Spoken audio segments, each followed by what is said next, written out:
15th.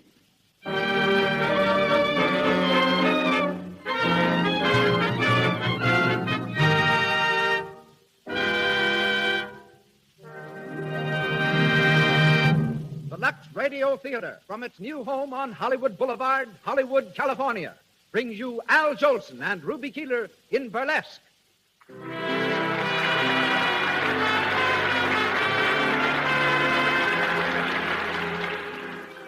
Lux presents Hollywood.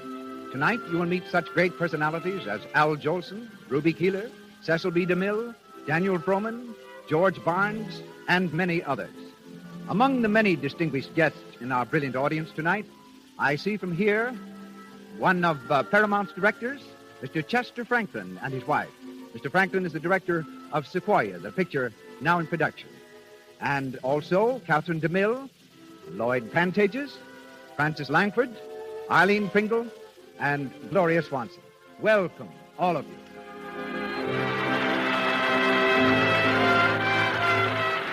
This entertainment is presented by the makers of Lux Toilet Soap, the beauty soap used by 9 out of 10 screen stars and by attractive women everywhere. As producer of the Lux Radio Theater tonight, and each Monday from now on, we welcome back Hollywood's famous pioneer director, a man who has made 62 of America's great motion pictures and has started more great stars on their careers than any other producer in Hollywood. Ladies and gentlemen, Mr. Cecil B. DeMille.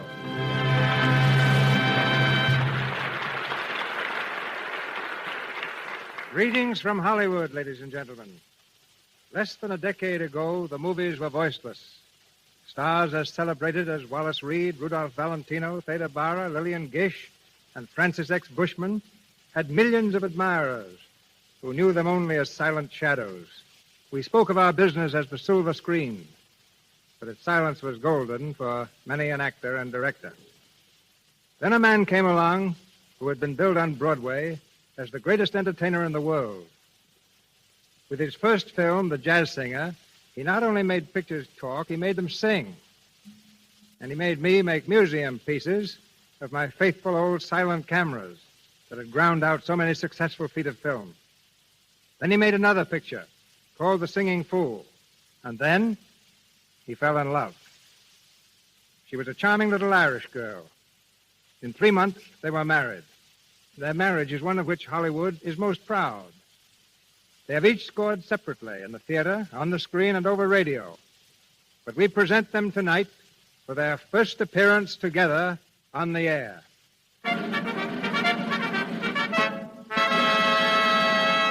In lights above the entrance of the Lux Radio Theater is a glittering legend, and excited crowds along Hollywood Boulevard tonight read the words, Al Jolson and Ruby Keeler in Burlesque.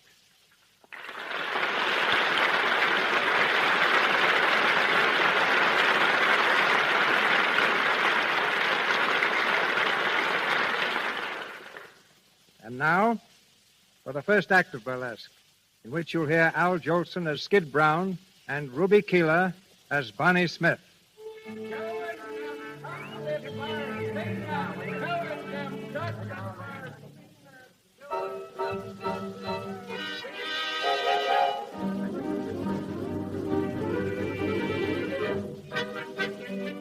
We're backstage at a burlesque show, playing a small town in the Middle West. It's a few minutes after the opening, and Lefty Moore, the stage manager, is standing in the wings, hurrying the chorus girls onto the stage. All right, come on stage. Come on, the overture's almost over. Get a move on you, will you? Say, we ain't racehorses. Give us a chance. No, racehorses got brains. Now go on, shut up before I can accompany you. You don't worry me none. The nerve of that guy. I think he owns the show. All right, Joe, kill the house lights. Okay, flash the orchestra. Well, here we go. Here goes another one. Whose big baby are you? Whose big baby are you? Come on, pussy, wise, where the guests those eyes. Lefty, Oh, yeah, what do you want, Bonnie? has Skid come in yet? No, not a sign-up. I've been in all of his hangouts, but I can't find him. Did you try the pool rooms? I just sent Jimmy. A nice spot Skid's put me in. The show started and my cheap comic ain't here. I ought to kill that bird. Oh, he'll turn up, Lefty. I've been working with Skid for almost 4 years now, and I never knew him to miss a cue. Yeah, I know. But it's coming so close to missing him that's turning my hair gray. You know, you want to do something about that guy, Barney? What? Well, it ain't none of my business, but why don't you marry him and have it over with? What are you stalling him for? He'd settle down if he was married to you. You think so? Why, sure. Skid's nuts about you. He'd do anything you tell him. Oh, I don't know. We're supposed to be engaged, but he don't listen to me much now. How do I know he'll be any different later? Hiya, folks. Well, if it ain't the wandering boy himself. Hiya, Lefty. Hiya, Bunny. So, you decided to come, huh? Sure, never keep the public waiting. That's my motto. Well, now, that's nice of you. Go on, get in your clothes, will you? You're on in 5 minutes. Okay, Lefty. Well, Bunny, how's the kid? All right, I guess. Nice time to be showing up. What's the matter? You ain't sore at me, are you? Would it do any good? Had a baby. Come on, you'll be late. You got to change your clothes. Well, you know me, Skid the fireman's child. I can dress sliding down a pole. Where have you been? Who, me? I've been playing pool. I suppose you couldn't make a shot thinking of me eating all alone. I told you after the matinee I wasn't hungry, didn't I? Just thirsty, huh? No, and I wasn't thirsty neither. I just went out to get a little air. Oh, some nice pool room air. Oh, cut it out, will you, Bunny? Did you have anything to eat? Yeah, I had a couple of hot dogs. Well, that's fine, that is.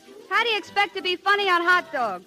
I'm going to send Jimmy out at Intermission for some soup. But I don't want no soup. You'll eat it and like it. All right, I'll eat it and like it. Skid, will you get in your makeup? Come in, Lefty. See you later, Bunny. Okay.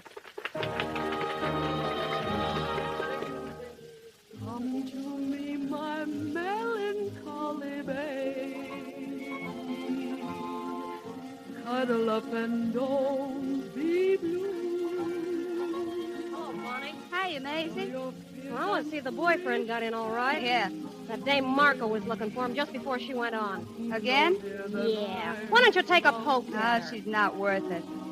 What'd she want to see Skid about? To say goodbye, I guess. Goodbye. Is she going someplace? So don't tell me you ain't heard. Heard what? Marco's leaving the show tonight, going with the Manhattan Follies. Oh, Broadway, huh? Well, that's a nice break. Yeah, I could kill her. Well, there's one consolation for me. She won't be around Skid anymore.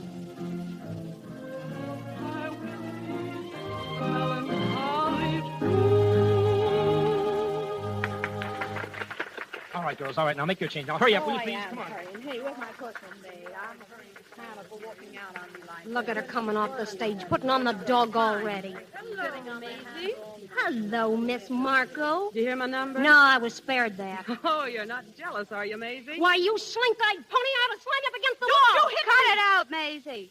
No fighting, do you hear? I wouldn't hit her. I just want to hear a yelp. Hey, what's going on here? Nothing, Bozo. Maisie starting to scrap again? Of course not, Bozo. It's just a friendly argument. Sounded like the Battle of the Marne.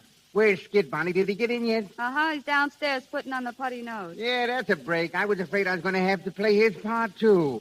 Say, Bonnie, your cattle king is out front again. Oh, is he? Yeah, he's a boy, he is. This is the 6th time he's been in to see the show. He's fell hard for you, Bonnie. I'll have to see him sometime. He's the only following I ever had. When Marco here was singing, he... Hey, where did she go? Who? Marco. She was standing here a second ago. Yeah, until she heard where Skid was. She's probably downstairs by now, gurgling her fond farewell.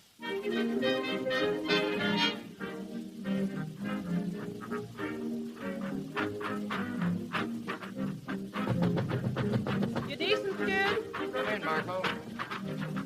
I'm just putting on my makeup. Go right ahead. How's the house, Marco? Well, a little cool. Oh, they'll warm up. Wait till I get up there and take a few falls for him. I don't know why it is, but the audience always likes to see a guy fall flat on his pants. Funny, ain't it? Yeah. Oh, Skid, What? you coming to see me off tonight? Say, that's right. You're leaving, ain't you? Well, Gosh, I don't know, Marco. I'd like to go down and see you off, but I got a date with Bonnie after the show. oh, Bonnie. Skid, why don't you get wise to yourself? What do you mean? That kid's no good for you. Well, you've been teamed up with her for 4 years, and where has it got you? No place. Well, she's holding you back, and you don't know it. Holding me back? Oh, say, don't you believe it, Marco. Bonnie's okay. Why, anything I am, I owe to her. And listen, when she says the word, we're going to get hitched. Oh, yes? Well, it's your funeral, Skid. No, you're all wrong, Marco. Bonnie's the best thing that ever happened to me. Holy mackerel, there's me cue. So long, Marco. Try to see you after the show. Hurry up, Skid. Come on, hurry up, will you? You're on. Okay, baby, I'll try to come. Watch the fall I take on the entrance.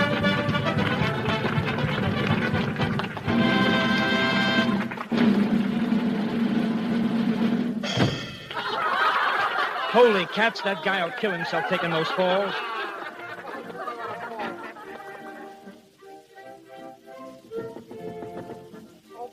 Come in, Maisie. Finished your train? Yeah, what's on your mind? Telegram just came for Skid. Telegram? Yeah, I thought maybe you'd want to take care of it. Hand it over, Maisie. I'll get it to him later. Wonder who's broke now.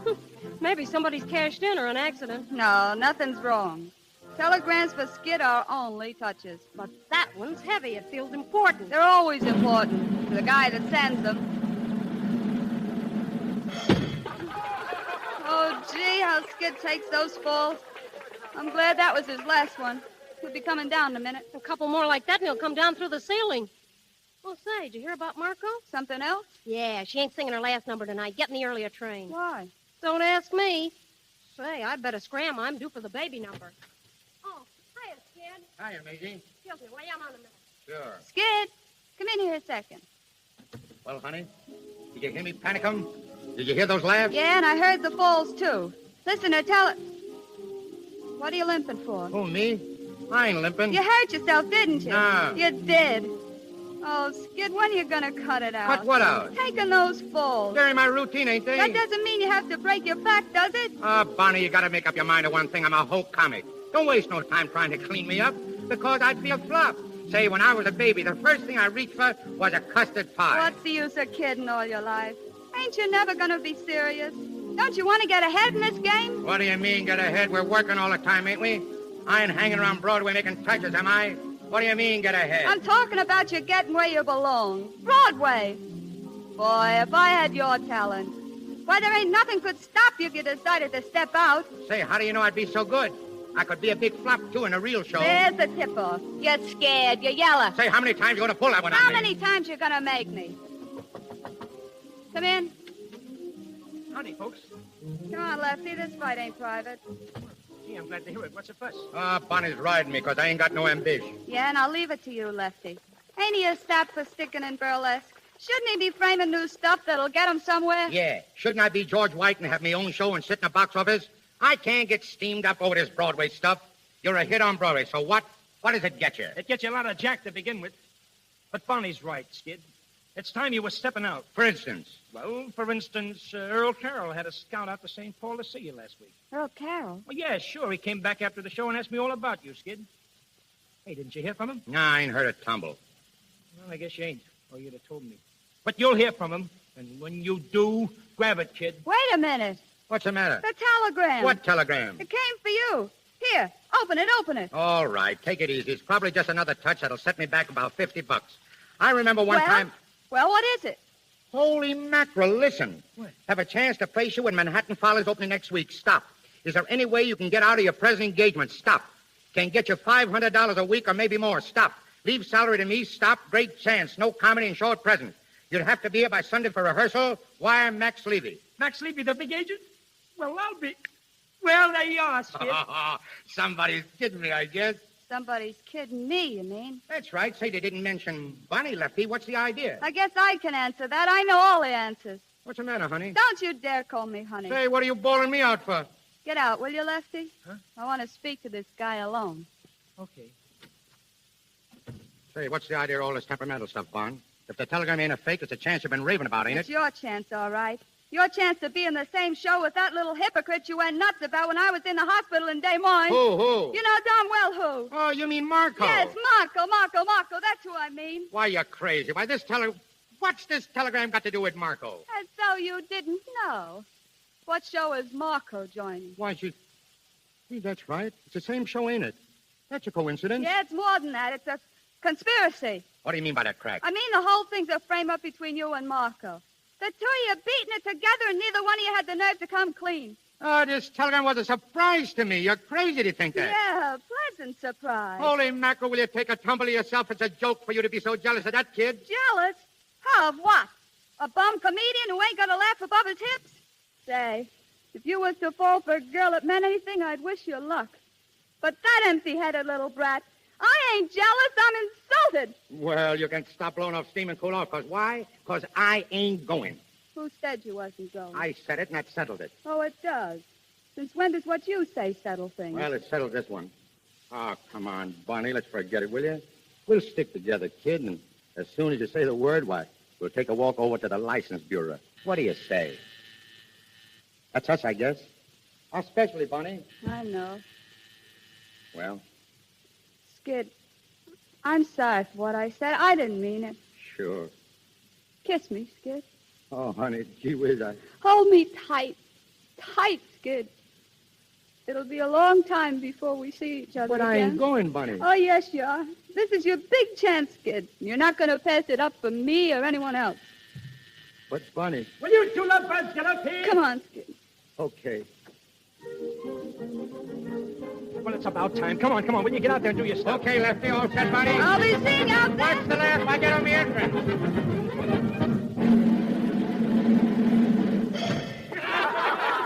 Lefty, Yeah? get some of the packed Skid's bags. He's leaving right after the show. Okay, I'll take care of it. Go on, get out there, Bonnie. All right, thanks.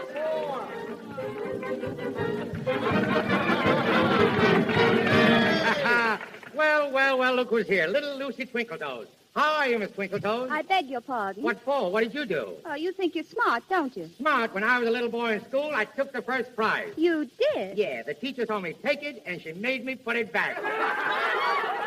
Oh, boy. Dad's digging up the old ones. Oh, did you ever hear about the man who liked oxtail soup? Oxtail? That's going too far back. I hear you're going to a party tonight. Yeah, I'm going to a party tonight. Would you like to come along? There'll be a million laughs. Will we have a good time? I will. We're going to play kissing games. I don't like kissing. Why? It breeds germs. Come on, lady. Let's get sick. Have you played kissing games before? Sure. The last part I was through, we played a game called Play or Pay. How do you play it? Well, they blindfold the boy, and he reaches out for the girls. The first one he catches either has to give him a kiss or her handkerchief. How did you make it? Oh, this'll kill you. I came home with a tablecloth. Professor, pass the gravy. Yesterday I heard a lover sigh. Goodbye, oh me, oh my. 7 times he got aboard his train. And 7 times he hurried back to kiss his love again and whisper, toot-toot-tootsie, goodbye. Toot-toot-tootsie, don't cry. The little choo-choo train that takes me away from you. No words can tell how sad it makes me. Kiss me, tootie, and then do it over again. Watch for the mail, I'll never fail. And if you don't get a letter, then you'll know I'm in jail. Don't cry, tootie, don't cry. Goodbye, Tootsie, goodbye. Swing it, baby.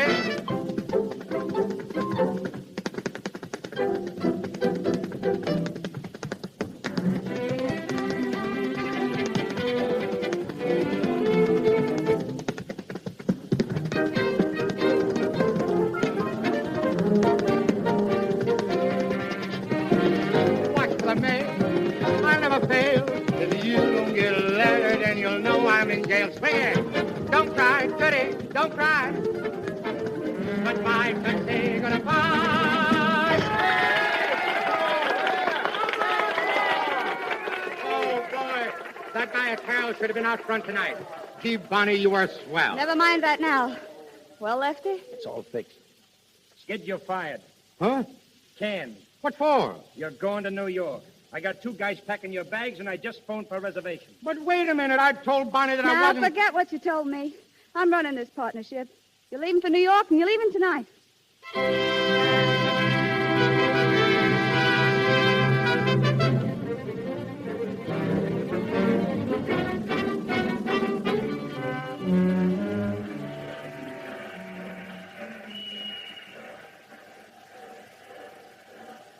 So long, darling.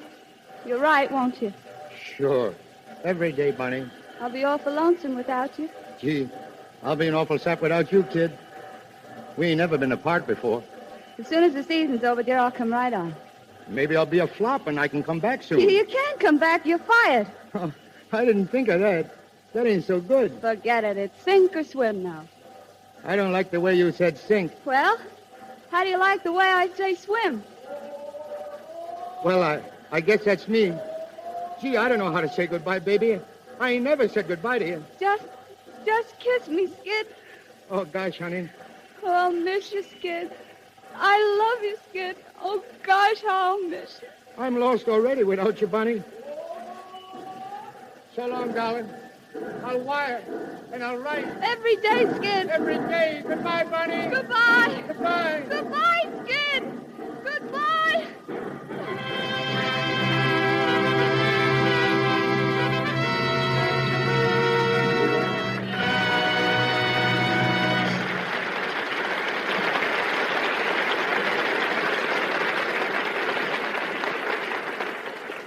As we pause in the Lux Radio Theater's presentation of Burlesque, starring Al Jolson and Ruby Keeler, I'm going to ask you to listen to a very interesting conversation. In this brief interval, we want you to meet one of Hollywood's youngest and most charming stars, Cora Sue Collins. Here she is now, Miss Cora Sue Collins in person.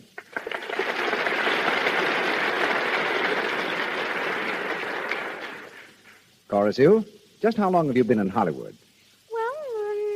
I came here when I was 3. I'm 8 now. I see. I don't believe I know many movie people who are 8.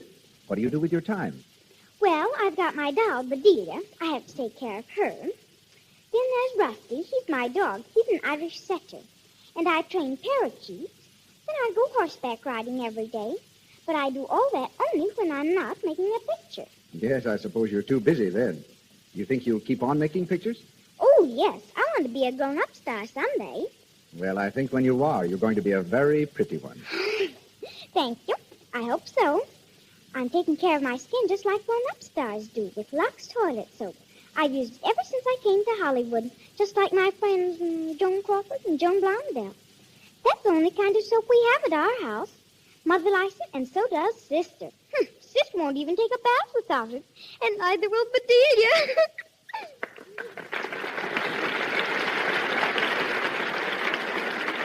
That's very nice, Cora Sue. Thank you. And you're right in saying that Hollywood stars must have lovely complexions. They can't risk dullness, tiny blemishes, enlarging pores. In other words, cosmetic skin. These Hollywood stars, like most girls, use rouge and powder. But they avoid dangerous pore choking by using Lux toilet soap. The soap whose active lather goes deep into the pores, removes every trace of dust, dirt, stale cosmetics. Before you put on fresh makeup during the day, and always before you go to bed at night, use Lux toilet soap. Buy several cakes tomorrow.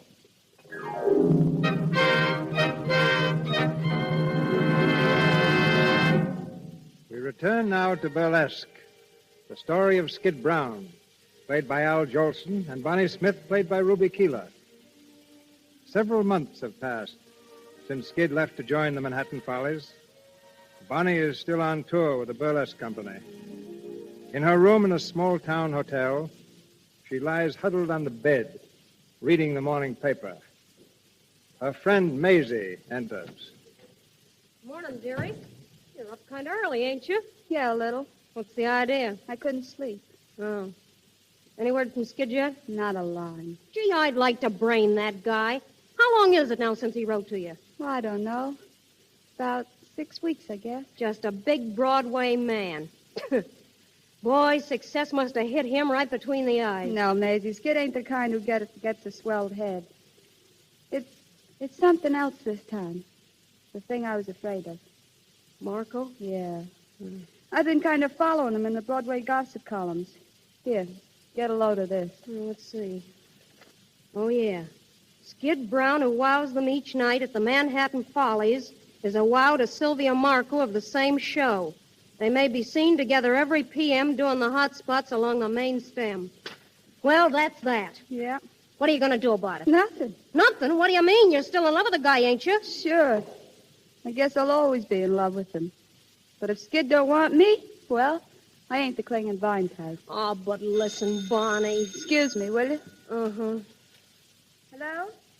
Oh, hello, Harvey. Pretty good. When? Well, all right, Harvey. Pick me up about 11:30. Bye. Who was that? Remember the fellow we used to kid about? The one we called the Cattling King? Yeah, sure. He used to sit in the front row every night. Well, that was him. Harvey Howell. He's a swell guy, Maisie, and a real guy. He wants to marry me. Has he got any dough? I guess so. He owns a couple of ranches. A couple of ranches? Sure. He's taking me out after the show tonight. I promised him I'd give him my answer then.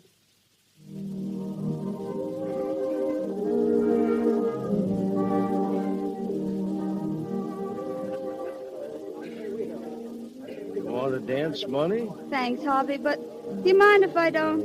I'm a little tired tonight. That's all right. Pretty near time to be leaving anyway. Yeah. Bunny, did you think over what I asked you about getting married? I've been thinking about it, sure. Well? Harvey, I don't know how to say this, but do you mind waiting a little longer?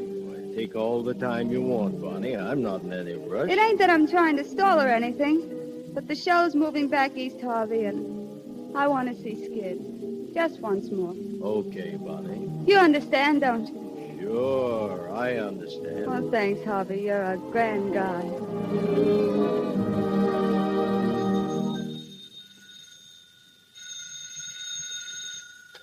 Hello, box office, Manhattan Follies. I'm sorry, we're all sold out for tonight. 8 weeks in advance. Okay. Hello there, Mr. Kent. Oh, hello, Skid. What are you doing, counting up the shekels? Yeah, They tell me you want to see me, Mr. Kent. I do. Sit down, won't you, Skid? What's on your mind? You, Skid. Skid, I'm going to tell you something straight from the shoulder. Yeah? I've been managing Broadway shows for a long time, so you can take it from me. I know what I'm talking about. Skid, you got to cut out your drinking. Oh, me? Don't give me that. You went on that stage last night so lit up you couldn't even see. Those falls you were taking were on the level. They got laughs, didn't they? Sure they did, but that isn't the point. Skid, you've got this whole business right in your lap. You can sing, you can dance, you can make 'em laugh. You're a big hit. But take it from an old-timer, Skid. Drinking and show business don't mix. That's all. But, Mr. Kent... That's all, Skid.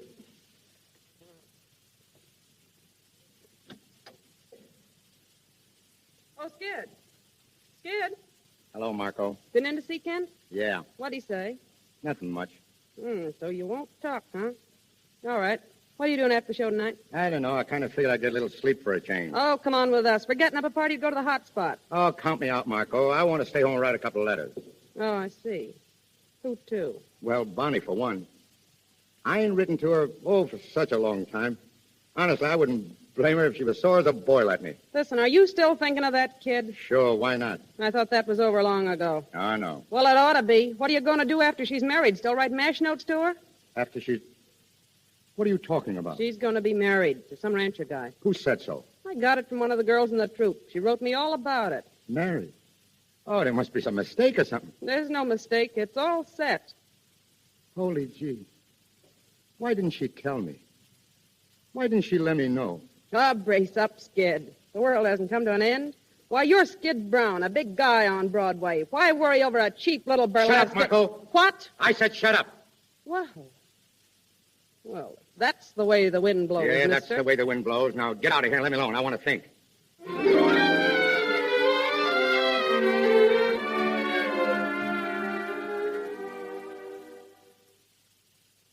Hello, Hotel Carlton. One moment, please. Hello, Hotel Carlton. Go ahead. Hotel Carlton. I'll see if he's in. Hotel Carlton. Hello, operator. This is room 707. Did you get that number? Oh, thank you. Hello? Hello, Winter Garden? I'd like to speak to Skid Brown, please. Yes, I'll hold the wire. Is he there, Bunny? They're going to look. I hope they don't find him. I can't understand why you... Hello? Skid? This is Bonnie. Yeah, Bonnie. Where am I? Why, New York, of course. Got in yesterday. Yes? I caught the show last night, Skid. You were all right. I'm at the Carlton. You want to come over after the show tonight? All right. I'll see you then. Bye. He's coming, huh? Yeah. What's Harvey going to say? Harvey knows about it. He's coming, too. It's going to be a nice party. I can see that.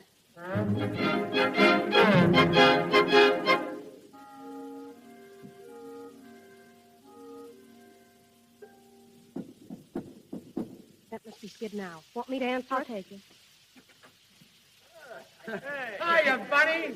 Hello, Skid. Step right in, boys, and meet Bonnie Smith, the greatest little trooper in the business. Hello, Bonnie. Lefty, I didn't expect to see you. I've been traveling around with this guy, and he's got me all tired out. Oh, getting old, Lefty, getting old. Hello, Skid. Amazing I live and breathe. These like old times. Wait a minute, where's Jerry? Hello, Em. Girls, I want you to meet the greatest little songwriter in the world, Jerry Evans. That's what he thinks. Get over at that piano, Jerry, and show him what's what. Always ready to oblige, friend. Oh, where's a nice, comfortable chair? I want to go to sleep. Try this one, Lefty. Go to sleep. Say, that's no way to start a party. Oh, no, will you let me alone? Oh, softy, huh? Well, Bonnie, let's take a look at you. Gosh, you're looking grand. I'm all right. Swell, that's swell. I hear you're getting married, Bonnie. Yeah. Who told you? Oh, those things get around. I just want to tell you how glad I am. It's great, simply great. What's the matter? Nothing. What do you look at me so funny for? I ain't said nothing wrong, have I? No, of course not. Well, what's the long Joe about? Ain't the new guy treating you right? Sure, he's great. But what business is it of yours? What business is it of mine? Say, I suppose what happened to you is none of my business. I suppose I'm going to forget you're the only girl in the world I ever gave a hoot about. Yeah, me and how many others. I got tired of being a mob scene. Are you still with that Marco dame, or is she cold turkey? Oh, lay off, Bunny. I came here when you asked me to. I'm tickled to death to see you. I try to tell you you're the works, and what do? You start riding me. I suppose you couldn't come alone. What was you afraid I'd do to you? Well, you wouldn't have me shake these guys, would you? They've been with me ever since last night. Yeah. I suppose you're the king of the nightclubs now. Yeah, that's me. I'm giving all the little girlies a great big hand. You better go home early and get some sleep. You look rotten. Ah, forget it, Bonnie. We only live once. Say, listen, Bonnie. When are you going to marry this millionaire of yours? You didn't tell me. Sometime in the fall, I guess. Well, what are you going to do till then? Going out to live on the ranch with him and his sisters. You mean you're chucking show business? Yep. Then the old partnership's broken up, huh? Going to leave me to struggle on alone. At the rate you're going, dear, you won't have to struggle long. The nightlife will land you right out in the alley with the rest of the has-beens. Is that so? Yeah, that's so. Well, if I do get the gate, there are other shows. They always need comics, dearie, and as long as I can make them laugh, I'll be all right. Say, Bunny, you ain't told me whether I'm good or rotten in the show. The jury was in long before I got here, Skid. Gosh, this is funny. You were telling me for years what a riot I'd be if I got a chance. You pushed me into my chance, and I clicked. And all the time I'm wishing that you were here to see me get away with it. You finally get here and see me, and we don't even talk about it. I don't know. I'm wondering if planning for things so long don't take all the kick out of them. I suppose nothing can be as good as you think it's going to be. No, I suppose not. Jerry, play something lively. Oh, sure. Hot dog. Come on, Bonnie, let's dance. You and me, huh? Come in. Oh, hello, Harvey. Come on in. Thanks. Oh, I didn't know you were having a party, Bunny. Come on and join us. This is Jerry Evans. How do you do? Oh, yeah. And Lefty Moore, you remember him. Well, sure. How are you, Mr. Howell? Oh, sure. Yeah, sure glad to see you again. And I know you've heard of Skid Brown. Oh, yes. Yeah, how are you? I certainly enjoyed your show last night. I don't know when I laughed so much. Thanks. But I wasn't so good last night. Well, that's what Bunny said, but you seem good to me. It's awful hard to please Bunny. You know that gag about my severest critic. Yeah, I've heard that one. Say, I hope I didn't stop your music. Won't you go on, Mr. Evans? Well, sure. What would you like? Well, I don't know any of the new songs. My favorites are all old, like In the Gloom. Bunny sang that for me once. Yeah, come on, sing it, Bunny. Yeah, Bunny, sing it, sure. It's so nice and gay. Say, what do we celebrate anyway, a wedding or a funeral? Shouldn't we be toasting the bride and singing gay ditties with the groom? Skid! Hey, mister, I wouldn't have spoken about that if you hadn't. In a way of speaking, I'm your successor, but I don't want to dwell on my good fortune except to assure you that it'll be my aim to make life happy for Bonnie. And I'm sure you'll be glad to know that. Sure, I'm glad to know it. Why wouldn't I be glad to know that Bonnie's going to get along all right without me? Well, what I'm saying is, why can't we be gay about it? Why can't we have the wedding march played with pep and ginger? And why can't I be giving the bride away? Stop it, Skid! Why'll I stop it? Who's got a better right to be giving the bride away? It shows there's no hard feelings. Why do people get sore and crabbed when they lose out? Why don't they join the festivities? Come on, Jerry. Play the wedding march and play it fast. It's a dancing wedding, folks. Watch my smoke. Watch my smoke. Here comes the bride. Here comes the bride. Da da da da da da da da da.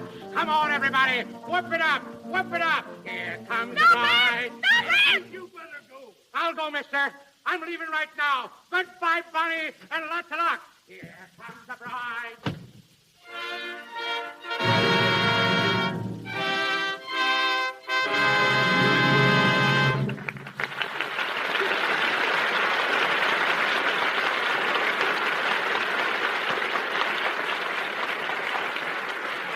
We pause for station identification. This is the Columbia Broadcasting System.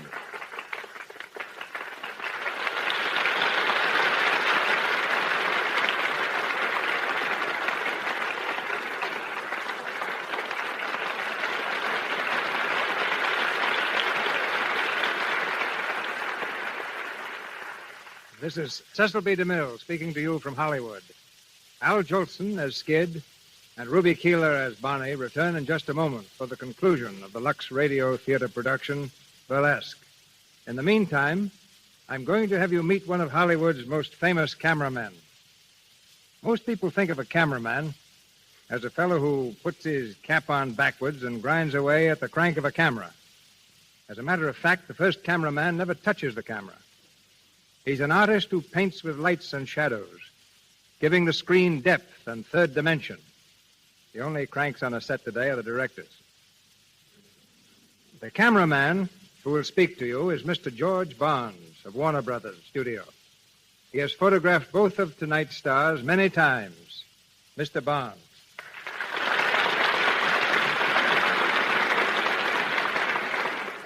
That's very gracious of you, CB. But, folks, we don't really think directors are cranks. We think of them as fellow sufferers. You see, a cameraman and his director are practically the only people who have to work every day while a picture is shooting. No actor appears in every scene. Mechanical crews can be changed, but the poor old cameraman, he just goes on and on until he drops, or the director does. As Mr. DeMille says, a cameraman's first job is lighting. In more ways than one, he has to show the stars in the best possible light. And right along that line is a point that comes right home here to the Lux Radio Theater. A cameraman has to make a girl look absolutely perfect. He has to take care of shadows, unusual contours, and other things that can't be helped. So believe me, we have no time for faults that can be helped, like a bad complexion. That's something the girls must take care of for themselves. And the way 9 out of 10 Hollywood stars do that is by using your Lux toilet soap.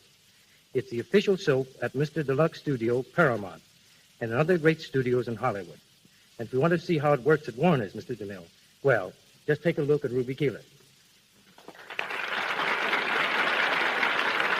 Okay, George, that's a fine fade out.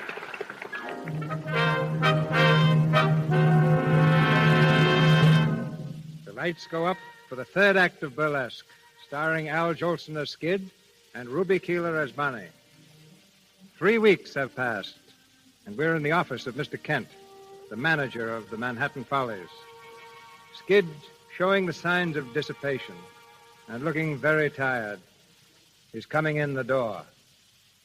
Hello, Mr. Kent. Oh, hello, Skid. Sit down. What is this, Mr. Kent? Another temperance lecture? No, not this time, boy. I gave you your last lecture about 3 weeks ago. Well, what do you want to see me for? I'm writing you a check, Skid. A check? I ain't supposed to be paid today. And no, you're getting a check anyway. Your last one with this outfit. What? You heard me, Skid. You mean I'm canned? That's right. I warned you, boy. I told you what was coming. You wouldn't listen to me. I'm sorry. Well, there's your check. Canned, huh? All right, so what? I can get another job like that. I wouldn't be so sure, Skid. And I'll tell you this. You'll never find one hanging around in the hot spots. Lay off, will you? I know what I'm doing. You didn't the other night when we picked you up singing the wedding march at the top of your lungs? Cut it out, you hear? Okay, Skid. It's none of my business. Just thought I might hand you a little advice, that's all. All right. I'm sorry, Mr. Kent. I guess I ain't myself these days. I don't know what's the matter with me lately. I'm just little shot pieces, I guess. But I'll catch on again, though. And when I do, I'll be back to see you, Mr. Kent. So long, Skid, and lots of luck.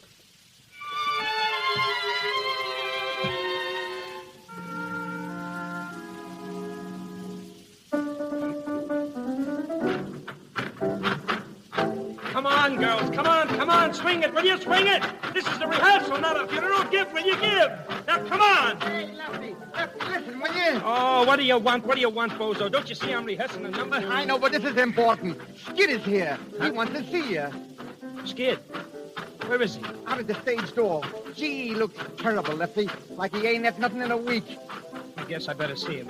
All right, girls. That'll be all for a while. I'll be back in a couple of moments, Skid. Okay.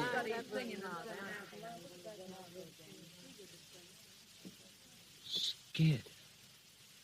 Oh, Lefty. Gee, Lefty. How are you? What's happened to you, Skid? Where you been? Oh, just knocking around. After I got canned, I kind of hit the chutes. Oh, boy, you sure look it. Any prospects of a job? No, I've been looking around for a month, but I guess they don't want me, Lefty. Then I heard you was putting on a new show, and, well, I come around to see you about it. You want a job with me? Yeah, that's right. In burlesque? Sure. What do you say, Lefty? You got a spot for me? Oh, gee. I don't know, Skid. Oh, please, Lefty, give us a break, will you? I need it bad, honestly, awful bad. What about the liquor? Liquor, say, that's all over with, Lefty. That's finished. Yeah, well, it seems to me I've heard that before. It's on the level this time. Well, okay, Skid.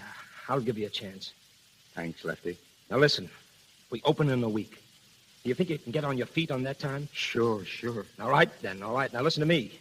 Remember it. You got to be here for every rehearsal, and you got to be here on time. Don't worry, Lefty. I'll be a new guy. Wait, you'll see.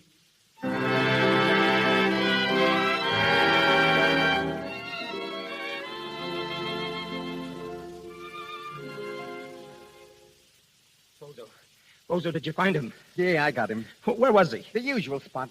Holy smokes. How is he? Oh, bad. 3 days before we open, and he pulls this one on me. No, it's going to be tough, Lefty. There's only one way out, and I got to take it. What's the dope? Now, look, I'll tell you what you do. Run out and shoot a wire to Bonnie. Tell her I need her. Tell her Skid needs her, but tell her she's got to get here right away. Okay, Lefty. Telegram lady. Telegram lady. Telegram lady. Telegram lady. Telegram lady. Telegram lady.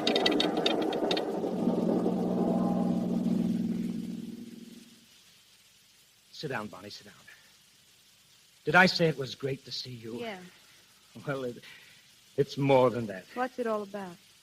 Skid. Of course, I knew it was Skid. What's happened? Haven't you heard anything about him since you was here last? Nothing. I read that he was out of the Follies, but that didn't surprise me. He was heading for that when I saw him. Yeah. That afternoon, he danced out of your room. He danced himself right out of show business. He went on a grand bust, and he ain't played since. Oh, I gave him a job, but he's been handing me an awful ride. Here I am. I'm opening tomorrow night, and up to now, he ain't rehearsed half of this stuff. Honest, Bonnie, I don't know which way to turn. I know what's in your mind, Lefty, and what you want me to do. So I'm going to save you the trouble of asking me. Huh? I'll do what I can. Oh, gee, you're an ace. How long will you stay? Till you get your show right and Skid gets straightened out. Oh, thanks, Bonnie. Thanks a lot. Say, I don't know what I'd do without you. There he is now. Huh? Oh, gosh, look at him. Hello, Lefty. Skid. Where's the rehearsal, Lefty? Am I early? Yeah, for tomorrow you are. I was only... Skid. Huh? Who's that? Am I seeing things? Do you see her, Lefty? Sure I see it. Don't kid me. I've been seeing things lately. How are you, Skid? It's really you. Oh, gee, Oh, Bonnie. don't, Skid. I'm all right. How are you, kid? Let me have a look at you. You're looking great. But you've been crying. No, I haven't. Oh, you can't fool me. I've seen you cry too often. But what are you doing in this dump? Oh, come on. Why is Mr. Lefty, Mr. Lefty the fox, to get his rotten soul meat calling out of the It grave? wasn't exactly the grave, Skid. Well, don't waste a minute around here, honey. I'll open all right.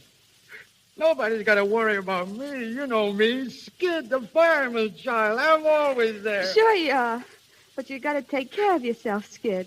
You got to start tapering off now. Okay, Bunny. You're the only one I ever knew that had any sense. Oh, you're not ashamed of me, Bunny, are you? No, Skid. I've been an awful sap, but don't ride me, will you? Bunny, don't ride me. I won't ride you, Skid. That's right, kid. I've listened to so many lectures, honestly, I carry my own slides. Don't you think you better get some sleep, Skid? Nah, sleep. I ain't ever bothered about sleep. Oh, gee, Bunny, it's great to see you. I told you I'd be an awful sap without you. You never was a sap, Skid. You got more brains than all the comics put together. You make mistakes, but who don't? But after all, Skid, fun's fun. Lefty's opening his first show tomorrow night, and without you, he'll be sunk. He's been too good a friend of ours for you to throw him. Gee, Bunny, I don't think I could ever make it. Sure you can make it. I'm all shot, honey. Oh, honey, you can come out of it. You think I can? I know it. You wouldn't kid me, would you, lady? I would if I could, mister. I would if I could. Hey, where's your cattle rustler? You remember he got sore at me that day, didn't he? I don't know. Sure he did. For singing, Here Comes the Bride, remember? Here comes the bride, here comes. He's fainted. Bunny, gee, loosen his tie. I'll take care of him. Do you think I'd better postpone the opening? Let's try not to, Lefty. I'd hate to see you muff your first opening, and it wouldn't look so good for Skid either. Poor Skid. Oh, no, that's all right, Bonnie. That's all right. I'm all right, Lefty. Get me some water, will you? Look, don't you think we'd better get him over to the hotel? No, let him stay here a while. Okay, I'll be back in a second. All right. Skid, look at me. You'll be all right, honey. Nothing can stop you. You'll be all right. You'll knock him dead. You ain't started yet. You'll be all right. You gotta be all right.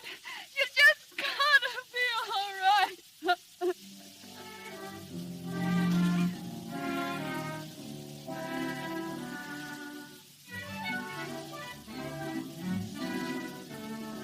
How is he, Bonnie?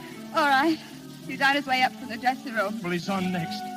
Do you think he can do it? I hope so. Well, he almost fainted in his last routine. Hiya, Lefty. Oh, hiya, Skid. You all set, baby? Sure. What's this going to be, my song? Yeah. Cut the opening routine, Skid. No falls tonight. Go right into your number. Cut the falls, huh? Okay, Bonnie. You're the boss. You all right, Skid?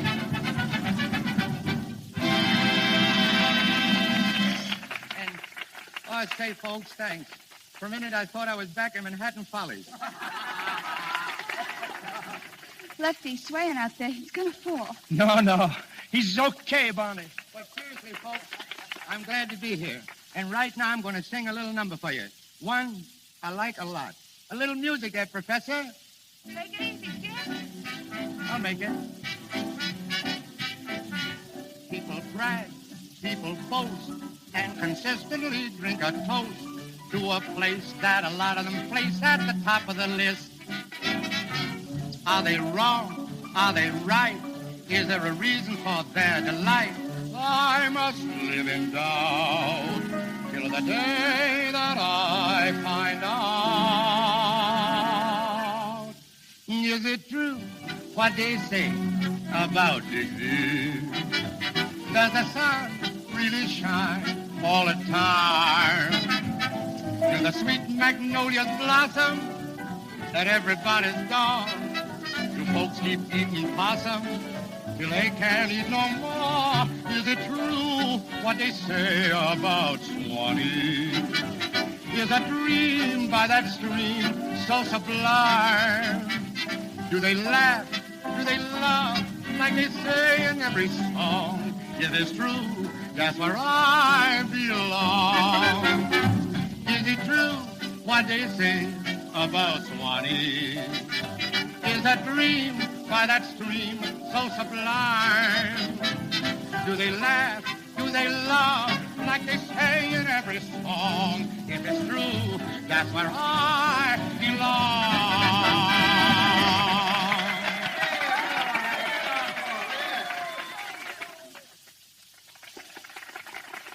How'd I do, honey? Oh, Skid, you were swell. I knew you'd be.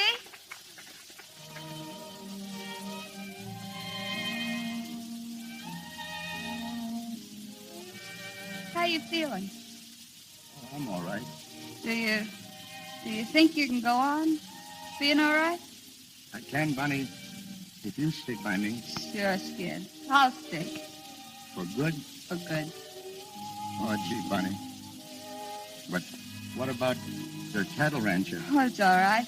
I explained it to him, Skid. You see, when I left, I had an idea I was coming here to stay. Oh, Bunny, I'm crazy about you. I can't get along without you, sweetheart. You won't even have to try. From now on, it's you and me together. For better or for worse. Yeah, better for me and worse for you. Ah, there you go. Always clowning.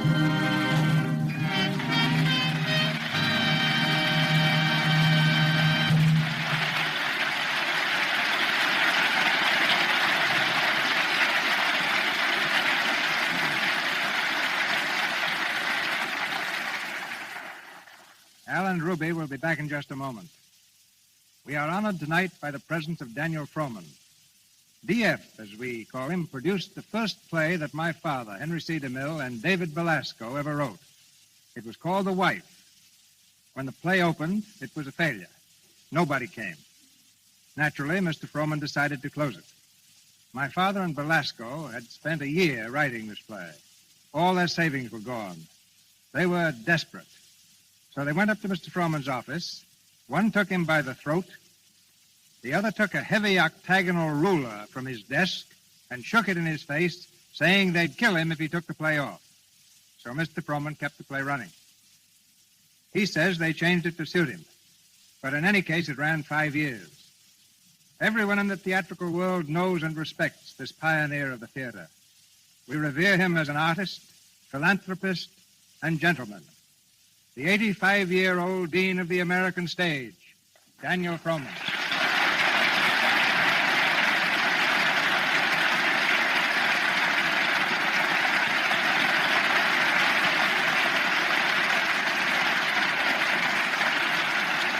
Cecil, you're very kind.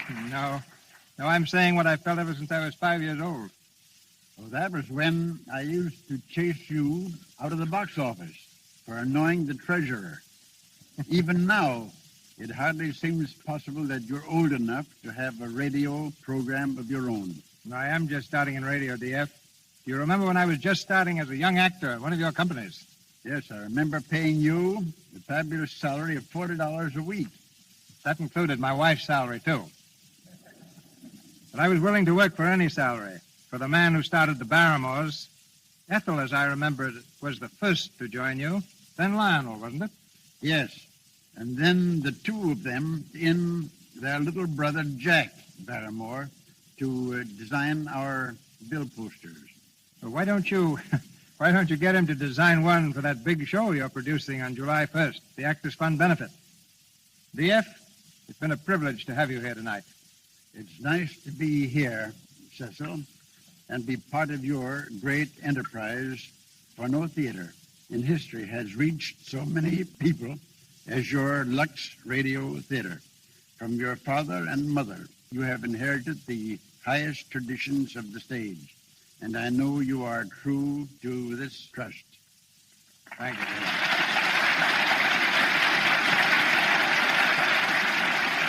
Grand old gentleman.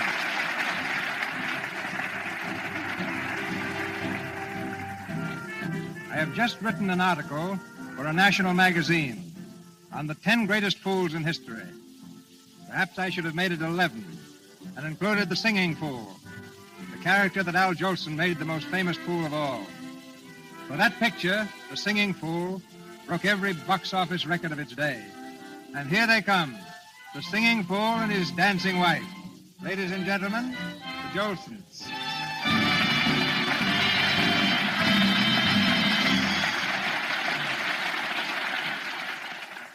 Al and Ruby, you have enjoyed wealth, fame, and success. All the things most people dream about. Ah, but that's nothing, Mr. DeMille, compared to the thrill I got when little Al Jr. spoke his first word. And what do you think was the first word he ever said? He said, Daddy. No, Al. He said Mama. Did he? Well, didn't he? If you say so, I guess he did. But, oh, that kid. Good, solid arms and back. Is he a husky? What a baby. Honestly, Mr. DeMille, I don't like to exaggerate, but you've never seen 10 such wiggly little toes. Takes after his mother, doesn't he? Those twinkling toes of rubies. Well, but one way he takes after his daddy, great, big, strong knees, a born mammy singer. His toes from his mother and his knees from his father. His good looks, I suppose, from Lux. Yes, sir, just like his mama. She's a Lux lady, aren't you, Ruby? Of course I am. As a matter of fact, Lux soap is what makes all us Jolson so handsome. We've had countless requests for two things, a song by Al and a dance by Ruby. Unfortunately, we haven't time for both, so which shall it be? Oh, that's very easy, Mr. DeMille. I'll decide that. We're going to have a dance by Ruby. Just a minute, Al. I've decided. You're going to sing. Well, how are we going to compromise? Al will sing. Well, that's how it is. I guess you can see now, folks, why they call me Al Keeler.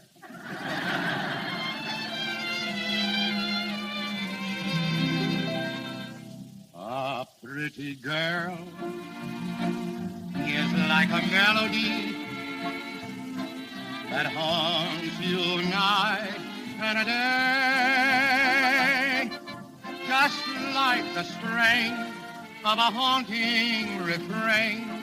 She'll start apart a marathon and run around your brain. You can't escape. She's in your memory by morning, night, and noon.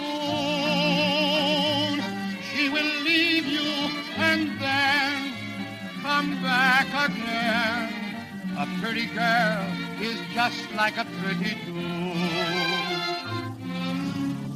A pretty girl is like a melody that haunts you night and day, just like the strain of a haunting refrain. She'll start upon a marathon and run around your brain. You can't escape. She's in your memory by morning, night, and noon. She will leave you and then come back again. A pretty girl is just like a pretty tune.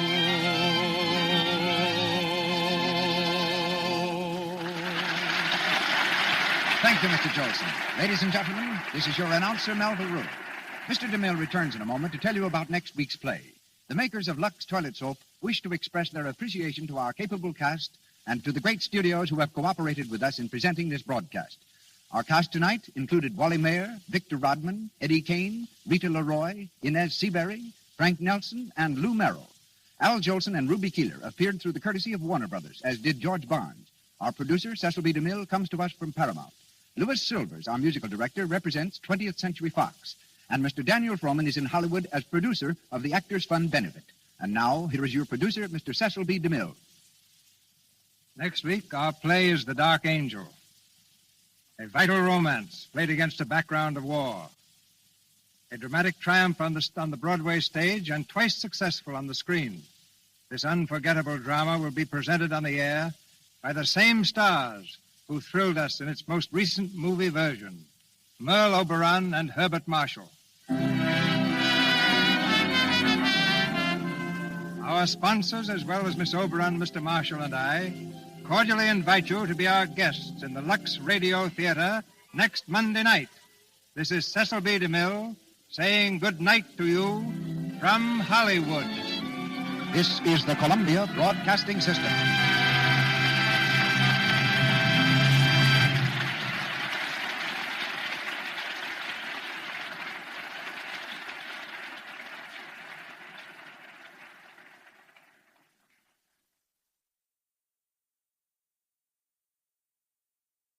Hollywood, California, Monday, June 22nd.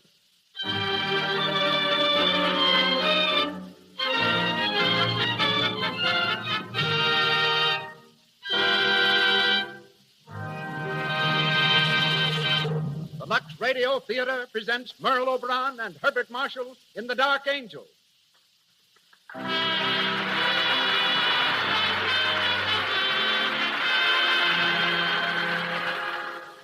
Lux presents Hollywood. Tonight, you will meet Merle Oberon, Herbert Marshall, Rod LaRock, Cecil B. DeMille, Leroy Prinz, James Montgomery Flagg, and many others. And gathered here to witness this event is a tremendous audience of Hollywood notables. Seated across the footlights, I see Lois Wilson, Brian Ahern, May McAvoy, Matt Moore, Alan Baxter, Leo Carrillo. Welcome, all of you, to the Lux Radio Theater.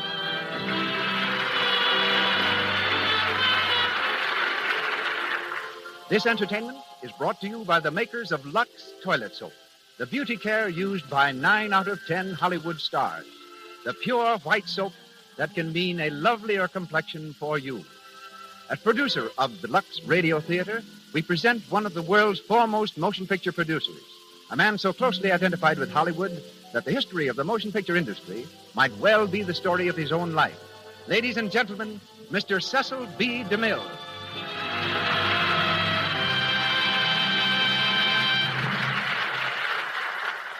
Greetings from Hollywood, ladies and gentlemen.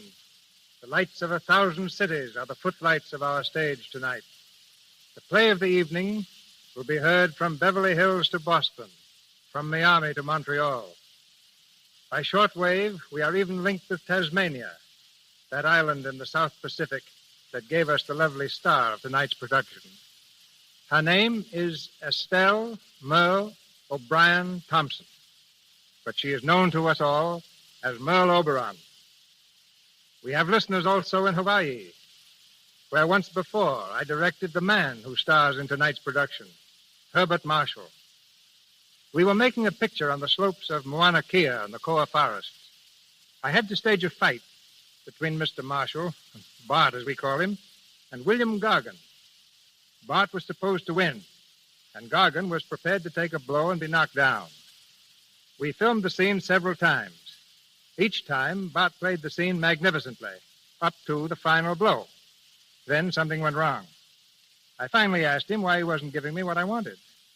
And that delightful gentleman, who served with the London Scottish Regiment during the war, who saw action on many fronts and figured gallantly in the Battle of Arras, said very simply, "Mr. DeMille, I just can't bring myself to hit a man full in the face."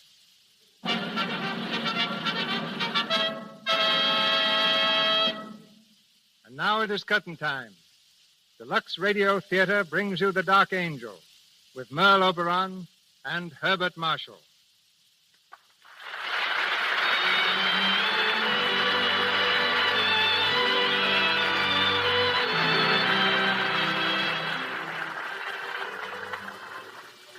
The Dark Angel is the story of Kitty Vane, played by Merle Oberon, and Alan Trent, a young English officer with whom she is in love, played by Herbert Marshall.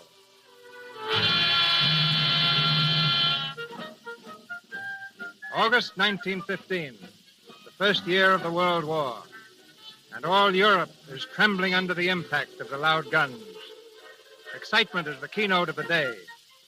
And in a little cottage in the country, Kitty Vane, a charming young English girl, is hurrying off to meet 2 old friends who are coming home on leave. We hear her running down the stairs. Good morning, Granny. Good morning, darling. You're early. A little. Going to have breakfast? I don't think so, Granny. I'll have something at the Shannons with Alan and Gerald. Very well, dear. You're excited, aren't you? Terribly. It's a big day. The biggest ever, Granny. Alan Trent and Gerald Shannon. It seems like yesterday they were just babies. And here they are coming back to us after a whole year of war. Yes. You know, Granny, at first seeing them as soldiers was fun, and I suppose I never really thought they'd be going away. But when they did... Oh, Granny, I'm so glad they're coming home again. I'm afraid it won't be for very long. No, I suppose not. But even a few days are better than nothing. And Alan promised me they'd stay just as long as they possibly could. In these days, we have to make the best of everything. It's been a long year for you, hasn't it, darling? It wouldn't have been so bad if... Oh, Granny, if only I knew. If I were only sure. Of Alan? Yes. Aren't you sure? How can I be? When one loves so hard and for so long, one can never really be sure. And it used to be so easy, Granny. When we were children, I'd just ask him to marry me. But now, it's growing up, Granny. That's what it is. Things aren't so simple anymore. I can't just say, Alan, please marry me, quick. Why not? That's the best way to do it. Saves a lot of time. I bet that's just what you would do. Of course. Kitty, come here. I want to talk to you. Yes, Granny. Kitty, you may not be sure of Alan. I don't know how he feels about you, but I do know how Gerald feels about you. Gerald? He's in love with you, Kitty. Granny. Yes, my dear. I've seen it, and I know it. But it's silly. You shouldn't say things like that, Granny. I'm an old woman, my dear. I can say what I please. But, Gerald, I've never thought about Gerald except as Alan's cousin. Why, I've known Gerald ever since we were babies. And Alan, too, my dear. Yes, but, well, that's different. Somehow. I can't explain it, but it is different. Is it? Of course it is. Heavens, look at the time. I must fly. I've got to meet Mrs. Shannon at the station. Goodbye, Granny, dear. Goodbye, child. Don't drive too fast. I won't. And give my love to Alan and Gerald. I will, Granny. Goodbye. Bye.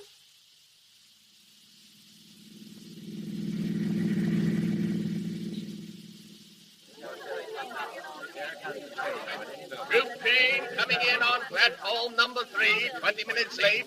Troop train, 20 minutes late, coming in on... I'll be here soon. Tommy will be here soon. Oh, he's first Leaving leaving over here here. when the train comes in. I hope he's well. I hope he's well. Well, Kitty, I just spoke to the station master. Their train's 20 minutes late. 20 entire minutes. Well, after 11 months of waiting, that really isn't so long. And just think they'll be home with us for 10 whole days. Oh, I'm almost afraid to meet them. Do you think they'll be the same, look the same? Oh, I think we'll recognize them. Oh, look, the train is coming. Oh, why doesn't it stop? Aunt Sheila, what if it doesn't stop You here? silly child, it's stopping now. Where are they? Should we stand here, or do you think they'll find us, Kitty. Be patient, Oh, darling. look, there they are. Alan, Gerald, Alan.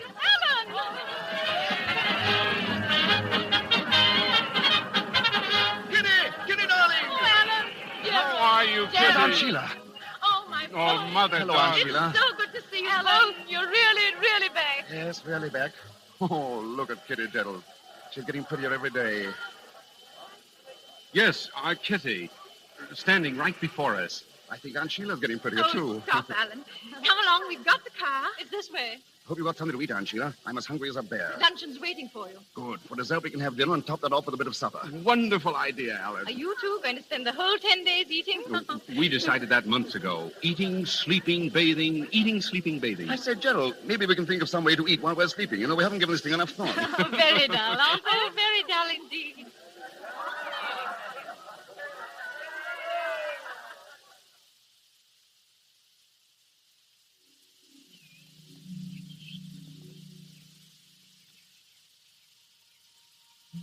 Hey, Kitty, where are you going? Alan, don't you know it's very bad manners to shout out of second-story windows? Well, just as bad as shout back. Want a piece of cake? No, I'm tired of seeing you eat. I'm going home. No, wait a minute. I'll come with you. Maybe there's something new to eat at your house. There isn't. Goodbye. No, wait. Look, Kitty, if you don't wait, I'll jump down. Get back in that window, idiot. Will you wait? No. All right, here I come. Alan, don't! Alan, why did you do that? Alan, darling, get up. You're not hurt, are you? Alan, why don't you speak? Aunt Sheila always taught me not to speak with my mouth full. You like some cake? Here. Stupid clown. Now I will go. No, don't go, Kitty. See, I did scratch my hand. No, slow up there. Scratches like this cause lockjaw or something. Serves you right. Kitty, you're changed. You're positively bloodthirsty. And you haven't changed. You're still a child. You don't feel... Huh? What don't I feel?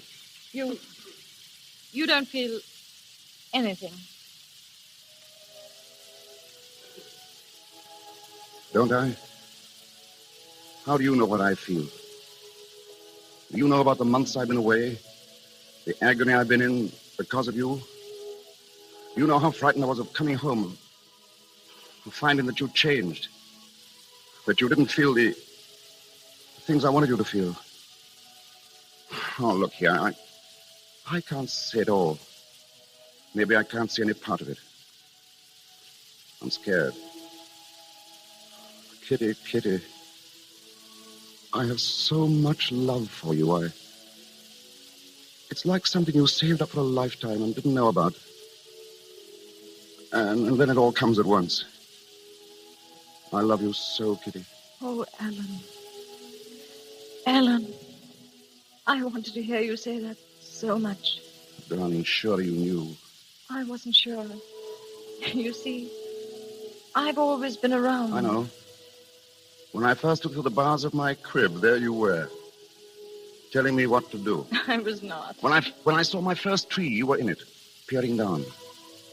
My first bird, my first squirrel, my first bath, you were always there. That's what makes me afraid. You may be just used to me. You may meet some other girl. Oh, no, shh, you sweet idiot. Don't ever say that. There'll be no one else ever. If you ever weren't there, I'd stop living. I'd stop breathing. I'd stop wanting to breathe. Alan. Don't ever go away, Kitty. Never, Alan. Oh, my darling. Come on, we'll tell Aunt Sheila. And Gerald, too. No, wait, what are we going to tell them? That we're going to be married. But when? Day after tomorrow? No, tomorrow. Why, you shameless hussy. Come on, we'll run. Wait, Alan. Now, come on. You're going too fast. Up the steps, quick. Who's going to tell them? Both of us. Aunt Sheila, where are you? Hello. What's all the excitement? Oh, Gerald. Big news. Can you guess, Gerald? I think I can. So it's fully happened after all these years. Congratulations. Oh, thank you, Gerald. All my love, Kitty, for you both. This is the way it should be. I'm happy about it. Did you call me, Alan? Come here, Mother. Is anything wrong? Oh, no, it's right. These two have got themselves engaged. Getting married tomorrow. Married? Oh, that's splendid, Kitty, dear. I'm very happy. I know you'll be happy. Both of you. We'll all of us be together. Always now. Do you mind if I run? I can't wait to tell Granny. I think you should come with me, Alan. I fully intend to. We'll be back. Come on, Kitty.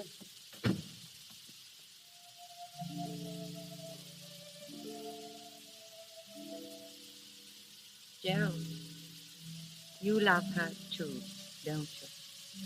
Yes, Mother. Oh, darling. It's all right, Mother. This is the way it should be. Gerald, I almost forgot. This message came for you a while ago from the War Office. I do hope... War Office? Let me see it, dear. What is it, Gerald? Gerald. We've got to go back. We're leaving England tomorrow morning. Oh, Gerald, no. Must be a big drive on. All leaves are canceled. Oh, those poor children. They were to be married tomorrow. Yes. I'll have to tell them.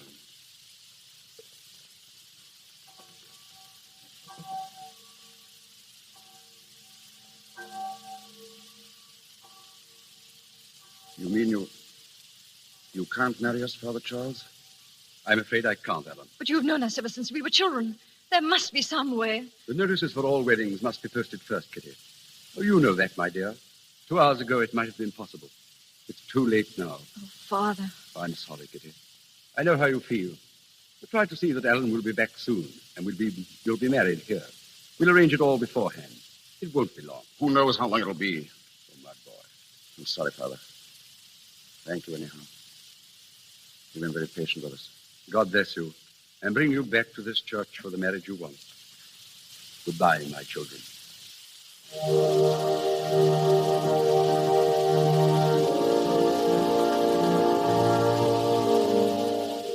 Well, Kitty, nobody will marry us.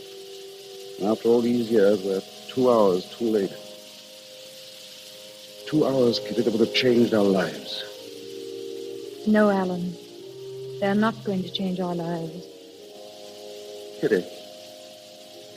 I marry you, Alan Trent, in front of the church. And I marry you, Kitty Vane, for always, until the day I die.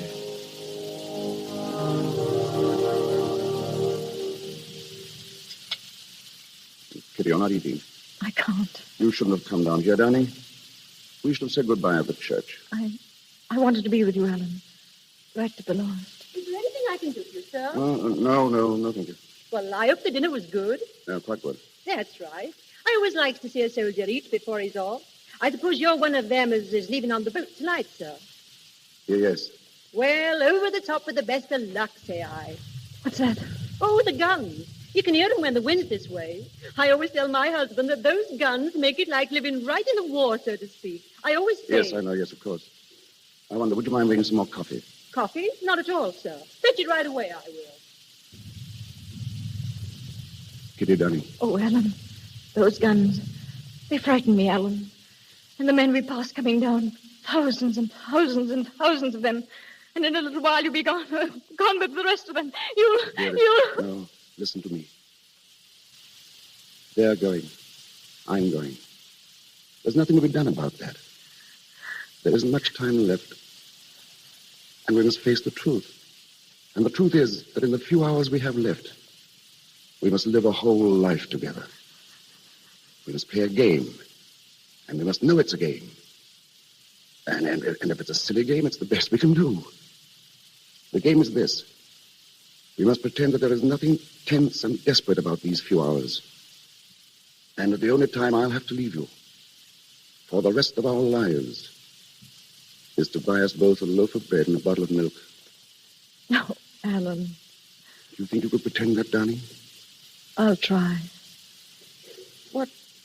What time do you really have to leave, Alan? Very soon, dear, 5:30. But until then, remember, we are together for the rest of our lives.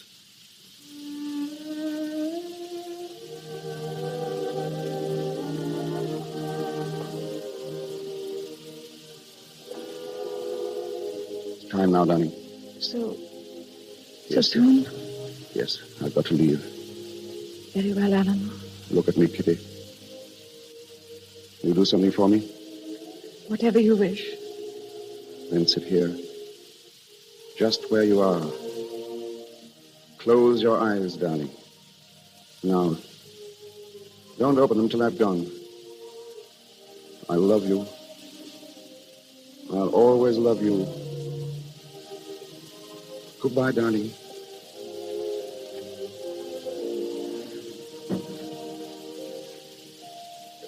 Goodbye, my love. Goodbye.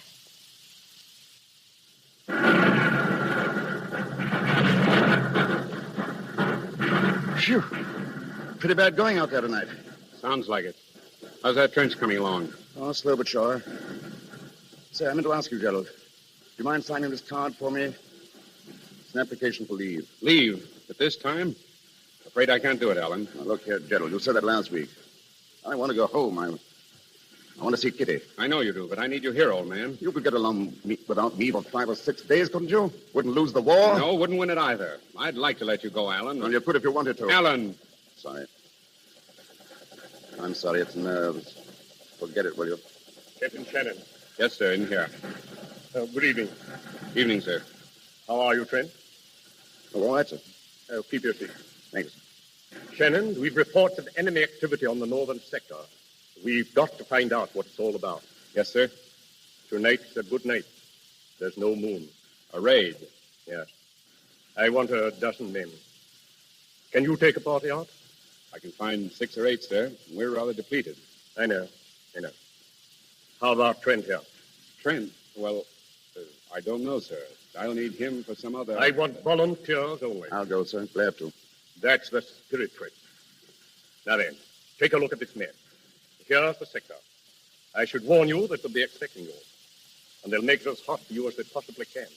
Now, I would suggest...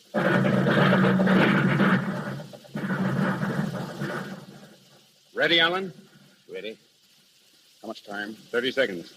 Sorry I got you into this, old man. That's all right. Look out! Who? The colonel said they were expecting us, didn't he? Oh, it won't take long.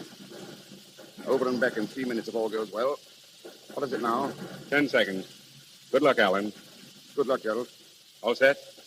Anytime you are. 4, 3, 2, 1. Over we go. Come on. Stay down. Down, everyone. Stay down in the...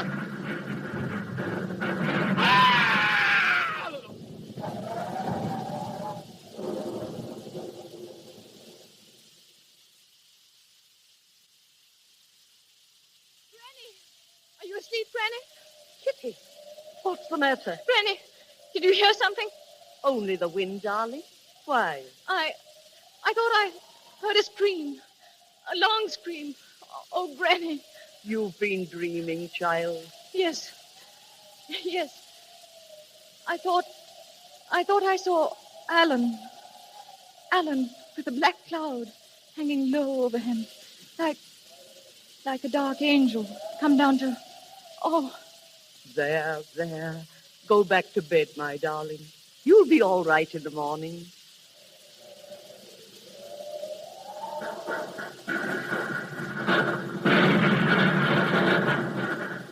Well, Captain Shannon, everything went off all right, didn't it? Yes, sir. Did you bring back a prisoner?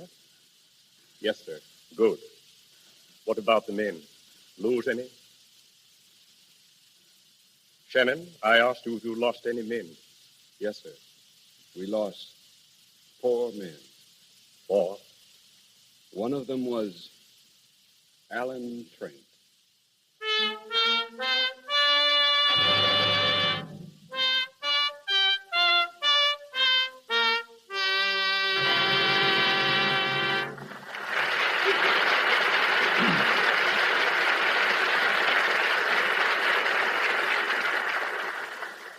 You are hearing Merle Oberon and Herbert Marshall in the Lux Radio Theater presentation of The Dark Angel, coming to you direct from Hollywood. We continue with the play in just a few moments, but now let's take a side glance at the screen capital.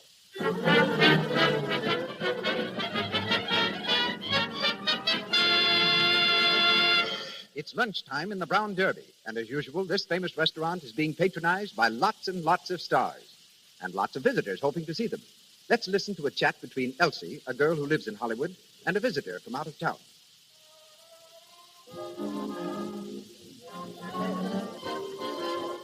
Oh, look, Elsie. That must be... Oh, it is Norma Shearer. Do you see her here often? Oh, yes. Lovely, isn't she? Oh, she's a real beauty. Lovelier than I thought she'd be, even. Boy, but she knows how to dress. And what skin. Nice skin is something a movie star just has to have, Alice. Oh, there's Joan Blondell over there, the girl in brown. Oh, yes.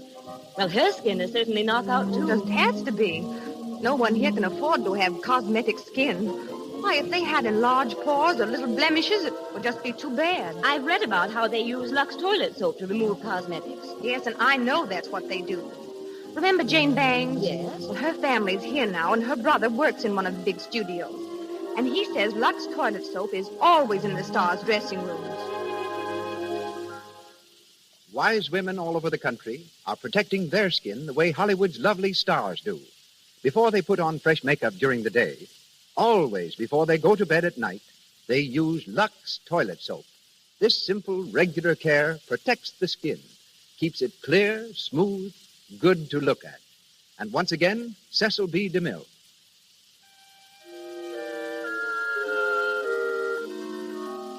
The Dark Angel, with Merle Oberon as Kitty Vane and Herbert Marshall as Alan Trent, continues. Many months have passed since the night Alan disappeared into the darkness of the battlefield. Gerald, on leave again, has gone directly to Kitty. We find them sitting under a tree in Kitty's garden. It's wonderful to see you again, Gerald. It seems ages since you were home. It's been ages. You're looking well. Oh, I'm fit enough. What about you, Kitty? I? You look tired. Oh, no. No. I'm very well. Oh, Gerald.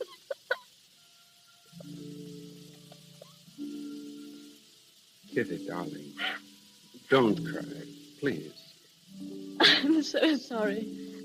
What a bad homecoming for you. I wanted it to be different, happier for you. No, it couldn't have been without Alan. Gerald, when Alan died, It was the night of the 17th, wasn't it? Yes. What time was it? I don't know, dear. There was an explosion, and I never saw him again. I think it must have been shortly after... Shortly after 11 o'clock. I know. He had wired me he was expecting leave, and then... He wanted leave, Kitty. He wanted to come home to you. And he couldn't get leave? I wouldn't give it to him. What? I wouldn't give it to him. I could have, but I didn't. I refused, Kitty. I killed Alan. Gerald, what are you saying? It's my fault. If I'd done what he wanted me to, he'd be alive today. It's my fault, Kitty. I killed Alan.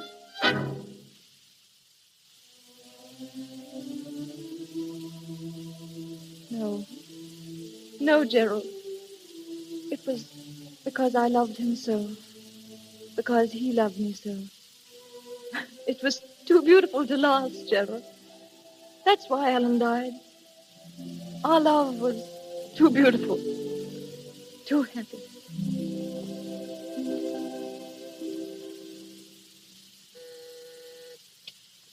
Yes, Doctor? Bring Roger Crane in, please. Yes, sir.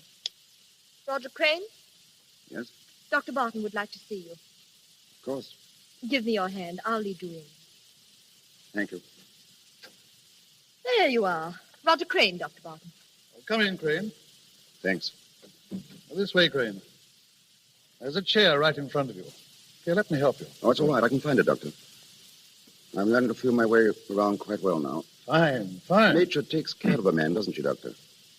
If she takes away his eyes, she gives him a good sense of direction. Compensation, we call it.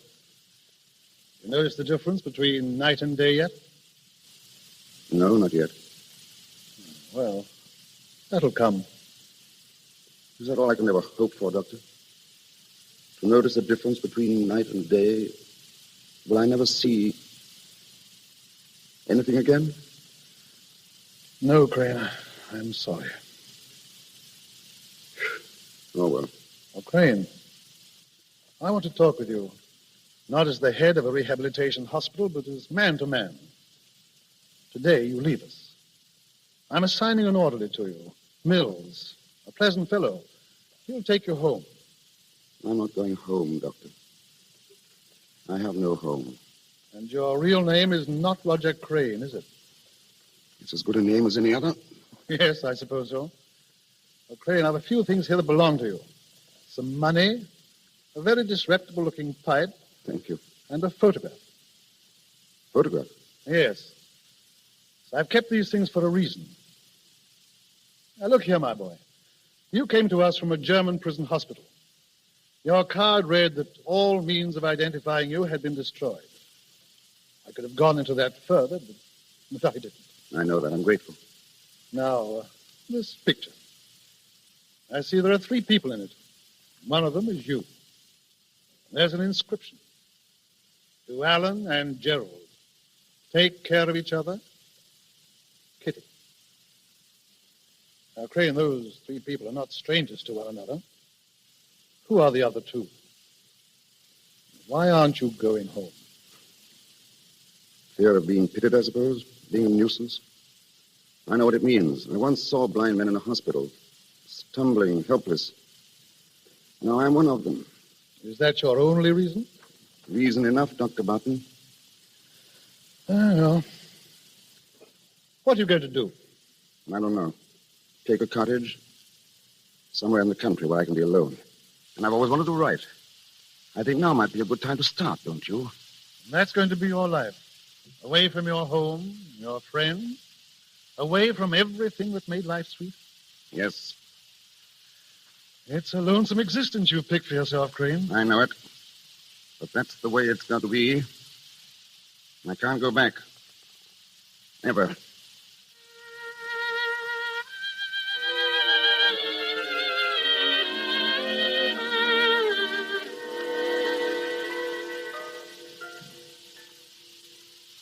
Oh, that's interesting. What are you reading, Granny? The book review section. There's an article here about a young fellow who writes children's stories. They say he's blind. Blind? He has to dictate all his books. Poor fellow. I dare say he's happy, though. Courage, that's what does it. Courage, Kitty. Yes. It's too bad we're not all like him. We could be, if we tried. I've tried, Granny. Yes, my child, but not hard enough. You are living in the shadow of a death, Kitty. A deep, dark shadow. You must come out into the sun again. Oh, Granny, what's the use? I'll never forget Alan. Never. I don't ask you to forget, Kitty. I ask you to remember. But make your memories pleasant. Happy memories, not sad ones. I'll try, Granny. Miss Kitty? Yes, Martha? Mr. Gerald's at the door, Miss Kitty. He asked if he might see you. Well, dear? Ask him to wait, Martha. I'll be right there. Yes, Miss Kitty. I'm glad you're going to see him. He's been very unhappy about you lately. Has he? He's still in love with you, darling. Excuse me, Granny. Of course, dear. Run along.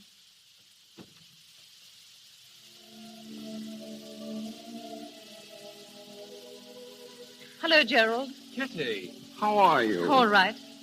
It's been a long time since you were here, Gerald. I know. I didn't want to come. Why not? You've been keeping to yourself so much lately. I thought perhaps you'd like to be alone as much as possible. Thank you, Gerald. Shall we sit down out here? How is your mother? Oh, she's very well. She's been worried about you, though. Tell her I'm coming to see her soon, will you? I wish you would, Kitty. The house hasn't been the same without you, really. I was there a lot, wasn't I? We want you there again. I know what it's been for you these last 2 years. It's been agony for me just thinking about you. I'd like to try to make you happy again. Will you let me try, Kitty? Oh, Gerald, you're very sweet to me.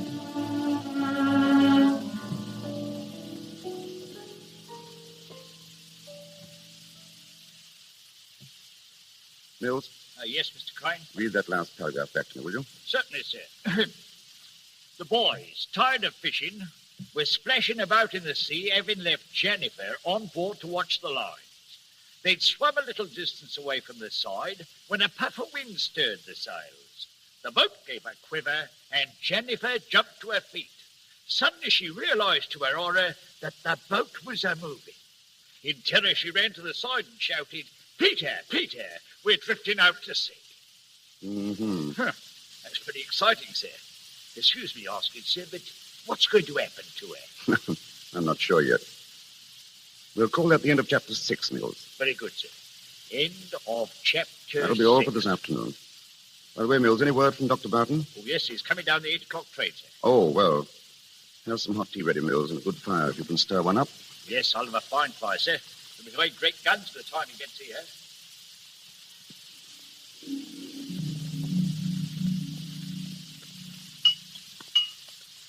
Another cup of tea, Dr. Barton? No, thanks. It's a nice place you have here, Crane. I like it. Very comfortable. And how's the new book coming along? Oh, we made a start. That's fine. You've certainly made a success of it. Well, it's been amazingly easy. I just stretch out all day here in the study or back there in the garden and dictate to Mills. Sometimes I laugh at myself. Imagine me writing adventure stories for boys. Read a piece about you a few weeks ago in the book section of the Times. I wondered why you refused to let anyone print your photograph. I don't think my picture would interest anyone, Doctor. No? Oh, Crane, during the war, you were in the artist rifles, weren't you? Yes? Why? Did you ever come across a chap called Shannon? Gerald Shannon? Yes. We were in the same company.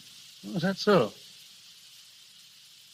Crane, do you remember a photograph of yours I gave back to you when you left the hospital?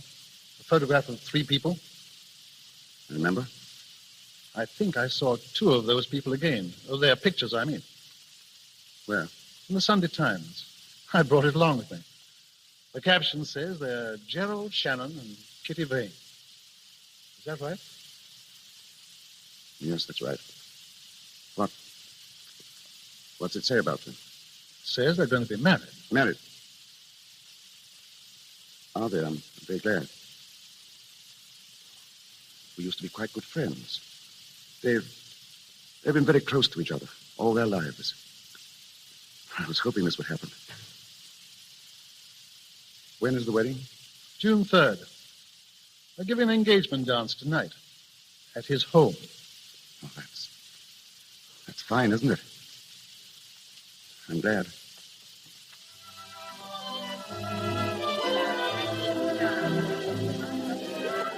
Kitty?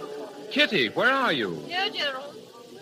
Darling, what are you doing out here all by yourself? Just thinking. Happy, darling? Don't you know I am? What were you thinking about? Oh, everything. You and me, our marriage, And Alan? Gerald. It's all right, darling. I understand. I couldn't help but think of him tonight. But they weren't sad thoughts, Gerald. I was just thinking that if Alan could see us, if in some way he knew that I was going to marry you, I think he'd be happy too. My darling.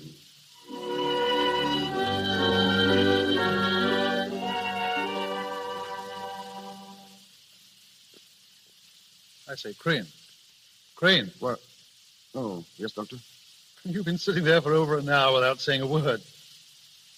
Anything wrong on that? No, nothing's wrong. Wasn't that talk about the picture, was it? I thought so. I'm sorry. I guess I've gone off the deep end again. No, that's all right, Doctor. Right. Oh, it's my own fault. It's been my own fault right from the beginning. I ought to put 1,000 miles between her and me, but I didn't. I stayed here where I might be near her, hear a word of her.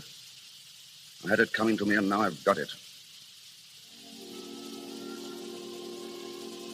I've lied to myself, Doctor. I pretended that I've made a life, that I was happy. Now I've found myself out. The work of all these years thrown away. It's tough luck, old man. Sorry I let go. I ought to be darn well ashamed of myself. I think I'll take a stroll in the garden and cool off. Can I take you out? No, I can find my way.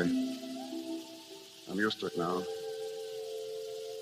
Doctor, that picture in the paper, is she just as pretty as she always was?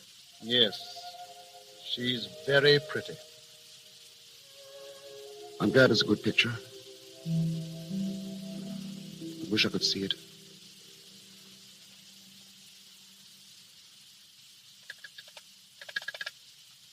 Hello, operator. I want to speak to Mr. Gerald Shannon.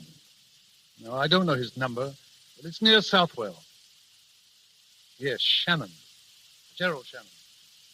Yes, thank you. Gerald, where have you been? I had a telephone call from a Dr. Barton. Barton? I don't remember. Gerald, what's the matter? You look as if you'd seen a ghost. Is anything wrong? I don't know. What do you mean? Gerald, that telephone call, what was it about? Can't you tell me, Gerald? I've got to tell you. It was about Alan. Alan? Alan's alive. Alive? Gerald. Gerald, what are you saying? He can't be alive. He is. I'm going to take you to him now. Oh, Gerald. Gerald. I'm afraid.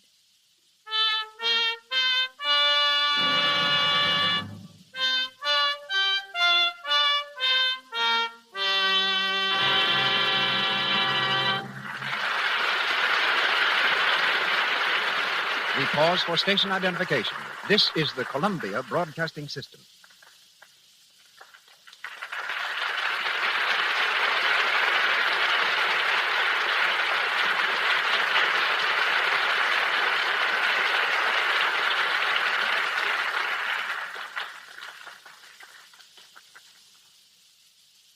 This is Cecil B. DeMille speaking to you from Hollywood. Our play continues in just a moment.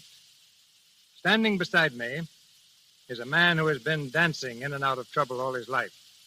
Soldier of fortune, war ace, member of the French Foreign Legion, political prisoner in Cuba, ammunition smuggler in Mexico, his adventures would provide material for 100 Hollywood thrillers. Yet today, of all things, he is a dance director at Paramount Studio. But his courage never deserts him. He flew to Yuma yesterday and was married. The man who fears nothing, Leroy Prince.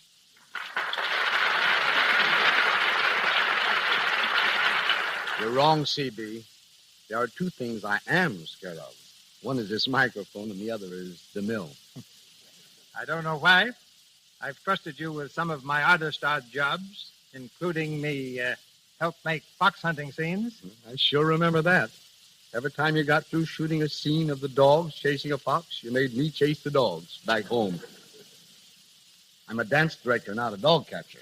And I'm telling you right now, I'm not going to chase any Indians for you in your next picture. The Plainsman. Let Gary Cooper do that. I'm doing bigger things now.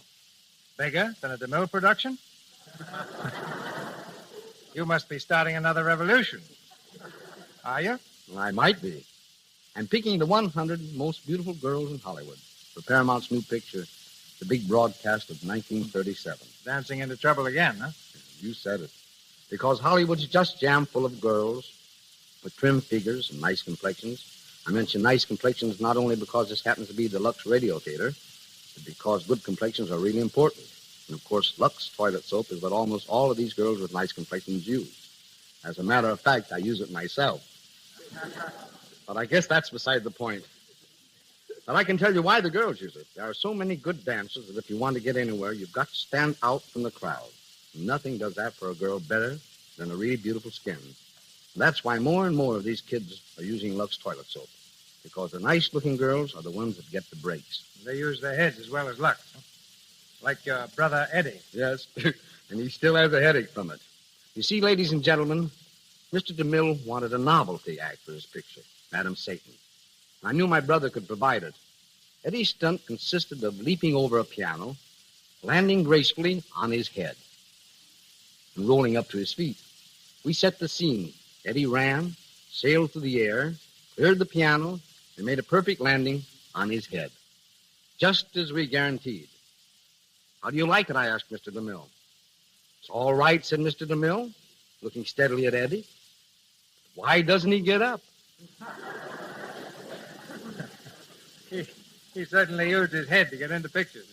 So long, Maestro. So long, soldier.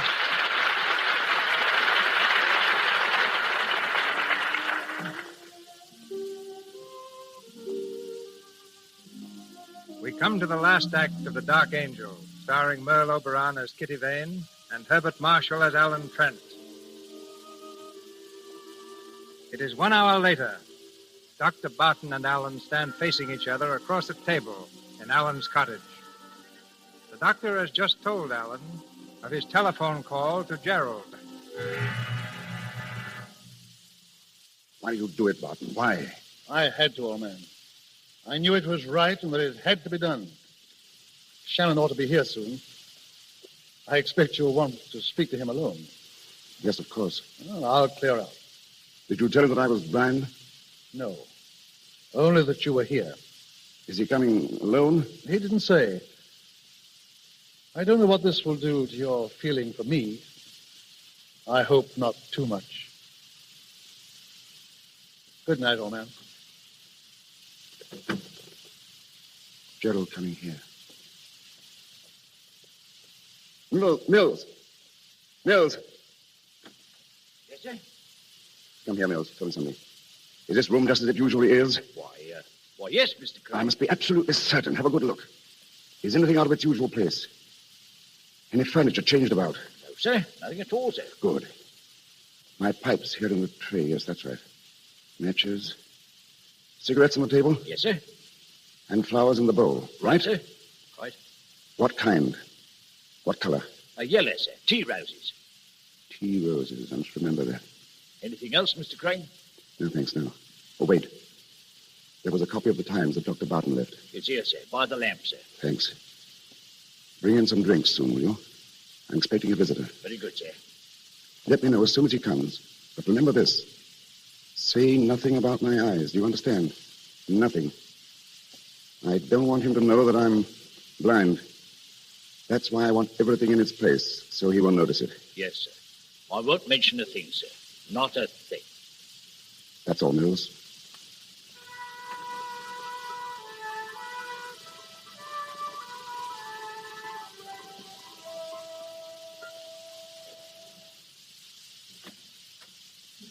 How's it, Mills? They're here, sir. They. Yes, sir. Lady and a gentleman, sir. A lady. Young? Yes, small, dark, and very pretty, sir. Very pretty. Shall I show him in, sir? Yes. Very well, sir. Mr. Crane's in the sitting room, ma'am. Thank you. Alan. Kitty, how are you? Oh, Alan. Alan, old man. Gerald, it's so good to see you. And Kitty. It's really, really you. I always knew sometime, somewhere. That we should meet again? Yes, I think I always knew it, too. The three of us. I'm so happy to see you both. Sit down, Kitty. Gentle old man, sit down. You'll have a drink, won't you? Alan, what? The cigarette's right there on the table, Gerald. Alan, what's the matter? Why, what do you mean? You act so queerly. You treat us like strangers. Oh, Kitty. But you must have so much to tell us. Yes, Alan. Well, it's a long story. But I want to hear about you. How's Aunt Sheila? How's everything? I'll keep you here for days telling me. Give Kitty a cigarette, Gerald. Matches here, huh? Thanks. I have some. Where have you been, Alan? Where? Well, I've been here. I've become a writer. Remember when we were kids? I was going to be a Shakespeare. Well, I'm not a Shakespeare. I write books for children. I like doing it. I guess I've done fairly well. I use the name Roger Crane. But, Alan, why didn't you let us know? Do you mind if I have a pipe? I'll show you around the garden later. I'm terribly proud of my roses. Just look at these yellow ones in the bowl. Pretty, aren't they? Tea roses. Alan, what's happened to us? Yes, why are you holding us off, Alan? I saw the notice of your engagement in the newspaper. Nice picture, too. My love to you both. I hope you'll be very, very happy. So, that's it. That's why you sit there torturing us, torturing Kitty. For years, you've let us believe you're dead, and well, now we come here after all this time, and you talk of roses. Good Lord, man, you've only to look at Kitty's face to know what you're doing to her. Gerald. Go outside, Gerald. I want to speak with Alan alone. Very well. No, Kitty. wait, Gerald. I see no I'll be out reason. in the garden.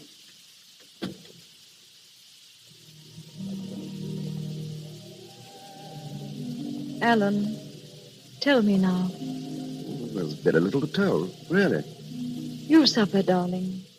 Something's hurt you. Won't you tell me? Why didn't you come home, Alan?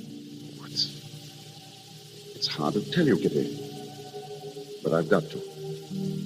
The war did something to me. I've changed. Changed?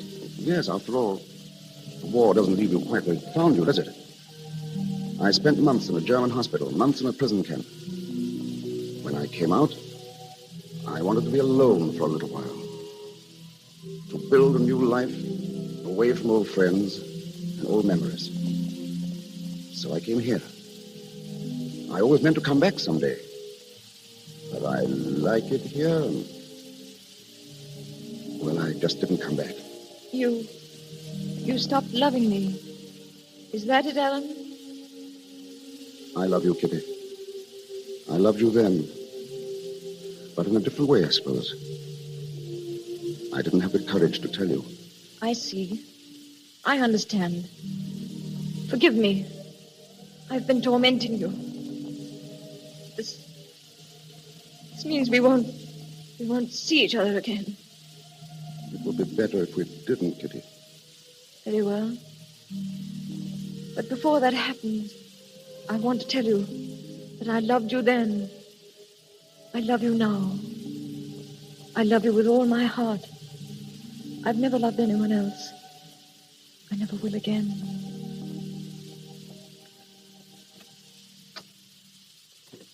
Goodbye, Alan. Goodbye, Kitty. Oh, Gerald. Did he tell you anything? No. Just that he's changed. Gerald, what's happened to him? What's happened to him? Don't, Kitty. Don't, please. Take me home. Take me home. No. You've got to stay here. No. Yes, dear. You see, I just spoke to the doctor. The one who called me. Well? Go back to Alan, Kitty.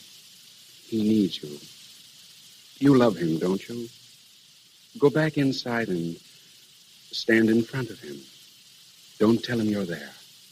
Don't make a sound. Just watch him. Watch him? Go now, darling. But Gerald... Go now, darling. Yes, Gerald.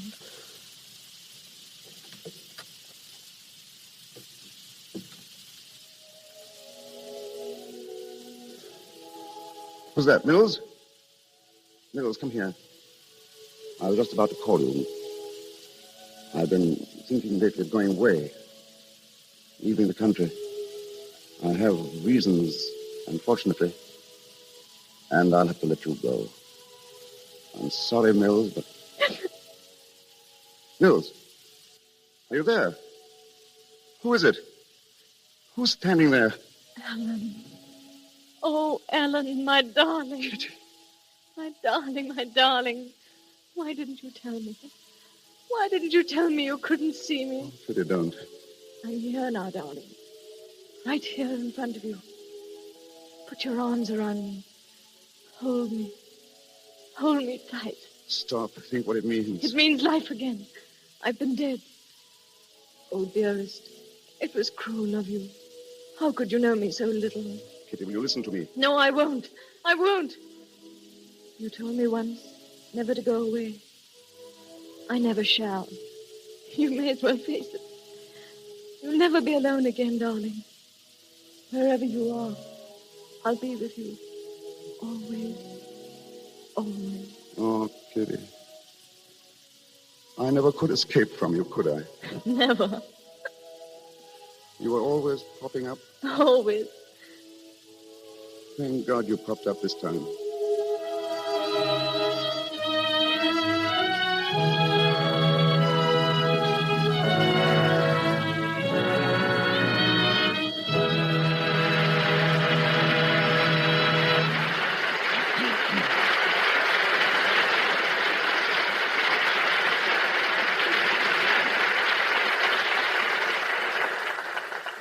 So ends the story of the Dark Angel. And in just a moment, you will hear further from our artists, Merle Oberon and Herbert Marshall. Speaking of artists in a more specific sense, I doubt if there is any painter in the United States better known than our guest tonight. With Charles Dana Gibson and Howard Chandler Christie, he made the beauty of the American girl famous the world over. He's also a motion picture pioneer. Ladies and gentlemen, Mr. James Montgomery Flagg.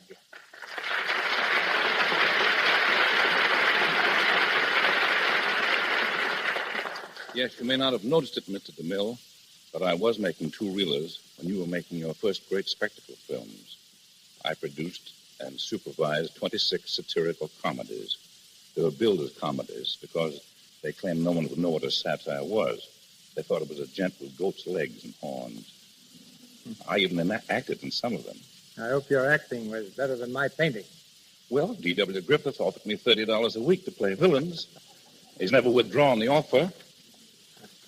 I made one called Perfectly Fiendish Flanagan. It was a takeoff on my pal William S. Hart. I played Mr. Fiendish Flanagan, the scourge of the prairies.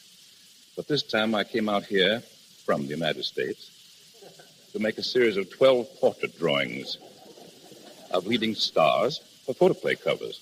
I've already drawn your star tonight, Miss Merle Oberon.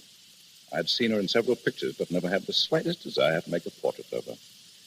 Seemed to be a false glamour about her features.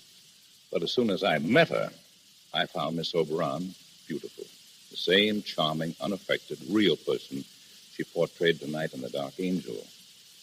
In regard to my drawing these stars, they're invariably charming and gracious, and I fully realize the terrific claims made on their time, their unreal life under the glare of the world's bloodshot eye. My astonishment was great that they should still be unaffected and simple in their manner. My hat, if I wore one, is off to them and to your Lux Theater. Good night. Before Mr. DeMille comes back with Miss Oberon and Mr. Marshall, I'd like to mention the names of some of those beautiful stars Mr. Flagg came here to draw. You know them all. Ginger Rogers, Carol Lombard, Joan Crawford, Jean Arthur, Betty Davis, Claudette Colbert, Jean Harlow. It's a list of the screen's most famous beauties. We're proud to say that every one of those stars I mentioned uses Lux toilet soap. That goes for tonight's lovely star, too. Next time you see Merle Oberon on the screen, notice her flawless complexion. Remember, it's Lux toilet soap that keeps it smooth. And here's Mr. DeMille. And now we present Merle Oberon and Herbert Marshall as themselves. As Mr. Flagg has said, Miss Oberon is the same sincere, delightful person that she portrayed in The Dark Angel. And Herbert Marshall, who played the soldier, did in real life serve with distinction in the war. In fact, the very name, Herbert, means bright warrior. Merle Oberon, Herbert Marshall.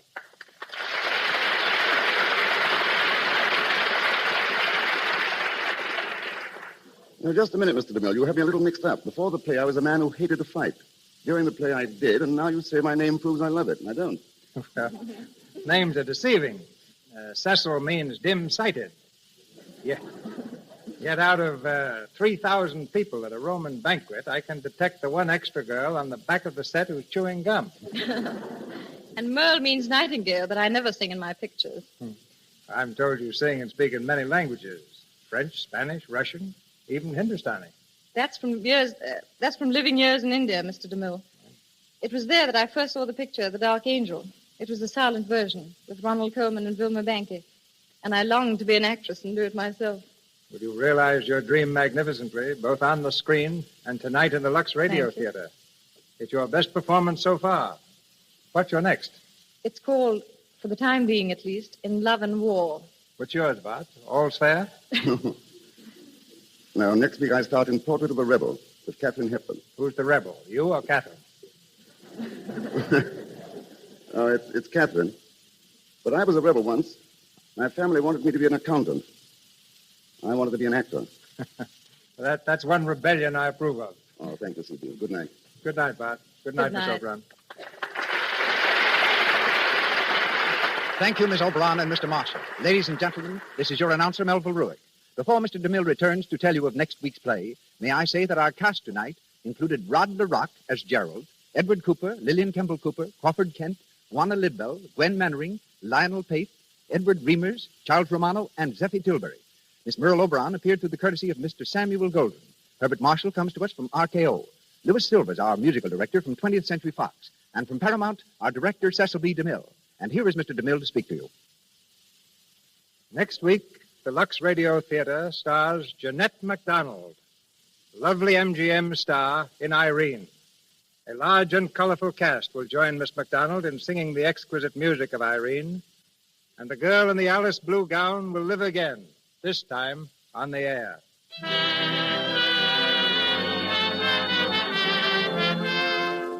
On behalf of our sponsors, the makers of Lux Toilet Soap, I invite you to join us next Monday night in welcoming Jeanette MacDonald to the Lux Radio Theater.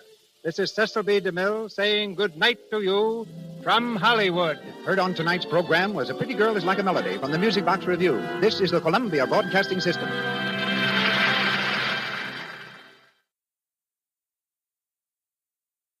Hollywood, California, Monday, July 6th.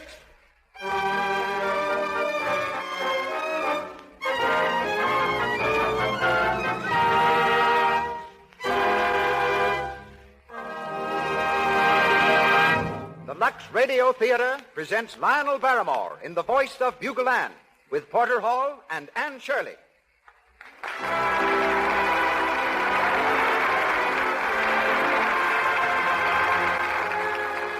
Lux presents Hollywood with Lionel Barrymore, Anne Shirley, Hal Roach, Cecil B. DeMille, Ruth Waterbury, and many others Brought to you by the makers of Lux Toilet Soap, the beauty care used by 9 out of 10 screen stars and by so many attractive women everywhere. We also salute a distinguished audience. With us tonight, I see Eileen Pringle, Paula Stone, and Cary Grant. Welcome to the Lux Radio Theater.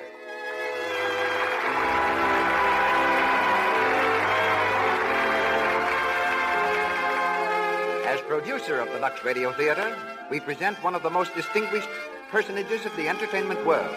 Producer of great screen spectacles, creator of stars, his name is known wherever motion pictures are seen. Ladies and gentlemen, Cecil B. DeMille.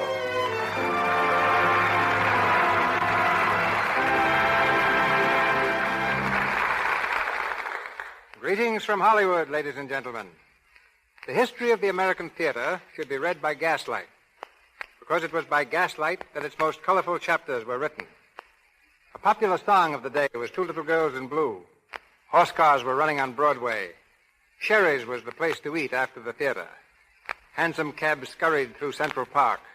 The fashionable figure was the hourglass silhouette. And Maurice Barrymore, the most popular matinee idol of his day, was making the gay 90s gayer. Among his contributions to the general uproar were 3 children, Lionel, Ethel, and John. All 3 turned out to be handsome and extremely versatile artists. But it seems that in everything I've done, Lionel has preceded me. We were the thoroughly unknown sons of famous parents. But when I went on the stage, Lionel was already there. When I started making pictures in 1913, he had been in the movies 4 years. When the screen switched from talkies, he directed the first all-color talking and singing film, The Rogue Song, starring Lawrence Tibbett. And when I came on the air, he was already so well identified with radio that people were calling him Mike. But at last I have Lionel exactly where I want him, in a DeMille production. The production is The Voice of Bugle Ann by McKinley Cantor. And here is our star, Lionel Barrymore.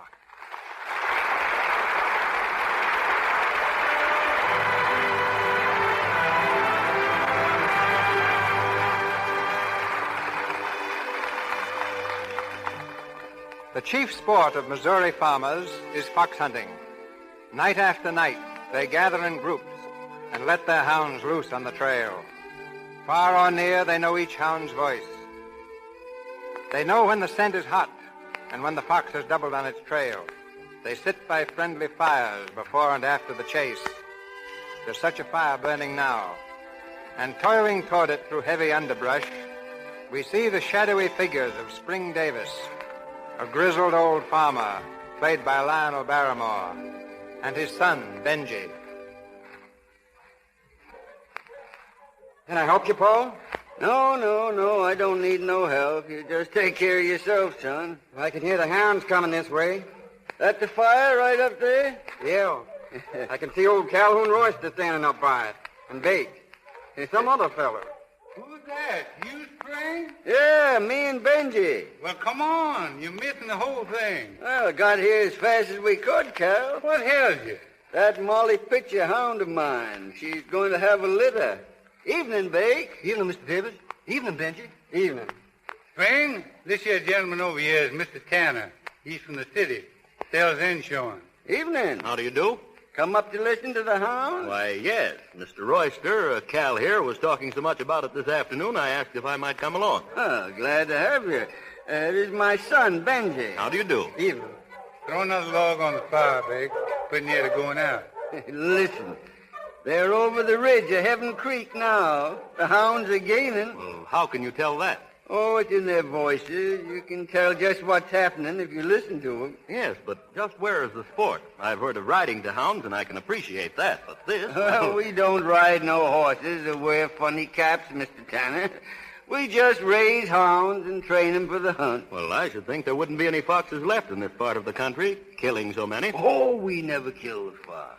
No. He holds up when he gets tired and the hounds come home. Do you mean the fox will run again another night? Don't they ever learn anything from experience? Yes, sir, they learn.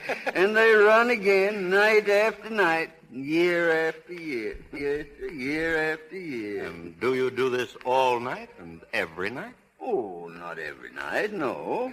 Sometimes it rains. Or sometimes it's just the opposite. Sometimes the weather's too dry. Well, sometimes we get long damp spells. Yeah, too damp. No, Mr. Tanner, we don't come out every night, but Cal and me ain't missed many good nights the last 50 years. Well, considering how it's pretty damp out here, it might be a good idea to take out some health insurance. Aye. Oh. Coming on to rain, Spring. Yeah, no hunting tomorrow night. Now, look here, about that insurance, Someone's coming up the hill, Paul. It's Mother, Paul. What's ailing, Ma? You'd better come home, Pa. Molly Pitcher's restless and nervous. She ain't acting right. Well, I guess her litter's about due. She crying? No, just restless. Well, I'll go. You stay here, Benji, till the foxes hold, then you bring the pack home. All right, Paul. Come along, Ma. We'll head for the house.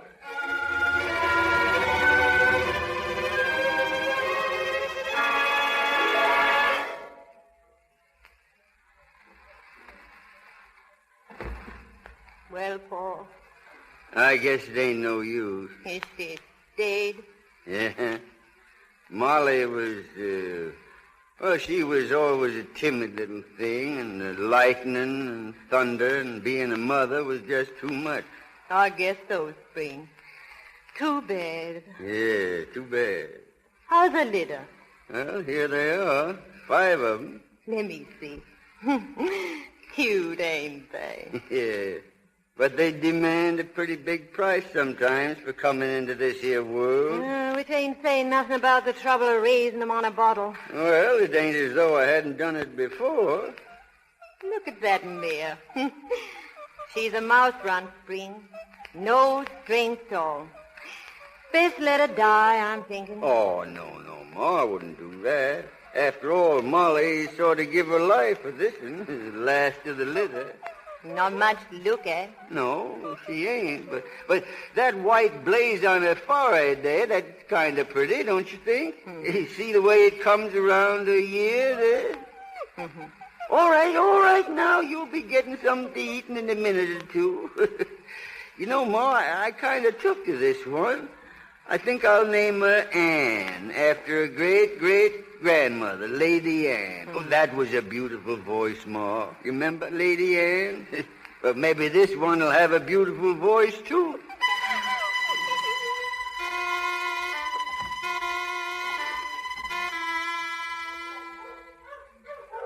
Put another stick on the fire, babe. I'm there. I'll do it. There she is. Listen, Carol.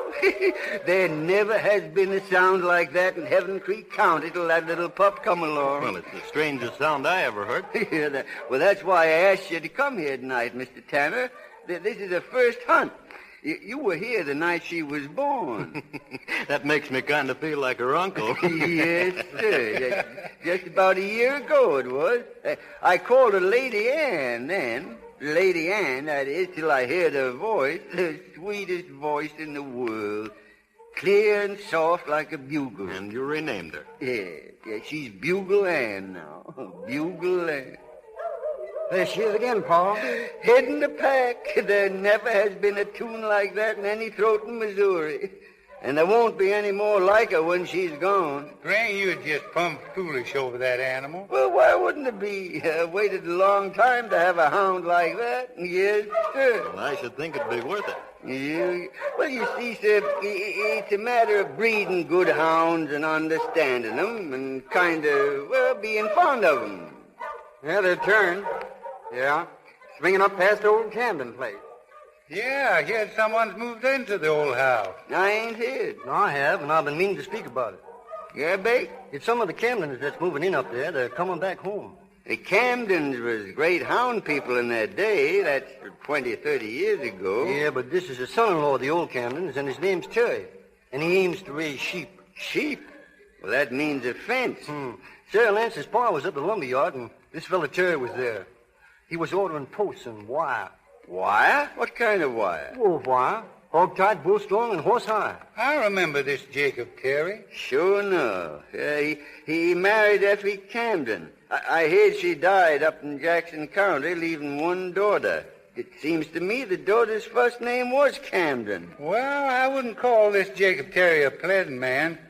Yet he once whipped a horse with a hunk of hickory. Oh, well, you can't condemn a man on what you hear. Any man can be reasoned with. Maybe we can reason with him about this fence. Why do you object to Terry having a fence, Mr. Davis? Well, in the first place, a fox hates such a fence. See? He's liable to shy off and leave the country because of it. But some foxes do like it, and that's even worse. Because a hound runs about 15 miles an hour, and he hits a wove wire fence in the dark. Now, the fox is little. He's got through without choking to death, but the hound, he's likely to get hurt. Well, you can't get good hunting in countries where they put fences across the fox range. No, I reckon we better make a visit on this here Jake Terry tomorrow. Nobody's ever put up such a fence in these parts. There's Bugle Ann again. They've holed. I guess we better call her back, Paul. Yeah. Hand me my horn, Benji. A bugle? Will she come for that? Yes, sir. And there's nobody in the world got leave to call Bugle Ann except me.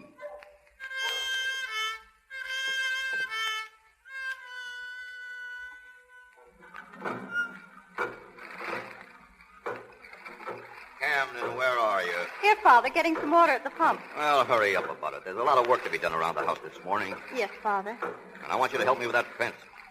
Father, I was going to speak to you about that. Must you put up a fence? Why shouldn't I? Well, the people around here do a lot of hunting. I know it. I heard them all last night. There'll be no hounds running over my property. We're going to raise sheep. I love the sound of hounds. It's really beautiful. Rubbish. I can't stand the sound of them, the sight of them. Well, the fools that make a fuss over them. Oh, but it's just a game, Father. Why, I've often heard Mother tell how they used to sit around the bonfire at night, right out there on the ridge. It's in your blood, too, I guess. Your mother was more interested in dogs than she was in me. You're her daughter, all right. Please, Father, let's not quarrel. Oh, get on with your work. I've got better things to do than argue with you.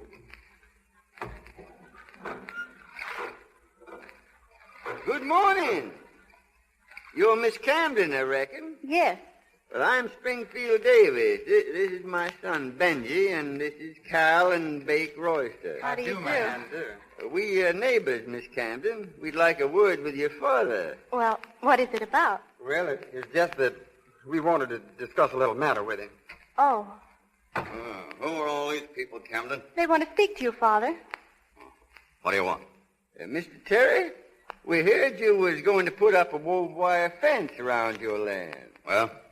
Well, a hound can't get through that kind of a fence, Mr. Terry. It's sure to get hurt. If they get hurt, it'll be their own fault. I'm going to build a fence, hog-tight, bull-strong, and horse-high, to keep hounds out. Father, please. Be quiet.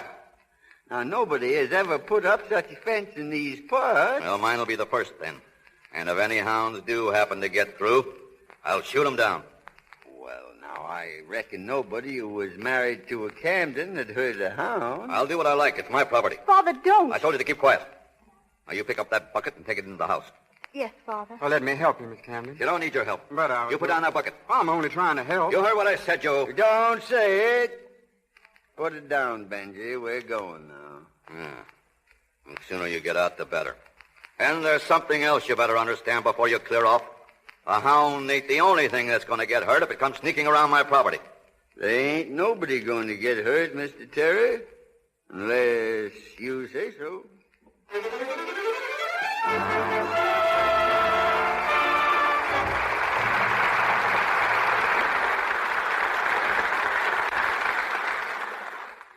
You're in the Lux Radio Theater on Hollywood Boulevard.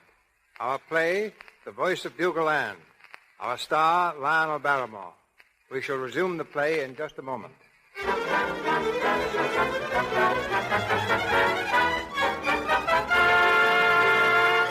Now we take you on a quick tour of Hollywood. Sightseeing buses do a tremendous business here in the world's great movie capital.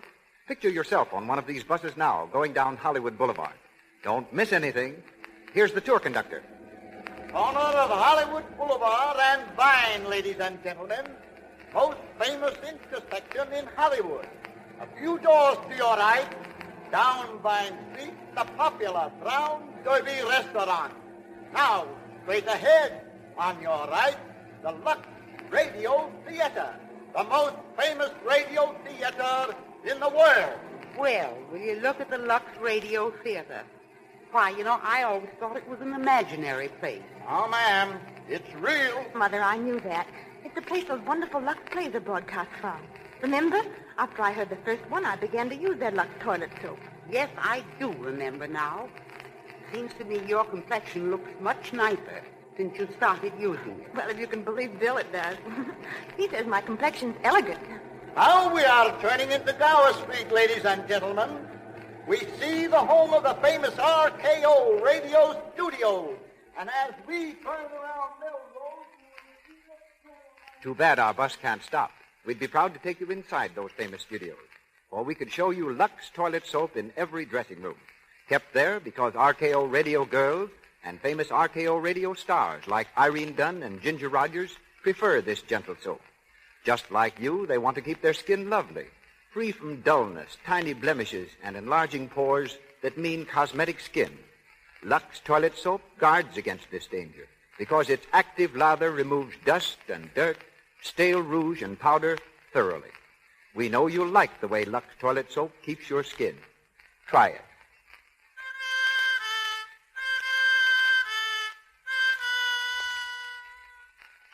Now we return you to Cecil B. DeMille. We continue with the voice of Bugle Ann, starring Lionel Barrymore.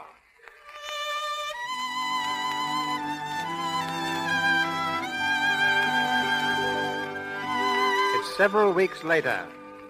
Benji and Camden have been seeing each other almost every night. They stand together now by the rail of a rustic bridge, gazing into the stream below.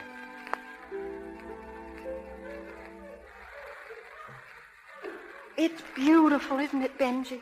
Yes, it is. But I guess you kind of make it more beautiful, Candy. That's nice to hear. It sure isn't hard to say. Your pa's hunting tonight. Wind is changing, too. The scent will be fairly free, I guess. You talk like an old-timer, Camden. It must be in the blood. I guess it is. I lay awake nights listening to the dogs. Oh, I've got so I know their voices. When I hear Bugle Ann, I just go cold all over. Well, she has the sweetest mouth that ever was in Missouri. In the world, Benji. I wish you could make your father feel that way. Oh, I guess he really does deep down. I'm sorry he doesn't treat you better, Benji, so you could come right up to the house to see me. I don't like you sneaking around behind his back. Well, I gotta see you somehow. Oh, you've done your best, Benji. Oh, it isn't that Father's mean, really. He's just unhappy. Well, I'm sorry you are, Camden. Not when I'm with you. Camden, honey, what are we gonna do? I don't know, Benji. It's awful this way. It's all so hopeless. I know. Listen. They're heading over toward your place. I hope they have sense enough to keep away from that wire fence. Oh, Benji, if they ever ran into it. I think I better go find Paul. If Bugle Ann ever gets hurt, he won't be responsible for anything. Benji, I'm worried. Well, I'll be all right. Come on. You can drive me back to the car in your place. I'll walk on from there. Benji, you won't let there be any trouble, will you? Not if I can help it, honey. I don't want anything else to come between us. Oh, Benji, darling.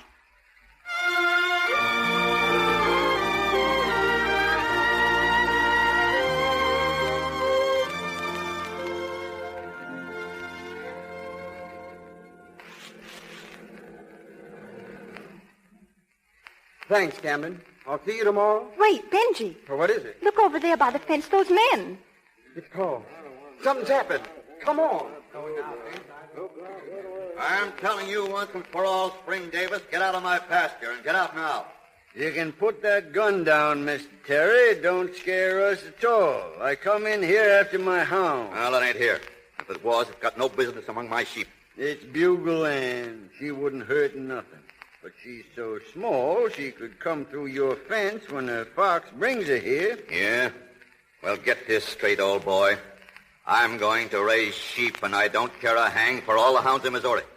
Now, you keep yours off my land, or they'll get a dose of number 10 shot in the hind end. Well, what's the matter, Paul? Something's happened to Bugle Ann. I can't find her. You can get out of here, too, Benji Davis. There's more than just hounds give me a peeve, and you know what I mean. If you're talking about Camden, Mr. Terry... I am. And if you know what's good for you, you'll stay away from her. Listen! Listen to that. It's Bugle Ann. Yeah.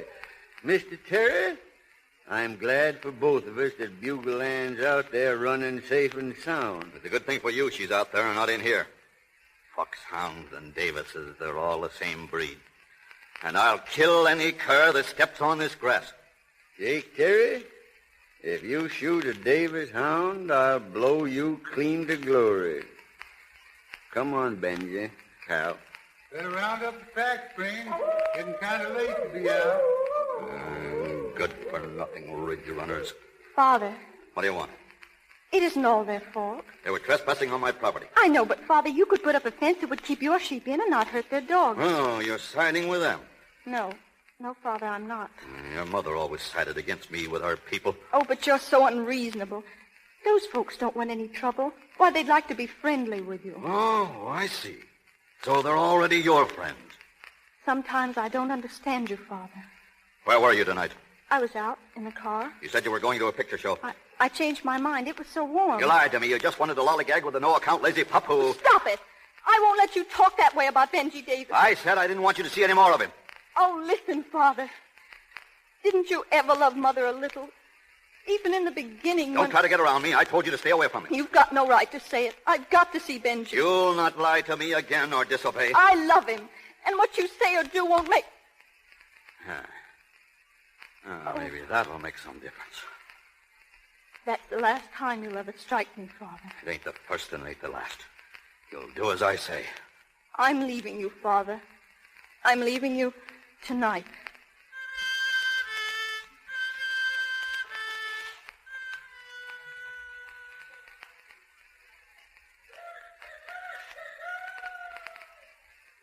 Where are you going, Paul? To call on Jake Terry. But that gun. Ain't going to take a gun, Spring. Bugle Ann can't be dead. You hear it yourself up by Terry's pasture. That was earlier, Ma. I called her all last night, but she didn't come to me. You think Terry shot her? I ain't sure, Ma, but me and Cal and Benji is going up that way this morning to look for her, and if she's there... Oh, Spring, I wish you wouldn't. Oh, you just leave this to me. I know what I'm doing.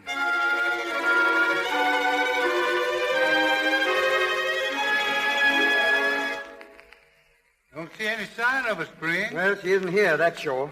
Paul, come on, let's go home. She ain't here, but she might be buried here. Why, what do you mean, Paul? You remember, Cal, how Bugle Ann caught her foot in that rat trap before she was weaned? Sure. Everybody knows that. But one gone toe never bothered her. Her track was always plain, Cal. I've been looking for her track up here, and there it is. Oh. Right there in the mud. You see it, Cal? Plain as daylight. Uh-huh. I reckon it'd stand in court just like fingerprints and such. She passed here on her way home, and Jake Terry shot her. Wait, Paul. Get out of my way, son. Come back here, Paul. I want to see Jake Terry. Wait, you don't know what you're doing. Let me go. He killed Bugle Ann. But you can't act hasty, Paul. Hasty? If I'm looking for rats in my granary, I don't sit down and wait for 'em. Give me that gun, Spring. Let go. You never bred Bugle Ann, did you? He was mine. There's Terry on the porch. He's got a gun, too, Spring. I told you to stay off my place, Spring Davis. What did you do with it, Terry?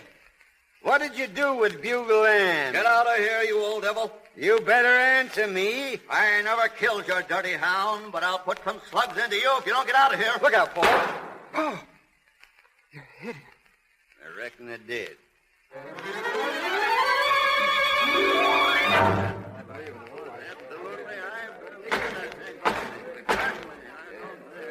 Miss Terry, you are under oath to tell the truth.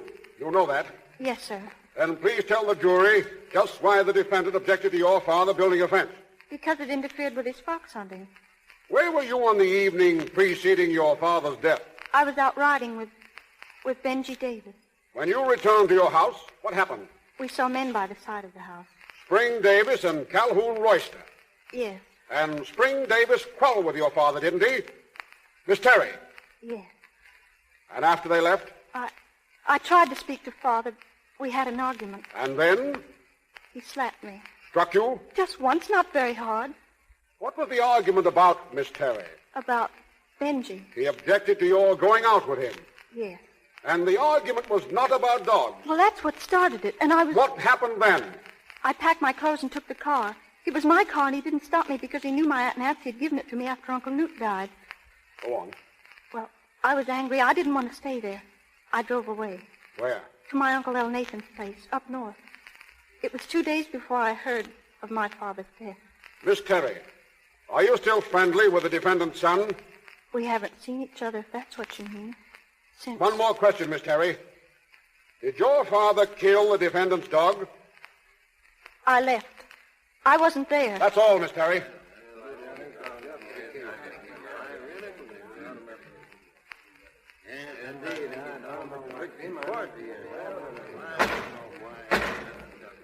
Now, Mr. Davis, tell me this. You never found the body of the dog, did you? No, sir, we never found her. And it's true that you and your friends, after the killing, made an intensive search of the premises for it. Well, we knew she'd been there. I couldn't mistake her footprint because she was one toe shy. Never mind that.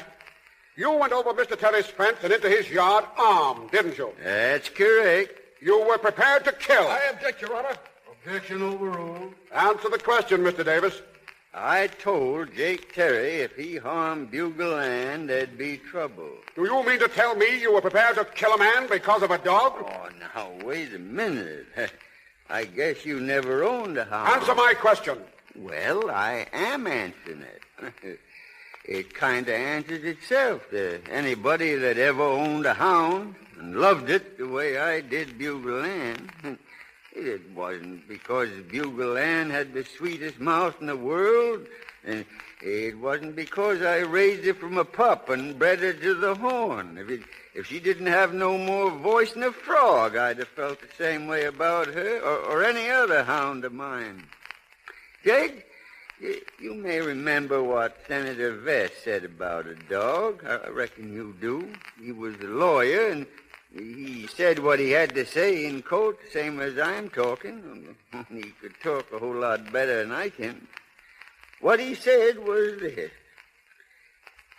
The best friend a man has in this world may turn against him.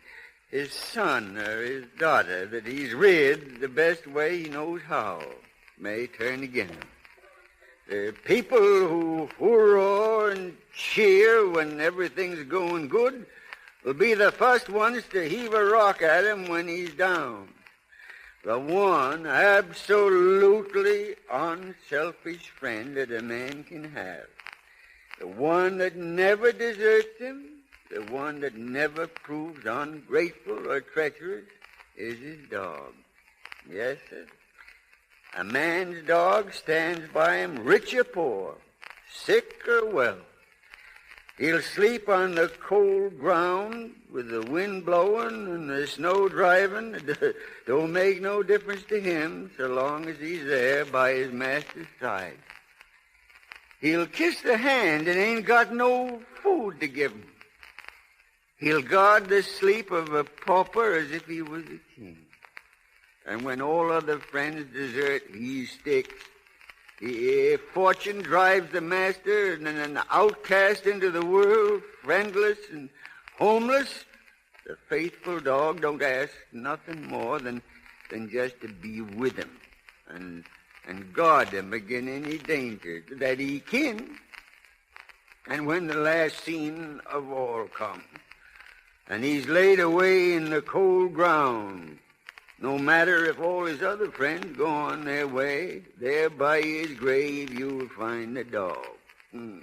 His head between his paws, and his eyes sad but open and watching, faithful and true right down to the very end. Yes, sir. Oh, I seen it more than once. I'd kill a man if he killed a friend of mine without no reason. And a hound is as much a friend as any man, except he ain't got none of a man's fault. Yes, sir. I ain't denying I killed Jake Terry, 'cause he killed Bugle Ann. I didn't want to do it, Judge. I just had to.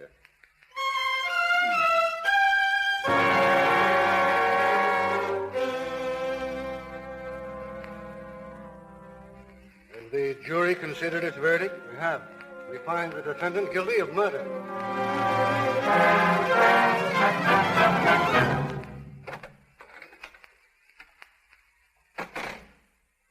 Sit down, Cal. Sit down. These cells ain't much to look at. I guess the best they can do. Here they're going to give me my sentence this morning. That's why I come, Spring. Yeah. Well, now, there's no use grieving about it, Cal. Reckon there's nothing else the jury could do, seeing as I killed him and didn't deny it nohow. Or they might have taken into account how you was provoked. He killed Bugle Ann, didn't he? Yeah. And he would have killed you, too, if you hadn't have given him the death shot first. Yes, that. Well, now, don't worry about me, Cal. It ain't going to be so bad up there in Jeff City. A lot of men stand it, and they ain't no tougher than me. I'm sorry for Ma and Benji, though. You'll do what you can for him, Cal. You know I will, Spring. You tell Benji that Camden's really a fine girl, and I hope maybe someday it'll work out for him. It's much worse for them two young uns than it is for me. You know, Cal, I ain't done much reading lately, and this will give me a sort of chance to catch up.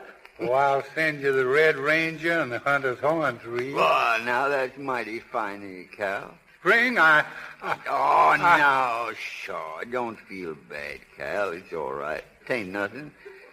I'm kind of looking forward to the chance of getting myself in good physical shape again. I heard they got a lot of exercise up there. I reckon I've been setting out in the wet too much nights. Guess I won't be setting out nights up there much. All right, Davis. They want you in the courtroom. Yes, sir. Say, Cal, I'm kind of nervous about this. You know, I never was sentenced before. You go ahead, Cal, and tell Ma and Benji not to take it too hard. Goodbye, Spring. Goodbye. I'll do the best I can. Yes.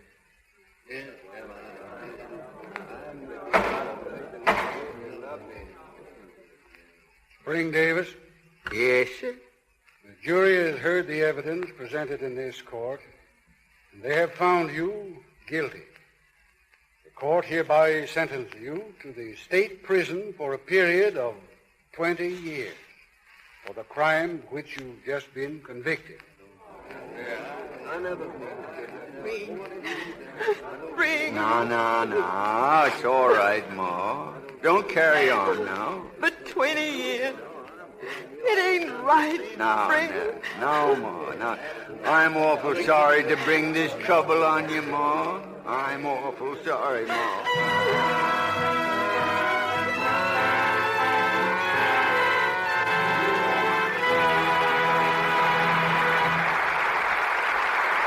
For station identification, this is the Columbia Broadcasting System.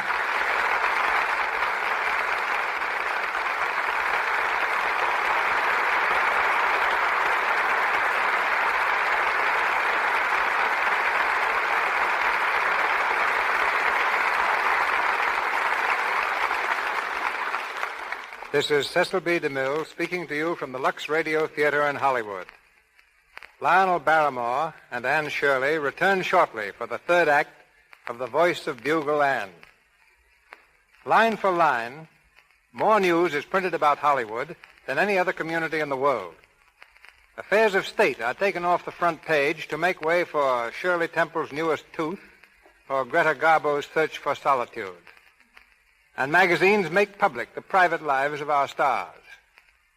Millions of people see Hollywood through the eyes of a certain editor who has left her editorial uneasy chair to come to the Lux Radio Theater tonight.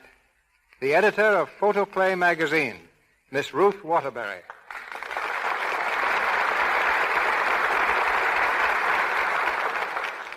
Thank you, Mr. DeMille.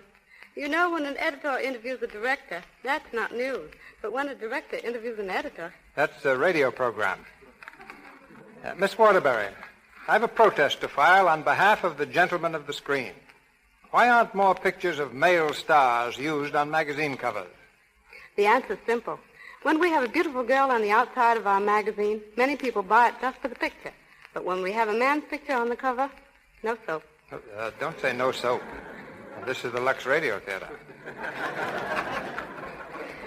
What I mean is, we have to have women's pictures because the majority of our readers are women. Then why not men's pictures? Aren't most women Gable Gapers and Coleman Cravers? We've had men on covers and eaten magazines for months thereafter. Women, by all newsstand records, are primarily interested in women. They want to know new ways to fix their hair, whether thin or heavy eyebrows are in fashion, how to keep their figures and their complexions lovely. I fancy, for instance, that a great many women use Lux toilet soap because they know screen stars use it. Well, that's no secret here. If an actress singles out a product for her personal use, you may be sure it's the best. Yes, when the stars take the cake, I mean when the stars take the cake, Miss Waterbury, just one.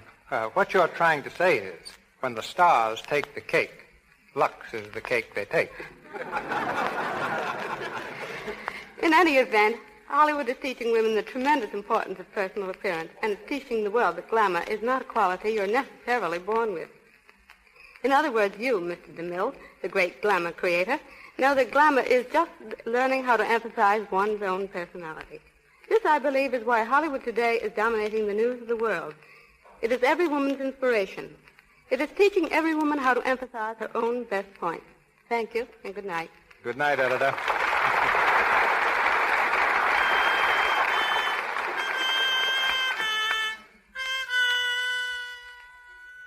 And now for the last act of our play, The Voice of Bugle Ann, starring Lionel Barrymore with Anne Shirley.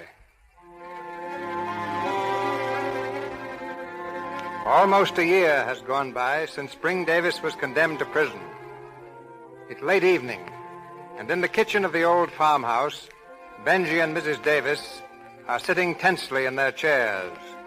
They seem to be waiting for something, half expectant, half frightened. Mrs. Davis breaks a long silence. Benji, Yes? are you going out searching again tonight? I searched and searched. Almost every night for 2 weeks.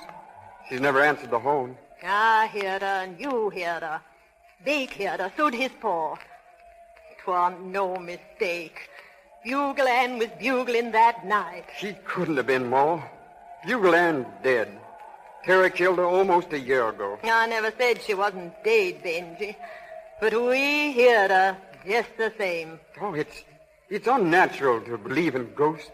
She was leading a pack. I'd have knowed her voice, Benji. And if she'd been alive, she'd have come when you called her. I guess the pack that she's been leading could go through a hog-tight fence like so much dishwater. Because there ain't no fences where they've been. No more. I guess the great hounds have got a place of their own to go to after they run the last race here. Benji, I've been meaning to ask you. Didn't Camden ever write you nor nothing since the trial? Huh? Oh, no, she never did, Ma. I ain't never heard a word. You know where she is, don't you? Up with Uncle. No, I know, but... Oh, what's the use? There can't ever be nothing between Camden and me. Not now. If she loves you, Benji. How can she? My father killed her father. There's a murder between us. Benji. Oh, I'm not saying Thor wasn't right. I'll do the same thing in his place. But that doesn't change things.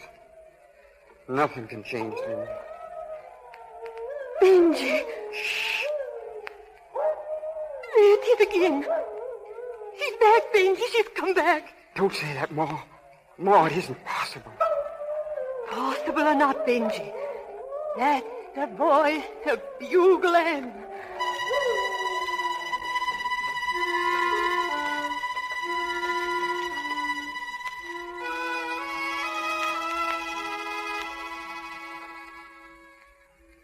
What are you doing, Camden? Writing a letter? Why, yes, Uncle L. Nathan. I've been trying to. Don't seem very successful. Got the end of that pen all chewed to bits and hardly lying down. Who is it to? No one. I'm not going to ride it after all. Camden, come here. You ain't still thinking on that young Davis fella, are you? Are you? Would it be so terrible? No, not terrible, but, well, it ain't exactly right. Why not? Do I have to answer that for you, Camden? Don't you know why? It wasn't Benji's fault. He did nothing wrong. His father did? And isn't he paying for it? He's up there in state prison, an old man, hurt and beaten, because he did what he thought was right. Camden? I can't help it. I can't help it. All right, Camden. It's all right. Uncle, how do you go about getting a man released from prison? You'd want to do that? He killed your father, Camden.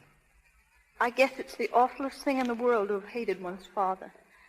I'm sorry I had to hate him, but he was mean. I saw what he did to my mother.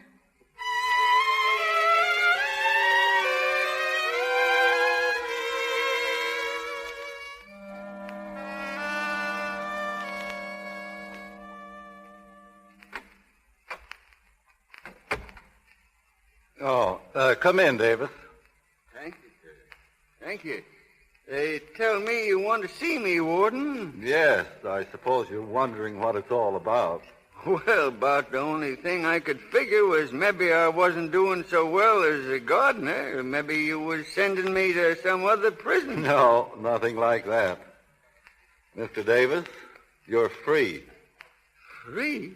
That's right. But the judge said 20 years, and it's only nigh under 4. Here's your pardon from the governor. And I can go home? That's it. But this got me kind of stamped. The governor don't know me, and I never had the honor of meeting him. Well, perhaps you've got some influential friends. No, I guess not. At least, not that I can remember being on speaking terms with. Well, it all came pretty much as a surprise to me, too, but you can go home. Home? I reckon that'll be kind of nice. Ma and Benji been writing, but it ain't like having your kinfolk close around now. Is it, Mr. Hanrahan? All right. I'll telegraph your wife you're coming. Thank you, sir. Thank you. Goodbye, and good luck, Mr. Davis. Thank you, Warden. Thank you.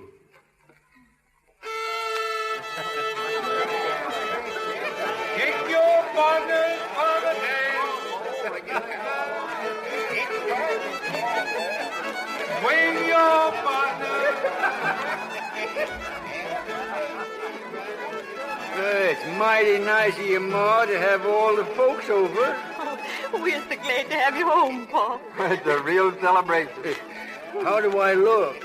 Am I all right to go downstairs? Yeah, let me fix your tie. There, that's better. You can come down anytime you want to now. We'll have dinner whenever you want. Well, son, Pa, I want to speak to you. now, what about? Wait till I close the door. Pa, I got something I want to show you. What, Benji? Look, Pa. Dog's collar. Bugle and collar. That's right, Pa. Bugle and collar. Where'd you get it? Where is she? Now sit down, Pa. Sit down and be calm. And... You found Bugle Ann, and you never wrote it to me. Now take it easy, Pa. Where was it? Where? Up in Bachelor's Timber. We never found her until last September. Bachelor's? No, couldn't have been up there. Yes.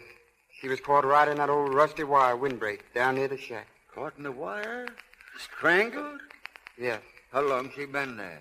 You couldn't tell, Pa. If it hadn't been for the collar, I wouldn't have known it was her. Maybe a year she was there. Maybe a lot more. Then Jake Terry never done it. Well, maybe Bugle Ann run up there after he shot her. Or maybe... Oh, stop your foolish talk. Well, that ain't the whole story, Pa. There was a time, the 1st of June, after you went up there, when we heard her bugling in the woods beyond Heaven Creek. She was alive then? Yes. But 3 nights ago, the night we heard you were coming home, we heard her again, Paul. 3 nights ago? We heard Bugle Ann. There was a time when I'd laughed my head off at that, but I've had plenty of time to think these last 4 years. There was funny things in the Civil War, boy. My father told me about, and there's been funny things other times. Now, I don't say you heard Bugle Ann the other night, but you did hear something. Mighty often I thought I heard her clear off in Jet City. 3 nights ago you heard her? Yes. Not since? Well, there's been rain. Well, there ain't no rain tonight. Oh. We'll listen tonight, Benji. You and me and Cal and Bake, like we used to. I'll have my horn along, and if I hear her voice... Oh, Paul, listen. If I hear her voice, I'll call her home.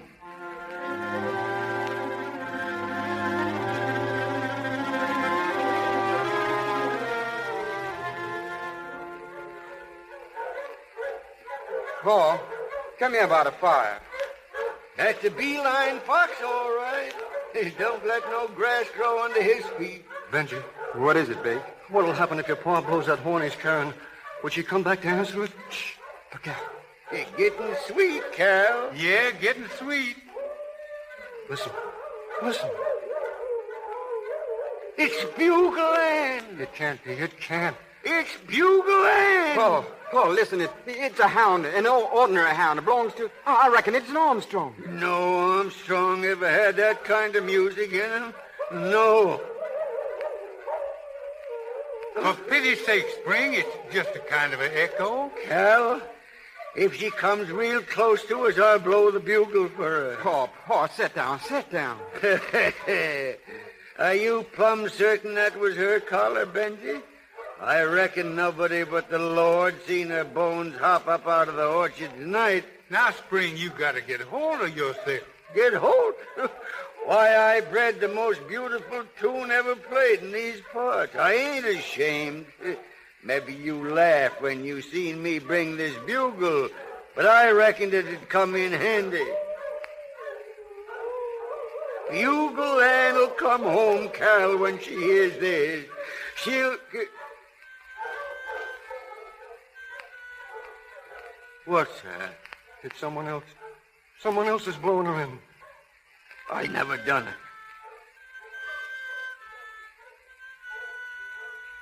I never gave no one else leave to blow her in. Where'd the call come from? Up on Heaven Ridge, your path.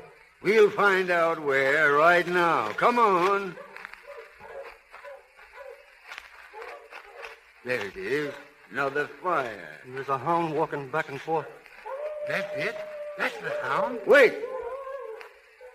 There's a girl there. She's looking right at us. Sees us, too. Oh, it's Camden. Camden? Come on.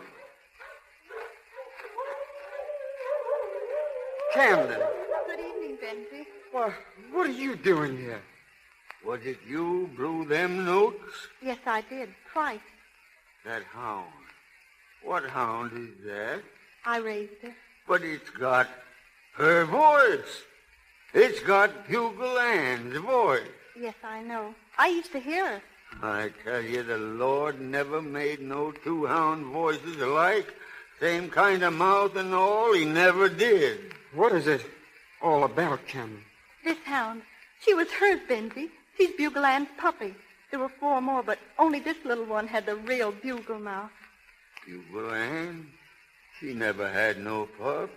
Mr. Davis, my father never killed Bugle Ann. Ah, we know that. The boys found a skeleton over there by Bachelor's, and they heard her voice in the woods. But I still say she never had no puppies. That night, I drove out of the yard just like I told in court. Bugle Ann was coming past the gate. I couldn't see her in time. I couldn't. It was an awful sharp turn, and I ran over her. I got out and picked her up.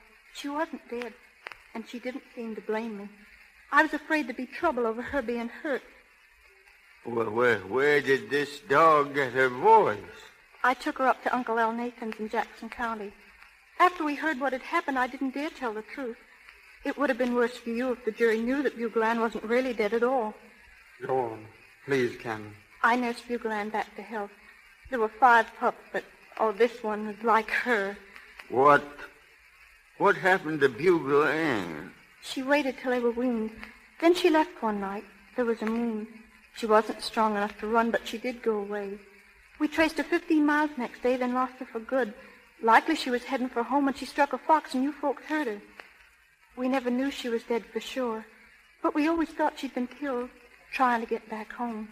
Benji says he heard her bugling 3 nights back. That was the dog here. I came out thinking you might be in the timber. You knew they let me out of prison? Why, yes. How'd you know?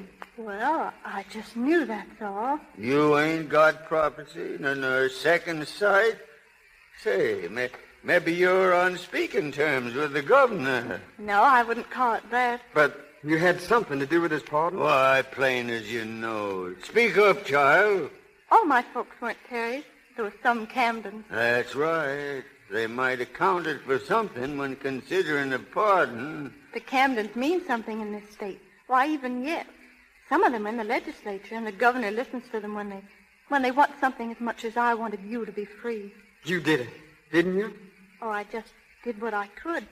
I told them about Mr. Davis. Well, thank you, Miss Camden. Oh, please. Hey, this little hound here. Hey, she's kind of taken to me, I think. Look at her, sniffing around. Well, I reckon you 2 youngsters got things to talk over. Oh, I have. Camden. Not now. But it's going to be all right, isn't it? If you want Benji. Sure he does. Been mooning around ever since you left, his mother tells me. Well... Wait, Mr. Davis. I brought the dog for you. I'd like you to have her. For me? Oh, that's mighty nice of you. I trained it at the horn, just the same as Bugle Ann. Well, what you call her? Little lady. Little lady, huh? Well, you've got quite a mouth, little lady. And spotted just the same as your ma. She's got the same voice. Yeah. And it's going to sound mighty pretty. Coming clear across the hills. Mighty pretty, little lady.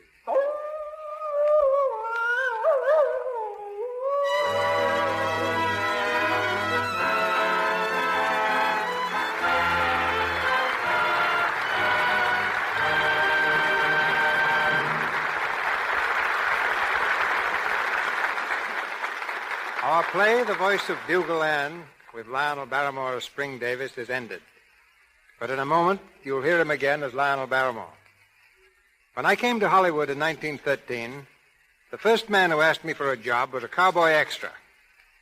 I still have the notebook in which I wrote his name, Hal Roach. Beside it is the salary he asked for, $5 a day. And beside that, my notation, too much. I hired others for $3 a day, and thereby did Hal Roach a favor. He went out and started his own studio, making comedies featuring another unknown extra named Harold Lloyd. In time, he started the Our Gang series, and the motion picture industry now awards him the laurel for producing more comedies than anybody else in Hollywood. Wait a minute, C.B. If you're going to mention Laurel, you've got to mention Hottie. Mr. Hal Roach, ladies and gentlemen, who insists that among his laurels is Hardy, and many other great comedians, including B.B. Daniels, whom I stole from him.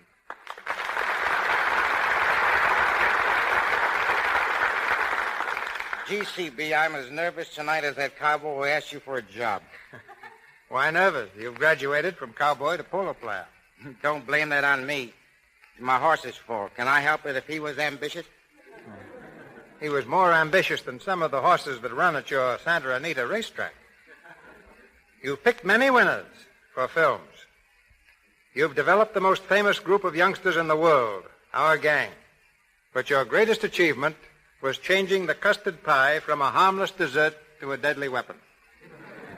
But you have developed the most famous character in Hollywood. Which one?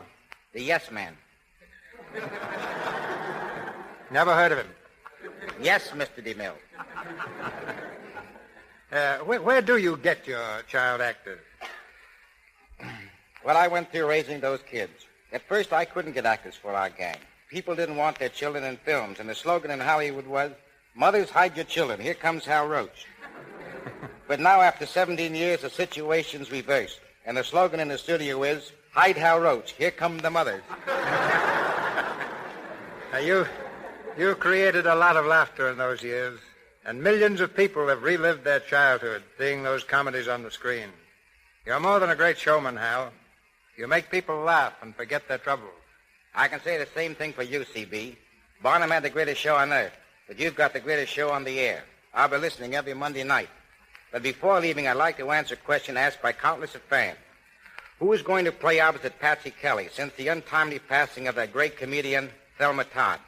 I think her successor is one Thelma would have chosen herself, Lita Roberti. So long. So long, cowboy.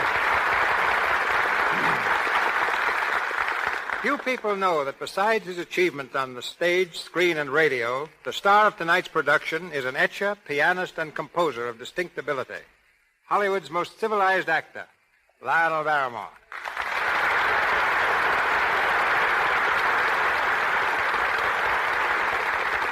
Well, thanks very much for the bouquet, CB. There's one flower I left out of it. We all know you're a great actor. But few of us know that you invented one of our most important mechanisms, the movable microphone. Well, somebody had to do something. You see, ladies and gentlemen, in the old talkie days, microphones were stationary. They were concealed in places like bookstands and floor lamps, and it was pretty embarrassing for a player to walk over to a vase and say, "Darling, I love you." So I putted around with a few wires and screws and gave us an instrument which follows the player and picks up every word naturally. I hope you remembered to patent it. You know, Edison forgot to patent all the rights of the motion picture machine. That little oversight cost him many millions. But if it hadn't been for that invention, I wonder where you and I'd be right now. Well, you'd probably be writing and directing plays, and I might be a commercial artist. I remember you once deserted the footlights and turned painter, but the paint didn't stick. Now, you're an actor and the son of an actor. I guess so. Blood must be thicker than watercolors. I'm looking forward to seeing your portrayal of Andrew Jackson in your next picture, The Gorgeous Hussy. It's going to be quite a change to see you without whiskers. Well, I've been wearing beards and mustaches so long I'd almost forgotten how I looked myself. It's a real relief to be able to wash my face again. With Lux, I hope. Lux? Why, you can't turn around in Hollywood without running into that soap. In one picture, I'm Norma Shearer's father, and she uses it, and then I'm some other girl's uncle, and she uses it. And now I come over here, and there's a broadcast about it. Even Anne Shirley, who played in tonight's show, uses it. I certainly do, Mr. Barrymore. My complexion is no better friend than Lux toilet soap. You see? That's all I hear. Lux, Lux, Lux. And why do you listen? Well, because I like it, too. Good night. Good night, Mr. Barrymore and Miss Shirley, and many thanks. Mr. Barrymore appeared through courtesy of Metro-Goldwyn-Mayer, Anne Shirley, RKO, Louis Silvers, 20th Century Fox, and Cecil B. DeMille and Porter Hall, Paramount. And here is Mr. DeMille with word of next week's play. Next Monday night, the Lux Radio Theater stars Marion Davies and Joel McCrea in the story of a tempestuous waif, The Brat. It's an exceptional entertainment we've chosen for you, with one of Hollywood's brightest stars in one of Broadway's most brilliant successes. This is the Columbia Broadcasting System.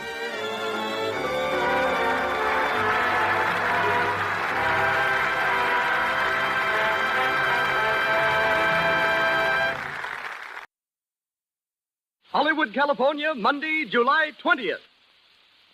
Due to studio commitments, Wallace Beery and Stuart Irwin, previously announced for this date, will appear in a future program in Viva Villa. And here's great news.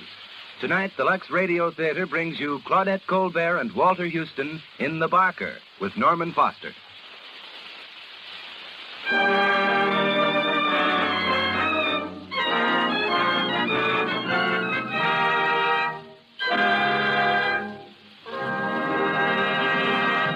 The Lux Radio Theater presents Claudette Colbert and Walter Houston in The Barker with Norman Foster.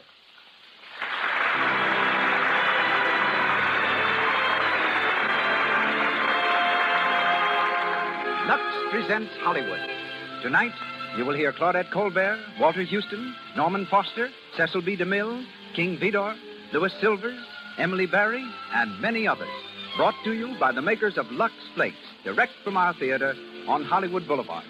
Our head usher just reports that once again it's standing room only, and there's a ripple of excitement in the audience, for the crowds have just spotted such famous personalities in their midst as Ralph Morgan, Florine McKinney, and Miss Ruth Waterbury of Photoplay magazine, and two of America's most famous radio conductors, Victor Young and Raymond Page.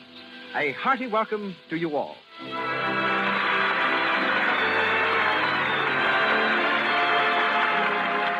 This entertainment is an expression of goodwill by the makers of Lux Flakes, those remarkable fine soap flakes that protect colors, freshen all fabrics, and keep your washables new-looking so much longer.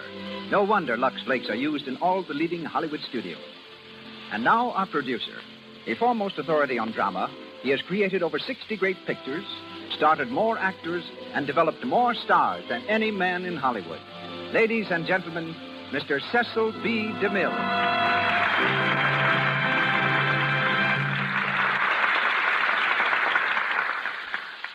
Greetings from Hollywood, ladies and gentlemen. Tonight, the Lux Radio Theater is the scene of a reunion, as Claudette Colbert, Walter Houston, and Norman Foster repeat on the air the play that started them toward Hollywood and world fame. The play is The Barker, and for 10 months, they kept Broadway audiences enthralled with its drama of life under the tattered canvas of a tent show. Throughout that time, Claudette played the role of a snake charmer. And yet, when I was directing Cleopatra, she was terrified that she'd have to touch a real snake. From the time we started, I'd been secretly thinking of various ways of getting her to handle the snake, and she'd been secretly worrying about what I was going to do about it. As Claudette sat on the glittering golden throne of the pharaohs, I walked up to her with a live California king snake, almost 6 feet long, coiled around my right arm. Behind my back, in my left hand, I held the harmless small snake that was to enact the role of the deadly Egyptian viper. When Claudette saw the big snake around my arm, she shrieked, "Oh, Mr. DeMille, I couldn't touch that snake. I couldn't possibly. Please don't ask me to." "Well, how about this one?" I said, taking the little snake from behind my back. "Oh, that one," she said. "Oh, that's just a baby. Yes, give me that," and took it in both hands, and we made the scene. My only contact with Miss Colbert's distinguished co-star is that he's always escaped me. In every picture I make, I have a great part for Walter Houston. But each time, he has a great part with some other director. So I've never been able to catch him in my net. But at last I have him on my network. If this were 45th Street, Walter Houston's name in lights would be a beacon over Broadway. Taxis would crowd the curb. Mounted policemen would be struggling to disentangle them. Through a packed lobby, top hats and ermine coats would move eagerly to their places. There's the same sort of excitement in Hollywood tonight as the Lux Radio Theater presents Walter Houston.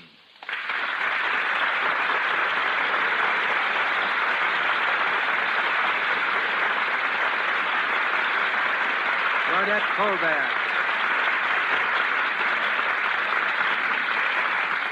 The curtain rises on our play, The Barker.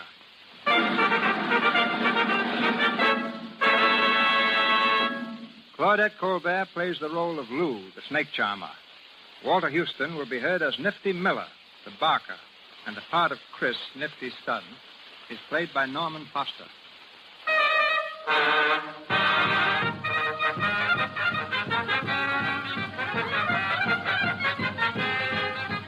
Colonel Gowdy's big city show has arrived in town. The midway is crowded with pleasure seekers. Many of them stop before the sideshow where Nifty the Barker is coaxing away their dimes with good-natured ballyhoo.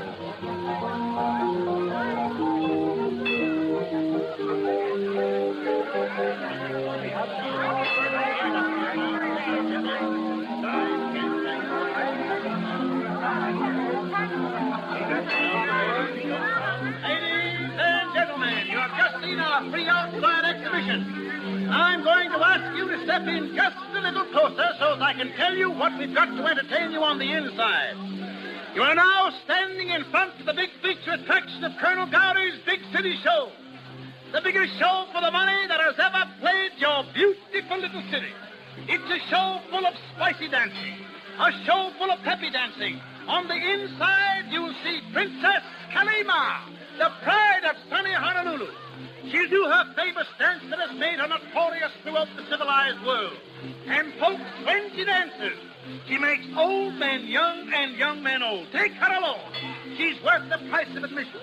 Then you'll be entertained by that Royal Hawaiian Trio, playing and singing haunting melodies from those far-off islands in the Pacific. And folks, if you say when you come out that it ain't the biggest show you ever saw, your money will be refunded as cheerfully as we take it from you. Now, as a special advertising price tonight, the admission is $0.10. 10 cents. Tenth of $1. Already, the box office is open, the performers retire, and the show starts right away. It takes you all the way through, folks. It's something you can't afford to miss. Hey, hey, hey, hey. How's the ladies there? How's the ladies? Well, I'm glad that's over, Hap. My throat's as raw as a piece of beefsteak. Nifty, looks like we're going to get a little dough on this bird yet. We done 53 flat. That's 18 berries more than last night. Well, it's time we hit a red one. Any more rain, the colonel will have to turn this outfit of his into a boat show. I'll be darned if I ever seen such a bum break in the weather since I've been trooping. I'm going over to the office wagon to deposit the money. All right, hurry back, Hap. Okay. Hey, Nifty, come here a minute. All right, Carrie, you can come out. There ain't no one around. Well, what do you want? I just want to talk to you. Gets lonesome back there in the dressing tent. Now, put on your best clothes tonight. After the show down here, we're going to go downtown to a dance. All right, Nifty. How much do you love me? Wait, are you going to start that again? Well, a girl likes to be told. You know, Nifty, there ain't nobody in the world for me but you. You got me spoiled for any other guy. Honest. Now, listen, I told you why I can't marry you just yet. You don't seem to remember that I got a kid to put through law college, and it's going to cost plenty of money. I'm going to see that kid gets all the things I miss. Gee, he's a wonder, too. He's got brains, and living on a farm has made him a husky little devil. Say, you know, why, you ain't even listening. What's the matter, Carrie? I get sick always hearing about him. Now, that ain't no way to talk. I ain't going to stay with this carnival racket always, and, well, when I come to settle down, there's time enough to talk about getting married. Give me a kiss, Nifty. What, out here on the Midway? Well, there ain't no one round. You little son of a gun. Oh, Nifty. I don't know what makes me so crazy about you. Yeah, you're all right, kid. I'll hand it to you. Now, beat it. Here comes the colonel. Well, Nifty, how much did we do this fine evening? 53 smackers even, Colonel. Not bad, not bad. You beat the athletic show $8, and you're just a few dollars behind the Palace of Illusion. Oh, hello, Hap. Hello, Colonel. How's Carrie, Nifty? Fine as silk. She and me are dropping in at a dance at the town hall after a while. That's right. I like to see my troopers mixing up with the town folk. Creates good feeling. You and Lou taking it in? Well, no. Lou and I had a little tiff this evening, and for the present, she doesn't care for my company. For the way you two strapped, you'd think he was married. Yeah? Hello, Lou. We were just talking about you. Yeah, we'll save it till my back's turned.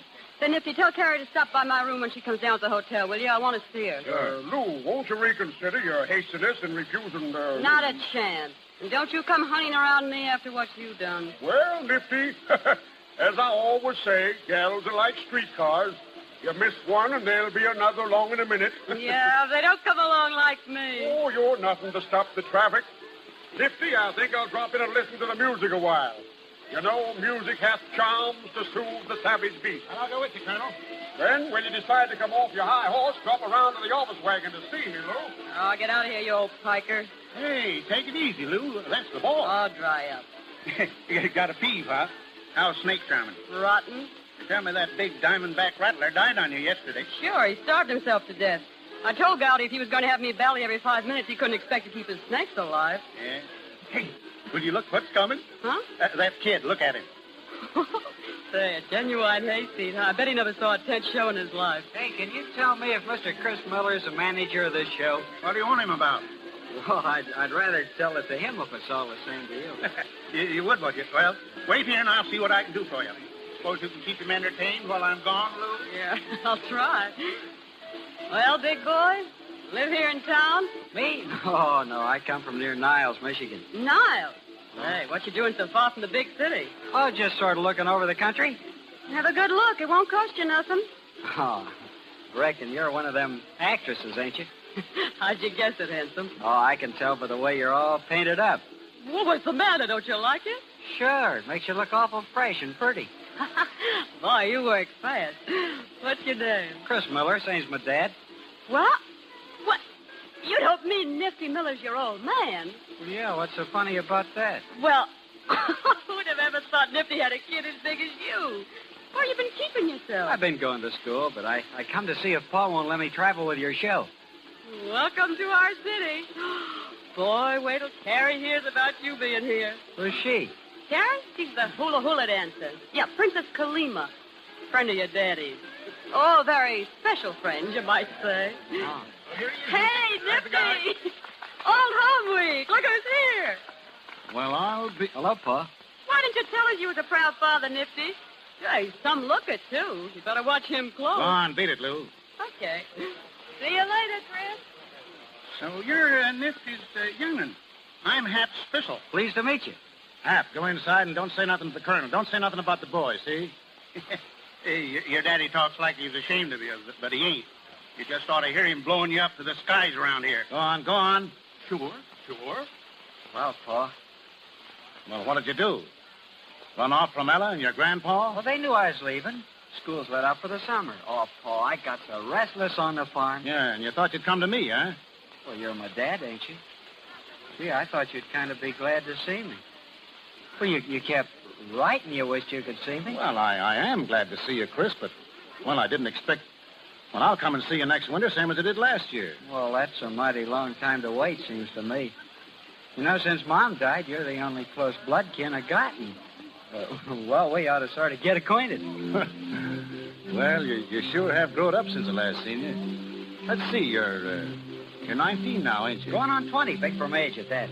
Well, it don't hardly seem possible. Oh, Paul, I want to do the things you do, travel around and all. You know, I was sort of hoping you'd see your way clear to take me... Well, now, listen, now, you get that out of your head right now. What do you suppose I've been spending money to keep you in school for? End up by messing around with carnivals? No, sirree. We're going to amount to something. You're going to amount to something, Chris. You got to. Hey, listen, you ain't forgetting you're going to be a lawyer, are you? Well, no, I'm going to be a lawyer, only don't you think I got to know something about life? Now, listen, you can learn all you need to know about life out of school books. Now, where do you suppose I'd be if I'd minded my old gentleman and got me an education? Well, I'd probably be a bank president or a lawyer myself. I tell you, Chris, as I've wrote you in letters many a time, a guy in this day and age without the proper schooling ain't got a Chinaman's chance. Education will get you money and a good name and swell friends to pal around with. I ain't had none of them because I was pig-headed. Well, all right, now, I know what I'm talking about. Oh, I only want to travel with you while it's vacation. I'll go back to school in the fall. I'll be a lawyer like you want me to. You won't be sorry. Honest, you won't. Well, I'll tell you what, Chris. If the colonel says so... You will? Now, wait a minute, wait till I finish. I'll take you on. If you don't behave yourself and mind me, well, you'll be shipped back to the farm right off. Gee, Paul, hey, what's my job going to be? Well, anything you're told. I learn fast, you'll see. Yeah, and there's lots of things you ain't going to learn, if I can help it. Nifty, did you catch my number? Carrie, come here. What do you want? Chris has turned up. Chris? Yeah, you know, the kid. Is this your kid? That's what I said. What's he doing around here? Well, this is his vacation. He's going to stay with the outfit for the summer. Chris, come over here and shake hands with Carrie. Pleased to meet you. Well, I can't say the same for you. Now, look here, Carrie. You two got to be good friends. You hear me? I said good friends, and that goes. Come on, Carrie, sweeten up. You look like you'd swallowed a pint of vinegar.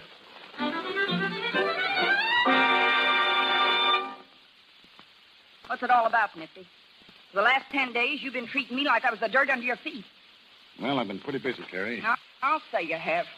Since that kid of yours joined the outfit, I ain't hardly had a minute alone with you. What's the matter with you, Nifty? You never used to act like this. Now, listen, Carrie, I've been thinking things over, and I decided the only thing to do is to Well, to lay our cards on the table. Now, it comes down to this. We're through. Through? Understand, this ain't something that I'm doing on the spur of the moment. But there's other things I've got to consider, and... Well, I got to think of Chris. Chris, you make me sick. All of a sudden you start squawking because you think I ain't good enough to associate with him. But I'll show you. You can't throw me off like an old shoe. I'll show you.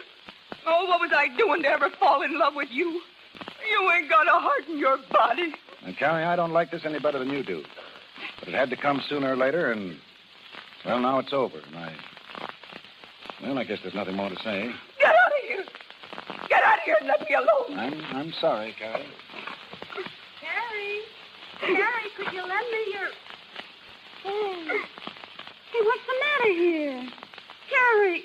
Oh, Carrie, what's come over you? Is it something nifty done? He's quit me, Lou. He's quit me. Why, the dirty bum. Oh, pull yourself together, honey. No, there ain't a guy living worth crying over. There's only one thing for me to do, Lou, and that's quit the show. I can't stand having all the gang laughing at me behind my back. Now, who's going to laugh at you? No, I can hear him. Nifty's give Carrie the air since his kids come on the show. She don't know enough to clear out. Well, if you feel that way, instead of giving up, do something to turn the laugh on Nifty. The only way I could get back at him would be doing something to that kid of his. If anything happened to that young puzzface, he'd get a taste then of his own medicine. To make him see how it feels when you lose someone you love. Well, you might let me vamp the kid. I can make him forget his happy home. Lou, would you do that? Would you? Do what? Help me get the kid away from Nifty. What? Hey, I was only kidding. I know, but you can do it. Make him fall for you. Gee, he's green as grass. Well, he'd never be able to pass up a good looker like you. Them eyes of yours would draw ducks off a pond. Say, I'll tell you what I'll do, Lou. If you'll get this kid to fall in love with you, hook, line, and sinker, I'll make you a present of $100 cash. Oh, you're kidding me. I'll show you if I'm kidding. I'll give you the 25 right now, and the rest later. How would I ever get him alone? Nifty watches him like a hawk. I'll fix that end of it. Well, what do you say, Lou? A little business deal just between ourselves? Hey, Carrie. It's him. Oh, gosh. Do you think he hurt us? Well, if he's standing outside the tent, he couldn't help it. Carrie, can I come in a minute? Oh, wait a minute. Well, Lou. All right, I'll do it. Here's the 25. All right, Chris, I guess you can come in now. Oh, hello. I kind of thought I heard talking in here. Yeah? Sit down, Chris.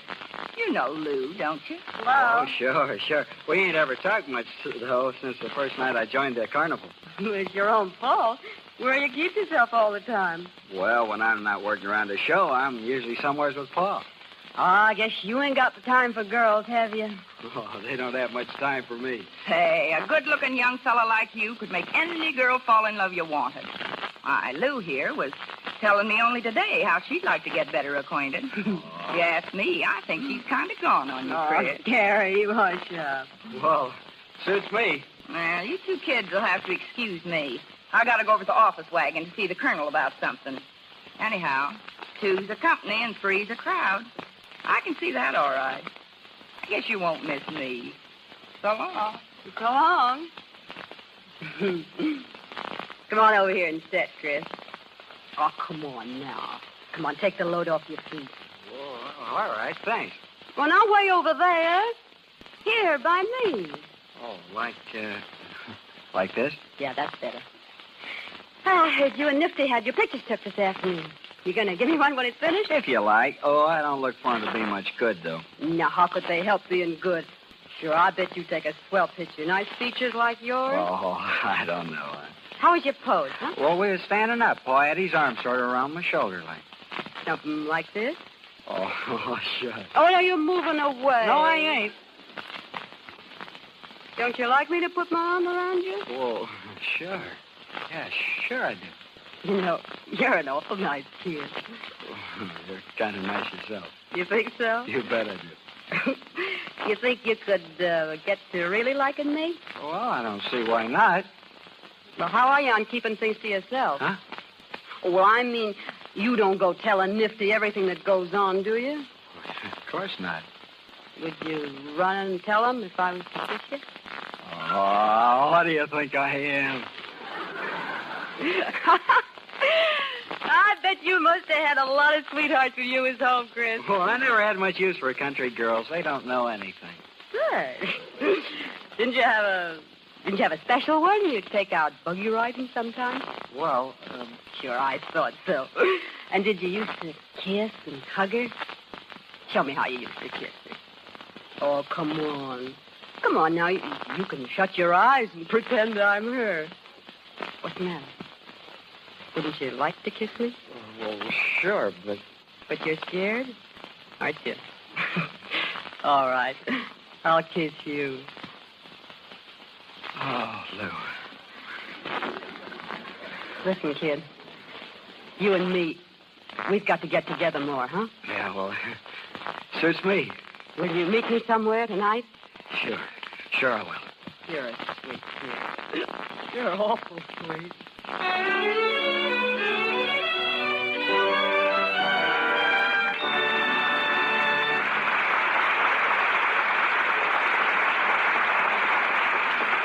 The second act of The Barker will follow in just a moment. Tonight, we take you inside a Hollywood movie studio. The lights are on, and they're all set to shoot a scene. Listen, here's the director. All right, let's get going. Let's get going. Time's money. Where's that extra that's going to climb on the chair when the mouse runs across the floor? It's me. Here I am. Okay, now, here's what you do, sister. It's a mouse, see? You don't like mice. You hate them. So you take a flying leap and land on the chair, see? Okay, here I go. Oh, cut. Oh, dear, I'm sorry. Oh, holy smoke. Can't you girls get up on a chair without getting a run in your stocking? Oh, get down. We'll try somebody else. We haven't the time to fiddle around wasting time with you. Oh, gosh, that's 2 runs in 3 days. And that night, when the extra got home... So he wouldn't let me do the scene just because of that old run. Gosh, I'm just sick. Why, Peggy, it's your own fault, I tell you, when you rub your stockings with cake soap the way you do. Use your head and try Lux Flakes. You know they're mild, and with Lux, there's no rubbing necessary. Smart girls everywhere know that Lux Flakes cut down on stocking runs because they save the elasticity that allows the silk threads to stretch and then spring back again without breaking. Cake soap rubbing and soaps with harmful alkali weaken elasticity. Stockings tend to pop into runs under strain. Tonight, protect your stockings against tomorrow's runs. Use Lux.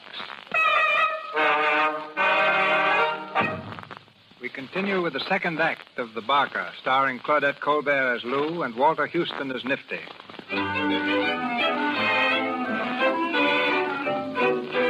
A week has passed since Lou agreed to Carrie's scheme. It's late in the morning, and outside the tent show, Nifty has been waiting for Chris to come to work. At last, the boy turns the corner of the tent opposite the sideshow and hurries across the midway. Morning, Pa. Sorry I'm late. I guess I must have went back to sleep. I suppose you know you're holding us up. Now, I told you I wanted them jacks built. We got plenty of time. I thought we'd wait till it cooled off. Now, listen, when I give an order, I ain't talking just to hear myself talk. The sooner you get that in your head, the better. I'm sorry, Pa. I didn't know it was that important. Now, Chris, it ain't my idea to be nagging at you. But I ain't satisfied with the way you've been acting lately. And I might as well tell you, if you want to stay around here, you got to brace up and take more interest in what's going on. Well, if a fellow's got a heavy sleep. Yeah, if you'd go to bed nights, you wouldn't be so groggy mornings. Where'd you go the last 3 or 4 nights after we shut down here? Oh, I don't know. Where were you last night? Well, nowhere in particular. Took a walk. You took a walk? Yeah, it must have been a long one. Well, it was a nice night, and Was you by yourself? Sure, why not? Where'd you go after your walk? Well, I stopped uptown at the lunch car, and I had a bowl of chili. Hey, what you so nosy about? Now, listen, Chris, I don't mean to be nosy. Don't get me wrong. Only I think I got a right to keep track of you a little. You see, kid, I've made a good many mistakes in my life that I ain't any too proud of. Well, I figured it wouldn't be right to let you go and not put you wise. Oh, I'm all right. Yeah, I think you are, too. That's why I'm counting on you. Now, you and me hit it off pretty good, and there's no reason that after you get to be a lawyer, we can't settle down somewhere together. I ain't going to spend the rest of my days on a lousy carnival. I got plans for us, Chris. Well, it'll be a long time before I get through all them colleges. Yeah, I know. It seems long now, but you'll see how quick the time passes. Just think how nice it'll be to have an office of your own and people coming in to see you to get them out of trouble and more dough than you'll know what to do with. Wow. Come on, Chris. Let's be pals. What do you say? I didn't know we ever stopped, Paul. That's the boy. Now get after them jacks. And when you get finished, you and me will go down to the creek and have a swim. Hey, how about it? All right, Pa. Oh, I'll see how I feel.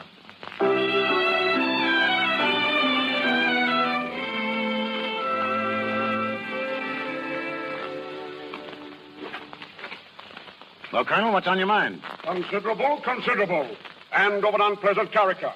Do you know what that young squirt of yours has been up to, sir? What, Chris? He has the impudence and audacity to be carrying on a love affair with Lou right under our very noses. What? Why, there ain't a word of truth in it. Ah, my friend, in spite of your vigilance, the lad has fallen in love. And with Lou, of all people. Why, it couldn't be possible. Are you with your son every minute?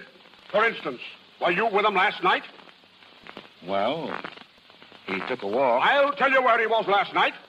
He was keeping a rendezvous with the little snake charmer, that's where. How do you know? Last night, Nat Brody shadowed the lady in question, saw Chris meet her, and they walked off together with their arms around each other. Well, what do you think I ought to do, Colonel? Do? There's but one thing to do. We must put an end to such flagrant disregard of the conventions. I expect you to give your son a severe reprimand. And I shall dismiss Lou from my employ at once. That's letting her off too easy. She ought to be horsewhipped. Wait till I get hold of her. I'll make her pay for this. Now, Nifty, we can't blame it all on Lou. Boys will be boys. You and I know the lure of the petticoat. Yeah, now I can see what's changed Chris in the past week, the little simp. He'll try slipping something over on me, will he? Well, I've got a good notion to ship him right back to the farm.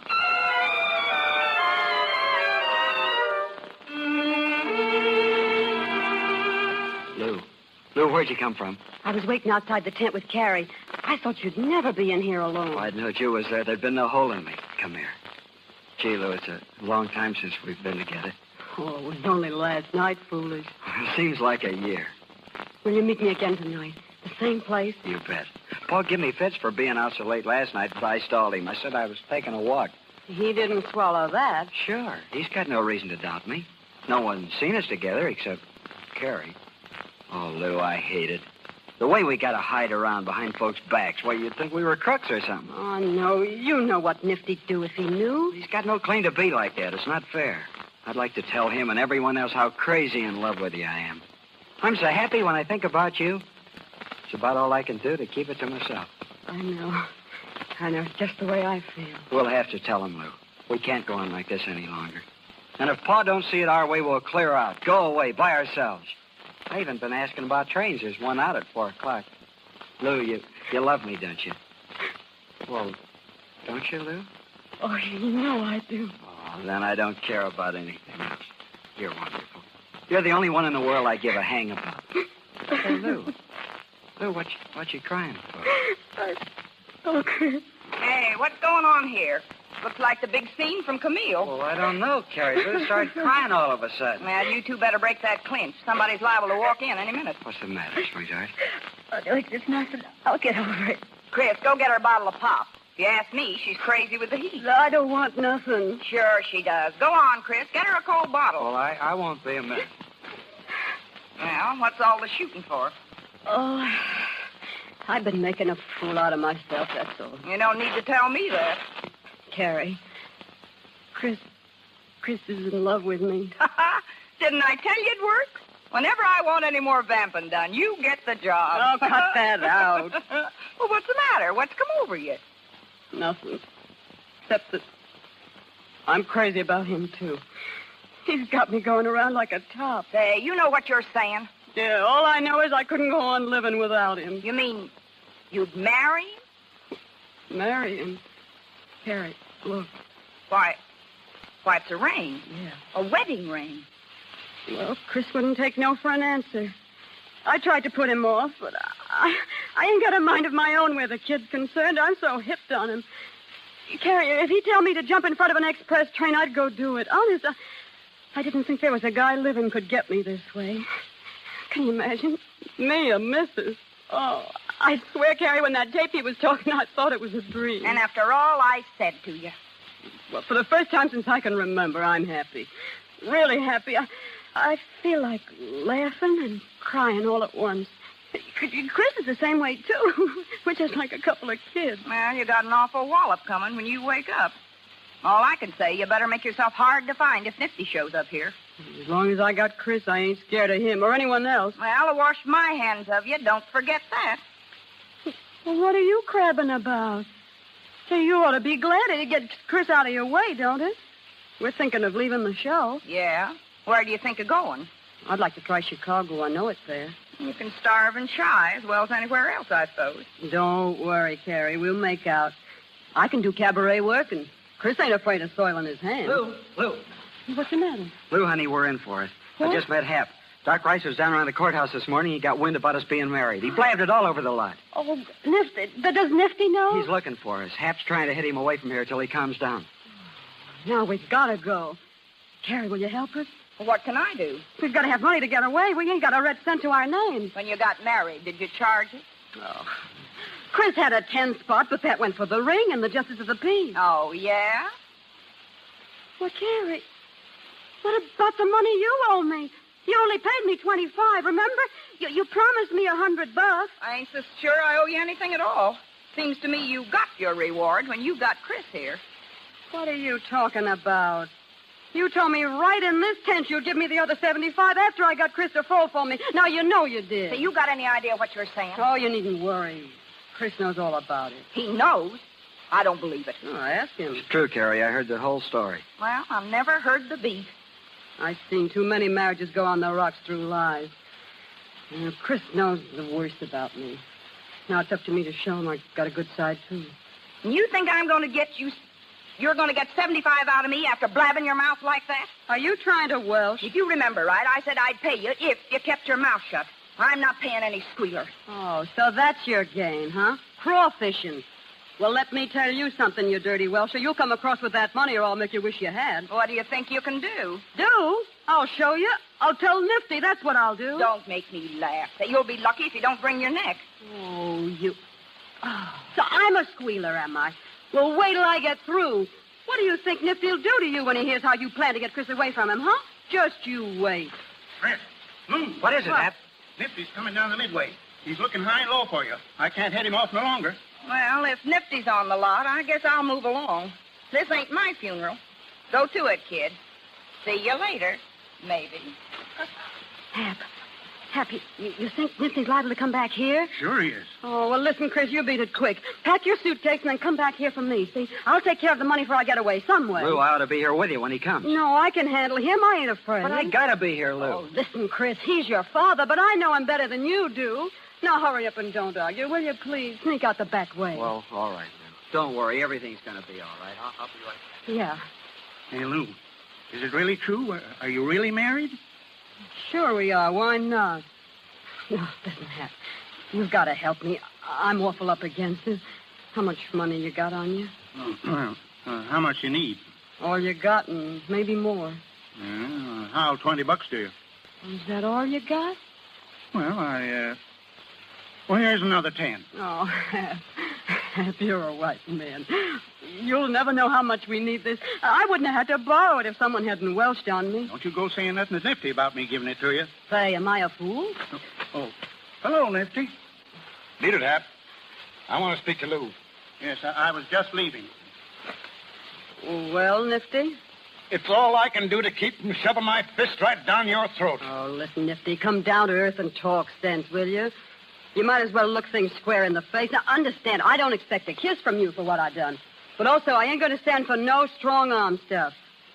I married Chris because I love him and he loves me. Yes. Yeah, and we're hooked up as tight as if we'd had a strip carpet wedding in a 6-story church. Now, you can threaten, swear till your lungs give up, but you can't change that. Well, you knew how I felt about Chris, what store I put by him, what plans I had for him, how I'd saved up to get him educated, but what did you care? You come along and flirt, in a few days you wreck him for life, and me along with him. Wreck him? I don't know about that. After a while with you, I wouldn't give a thin dime for him. Oh, is that so? He's just a kid. He don't know how to look out for himself. Then what'd you leave him come on the show for? A carnival ain't just exactly my idea of a kindergarten. If you'd cared about him, you'd have kept him on the farm. Yeah, it's your fault his running away with me. Running away? Where do you think you're going? We ain't particular, but we don't stay here. Chris, don't go. How will you stop him? You can't lock him up in the closet like he was a 2-year-old. Oh, Lou, don't take Chris away from me. Don't you see you'll ruin him? He ain't just an ordinary carnival bum. He's got a future, and with the right education, he can be a big lawyer. I heard him say he didn't think he wanted to be a lawyer, even if he went to all them colleges. You can't just make anyone into a lawyer. He ain't had enough experience to know what he wants, but I know. I can make him amount to something. Lou, what do you take to give him up? Oh.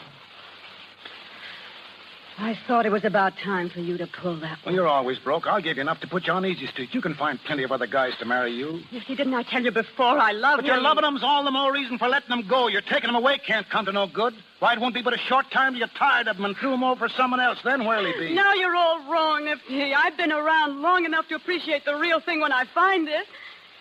Chris and me are going to make a go of it. How can you? He ain't your kind. He's only a green country kid that don't know what it's all about. And when he wakes up, he'll never forgive you for tricking him into marrying you. I didn't trick him. Why, if you think I'm taking your boy away under false pretenses, I'll give you a chance to talk to him by yourself. He's leaving of his own free will. You see if you can make him change his mind.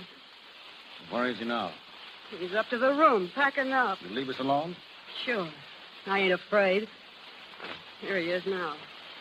All right, go ahead. Run me down to him and see what good it does you. Well, Lou. Oh, your daddy don't seem to fancy me as his daughter-in-law. Chris, I want to talk to you. Lou, you know what you said. Sure. I'll be outside, honey, when you want me. Where are you going? I told him I'd step out while he has his say. He can say it in front of you. It seems he'd rather not. I expect he's afraid of hurting my feelings. Well, you stay here, or I won't either. What is it, Pa? Well, what you got to say to us? Nothing. Nothing at all. Go on, go away with her. Don't ever let me see you again. She's got you, she can keep you. You ain't worth saving.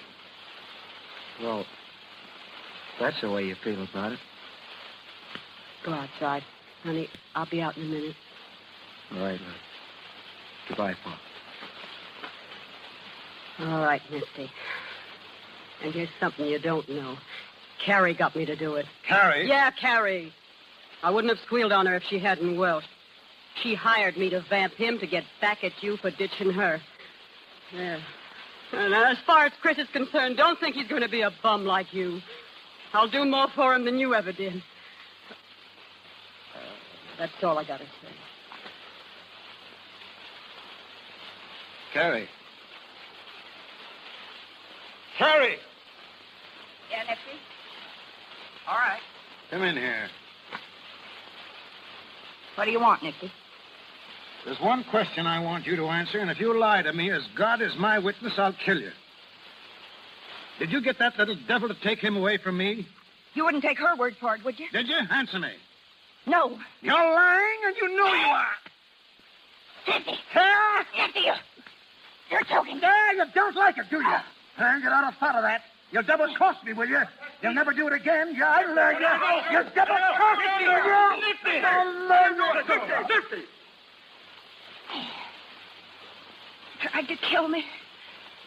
He tried to. Come on, Carrie. You're all right. Give me a hand with her, Colonel. Take it over to the office wagon. I'll be there in a minute. Come on, Carrie. He tried to kill me. Go on with that, Carrie. I'll take care of Nifty.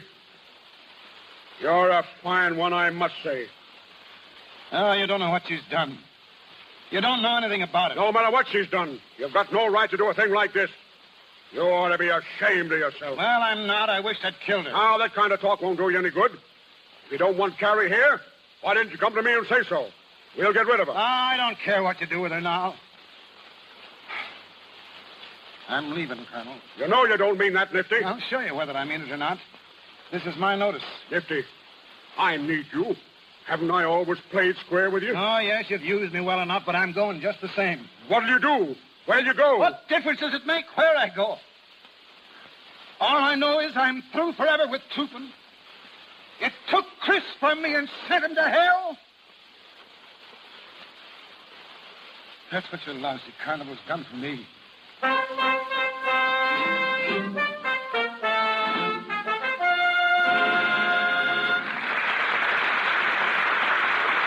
Pause for for station identification. This is the Columbia Broadcasting System.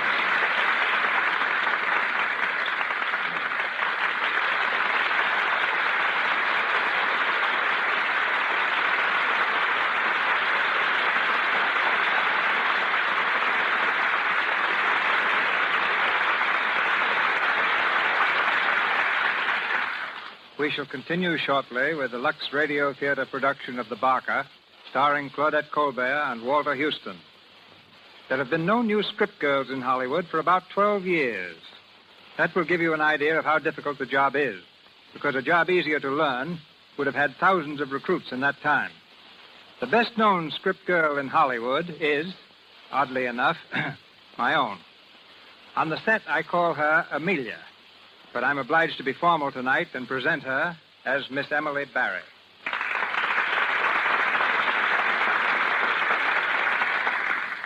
As a matter of fact, Phoebe, the way you usually address me on the lot is, hey, you. That's when everything's all right. I'm not good at remembering names. You're not good at remembering small details either. No director is. That's why there are script girls in Hollywood. Why, working for you, a script girl even has to be an explorer. When we were making Four Frightened People in Hawaii with tonight's star, Claudette Colbert, I was sent by plane to an isolated mountain to pick api-api leaves for her costume. It took me 5 days, and when I finally reached the nearest village, my beautiful white linen costume looked like 10 minutes past midnight. Just black. I found a little inn, but no stores and no laundry. Threw myself at the mercies of a little Japanese housemaid and went to sleep, exhausted. When I awoke, there were my clothes, and fresh and spotless as when I got on the plane. I asked her how she'd ever managed to get them so clean. She couldn't speak English, but she led me to a wash tub and pointed to a box of Lux Flakes. Now, I know we use Lux Flakes at Paramount, but imagine seeing that familiar package at the foot of a mountain in Hawaii. That housemaid deserved a reward. I sent it to her from Honolulu, a whole carton of Lux Flakes. As I remember it, your stay in the Hawaiian Islands was more pleasant than your stay on Blackwell's Island. Even Lux Flakes couldn't help you soft soap your way out of there. That time, Mr. DeMille needed data on women's prisons, so he sent me to a much more exclusive island than Hawaii, Blackwell's Island, New York's prison in the East River. Mr. DeMille had me jailed as a shoplifter, and no one knew my real identity. I spent 5 weeks in a cell until he remembered where I was and bailed me out. P.S. I got the material. Emily, in my next picture, The Plainsman, Jean Arthur, as Calamity Jane, is captured by Indians. Now, Emily, I wonder how it feels to be scalped. That's one thing I'm not going to find out for you. I've just had a new permanent. Good night, Phoebe. Good night, Jailbird. We come to the last act of The Barker, with Claudette Colbert as Lou and Walter Houston as Nifty. 2 weeks have passed. It's a stormy night, and the faraway rumble of thunder is in harmony with Nifty's sullen state of mind. He's determined to leave the carnival. This is his last night with the show. And we find him sitting on the cot in his tent smoking a cigarette, while Hap perches on a trunk opposite him. Well, Nifty, you sure picked one peach of a night to get out of the show business. Raining cats and dogs. What time you reach home in the morning? I only get to South Bend at 4 and lay over till 6. I'll be home at the farm in time for Ella to get my breakfast. And believe me, it'll be breakfast. None of your greasy cookhouse sinkers in mud. I swear, Nifty, I don't know what this here outfit's going to be like without you. I'm getting too old to be working with guys I ain't used to. Oh, Doc will get onto the ropes in time. Doc, huh? I don't know what the Colonel's idea is letting him take over the show. Doc Rice. He couldn't bally on a peanut stand. And that new dancer he's got, Cleo, ain't worth a cuss after Carrie. Say, Nifty, you going away without saying goodbye to Carrie? Are you sure you're shooting square to go off like this without a word? All I want her to do is to keep out of my way. Whatever she's done right or wrong, 'twas because she loved you. Wasn't in her mind to drive the kid away? Say, don't you think I can't see through all this gab? Carrie's asked you to beg for her. Carrie don't have to get nobody to talk for her. The only thing, Nifty, if she comes to say goodbye, don't be hard-nosed. Treat her decent. Tell her you forgive her whether you do or not. It won't hurt you, and it'll save her many a heartache. Ah, dry up. Don't make me chicken-hearted with all this Sunday school talk. They can't ruin my life and expect a kiss for it. She's getting just what's coming to her. Nifty, here she is. I knowed that was how you felt. But I had to come all the same. Oh, so you heard what I said, eh? Well, all the better. Well, what do you want? I want to talk to you. You've got nothing to say. You listen to her, Nifty, or say, help me out. Well, I'm going now. I want to hear you two get some sense in your heads and part friends. This here's a short life and a rotten one. We don't know what's ahead. Well, Nifty, take care of yourself. Well, what you got to say to me? Understand. First of all, I ain't here with any idea of getting you to make it up with me. There's just something I want to explain, and now I'm here, I don't know how to go about it, hardly. Ought to written you a letter again. I wouldn't have read it. I didn't think you would. That's why I come. Nifty, I got a bottle of carbolic acid from the drugstore today. A bottle that's going to be empty this time tomorrow. What are you trying to do, throw a scare into me? I ain't grandstanding. I'm telling you what I'm going to do so's you'll see I ain't such a bad sport at that. I can see how much I harmed you by sicking Lou on Chris. And when I heard you was leaving the outfit through what I done, I made up my mind I wasn't going to have you believe I was getting off scot-free. Now, how's your drinking poison going to bring Chris back or help? You're crazy.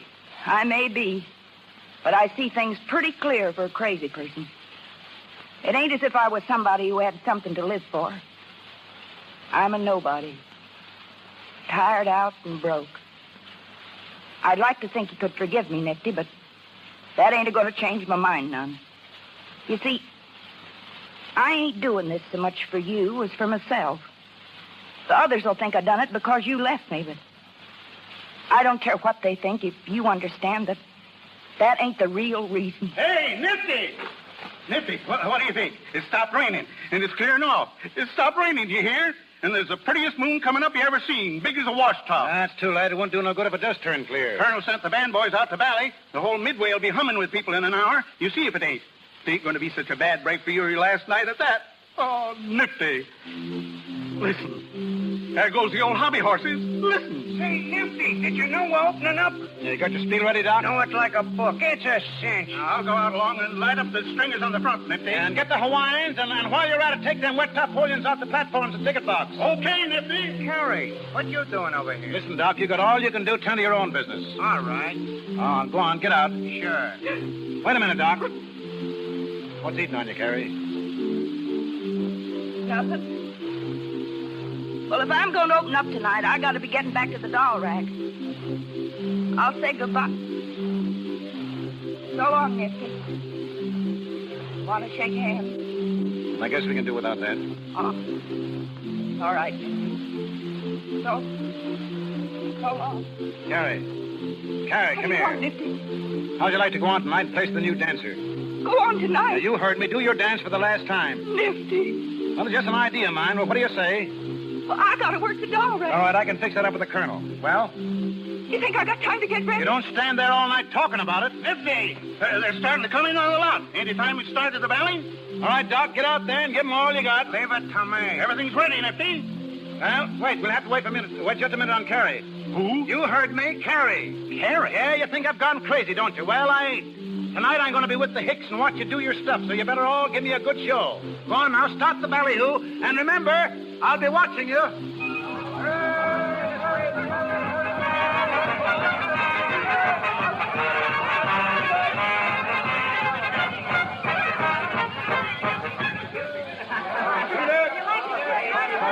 right, Doc. Come on, give out.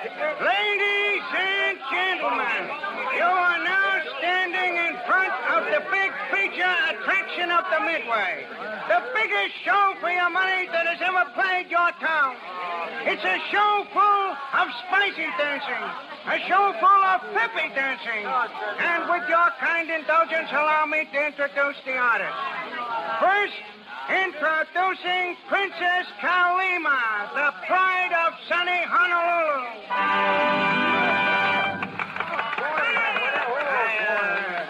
Well, as I said before, she's the pride of sunny Honolulu.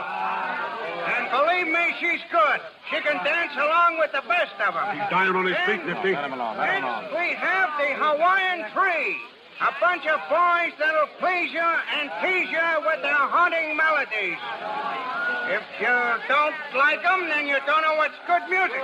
Hey, either start to walk away on him, Nifty. Get up there and show him how to do it. If you're looking for Billy Sunday and his tabernacle, then don't buy tickets.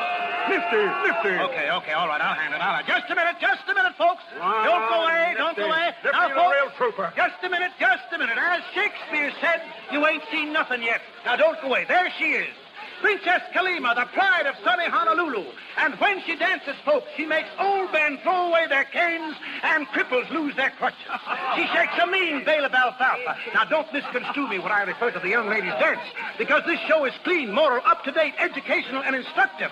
And as a special advertising price tonight, just to prove to you the great value of this performance, I'm not going to charge the customary price of 25 cents, but a dime, 10 cents. It takes you all the way through. It's something you can't afford to miss, folks. So step right up already. The performers retire, and the show starts right away. Dime, 10 cents. It takes you all the way through, folks. Nifty, my congratulations. You certainly saved the day. I can do it, Colonel, as soon as I get the hang of it a little better. Doc, you'll never get onto it. You just ain't got the knack. You ain't got a selling personality. When you ballet, you've got to tell the world. I'm afraid Nifty's right, Doc. That's what I call a raw deal. Nifty, you were superb. If you'll reconsider your going away, I'll make you partner. I'll give you a quarter interest in this outfit. Well, I don't want to see the show go on the rocks. Good. I'll go over to the office wagon and make out a contract. No hurry about that. I got to think it over. Well, I'll just have one made out in case, Nifty. You're too old a dog to learn new tricks. I'll be waiting over there for you. Nifty, Well, Carrie, what do you want? I was just wondering, since you're going to stay on and all. Yeah, who says I'm going to stay all? Well, if you do stay on, I was wondering if you couldn't see your way clear to letting me come back on the job. Yeah, you don't want much, do you? The first thing I know, you'll be wanting to... Well, you can finish out the night, but I ain't making no promises. Oh, boy. Yeah, and I'll tell you people one thing. If I do stay on here, there's going to be more work done around here. You're all so lazy, you ain't worth a chaw of tobacco. Get inside there, Carrie, and do your stuff. Well, did you hear what I said? I'm the boss of this outfit. Go on, get in there. Oh, Nifty. Them the first kind words you said to me in a month.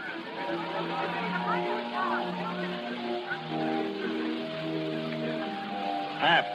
Yeah? Listen to this. What is it? It's a card from Chris and Lou. It came this morning. What do they say? Well, Lou's got a job hoofing it in a nightclub, and Chris is working in an office. Yeah? Yeah. And Hap, it's a law office.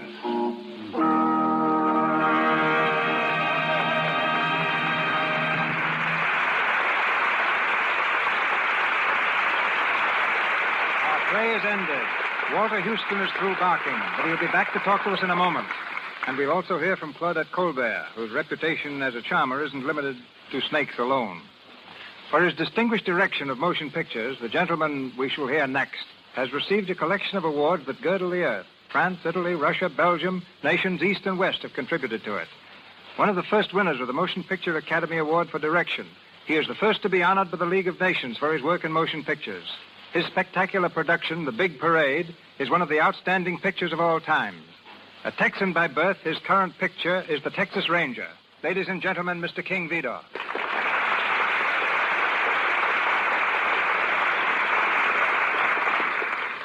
Even in that little Texas town, I had a hunch I could make motion pictures. I made one there before I ever saw the inside of a studio. I sold it, too. But I thought I'd better come to Hollywood before I tackled another one. I landed here in a broken-down car and 20 cents in my pocket. Perhaps you remember that, C.B. Yes, you were not only a Texas Longhorn, you were somewhat of a greenhorn. Maybe I was, but I remember you accepted the first suggestion I ever made to you. We were looking at a picture you had just finished called Why Change Your Wife? I saw how you could improve a scene with a close-up, and I told you what I thought. Everybody looked at me as though I had spoken out loud in a cathedral. But you said, that's a fine idea, and you put it in the picture. I never fail to adopt a good idea when it's offered to me, even by a greenhorn. And I never overlook an opportunity. The trouble is, people don't always know when an opportunity comes along. One time I was looking for the ideal American youth to feature in a picture called The Crowd. I tried to find the right actor for weeks, and then one day I saw a fellow go by on a streetcar. I chased it, jumped on board, and looked for him. But while I was getting on at the rear, he'd gotten off at the front. I left the car and roamed the streets, trying to catch sight of him, but he had disappeared completely. That young man will never know how close he came to a career in the movies. The moral of that is, if you want to get into the movies, always ride an extra block on the streetcar. The fact is that a lot of people don't want a career in pictures, as you'll find out when you start working with those Indians and the plainsmen. When we were out in the desert shooting a battle scene for the Texas Rangers, an Indian boy who had worked for about 3 weeks finally came up to me and said, "When can I go home, Mr. Vidor?" "What's the matter, son? Aren't we treating you right?" I asked.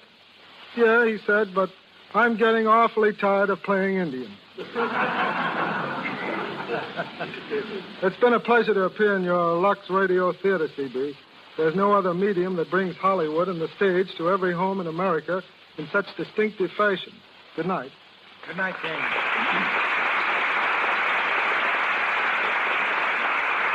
Last week, I engaged a little unknown girl for a major role in the picture I'm starting tomorrow. For the present, her name is a secret. She's never appeared before the camera. So the first time I talked to her, I arranged to have her see every Claudette Colbert picture made in the last 3 years and study them for technique. I could give this little girl no better advice, and I can pay Claudette no higher compliment. Miss Colbert.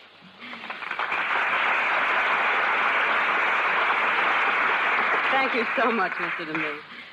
I think you're doing a marvelous thing by bringing back these grand plays so that everybody who may not have seen them on the stage can enjoy them over the Lux Radio Theater. I can't tell you how thrilled I was to play the Barker again. Thank you. Good night.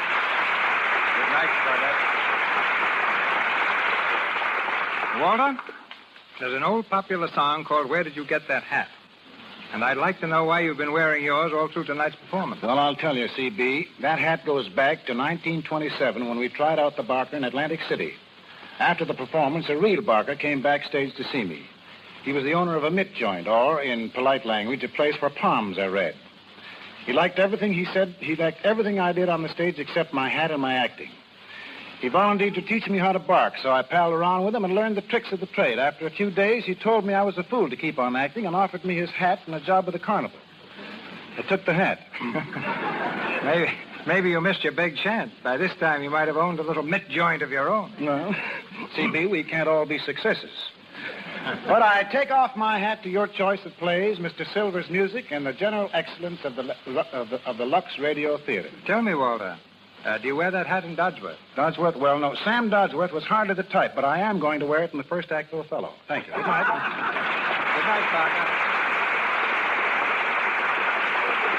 Miss Colbert, whose next picture is Maid of Salem, appeared through courtesy of Paramount Studios, as did Mr. DeMille and Mr. Vidor. Mr. Houston, now engaged in filming Dodsworth at United Artists Studio, through courtesy of Mr. Samuel Goldwyn. Miss Berry, Paramount, and Mr. Lewis Silver's 20th Century Fox. Now, Mr. DeMille. Next week, the Lux Radio Theater presents Joan Crawford and Francho Tone in Chains. Miss Crawford will play the same role she played on the screen, promising us one of the distinctive hits of the year.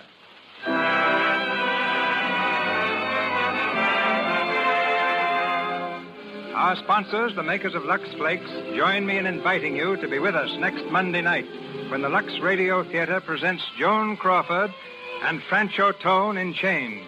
This is Cecil B. DeMille saying good night to you from Hollywood.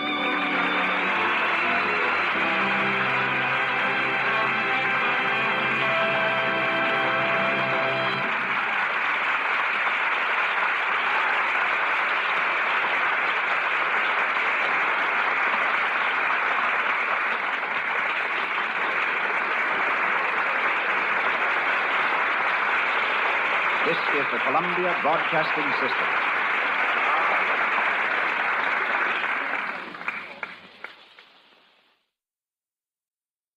Hollywood, California, Monday, July 27th.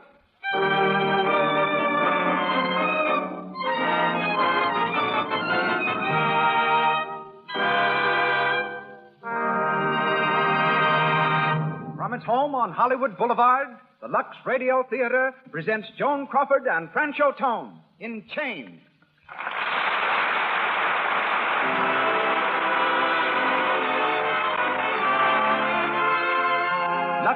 presents Hollywood. Tonight, the makers of Lux Toilet Soap, the beauty care used by 9 out of 10 screen stars and by attractive women everywhere, brings you another assemblage of Hollywood's most distinguished citizens. Joan Crawford, Francho Tone, Gilbert Emery, Cecil B. DeMille, Oliver Hinsdale, Helen Burgess, Louis Silvers, and many others. We are also proud to welcome, as members of our audience, a score of celebrated personalities. Among them, Patsy Ruth Miller, Paula Stone, John McGuire, John Lee Mahan, who adapted tonight's play for the screen, Lena Basket, Mary Alice Rice, and Rady Harris, celebrated New York columnist.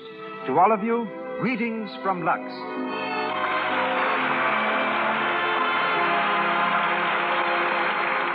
No man in motion pictures holds a record of achievement more enviable than that of our eminent director. He brings to radio, just as he has brought to the screen, the greatest plays and players in the world of entertainment. Tonight, he comes to the theater direct from location, dressed in riding breeches and boots and covered with the dust of the set. And here he is, ladies and gentlemen, Mr. Cecil B. DeMille.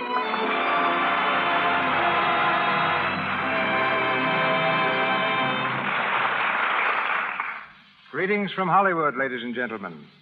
Many paths cross and many double cross in Hollywood.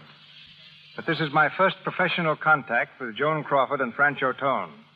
But I know their history, perhaps better than they do. I can trace it back 150 years. Their romance, which began in 1933, was more than a courtship. It was a coincidence which had its beginnings in 1798, when an undersized Corsican named Bonaparte was lighting the fuse that was to explode all Europe, and an Irish patriot named Wolfe Tone was enlisting French aid in a revolt against England. The sympathies of the French people were with Tone, the handsome Irish rebel. But like most Irish rebellions, his was a glorious failure. He merely laid the groundwork for mutual admiration between the French and Irish.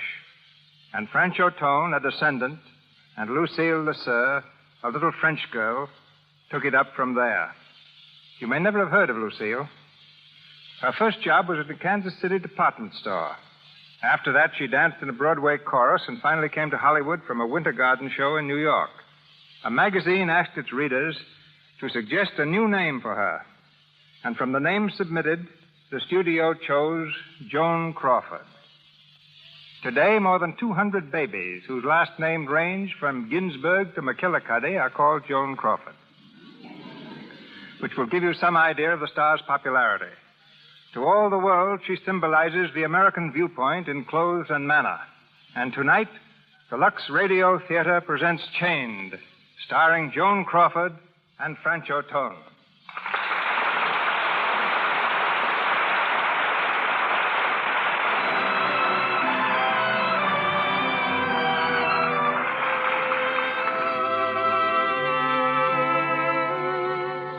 Tonight, Miss Crawford plays the part of Diane Lovering, indispensable secretary of a middle-aged but attractive steamship magnate, Richard Field, who is deeply in love with her.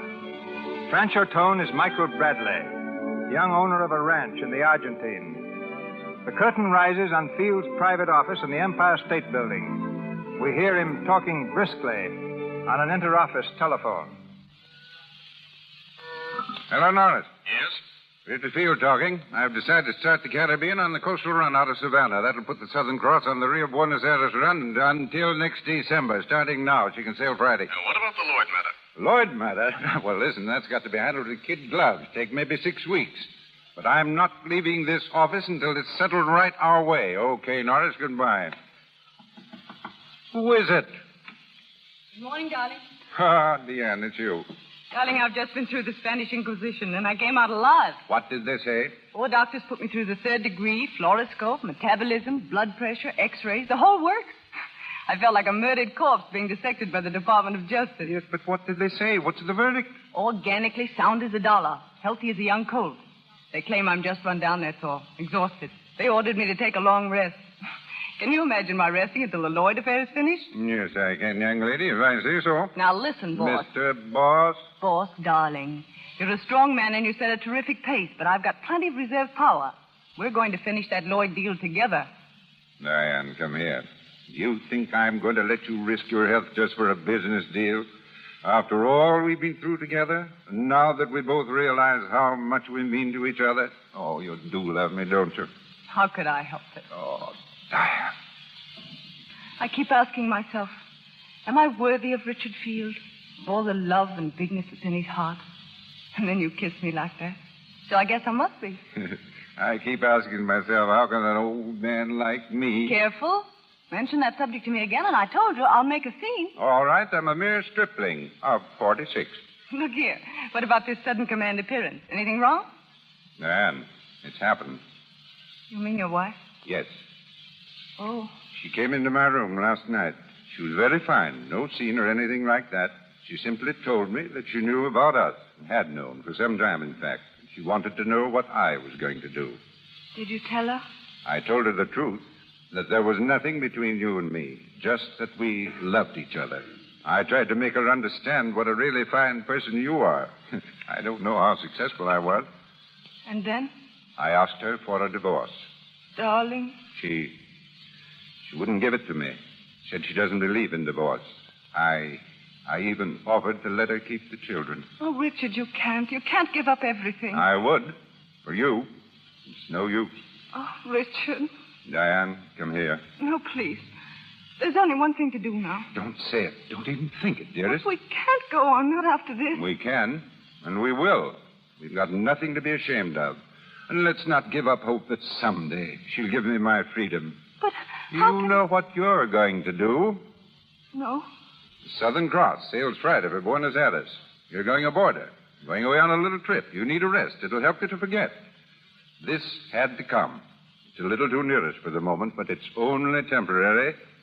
And when you come back, everything will be just as before. Will it? Well, but you love me, don't you? Oh, yes, Richard. Well, then you run out and do your shopping and get yourself packed. You haven't got much time. Boat sails at 5:30 Friday.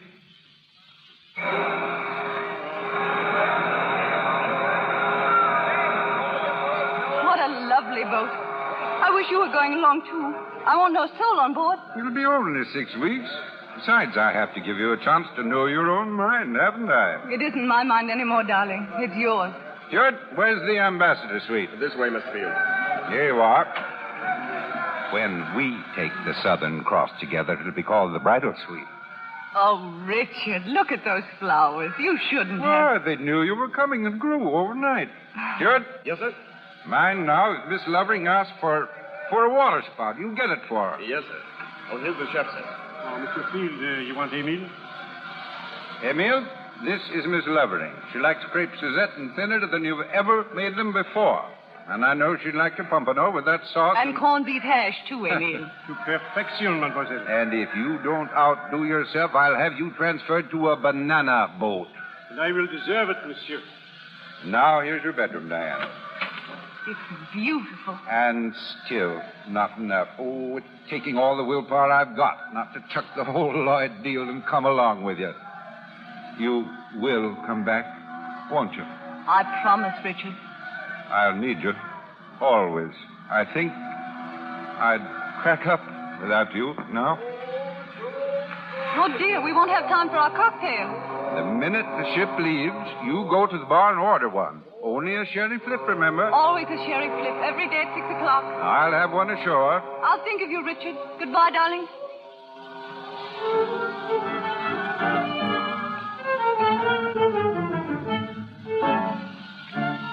A sherry flip, please. Yes, madam. And I'll have the same thing, and I hate sherry flips. Ah, there I go, giving in already. Oh, say, aren't you the young lady who always orders chicken salad?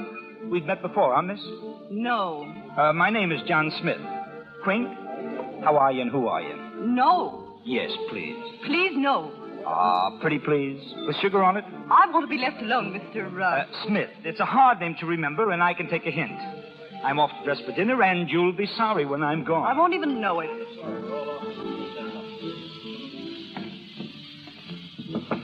Who is it? It's Johnny Smith, your faithful servant.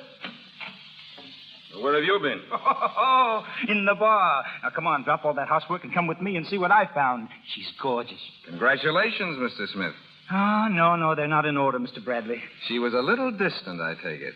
Straight from the Arctic regions. Is she worth an expedition? From pole to pole. Don't stop to get dressed. We'll start now. Lead on, guide.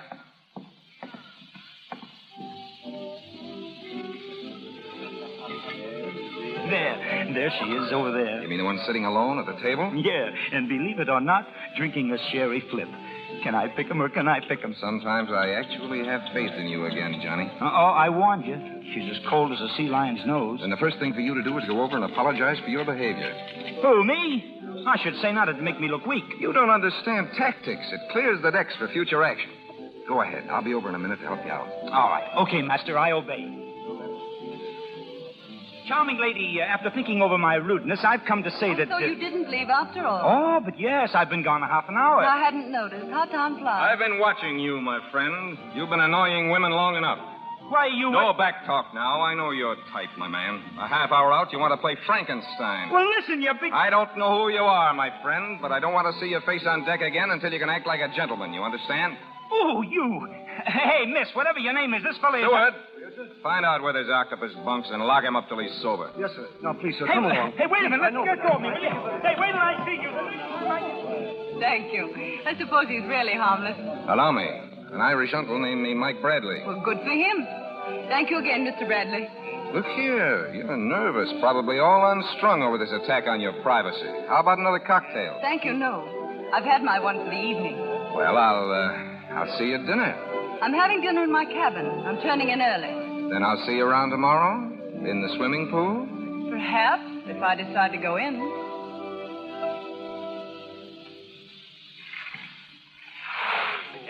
All right. Hey, Ma, watch me.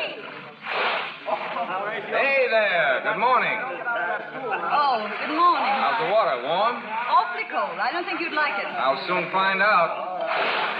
Say, what's the idea? Can't you keep on your own side of the pool? I'm not chasing you. I just turned up like an old cantaloupe rind. The ocean is full of them. Hey, wait! Hey, maybe I'm the door-to-door brush man.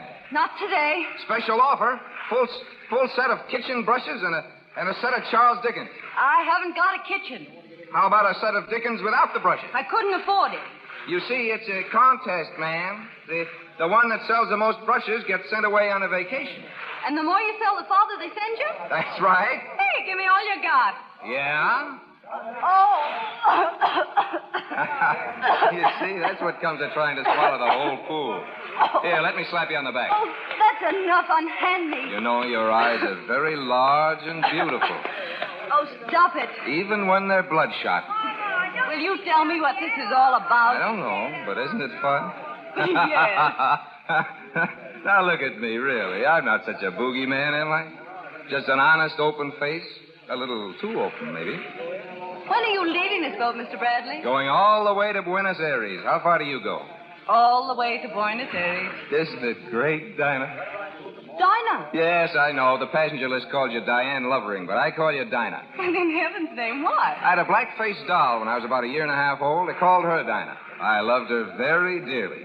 Couldn't go to sleep unless I had her safely tucked away in a shoebox. I'm afraid I don't see the comparison. There isn't any, except Diane reminds me of Dinah, that's all. Oh. See, there you go getting panicky again. I'm out for laughs, Dinah, that's all. Good. And you'd look pretty silly in a shoebox anyway. Very silly. And I'm not a year and a half old anymore. Oh, I see. You're just backwards. Would it be forward of me to invite you to have a cocktail with me? Sorry, but I'm going to bed at 6 o'clock. Without your dinner? I'm having it sent to my cabin. Okay. Then I'll meet you in the bar at 6, and we'll have dinner afterward.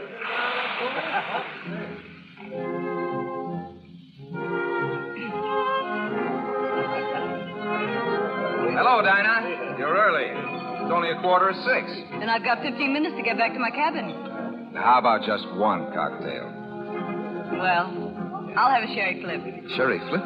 What's the matter? You seasick? No, not in the least. But sherry flip's just like water. No tang, no feeling, no oomph to it. I still like sherry flips. Okay, lady. I'll show you I can take punishment, too. Oh, Stewart, one sherry flip and a plain lemonade. Yes, sir. Right away, sir. I'm afraid you're a problem girl, aren't you, Dinah? What makes you think so? Well, you're a problem to me. And something tells me you're full of problems yourself. What did you come on this trip for? The ride? Mm-hmm. Darn long ride. I wanted a long ride. Who's the guy? What guy? Well, every now and then your eyes are way out there on the horizon. There must be a guy behind a woman's eyes when they're like that. Will you listen to the conceited male? Honest now, you're not engaged to be married? Would that be one of my problems? Might be. You ever been engaged? No. Don't tell me you've lived in a cave all your life. Don't you remember? It was a shoebox. Lemonade for the lady? Do I look as if I drink a sherry flip? Sorry, sir. Well, here's to the two of us. Long may we wave. You came on this boat looking for trouble, didn't you, Mr. Bradley? I admit it. But then you dropped out of the sky. But I'm not trouble. I know. And I've just about decided that you're something distinctly different. Something I've always wanted to meet. And always thought was just a kid's foolish dream. I'm afraid you're on the edge of saying something very silly, Mr. Bradley. It doesn't seem silly. Then I've never been this close to the edge before. And let's forget you ever said it, shall we? All right. Until the day I can make you remember it. A good cure for that sort of sentiment is walking. Do you like to walk? Listen, young lady, I'll walk you around the deck tomorrow until you holler for help. Okay.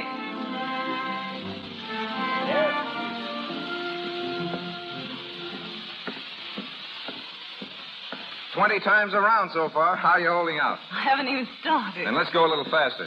What for? Because there are a couple of long-legged old school moms that look as if they want to race us. Oh. Good morning. Miss Weebles and I have just about decided that you two set the nicest face on the deck. We like to walk fast. So do we. I think we make a nice little squad, you might say. We'll all have to do this every morning.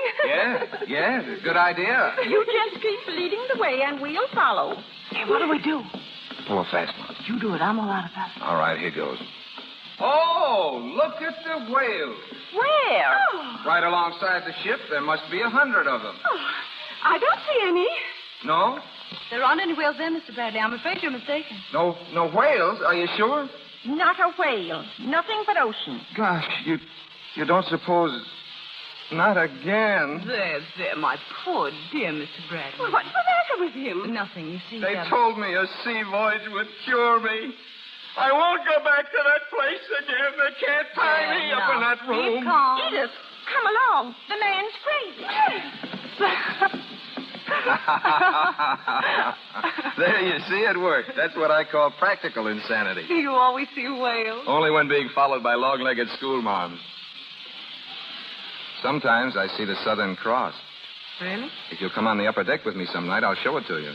Only you'll see it, too. Will that mean we're both insane? I'm afraid that's too much to hope for.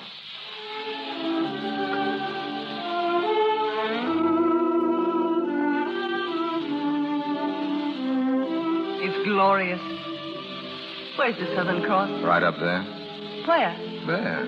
Right along the line of my finger. Oh, I see. Oh, how beautiful.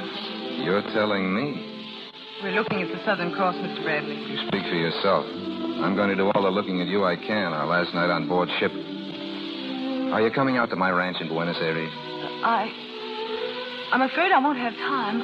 I've only 2 days and I've some shopping and things to do. Where are you stopping? With some friends. Who are they? The Wilsons. The Wilsons? I never heard of them. I've lived there 10 years, know everybody in town. Pick another name. No, really. They moved down last winter. Now, look here, Dinah. What's behind all this? Are you still scared of me? Why should I be scared of you, Mr. Bradley? I asked you, Dinah. Oh, it's all wrong. We weren't meant to end this way. We weren't ever meant for anything else. Goodbye, Mike Bradley. I'll think of you often, and good luck. All right. So long, Dinah. Just the same old thing. Shipboard friends and never see each other again, right? Right? I don't believe it. Oh, but you must. I don't believe it. So long, Dinah.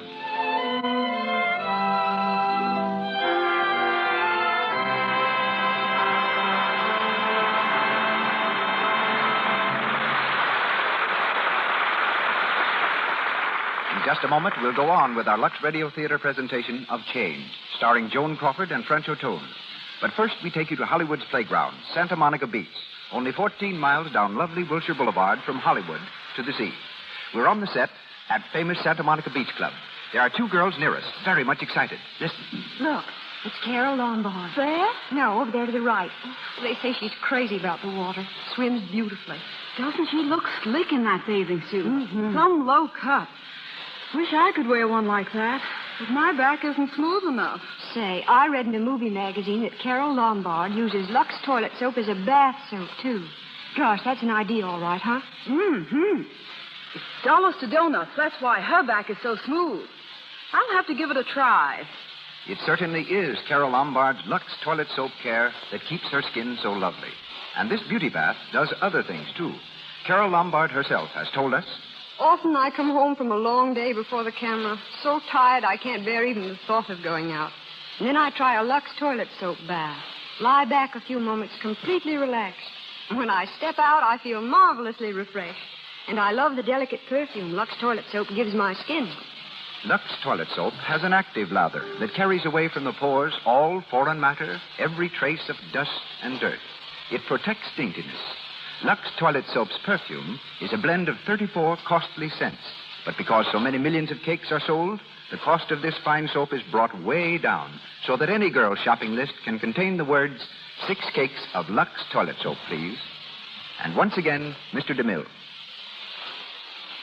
Chained, starring Joan Crawford and Francho Tone, continues.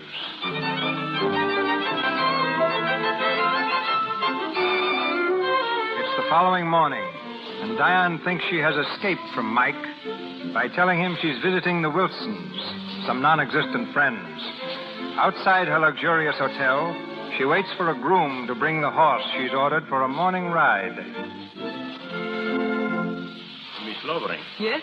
I am Mr. Partos, assistant manager of the hotel. There has been a slight delay about your horse. I shall phone the stables again. Thank you, Mr. Potter. Madame has been made comfortable, I hope? Oh, perfectly. The flowers in my room are gorgeous. Mr. Field ordered them for you every day, madame. Oh, did he? Oh, Mr. Potter, I shall want a guide today, someone who knows the city. I have already arranged for the guide, madame. Can he speak English? But si, senorita, I was speaking English for 25 years. Allow me, senorita, to present myself. Senor Pancho Mike Bradley at your service. Oh, Mike, where did you bob up from? You scared me. Oh, still a boogeyman, huh? No, but how did you happen to be here? Well, I thought I'd drop around and say hello to the Wilsons. Nice little cottage they have here. Lots of servants, guests. Are they home? No, but they left word for me to mind the children. I was taking the twins to see the executions on the plaza. Little Otis is tall for his age, isn't he? Mm-hmm. Or do they have him stretched? Mike, are you a bloodhound, or is this just accidental? I'm a bloodhound who can read trunk checks when a lady carelessly leaves her trunk outside her stateroom. Besides, Mr. Partos here is a friend of mine. He owes me money. Oh, so he told you I was going riding at 10 o'clock. Exactly. So I thought you'd like to ride out on a Bradley ranch, for horses are horses, not candidates for the bull ring. I'd love to, Mike. That's better than I hoped. Let's go.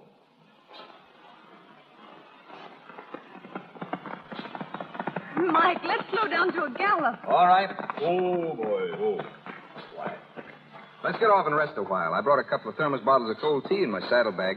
Tea? On shipboard, lemonade and sherry flips. On the Pampas, cold tea. I forgot to ask the name of my horse. Chili con carne. I'm glad to meet you, Chili. Hey, you got a cold, wet nose. Tell her she shouldn't smell so nice, Chili. Where do we hitch them? To a blade of grass? And just throw your reins over his head. He'll stand like a sentinel. Nothing like cold tea on a warm day on the Pampas. Quenches thirst, peps you up, gives you that relaxed feeling. Yeah. Are you going to sell these horses? Not chili con carne. Chili's grandma once won the sweepstakes for me and saved the mortgage. Isn't it quiet out here? Not a human being or a house in sight? Yes, quiet and harmless, like a day nursery. And you had to lie and run away from me. Why? I should think you could guess, Mike. Diane. No, please. Let me go, Mike. Oh, my darling. You see, there's nothing to run away from, is there? No. Just then when you kissed me, you and I reached high above the earth. I don't know where, but we were all alone together where nobody else will ever be. We're going to settle down up there. Right in the sun, where we can feel it beating down into us. However you spell it, it's love. Whether there's sun, or moon, or rain. On the boat, Did you really know so soon? I've known about somebody like you ever since I could think. When did you know? I never thought about anybody like you. So I guess it must have been the minute I saw you. You're going to see me from now on, Mrs. Mike Bradley. Oh, Mike. Now I know that's what I've wanted to hear you say. But I've never dared let myself think about it. What have you dared think about? Everything. Your arms around me. Everything except being Mrs. Bradley. Why? Because perhaps I'm that kind of a girl. You're going to tell me about some dark, silly past that doesn't concern you and me. If that's so, I hope you won't want me to start in. No. I'm going to tell you about the present. There's no present except you and me. There's another man. I've promised to marry him. That's the man I said was behind your eyes? Yes, but you don't see him there now, do you? No. Had I forgotten he was ever there? I can't just forget that way. I know. But I've never really known anything until you put your arms around me. You see, I thought I loved him, Mike. He's gentle, honest, dear. And I owe him everything. This trip. I even owe him you. Well, you've got to write him a letter right away. No, I've got to go back and tell him face to face. No, that's only an unnecessary ordeal. It wouldn't be fair if I didn't. You see, he didn't run out on me, and I couldn't run out on him. If I see him myself, I can make him understand. We couldn't be happy any other way, could we, Mike? I suppose not. You've got to go back and tell him. But Diane, darling, please hurry back.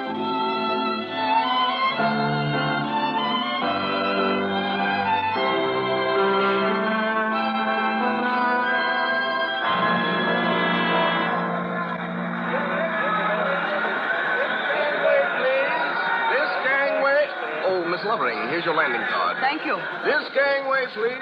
Diane! Richard. Darling. Oh, my dear darling. How are you, Richard? Here, let me look at you. Why, it's almost worth letting you go away just for this moment. Come on, let's get out of this crowd. I've got the car outside. What about the custom? Oh, I've attended to all that. You've got the courtesy of the port. This way, darling.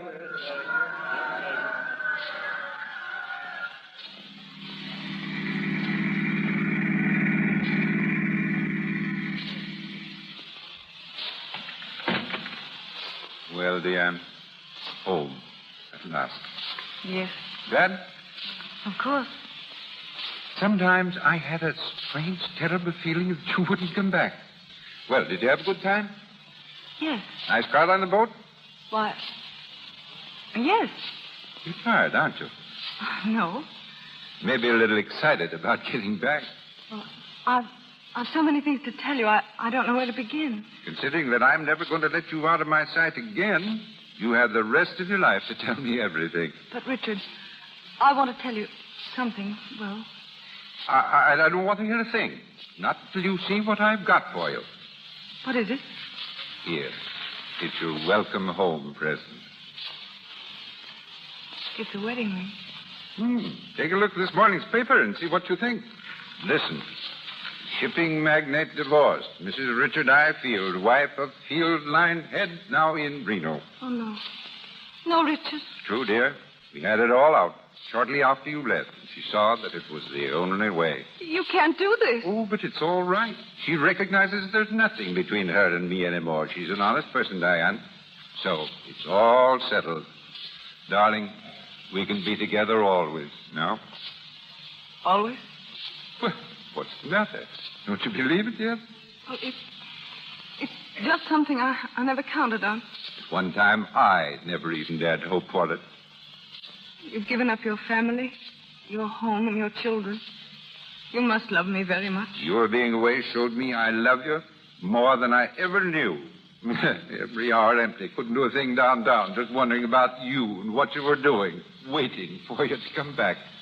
Am I really that much of your world? You're all of my world. If I ever lost you now, well, we won't even think of that. No. We mustn't think about that ever again. No. What was it you wanted to tell me? Nothing. Nothing important. Richard? Yes, dear? When are we going to be married?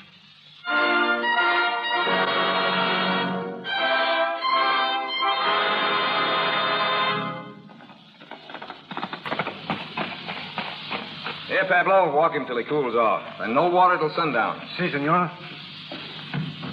Dinah, is there anything fine? Hey, Johnny. Yeah?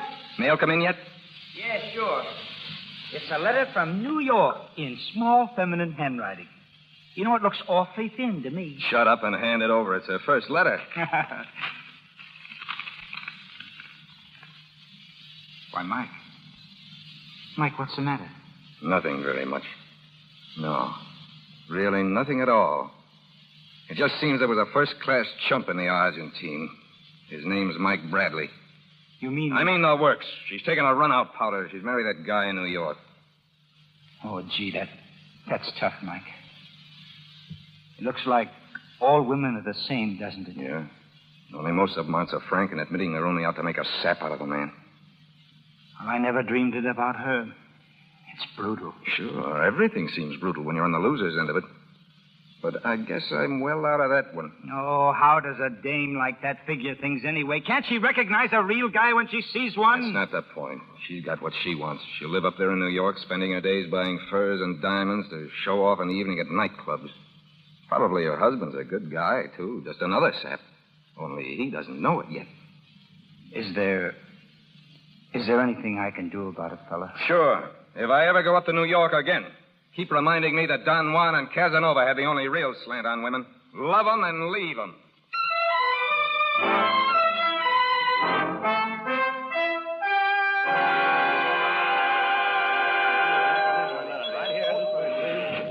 Please. Cash, please, Mr. Brown. Good morning, Mrs. Fields. We haven't seen you since you and Mr. Fields returned from your honeymoon. No, we've been on Long Island this fall, but we'll be in town all winter. Anything I can do for you, Mrs. Fields? I'm looking for a pair of skis. Mr. Field and I are going to Lake Placid for a couple of weeks. You'll find them on the 3rd floor, Mrs. Fields. Take the elevator straight ahead. Excuse me. Where's your gun department? I want to buy a rifle. The 2nd floor, Mike. sir. Thanks. Mike. Well, hello. Fancy meeting you in your own hometown. How are you, Diane? This is a surprise. Yes. How long have you been in New York? I don't know. 2 or 3 weeks. Where are you stopping? At the Westmoreland? I've my car outside. Can I drop you anywhere? No, thanks. I think I'll walk. All right. How's Johnny? Been well and happy? Sure. You look pretty well. I can't complain. I'm glad, Mike. So am I. Now, what are you doing? Buying the store out? No, just window shopping. I'm afraid I've got to run along. I'm supposed to be at the Club Savoy for luncheon. Well, Diane, keep up the good luck. And I'll tell Johnny I saw you. Mike, couldn't we go someplace and talk? Sure, providing you can break that date and have lunch with me. That's all right. Providing you let me pick the place. Any way you say, Mike. I guess that's fair enough, isn't it? Oh, I do so want to talk to you. Sure. I know a neat little joint just about a block away from here.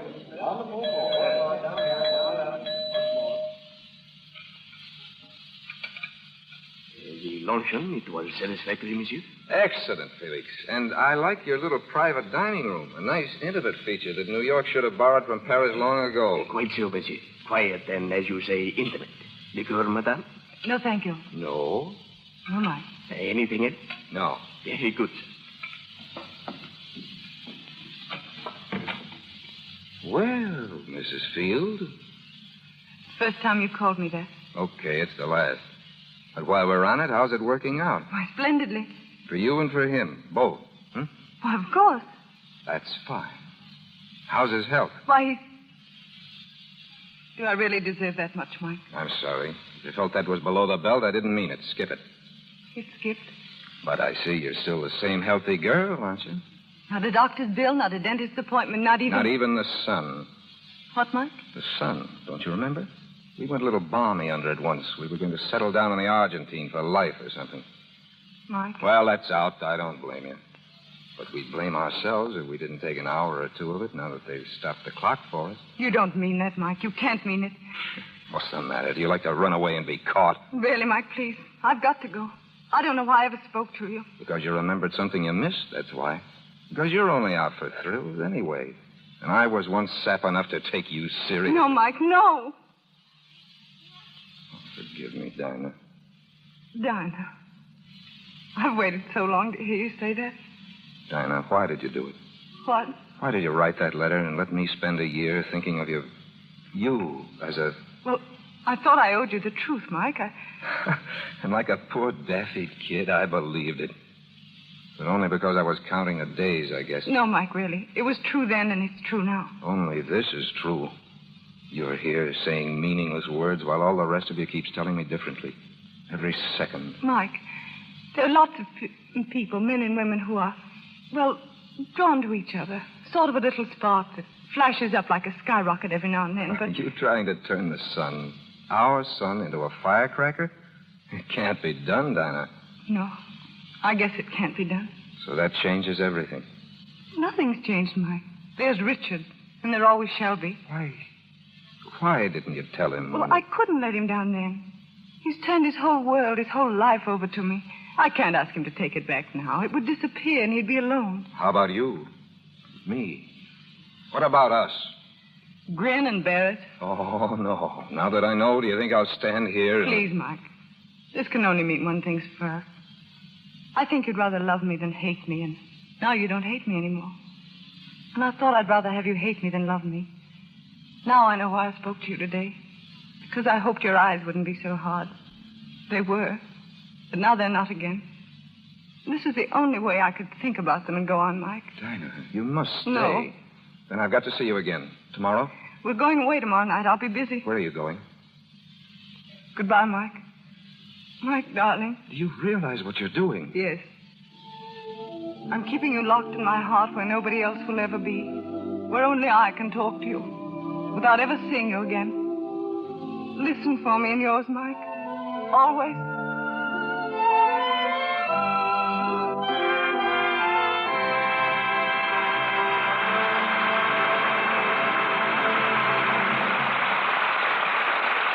Pause for station identification.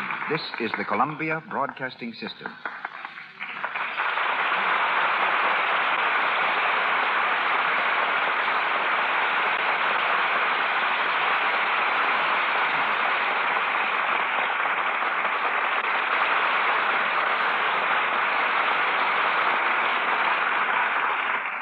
The third act of Change, starring Joan Crawford as Diane Lovering and Francho Tone as Mike Bradley, will be heard shortly. For the first time in 25 years, I've broken an ironclad rule and given an important role to a person who has never been before a camera. The exception to the rule is Helen Burgess. I noticed her in the studio restaurant and saw what I thought was a distinct mark of genius. She had a contract with Paramount, but there was small chance of her ever appearing in an important part. And she had yet to see the inside of a studio soundstage. I gave her the very important role of Louisa Cody, Buffalo Bill's young wife in The Plainsman. I'm not going to prophesy whether or not she will be a great success. You can decide that when you see her. She comes to the stage of the Lux Radio Theater direct from the set in costume and makeup. And a week's work with Miss Burgess has shown me that my confidence is justified. A little girl with a great talent, Helen Burgess.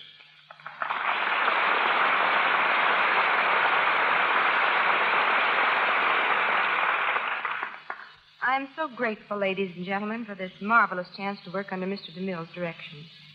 And if it's a thrill to be the discoverer of someone new to the screen, it's much more of a thrill to be discovered. I'm sure that everyone in this audience wants to know something about you, Helen.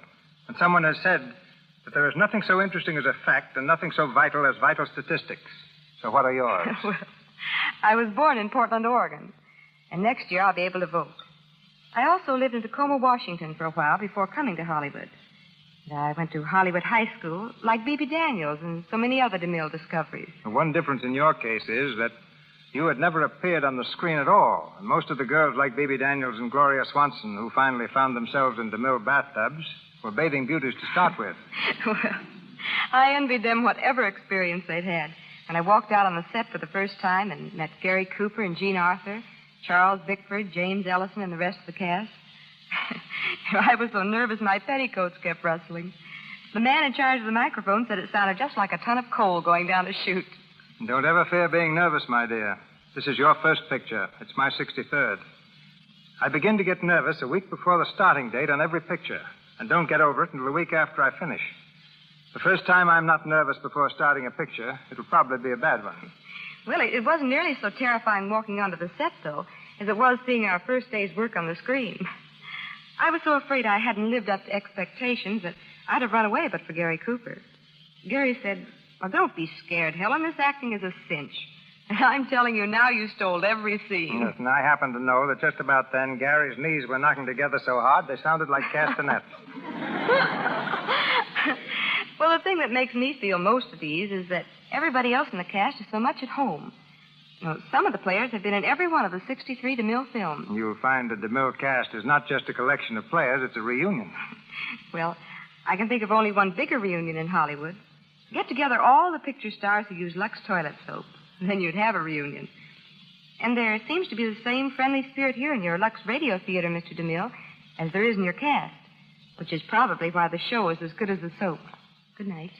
Good night, Scarlett.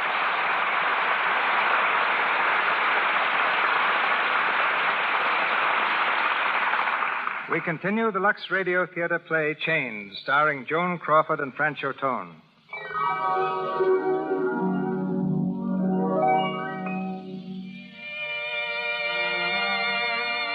It's the evening after Diane's unexpected meeting with Mike. She and her husband are at home, dressing for dinner. Diane, Yes, Richard? all packed to go to Lake Placid tomorrow? Almost, but don't worry. Amy never forgets a thing. Good gosh, I'm hungry. What's for dinner? I really don't know. Aha. Beginning to forget your wifely duties already, eh? Yes. I mean, it won't happen again, Richard. Get your skis today? Skis? Oh, now isn't that silly? I forgot all about them. So that's my girl with the efficient head for remembering. Been talking about skis all week and then goes and forgets them. I'll ask him to send some up by express. Are you all through at the office? All cleaned up. Good. Then you sleep late in the morning and stay around the house with me until we leave for the train. Can't. It's a Board of Governors meeting. Clubs. As long as I'm in town, I've got to attend. Richard, Yeah. I've got a marvelous idea. Name it.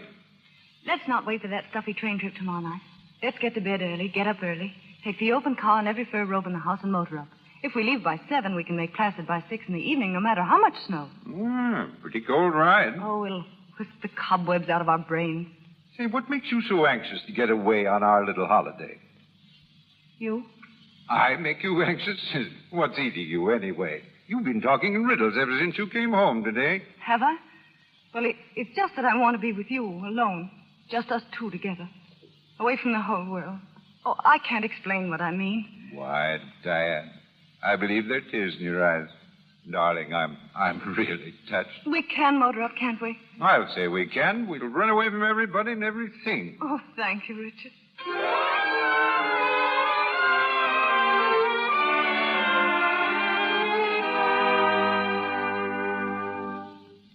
Morning, James. Are we glad we're here, or aren't we? It's very invigorating, sir. Mrs. Field still out skiing? Yes, sir. Oh, sir, a gentleman phoned by the name of Bradley. Bradley? Bradley? Don't know any Bradleys. Want me? Yes, sir. I told him I never disturbed you until you came downstairs, sir. Then he asked for Mrs. Field. I told him she was out. And then, before I could ascertain his business, he said he was coming right over. Right over? Where from? From the village, I presume, sir. Huh. Ah. Kidney stew. Was this your noble idea, James? Mrs. Field ordered it, sir. James, I'm a very fortunate man. Yes, sir. If that's that fellow Bradley, show him right in. Yes, sir. I'm Michael Bradley. Is Mr. Field in? Yes, sir. This way, sir. Mr. Field is expecting you, sir. Mr. Field? Yeah? Mr. Bradley? Yes. Well, you look fresh from civilization. Came up on the night train. Sit down, won't you? If you'll excuse me, I'll go right on with my breakfast. All right, James. By the way, Mr. Bradley, have you had yours? Thanks. I think you'd rather this would be private, Mr. Field. Well, very well. James, I'll call you when I want to. Yes. Mr. Field, there's only one reason I felt I could come up here to see you. And that's because your wife told me you dealt with things pretty straight. My what? Oh, you know Mrs. Field. I'm in love with her. What? And she's in love with me. Are you insane? No. I met her on the boat last year. It was in the cards, Mr. Field, only I couldn't get her to admit it. Until one day she came out to my ranch. And then I knew. We both knew. What is this? Some filthy blackmailing No, insinuation no. Even then she was loyal to you. If you've got anything else on your mind, forget it, because it isn't so. But you see, she came back to tell you about me, only She found out how much she meant to you, and she couldn't let you down. Well, I guess that about settles the matter, doesn't it? No, it can only be settled one way. Her way, which she's too unselfish to face. So I'm trying to face it for her. Oh. I suppose she asked you up here so that you might... Far from it. When I called your office and learned you'd left for the Adirondacks earlier than you expected, I simply knew she'd run away from me. Bradley, you're kidding yourself. No, I'm not. You're in as good a position as I am to know a man can't kid himself about a woman. I think this talk is finished, Mr. Bradley. Not yet. Diane came through for you, didn't she? And now it's your turn to come through for somebody else. And what do you propose that I should do about it? Give her up. Give her back to herself. Oh, I know, I'm getting the breaks, but there's nothing I can do to keep them on your side. And I know it's tough, but there's nothing you can do. I could drop out of sight and it wouldn't solve matters. Only a miracle in blood and body could change this picture field, and neither you nor I believe in miracles. Get out of here. Now, wait a minute, Mr. Field. Get out of here. All right, then, get this. I'll take her away from you. I never tried, but I can, and now I will. Right past divorce courts and marriage certificates and all the rest of it. And we'll be more openly and honestly and completely together than all the... You heard me. Get out. Richard. Well, Richard, what's the matter? Mike. Diane, you love this man? No, Richard. He said he could take you away if he wanted to. Is it true? No, he couldn't. Diana, look at me. You had no right to do this. I told you, this is my husband. He means everything to me, everything. Can't you understand? Can't you see what you're doing? No, Dinah. I think she's decided. No, she hasn't. All right, then I'll decide. Richard, put down that gun. Dan, get out of the way. Put down that gun, Richard. No, you can't. It's Mike. It's Mike. I knew, Diana. I know it's Mike. I just wanted to be sure. What are you going to do? Do, my dear? We're going to settle this matter like civilized people. Oh, Richard, It's all right, dearest. I understand. I think Mr. Bradley understands, too. I'm afraid I don't. When are you sailing back to the Argentine, Mr. Bradley? I hadn't thought. Next week, perhaps. Next week. That doesn't allow you much time, Diane. You mean? I mean that you'll be sailing, too, my dear. Oh, Richard. I can't say anything. You aren't supposed to. You're not to feel sorry for me. You've given me 2 years, Diane. 2 glorious years. I'm grateful for them. Oh, please don't. Diane, please. I said you were not to feel sorry. You see, darling, same old problem. Youth versus, well, shall I say, middle age. You have your youth, Diane. I want you to have it. The man you love with Mike. Yes. I don't deserve this. Oh, yes, you do, Mike. You deserve anything. Anything that'll make her happy.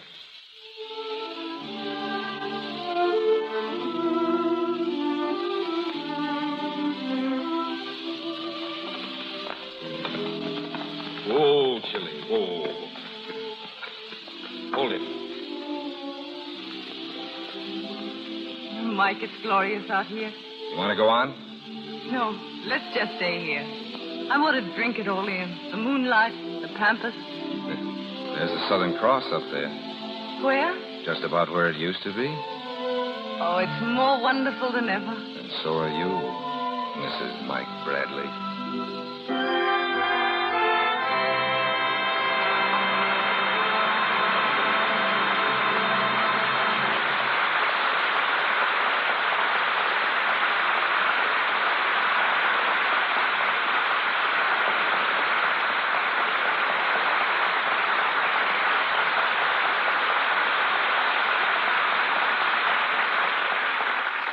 Chains are broken, and our play comes to its close.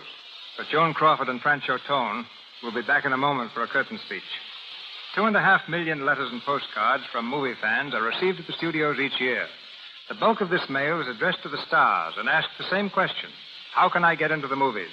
Tonight, that question will be answered by the dramatic coach of Metro-Goldwyn-Mayer Studios, formerly director of the famous Little Theater of Dallas, Texas. He probably interviews more candidates for stardom than any man in Hollywood. Ladies and gentlemen, Mr. Oliver Hinsdale. Well, Mr. DeMille, I think that even you must admit that that's a pretty big order. For, of course, in this case, how can I get into the movies means how can I act in the movies. Acting is an art, and an art of any kind is a hard taskmaster. There's no formula, no open sesame into this land of make-believe, save that of work, work, work. Believe me, there is, in addition to this prime requisite of work, the requisites and requirements of imagination, idealism, sincerity, a knowledge of life, true love of mankind, and a good appearance. These requirements are so essential and so seldom found in one person that when I came to Metro-Goldwyn-Mayer, they told me that they would be well satisfied if I found even one promising actor. In 5 years. Well, we've been perhaps a little more fortunate than that. One must have more than a love for acting. He must be willing to leave all for it, even to go without food for it, to think and to live nothing but theater. It's not merely a place to show off a good voice, a good profile, a fine figure. We must be careful lest our urge for the art of the theater is not confused with the desire for self-exploitation.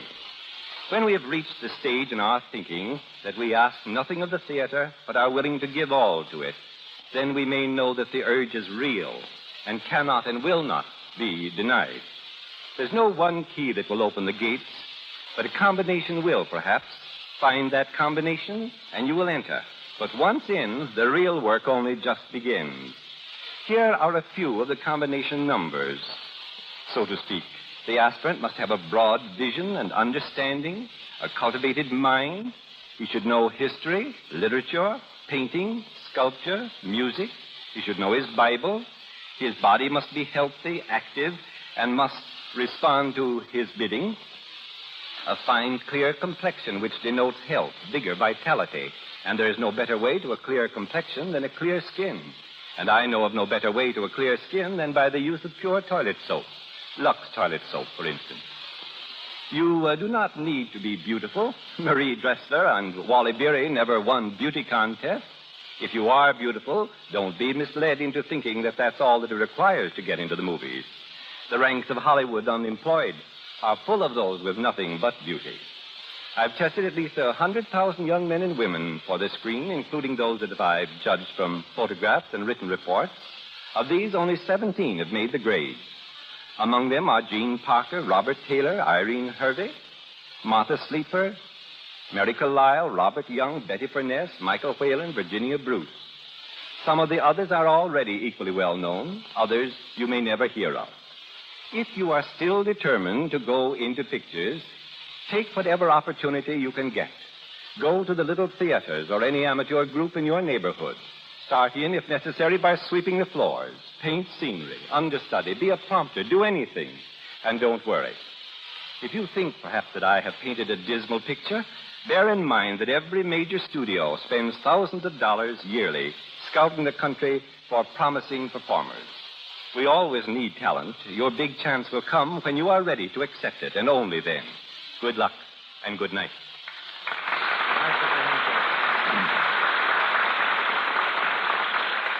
Before the movies discovered glamour, it was just an old Scotch word meaning a spell cast by magic. But a good two-word definition of the term today would be Joan Crawford. She is, of course, one of the best-dressed women in Hollywood, and I seem to have contributed to her leadership in style because I discovered her designer, Adrian. In fact, Adrian asked me to look at the first gown he designed for her. I agreed and waited for her to come to my office. After a while, there was a knock at the door. I said, "Come in, Joan." The door opened. Joan took one look at me and fled, apparently in terror. I didn't know until this week why she ran away, and think the reason is one she'd better explain to you herself. Miss Joan Crawford.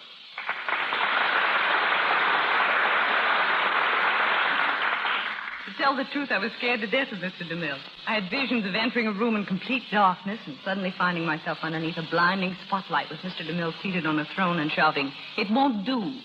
The shock of finding him a human being was too much. I had to run. Yeah. It's time to do something when beautiful women run from you like they do from Harpo Marx. But no need to apologize, Joan. Your performance tonight makes up for everything. My congratulations to you also, Francho. It's been great playing on a program that Joan and I listen to so often, CB. And I'd like to congratulate you on the way you speak. Joan and I call you the final G-man because you never drop a final G. And I speak an entirely different language on the set. Out there, Jenny isn't a girl's name. It's an electrical generator. A high hat isn't something you wear. It's a camera stand. A lily isn't a flower. It's a good take or scene. I once asked a new assistant director to rush a lot of babies on the set. In 10 minutes, he was back with about 50 children. And what I wanted was some spotlights.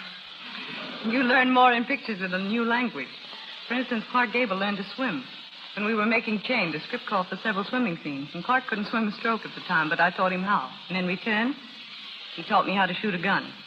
Personally, I'm a chess player. You can see where Joan gets her complexion, C.B. Swimming, shooting, she's out of doors all the time. In just a minute, dear. If you were a little more observant, you'd know that Lux toilet soap has lots to do with it. I've used Lux for years, at home, on the set, and I even carry it with me when I go away. It's really wonderful. So that's the secret, is it? And here's another little secret, C.B. Joan's taking singing lessons. Oh, won't you sing for us, Joan? No, Mr. DeMille. Joan? Joan, whoever heard of saying no to Mr. DeMille? No. Millions of people just heard it. But I'll make up for it by announcing next week's show. Oh, thanks. Next week, Barbara Stanwyck and Fred McMurray will be with you in the Lux Radio Theater. The play is Main Street, adapted from the famous novel by Sinclair Lewis.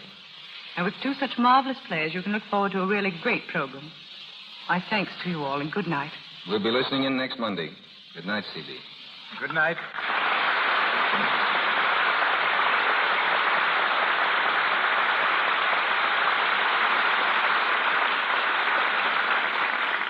Thank you, Miss Crawford and Mr. Tone. And lots of success to both of you in your new Metro-Goldwyn-Mayer picture, The Gorgeous Hussy, soon to be released with Robert Taylor, Lionel Barrymore, Melvin Douglas, and James Stewart. Our cast tonight included Gilbert Emery, Wally Mayer, Lou Merrill, Frank Nelson, Margaret Seddon, Walter Solderling, and Leora Thatcher. Miss Crawford, Mr. Tone, and Mr. Hinsdale appeared through courtesy of MGM. Our play, Chained, was based on the MGM photoplay of the same name, which starred Miss Crawford and Clark Gable. Mr. DeMille and Miss Burgess appeared through courtesy of Paramount, and Mr. Louis Silvers, 20th Century Fox, where he has just completed the musical arrangements for To Marry with Love. And now, Mr. DeMille. As Miss Crawford announced, our play next Monday night is Main Street, starring Barbara Stanwyck and Fred McMurray in this modern classic by Sinclair Lewis.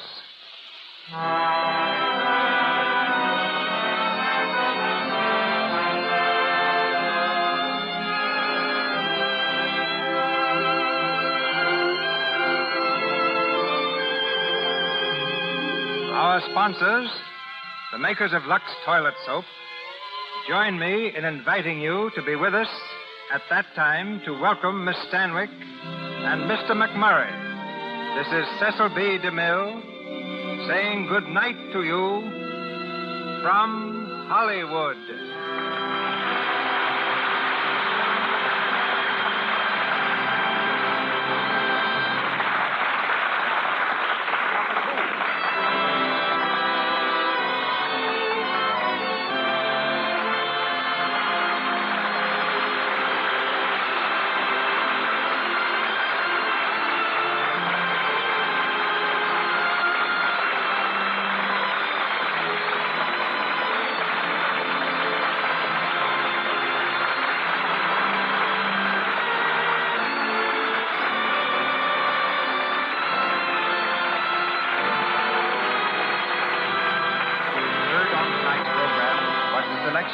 Love Will Tell, from the 20th Century Fox production, Sing, Baby, Sing.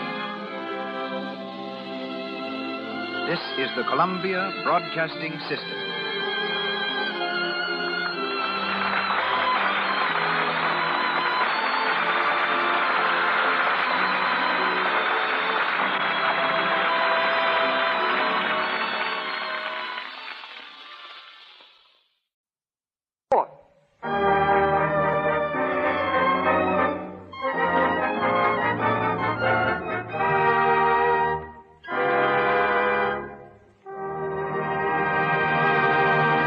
Lux Radio Theater presents Jack Oakey and Helen Twelvetrees in One Sunday Afternoon.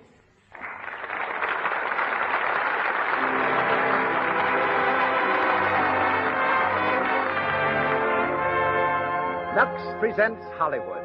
Tonight, you will meet Hollywood through such famous personalities as Jack Oakey, Helen Twelvetrees, Alan Hale, Cecil B. DeMille, Agnes Ayres, Mrs. Evelyn Offield, and Mr. Louis Silvers, conductor of the Lux Radio Theater Orchestra. Brought to you by the makers of Lux Toilet Soap, the beauty care preferred by 9 out of 10 of Hollywood's leading stars and attractive women everywhere. A distinguished audience awaits our play tonight.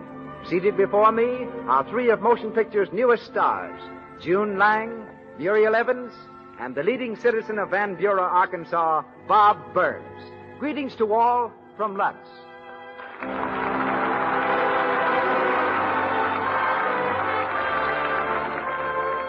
Nothing is so important to loveliness as smooth, clear skin.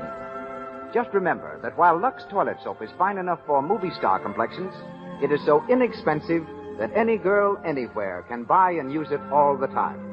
Keep your skin fresh, smooth, and delicately fragrant with the gentle, active lather of Lux Toilet Soap. And now, let me turn you over to our producer. He brings to radio stars and plays of the same great caliber that have established him as the world's outstanding contributor to motion pictures. Ladies and gentlemen, Mr. Cecil B. DeMille.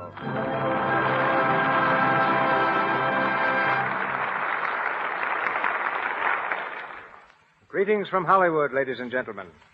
Tonight's play begins one quiet Sunday afternoon in a small Missouri town.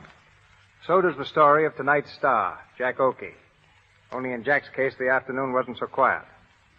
He claims he yelled louder than any baby born in Sedalia, Missouri. But he says he had a reason for yelling. He arrived just too late for Sunday dinner. Jack spent most of his boyhood in Oklahoma, but accompanied his mother to New York when she joined the faculty of the Scudder School for Girls. New Yorkers didn't care for his real name, Offield, so they shortened Oklahoma and called him Oakey. He's used the name ever since. As a telephone operator in Wall Street, Jack received the tip that made him a fortune. The tip was that he get out of Wall Street and go on the stage. Within a few months, he was a song and dance man on Broadway. When pictures began to talk, he thought they were talking to him. So he responded by coming to Hollywood. Jack has been at Paramount for 9 years. At present, he's a promoter in Champagne Waltz. He's also been a sailor, an aviator, a press agent, a cowboy, and a college student. In fact, as a college student, he's in a class by himself because he never went to college. So tonight, I've given him a degree in dentistry and the leading part, that of Dr. Biff Grimes. I've long believed him capable of more than straight comedy. And the serious parts of tonight's play will give Jack his first real opportunity to prove me right or wrong. Our other star tonight is Miss Helen Twelvetrees. Helen studied to become a painter, but she transferred her art from canvas to the stage and had already starred in such successes as An American Tragedy and Broadway when she was spotted by a talent scout and brought into films. Miss Twelvetrees has just returned from Melbourne, where she was the first American actress to play the lead in a picture filmed in Australia. She appears tonight in the role of Amy in One Sunday Afternoon, written by James Hagan.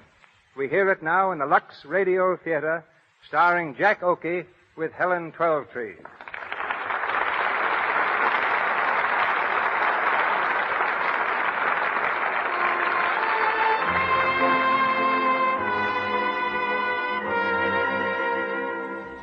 It's a stifling Sunday afternoon, late in August. In Biff Grimes' tiny office, he and his old friend Snappy Downer are growing sentimental about old times, recalling the songs of their younger days. Biff, middle-aged and slightly gray, sits sprawled in his dentist's chair, silently regarding the red-nosed Snappy, who leads off with a chorus of an old favorite. It was there I knew that you love me true. You love me true. You were 16. You were 16. The village queen. Oh, baby, what a voice. Yes, Amy? Stop that noise. Noise? Me and Snappy singing. Stop it. All right. You see, the little woman doesn't understand, Snappy. Nothing artistic about her. You know, Biff, I used to have a good voice. So did you. You sing something. Huh? Yeah, sing something. Say, listen, you brought over the refreshments this afternoon. Biff Grimes wants to be entertained. Biff Grimes, the well-known dentist of Hillsdale, was entertained on Sunday afternoon by Snappy Downer, the man who sells fish and crabs at Duncan's Market. Ha ha! Go on, Snappy, another little song. Say, Biff, I know a pip. Good. You know, I used to sing it with the harp effect, but I busted the harp. That's fine. You know, you like this song, Biff. In the good old summertime, in the good old summertime. I said cut it out. I don't like that song. Yeah, what's the matter with it? Well, it brings up something that... Well, I just don't like it. See, I don't want to hear it. Okay. Don't get sore. Oh, forget it. Hey, listen, I got a song that's up for you. Give me a note. Yeah, which one? Any one. Biff Grimes ain't particular. Bum, bum, bum, bum, bum, bum, bum, bum. Put on your old... Start again. Bum, bum, bum, bum. Put on your old gray bonnet with the blue ribbons on it, then we'll hit your top into the sleigh. Biff. Yes, Amy? Do you want me to come in there? You don't want to see my wife, do you, Snappy? No. Never mind, honey. Stay where you are. Making all that racket. If I hear any more, I'll come in there and put you both out of the house. All right, honey. You see what I have to put up with? It's a shame. Man can't have a little peace and comfort in his own home. You know it ought to be in the marriage laws. What? Peace and comfort, that's what. Am I right? Right. Good old Snappy. Ha ha. Snappy, remember when we was kids? Remember Avery's amusement park? How long ago was that? Oh, must have been 108 years ago or so. There was you and me, Beansy Miller, and Hugo Barnstead. Yeah, Hugo Barnstead. And Virginia Brush. You know, you were stuck on her, Biff. Nah, I wasn't. Oh, yes, you was. Yes, you was. You was in love with her. You used to sing, in the good old summertime, in the good old I know. I used to sing this song just because Virginia liked it. You know, she was a swell girl, Virginia was. Hugo stole her away from you, remember? Ah, that Hugo was just a plain everyday skunk. I never did like him. I bet I'd have married Virginia if it hadn't been for him. He stole her away from me. It's an awful thing for a skunk to steal another man's girl. Yep, I never did. It ain't right. Virginia never cared for him nohow. I was the one she was nuts about. Hugo Barnstead. Oh, I'd like to get my hands on him. What I wouldn't do to him. Yeah, you're not jealous, are you, Biff? Say, Biff Grimes is too big a man to get jealous over anybody. Anyway, haven't I got Amy? Haven't we been married for... Oh, shucks. I didn't care nothing about Virginia. Yeah, what'd you say if I told you they was in town? What? Yeah, to stop at the hotel across the street. Virginia and Hugo? Yep. Have a swell car, too. Say, they must have plenty of money. Hugo's president of a bank, so I heard. Yeah? Did you see Virginia? Sure. How'd she look? Swell. But Hugo, he looks kind of bilious. You know, you're the one she should have married, Biff. Well, maybe you're right. That dirty, sneaking little rat. All my life, Hugo Barnstead has stuck his nose around. I'll get even one of these days. Sure, and he'll deserve it, too. Sing me a song, Snappy. Yeah, sad music or comic? Better make it sad and soothing. Sad, all right. You know, I always cry when I sing this one. Goodbye, little girl, goodbye. Why don't the trouble with the cry, girls of little today? girl, They don't should be home cry. with their mothers. In my uniform of blue, I'll come marching back to you. Well, answer that, Snappy. Yeah. Tell him the doctor's out of town. Hello, the doctor's out of town. Did you get that, Biff? Snappy Downer himself, yes, sir. Dirty, sneaking little rat. Huh? Hugo Barnstead. Oh, yeah. You know, you should have married Virginia, Biff. I know it. Say, what is this? Hello? Say, didn't I just tell you that... Who? Oh, hello, Dick. Yeah, this is Snappy. Oh, yeah? Yeah, wait a minute. It's Dick Martin from the hotel. Man over there got a toothache. Yeah, give me the phone. Hello, Dick. Yeah, it is Biff. No, it's Sunday. I never work on Sunday. Besides, Amy and I are going out for a little walk. Huh? I don't care if he's important. Biff Grimes important, too. Bank president, who cares? Hey, what names you say? Hey, Snappy, yeah? It's Hugo Barnstead. No. Oh, hello, Dick. Yeah, I'll see him. Send him right over. Hugo Barnstead. You speak of a skunk and he sticks his nose around. Yeah, you're going to pull his tooth for him? Yeah. Can you imagine? Hugo Barnstead coming to good old Biff Grimes to have his tooth pulled. He picked a good place to come to, didn't he? Yeah, a swell place. Now, Biff, you be careful. Sure. Yeah, don't do anything you'll be sorry for. Don't worry about me. Biff Grimes are never sorry for anything.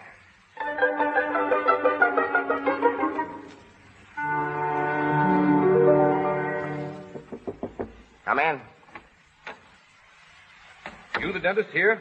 Yeah, that's right. Have a seat, Hugo. What's that? Biff Grimes.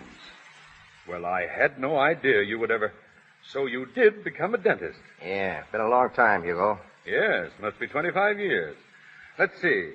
Last time I saw you was when you had that trouble at the factory. Yeah. How are you, Snappy? Hiya. Sit down in the chair, Hugo. Yeah. Got an awful toothache. Look. Right here, hey? Hurts like the deuce. Wanted to wait till I got over to Oakley, but Virginia, she's with me, said to have it out now. She's coming up here in a little while. Oh, that's so good. Don't like toothaches. Terrible things. Had 'em all my life. You won't hurt, will you, Biff? You won't feel it. I want gas. You'll get gas. No. My assistant, Miss Robertson, is off today, so Snappy down and you'll have to take her place. Hey, now, wait a minute, Biff. Come over here. Oh, now, Biff. Hand me that nose piece. Huh? For the gas, come on. Oh, yeah. Here you are. All right now, Hugo. Inhale. Deep. Deep as you can. Fill up your lungs. Are you getting it? Yeah. He's going under, Biff. It's been a long time, hasn't it, Biff Grimes? What's that? You and me. Avery Amusement Park. Virginia. Inhale, Hugo. You thought you were going to marry Virginia. But I fooled you. I fooled you. I fooled you, Biff Grimes. He's out. Hugo Barnstead. I've got you right where I want you, you crawling little rat. Oh, I've been waiting for this chance. Get away from that gas tank, Snappy. Biff, what are you doing? Yes, for gas, anybody's going to get it. Plenty of it. Oh, Biff, you can't do this. You can't do this. Shut up. Breathe, Hugo. Breathe in deep. Avery Amusement Park. 25 years ago. Avery Park. Amy and Virginia. We used to go over there. I can close my eyes and see it now. Avery Park.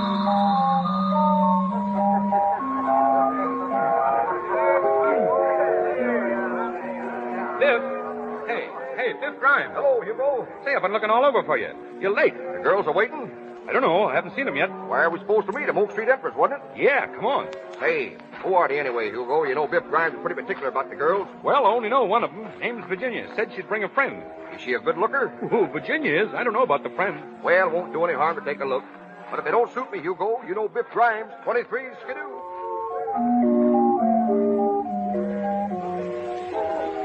Goodness sake, sit still. What are you fidgeting around for? Oh, Virginia, I'm scared. Of what? Well, I never met a boy like this. That is, without a proper introduction. Well, Hugo Barnstead will introduce you to him. Do you suppose he's a nice-looking fellow? Oh, of course he is. And do you think he'll like my new dress? I know he will. And do you think he'll like me? He'll fall in love with you the minute he sees you. Virginia, you stop that. Don't you talk like that. Well, he might. You can't tell. And you might fall in love with him. Oh, Virginia, I'd die. Tell the truth, Amy. Weren't you ever in love with a boy? Oh, Virginia. Oh, you can tell me. I won't tell anybody. Well, I thought I was once. I don't know. Well, when I was very young, of course, that's a long time ago, you understand. It was in school. Mm-hmm. There was a boy. I don't know. He never even looked at me, but... Virginia, did you ever have a feeling in your heart? Something that you feel is going to happen, and it doesn't? That's the way my heart was. This boy always seemed lonely somehow. Everybody had it in for him, even the teachers. They called him a bully, but I know he wasn't. I saw him do a lot of good things. When the big boys picked on the smaller ones, he helped the little fellows out. I know he had a lot of good in him. Good that nobody else could see. Who was this boy? Oh, you wouldn't know him. Well, I might. Who was it? Biff Grimes. Biff Grimes? You mean that big bully that hangs around Larson's drugstore? Yes. Why, Amy, he's terrible. The reputation... Amy, I'd be ashamed to mention his name. I heard that he drinks and smokes cigarettes. Well, of course, that was a long time ago. Oh, shucks, I'm all over it now. He doesn't even know I'm alive. Amy. What? They're coming. Oh, dear. Look, that's Hugo Barnstead, the fellow with the orange tie. And the other fellow... Amy. Oh, dear. It's Biff Grimes. Oh, yes, it is, isn't it? Oh, Virginia, I think I'd better go. No, just sit down. Now, just pretend you don't see them. And that'll show them that we're good girls and that they can't trifle with us.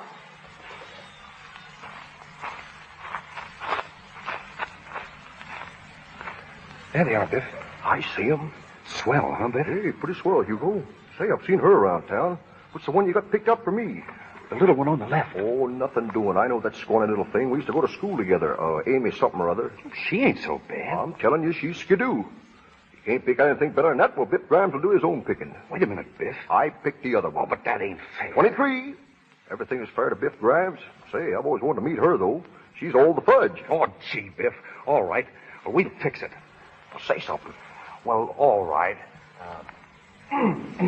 Oh, hello, girls. Oh, hello. Hello. Nice afternoon. Yes. Yes. Oh, say something. They don't care about the weather. They want to meet me. Well, I see you got over here. That's right. And you brought your girlfriend along. Yes. Well, I brought my boyfriend, too. How do you like him? Hi, girls. Introduce me. I'd like to introduce my boyfriend. Surely you don't. This is Biff Grimes. Hi, girls. I love my wife, but oh, you kid. How do you do? Now, let me see. Your name is Miss Virginia, ain't it? How did you know my name was Virginia? Oh, I found out. And, what's your girlfriend's name? Oh, excuse me. This is Miss Lynn, Amy Lynn. This is Mr. What did you say your last name was? Farnstead. Oh, of course. Hugo Barnstead. My name is Grimes, Biff Grimes, chicken inspector. Miss Lynn, this is Mr. Grimes. No, Mr. Little Girl, just Biff. How do you do? Oh, I'm swell. Say, I used to know you, didn't I? Yes, we went to school together. That's right. You sure was a funny looking little thing then, wasn't you? Oh, was I? You bet you was. Remember that day I stood up to the principal and almost got a licking and you helped me out? I never got a chance to thank you. Oh, that's all right. Well, anyway, thanks. Even if you was funny looking, you wasn't bad at heart. Well, I always liked you, Biff. Amy. Oh, I guess I shouldn't have said that. Well, you could have waited. I'm sorry, Biff. Oh, that's all right. I guess all the gals in them days was kind of stuck on me. Ishka-bibble, ishka-bibble. Well, how would you girls like to take a little walk? Oh, why, yes. We'll take a little walk. I guess an ice cream soda wouldn't go bad either, eh? Would you like an ice cream soda, Amy? I like a college ice. Say, Goldstein's got something new. I tried it out last night. She'll rave about it. He says New York's going wild over it. Yes? You know when New York goes wild over anything, it must be good. What is it? Yeah, what is it, Biff? Well, he spreads nuts all over the ice cream. I never heard of that before. Did you, Amy? No. Say, that guy ain't dead. Biff Grimes never lets the grass grow under his feet, neither. New York style, that's me, big stuff every time. You know something, little girl? Virginia, that's the name, ain't it? Well, do you know where they got that name from? This is... State of Virginia, yes, sir. That's where Abraham Lincoln was born. Oh, I guess you didn't know that, did you? Ah, very few people do. Yes, indeed it is. You know, it's too bad I haven't met you before, Virginia. But... Biff Grimes thinks that you're one of the nicest little gals he ever met. Biff, I'll say, oh, boy, hey, kid. Listen, Miss Virginia's supposed to... All right, never mind, my boy. Everything's going to be all right. Virginia and me's getting along fine. Yes, sir, fine. How about that, eh, Virginia? Well, let's go. Goldstein's drugstore. You can take the little one, Hugo. Sure, Biff. My arm, Miss Virginia. Hey, I said... Thank you, Mr. Barnstead. I'd love to go with you. Say, I meant for you to... You know, Virginia, I've wanted to take you to Goldstein's for a long time now. Oh, Mr. Barnstead. Why, the low down right out from under my nose. Oh, Mr. Grimes. Huh? What? I don't mind if you take me, Mr. Grimes. Well, all right, Rudd. Come on, let's get it going.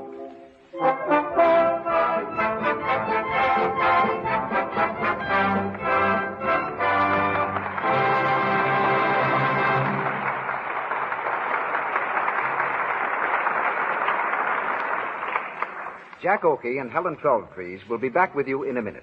But in that minute, we're going out near Santa Monica, where they're shooting Ladies in Love on the 20th Century Fox lot. You'll overhear what two extra girls are saying about their friend Dot. Search me, what's the matter? Do I know why you don't want to ask Dot? She's your roommate. You ought to know why the boys don't like to take her out. I can't think of a thing that's wrong with her, except maybe her complexion. Well, isn't that enough? Boy, if my complexion were bad, I wouldn't expect to keep my job, even if I am only an extra, much less get dates. Dot's awful careless, really. She thinks she can dab rouge and powder on her face day after day and let them stay there. And she can't. Not and keep a good complexion. Why don't you tell her? Break down and buy her a cake of Lux toilet soap. She's probably getting cosmetic skin. Cosmetic skin comes on so gradually, it's hard to tell you're taking chances. That's why it's smart to guard against it. To use Lux toilet soap regularly before you put on fresh makeup and always before you go to bed. Keep on using rouge and powder as much as you like. Lux toilet soap has an active lather that goes deep down into your pores and removes every trace of dust and dirt and stale cosmetics. 9 out of 10 screen stars use Lux toilet soap to keep skin lovely. It's good for your skin, too. And once again, Mr. DeMille. We continue with our play One Sunday Afternoon, starring Jack Oakey as Dr. Biff Grimes and featuring Helen Twelvetrees as Amy.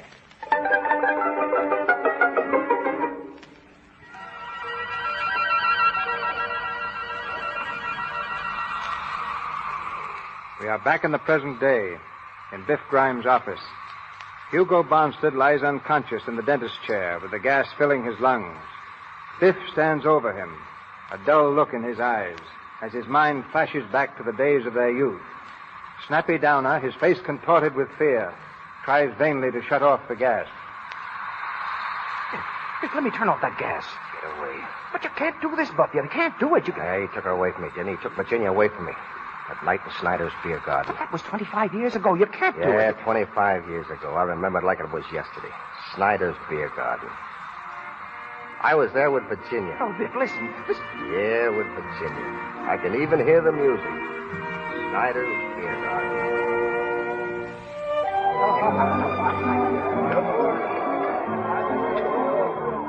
Mrs. Oberstetter! Yoo-hoo! Mrs. Oberstetter!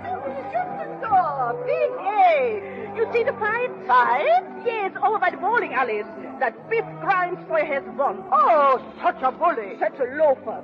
Always he has to spoil a good time by punching. Oh, sure. I suppose you heard that. Oh, heard what? Mrs. Oberstadt and Mrs. Schutzendorf, didn't you hear what they said about you? Ah, that don't worry me. Well, it does me. Biff Grimes, I want to tell you something. I'm a respectable girl, and I'm not in the habit of going with people that want to drink and fight. I didn't start the fight, did I? Yes, you did. I did not. You think I'm going to stand by and take an insult? Oh, that boy didn't say anything. He did, too. I know what he said. When Biff Grimes takes his girl out, nobody's going to pass a remark. Aren't you a gentleman enough to ignore it? No, I'm gentleman enough to take a slap at his nose. Well, if you ever do it again, I'll walk away from you. Well, all right. I'm sorry I did it, Virginia. I've hurt your feelings. I'm sorry about that, too. I guess I was just jealous. Well, I don't see why you should get jealous over me. Well, I can't help it. See, ever since that day I first met you in Avery's Park, I've cared about you. Well, you know that, Virginia. Why don't you go with those other girls that you like to talk about? Because I want you. Amy Lind likes you. I don't care anything about her. You're the only one I want to... Virginia, listen, whenever I'm near you, I just seem to forget everything. Oh, don't be foolish. I'm not. Can't help it. Say, by the way, they're running an excursion down Election next Sunday. Well, maybe you'd like to go. I'm going to be busy next Sunday. I have an important engagement. Is it more important than I am? I should say it is. I thought I was your steady. You've got another thought coming. Want to meet Hugo Barnstead? Suppose I am. That's who it is. Hugo Barnstead. You can't fool me, Virginia. You've been meeting him all the time. Well, suppose I have. Well, I won't stand for it. What are you going to do about it? Well, he better keep away from me, that's all. I don't like him. I never did like him. He's a sneak. And the next time I see him, I'm going to tell him what I think. Listen to the little boy talk. I thought you were a big man, Mr. Grimes. To hear you talk, one would think you owned the world. I've heard of the great things you're going to do. So far, I haven't seen anything. Well, ain't I...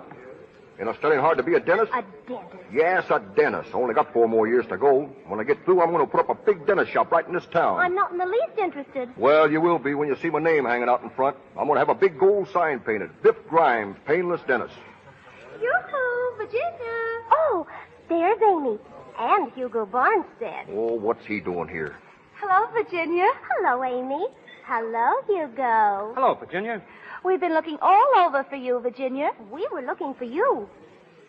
Hello, Biff. Hello. Hello, Biff. Yeah. Well, come on, sit down. Called your house, but your mother said you was out. So you brought Amy. Yes, and we've been on the loop-de-loop 3 times. Yeah, we went through the tunnel twice. Did you kiss her in the dark? Of course he didn't kiss me. Are you having a good time, Biff? Yeah, swell. Oh, Biff, I hear you was in a fight. Well? With Andy Mullen, is that right? What about it? Nothing. Only I just saw him outside, and he was... Here he is now, coming in the door. Yeah, I see him. Got his pal with him, too, ain't he? I think we better go. Oh, don't get excited. I ain't going to start nothing. There he is, Andy, over there. Yeah, hiding behind the skirt. Biff, sit down. Oh, we'll just walk out. I ain't going to fight. Yeah, funny how a cute little girl takes up with such rough people. Yeah, ain't it? Yeah, you'd think she'd pick up somebody that was decent. Wait a Come on, Amy. Oh, which girl was you talking about? Why, the swell-looking one. Ain't she some cutie, huh? She's good enough for me. Hiya, cutie. How about a little stroll down by the lake? Shut up, you rat. We ain't gonna get any fight. Listen, you. That last remark. Yeah, what about it? But I don't like it. Well, what are you going to do about it? This. Now, try and get up. Just try. Yeah. So you fight in my place, yeah? Out with them. Come on, boys. Take them out, yeah? Out with them. Get back, you guys. You lay a hand on me and I'll drop you alongside of this mug here. I'll get out of here by myself, see? And I don't need any help. Come on, Virginia. No. I never want to see you again, Biff, right? I hate you. You're a bully. A big bully. All right. I'll see you over in Avery's Park Wednesday evening at 8 o'clock. I won't be there. Avery's Park at 8. Come on, you guys. Break it up. Let me out of here.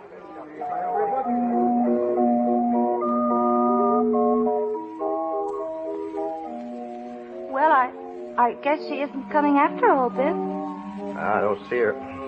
Guess she saw at me. Gee, can you imagine sore because I was protecting her good name? That's all I was doing. Of course, Biff. Any girl would have been proud to have a man protect her good name. You understand that, don't you, Amy? Of course I do, Biff. Haven't you seen her at all? Not since that night. And you were to meet her here? 8 o'clock. It's after 9 now. That's right. That's too bad. Don't I know it? If I ask you something, Biff, will you tell me? Sure, what is it? Do you love Virginia? Well, You don't have to tell me unless you want to. Yes, I do love her. I guess maybe I got a little too crazy about her. She somehow was my ideal. You know, every fella has an ideal. Somebody he cares for, and when he cares for that somebody, well, nothing else matters. It's a sort of an ingrown pain. It starts in the pit of your stomach and works right up to your neck.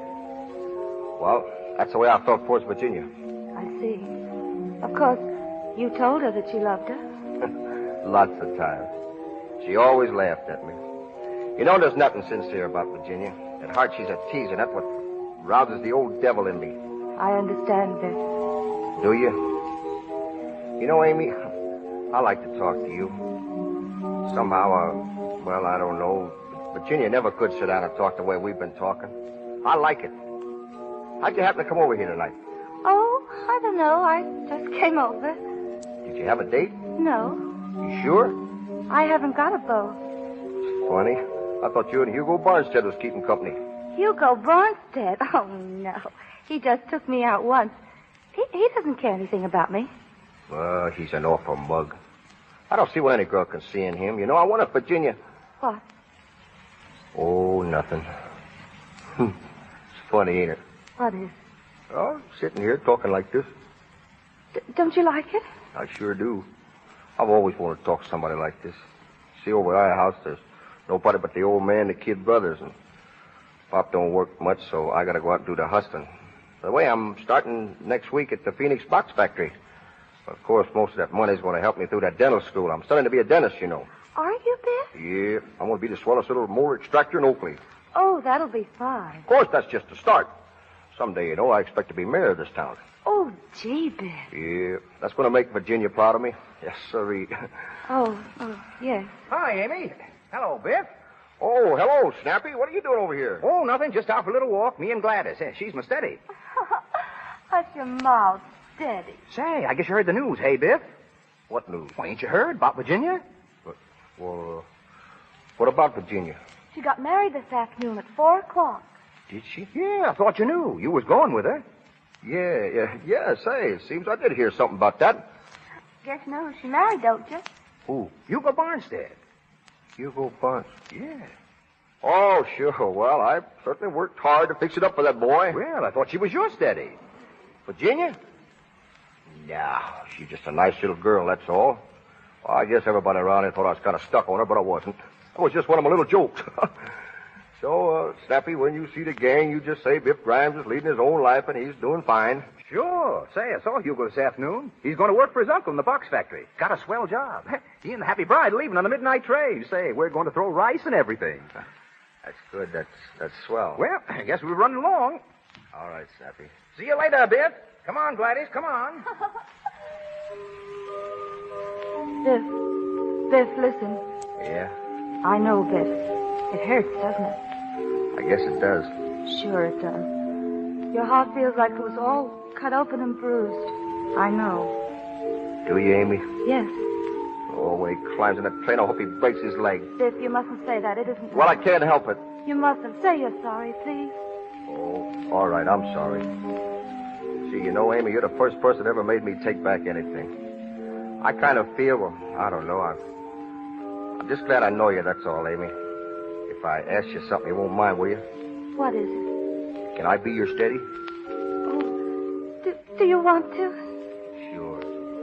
All right, Biff. Oh, that'll be swell, Amy. But, Biff, you aren't saying this just because she... What? Oh, never mind. I don't care anyway. I'm awfully fond of you, Biff. I've always been.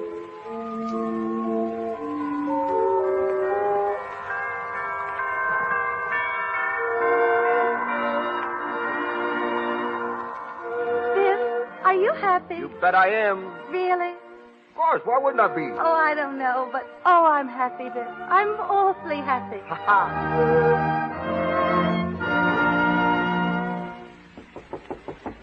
Come in. Oh, come in, Biff. Sit down.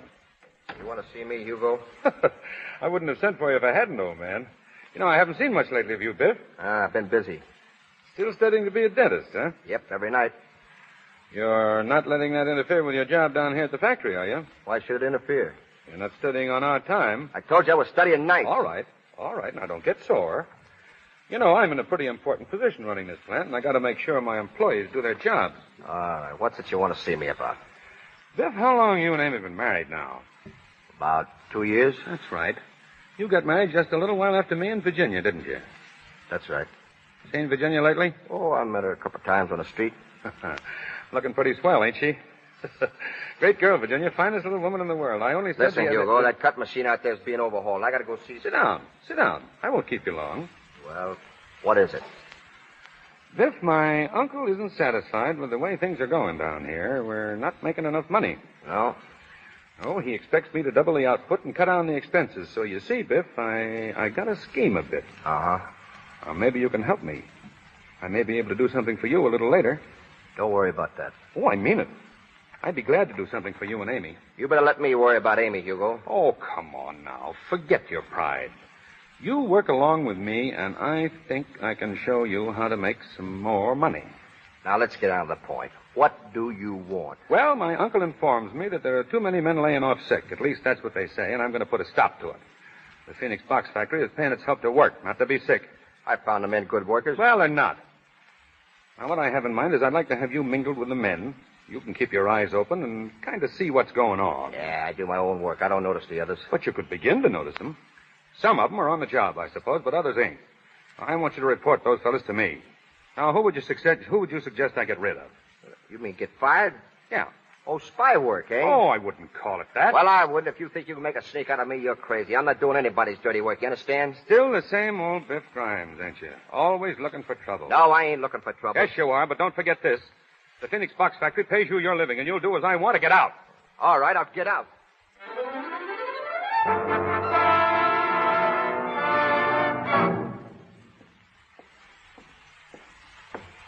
Who's there? Evening, Hugo. Working late, ain't you? What are you doing here?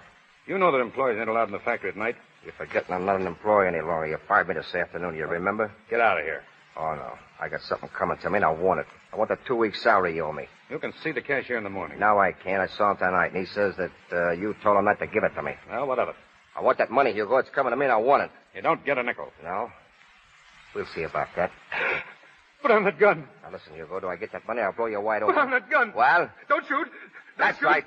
Crawl. Stop. Don't shoot. Come on, crawl, you sniveling rat. Oh, don't. Ah, Hugo Barnes said get up on your feet. I wouldn't shoot you. You skunk. You ain't worth it. Oh, get out of here. Yeah, I'll get out of here. Sure. Before I do, I want you to stand up. Stand up nice and straight, Hugo, because you're going down again fast. Where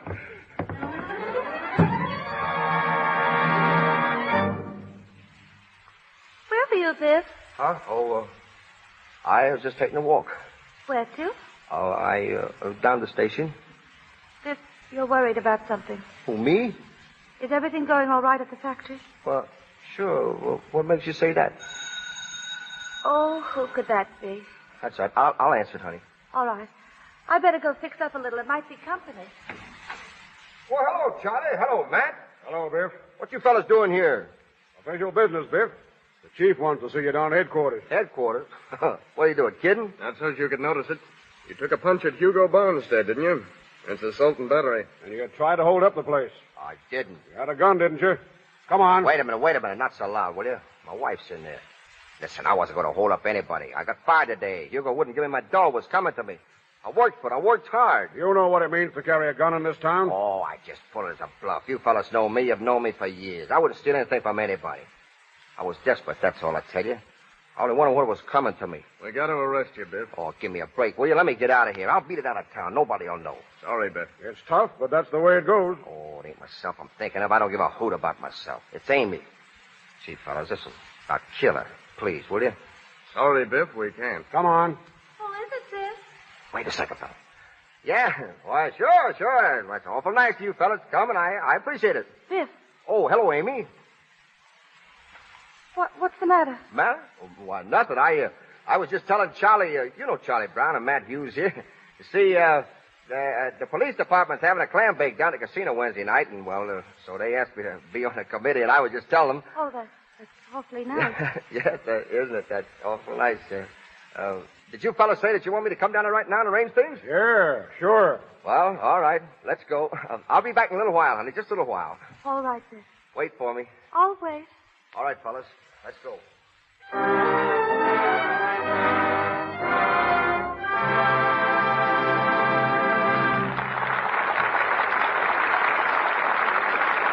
pause for station identification.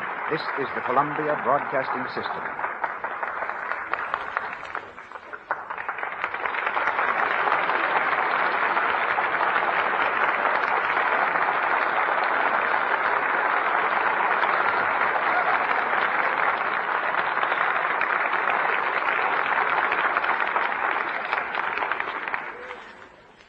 We resume the events of one Sunday afternoon shortly. Actresses usually climb to prominence on the screen, but tonight's guest reversed the order. She descended to stardom. I was directing a scene in Forbidden Fruit. The star, dressed in a glass costume, had to walk down a staircase also made of glass. But her dress was so rigid and the glass stairs so slippery that the star just, couldn't play the scene naturally. I asked if there wasn't someone who could walk downstairs. One of the minor players volunteered. She had been recommended to me as the most beautiful girl in America. So I let her compete with the star, and she won in a walk. The part in Forbidden Fruit opened the way for a role as Rudolph Valentino's leading woman, which brought her international fame and envy.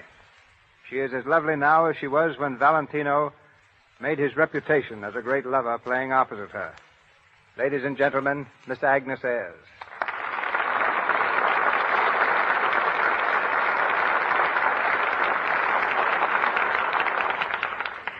Thank you, Mr. DeMille. But when you asked me to walk, you hit upon the one theatrical trick I had thoroughly learned.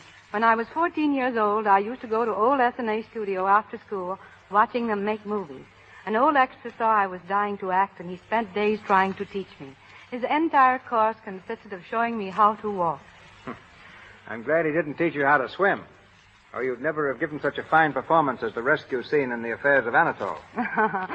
In order to make that scene, I had to be pushed off a bridge into a river. When I told Mr. DeMille I couldn't swim, he said, "That's just fine." And over I went into 18 feet of icy water. It was a game performance, too, and must have convinced you that it was more enjoyable to work with Valentino than with DeMille. Hardly so. It was my good fortune to play with Mr. Valentino in his two big hits, The Sheep and The Son of the Sheep.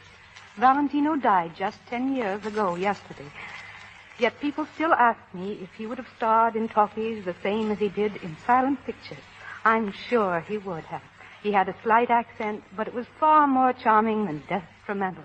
He was also a fine singer. And in selecting you, Valentino showed that he knew how to choose a leading lady. You're very lovely, Agnes. And you're very diplomatic, Mr. DeMille. But I believe in taking as good care of myself as I possibly can. And I'm really glad to pass along the same advice that was given me as a child by my mother. She told me to always use the best soap I could find. For a while, I thought she meant the most expensive kind. But since then, I found the answer to be Lux toilet soap. In my home, 3 generations are using it. Myself, my mother, and my 10-year-old daughter, Maria, who someday may be in pictures herself. We all know there's nothing like Lux for smooth hands and a fine, clear skin. And that's probably why practically all Hollywood stars use it. I understand you're planning to return to pictures, Agnes. I know our audience joins me in wishing you all the success in the world. Thank you, Mr. DeMille, again. I've been in a great many pictures, but to tell the truth, I've never given a performance which has completely satisfied me. I want to return to fulfill that ambition. To prepare for this, I've been doing a lot of acting with stock companies lately. And to all young men and young women who hope to reach Hollywood, my suggestion is to first get as much stage training as possible. Good night. Good night, Agnes.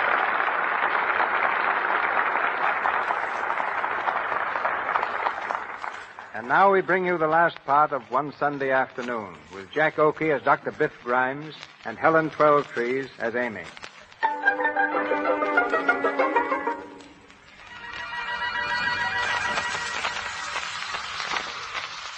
Our time is again the present. Hugo Bonstead is still lying unconscious in the dentist's chair, inhaling the gas. Snappy Downer pleads desperately with Biff, who stands over his patient, holding the nosepiece tightly in place. Biff, you ain't gonna do it. You ain't gonna kill him. He took Virginia away from me. He sent me to jail.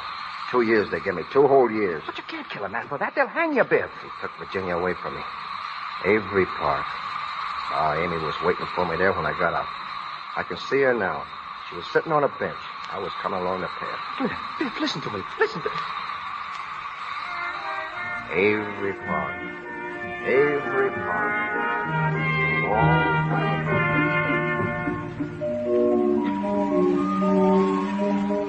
Hello, Amy. Biff. Yep, it's me. Just going over to the house. I dropped off the junction. I could have made the 5:45, but I didn't want anybody at the station to see me. I know. Oh, something told me you'd be here. I don't know, just something. When did you get out, Biff? 12 o'clock. Gee, the warden was a prince of a chap. Shook hands with me, and You glad to see me, Amy? You know I am, Biff. Gee, it feels good to see you. Sure feels good to be back. 2 years. Christ. Seem more like 10.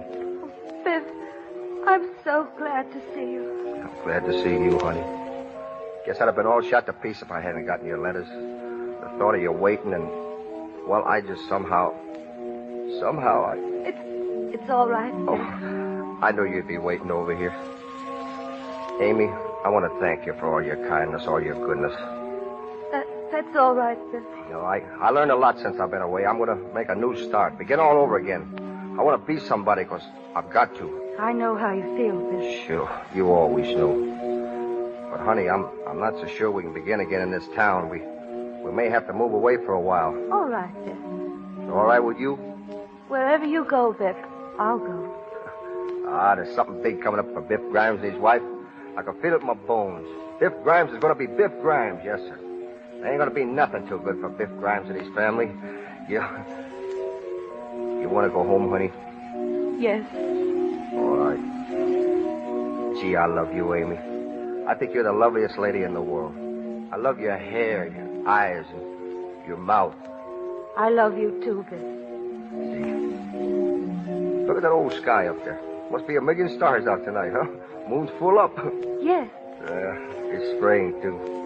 Let's walk home, huh?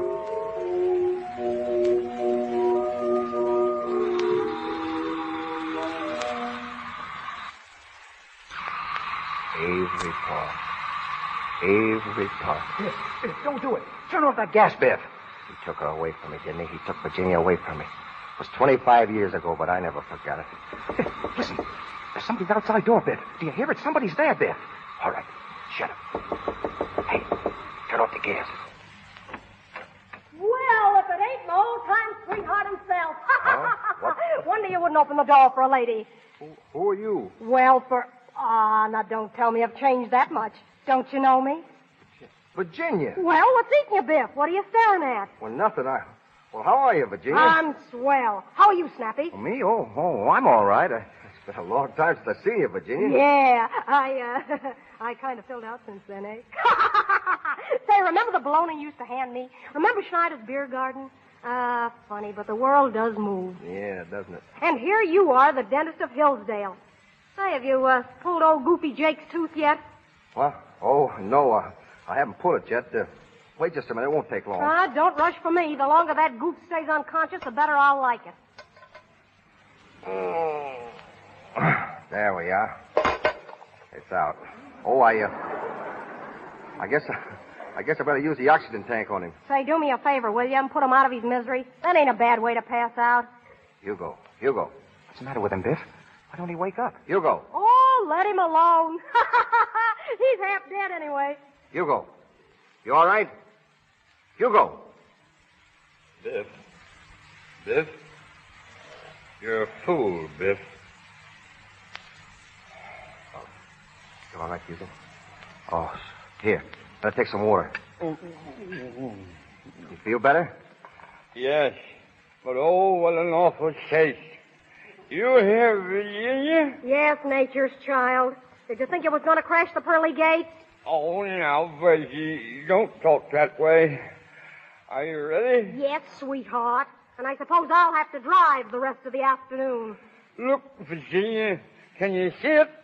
Now, my dentist in Pittsburgh told me, remember that time I had those 7 teeth? Listen, you. For 25 years, I've heard nothing but your teeth.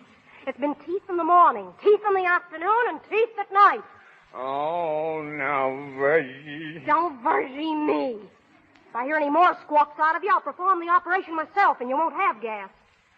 Biff, how much do I owe you? Nothing. What's that? I said nothing. In fact, I think I kind of owe you something, though. Huh? Yeah. Owe you a lot, Hugo. Thanks. What are you talking about? Oh, it's all right. Forget it. Say, by the way, Biff, how's your wife? Oh, she's fine. Still married, eh? Yeah, Mrs. Grimes is still Mrs. Grimes. How has she stood it? You'll never know what I've suffered married to this death house buzzard. Oh, now, Virgie, I'm a good man. Yeah, good for what? Well, I'm going home, Biff. I don't feel so good. So long, folks. Say, that guy looks about 3 steps ahead of the Undertaker. Yes. Sorry we can't stay to see your wife, Biff. Oh, yeah. She'll be sorry to see her. Well, you better leave now. Good afternoon. It's that way over there. That's the way out. Huh? Oh, thanks. So long, Biff. You know, Virginia, I'm going to write my dentist in Pittsburgh. Oh, shut up. You and your dentist in Pittsburgh. And I almost killed him for taking it away from me. Biff. Amy, come here. For heaven's sakes, Biff Grimes, if you don't stop making that noise. Listen, Amy, I got something to tell you. You ought to be ashamed of yourself raising all this racket. Yes, ma'am, I am ashamed of myself. Where's Snappy? Oh, he left. Well, I'm glad. I don't mind him coming over here, but you make such fools of yourselves. Yes, ma'am, we certainly do. Well, you ready to go out? Yes, ma'am. Well, get your hat Sunday afternoon and everybody out. Amy. What's the matter, Biff? Do you know that you're a very sweet and beautiful girl? And that I love you? I love you, too, Biff. And that new car you wanted? Say, you're going to get a better one. Tomorrow you're going to get the finest car in Hillsdale. Oh, our old car's getting terrible. Why, I wouldn't let you be seen in it. Say, there's a brand new taxi standing across the street. Let's see if it's still there. But there he is. Hey, taxi! Go up to the front door and wait there. Biff Grimes and his best girl are going out for a ride. Biff! Come on, honey. Up you go. Biff, put me down. What will the neighbors say? Just what I do. The Biff Grimes has got the swellest looking girl in this town.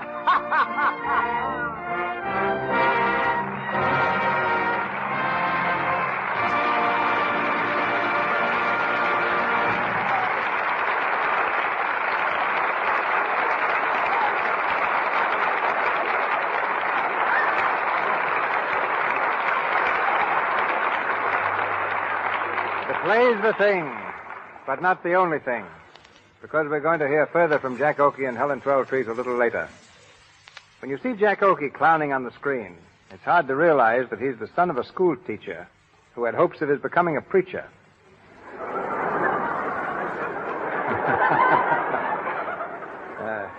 Jack's mother was formerly principal of the Sedalia Public School, head of the psychology department at the Scudder School, and an instructor at Columbia University. She came to Hollywood with Jack nearly 10 years ago and has always been his favorite companion.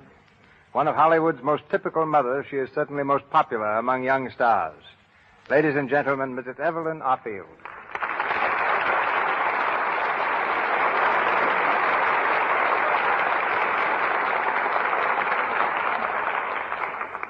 Thank you, Mr. DeMille.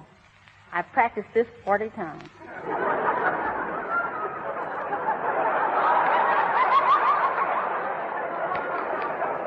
Being a mother in Hollywood is no different than being a mother anywhere else.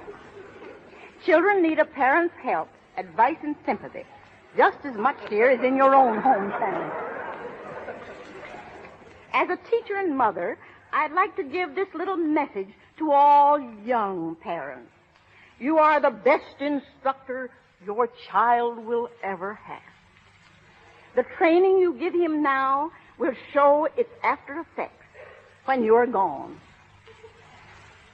It's a job you'll never finish. But no job in the world will bring you greater happiness. Still, there are times when a mother should stand aside and not be a hindrance, particularly in choosing a career.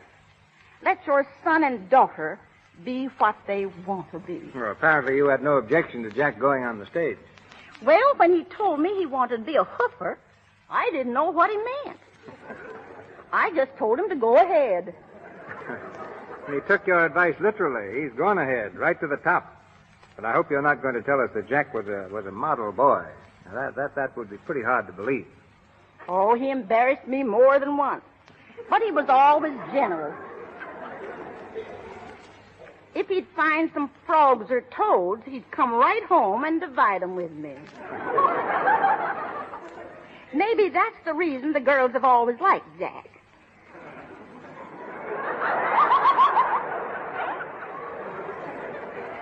Now I'm his mother, but even I admit that he's not what you would call handsome. He inherited your sense of humor. He should have taken some of your good looks. Oh, I'm just an old schoolmarm, Mr. DeMille. But there's one lesson I'm still teaching, and that's the advantage of using such a fine soap as Lux.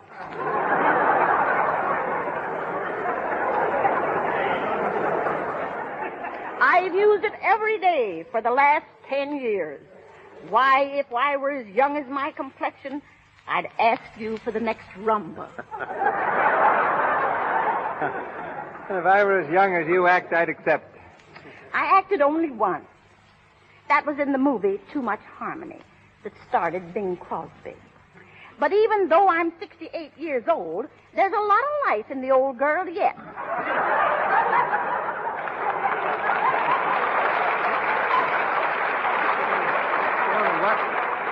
What's your next picture going to be? Life Begins at 68? No, one picture was enough. I just wanted to prove to Jack that he isn't the only actor in the family. Good night.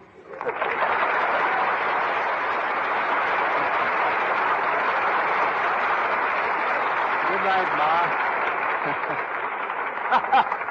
She's killing the people. Well, what do we do now, Mr. DeMille? Well, if you'll sit down for just a moment, Jack, I intend to bring you and Helen Twelvetrees back to the microphone. Oh, don't bother. I'm here already. I tell you, I'll introduce Helen for you myself, and maybe my mo over there will think I'm the producer. Maybe. Glad to help out. Well, folks, here she is. Miss Helen Twelvetrees, An Orchard to you.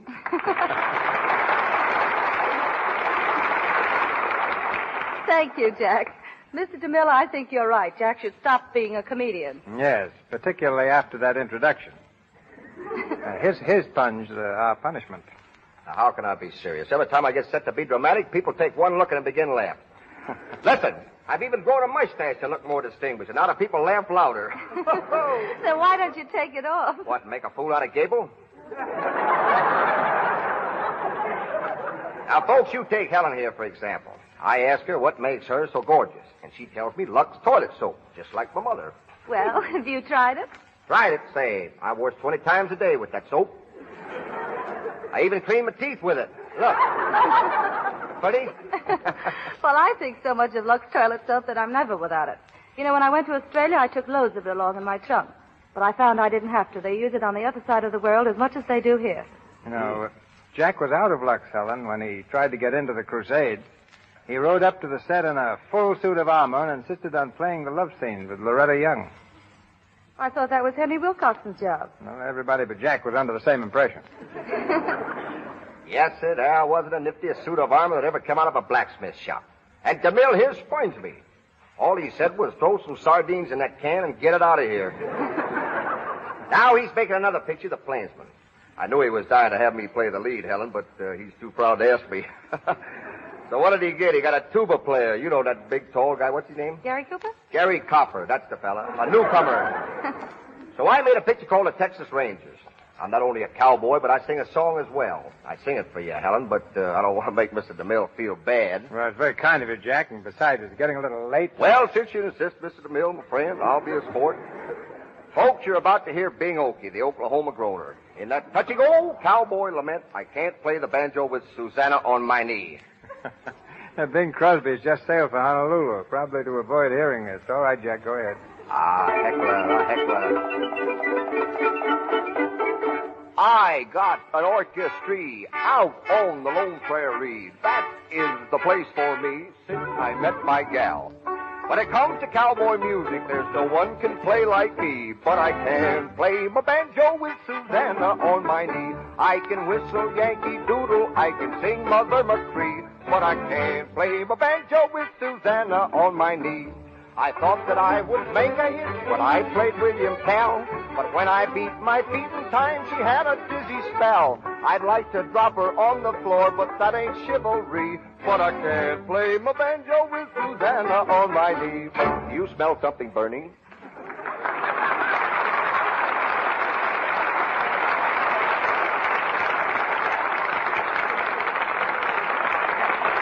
Thank you, Mr. Oakey and Miss Twelvetrees. Ladies and gentlemen, this is your announcer, Melville Ruick. Our supporting cast tonight included Alan Hale as Hugo, Hal K. Dawson as Snappy, Inez Seabury as Virginia, Greta Myers, Justina Wayne, Frank Nelson, James Eagles, William Royal, and Mary Lou Fisher.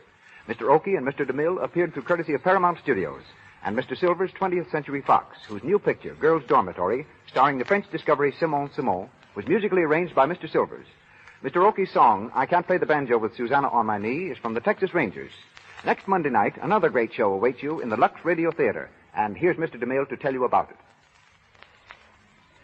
George Raft was born in New York's most violent neighborhood, Hell's Kitchen. Perhaps that accounts for his marked ability to play the roles of those who live outside the law. We find him in such a part next Monday night when the Lux Radio Theater presents Cheating Cheaters. Co-starring with George as the leader of a rival gang of jewel thieves is one of our most promising actresses, Miss June Lang. Produced on Broadway 20 years ago, Cheating Cheaters has been seen 3 different times in pictures. I believe you will find it just as thrilling on the air.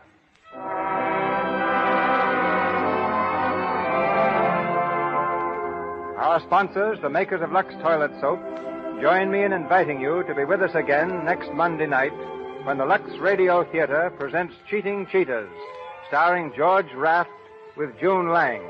This is Cecil B. DeMille saying good night to you from Hollywood.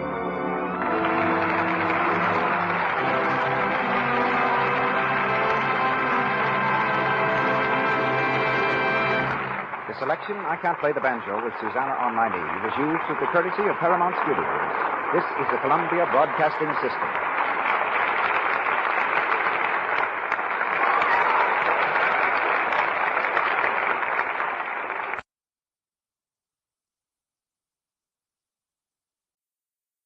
Hollywood, California, Monday, August 31st.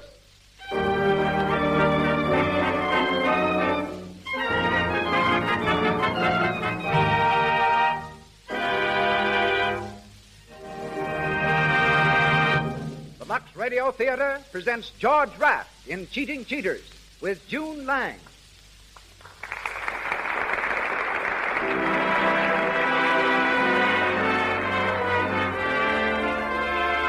Lux presents Hollywood, The makers of Lux Toilet Soap, official soap in all the leading motion picture studios, again brings you an hour with Hollywood's outstanding celebrities.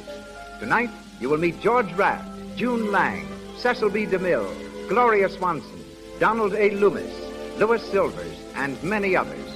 It is also our privilege to have in our visible audience such guests as Henry Wadsworth, Dean Janis, Lois January, Maxine Jennings, Sari Maritza, and Virginia Pine. And to all our listeners, greetings from Lux.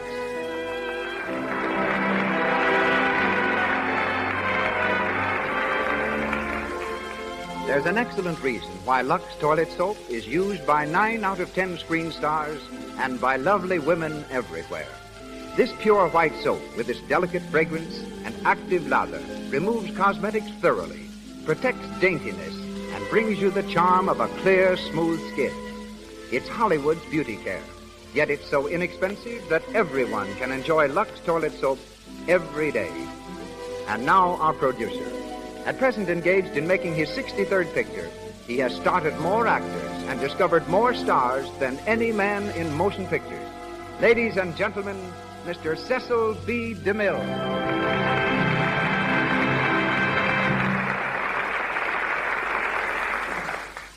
Greetings from Hollywood, ladies and gentlemen.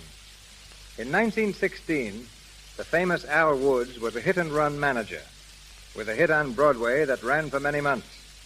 Also enjoying his run in those days was a delivery boy by the name of George Raft. Many times young Raft passed the theater where Mr. Wood's company was performing, but the play Cheating Cheaters meant no more to him than he did to the swirling crowds on the busy streets about him. But tonight, 20 years later, George Raft stars in Cheating Cheaters in the Lux Radio Theater. Born and raised in Hell's Kitchen, the handsome young delivery boy enjoyed his rounds until he entered the ring. Then they brought him nothing but punishment. After his 25th professional bout, he woke up in Bellevue Hospital. George was a leading man even then, but he'd been caught leading with his chin, and his dream of becoming lightweight champion was over. He next tried baseball as a minor league player, but his hits were all ahead of him. Because as a batter, he couldn't get to first base. But after being fired, he struck out once again, this time for a new profession, dancing. And the feat that couldn't cover the bases or hold him upright in the ring brought him immediate fame on the stage. He starred in musical comedies, introduced a dance called the Charleston, taught King Edward VIII, then Prince of Wales, how to do it, and was the highest paid American dancer to tour the continent. Coming to Hollywood for a vacation, George was seen in the Brown Derby restaurant by a director who thought he'd make an ideal screen gangster. A few weeks later, the delivery boy from Hell's Kitchen was delivering lines in a studio. June Lang, our leading lady, has the distinction of being twice discovered by the movie. A dancer since the age of 5, June was given her first part when only 14. Last year, her contract expired and she was dropped. But Darryl Zanuck rediscovered her in an old test, called her back, and gave her leading parts in 4 recent films, Captain January, The Country Doctor, Every Saturday Night, and The Road to Glory, in which she plays the only feminine role and is starred with Warner Baxter, Frederick March, and Lionel Barrymore. Tonight, we hear her in the part of Ruth Brockton. And now, the curtain rises on the Lux Radio Theater, presenting Cheating Cheaters, starring George Raft with June Lang.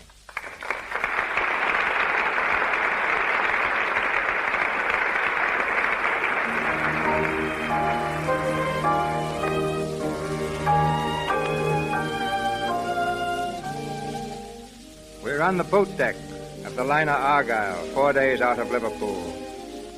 It's late evening, and in the shadow of a lifeboat, Tom Palmer, played by George Raft, and Ruth Brockton are sitting close to each other in deck chairs. As they gaze out over the moonlit waters, Ruth breaks the long silence. Moonlight on the crest of a wave. It's beautiful, isn't it? Getting poetical. A little. That's a good sign. How do you mean? Well, now maybe you'll pay a little attention when I tell you how I feel about you. I've been paying attention. You haven't done very much about it. I meant every word I said. Perhaps you did with the ocean and the moonlight. But wait till we dock in New York. You'll forget me soon enough. Just like that, eh? Uh-huh. Well, you're wrong. You can't get rid of me as easily as that. I'll make you listen to me if I have to follow you clear across the country. And the villain still pursued her. Right. Oh, Tom, you're mad. Do you realize we've only known each other 4 days? That's long enough for me. I make up my mind pretty fast. If the steward hadn't accidentally put us at the same table, you wouldn't have had a chance to make up your mind at all. That's right. Remind me to leave an extra large tip for the steward. He's a great guy.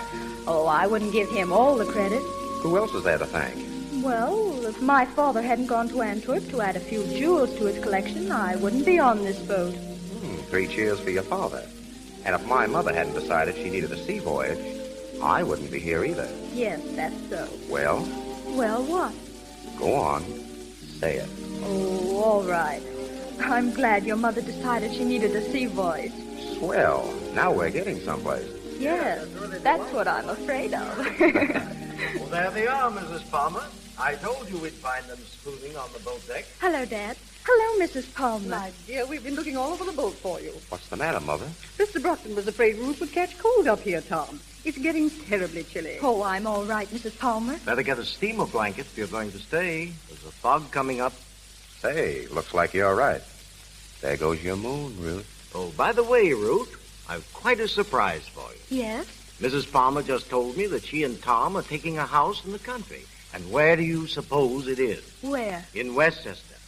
And if I'm not mistaken from Mrs. Palmer's description, I believe they're going to take the old Barstow mansion. Why, that's only about 5 miles from our place. Isn't it a coincidence? Well, there you are. Guess I won't have to make that cross-country trip after all. What's that? Nothing much, Mr. Brockton. Tom, this fog is getting thicker every minute. I think I'd better go down. All right, Mother. I'll take you to your cabin. Good night, Ruth. Night. See you at breakfast. Good night, Mrs. Palmer. Good night. This way, Mother. Well, Tom, Wait till we get away from here. to get the dope. Shut up, I tell you. You want to crab everything? Say, don't talk that way to me. I'm getting sick and tired of acting the part of your old lady without taking any guff. Listen, Rosie, you're supposed to be my mother, and you'll go on being my mother until I say so. Now, take it or leave it. All right, all right. All I want to know is, did you find anything about the Brockton jewels? Yes, Brockton keeps them in a safe at his place in Westchester. Oh, yeah? Well, they've fallen swell for the mother and son stuff. We can move right up there next to them, and they'll never be the wiser. Pretty slick work, Tom. Yeah, maybe it's too slick. What are you talking about? Say, you ain't fallen for the dame, are you?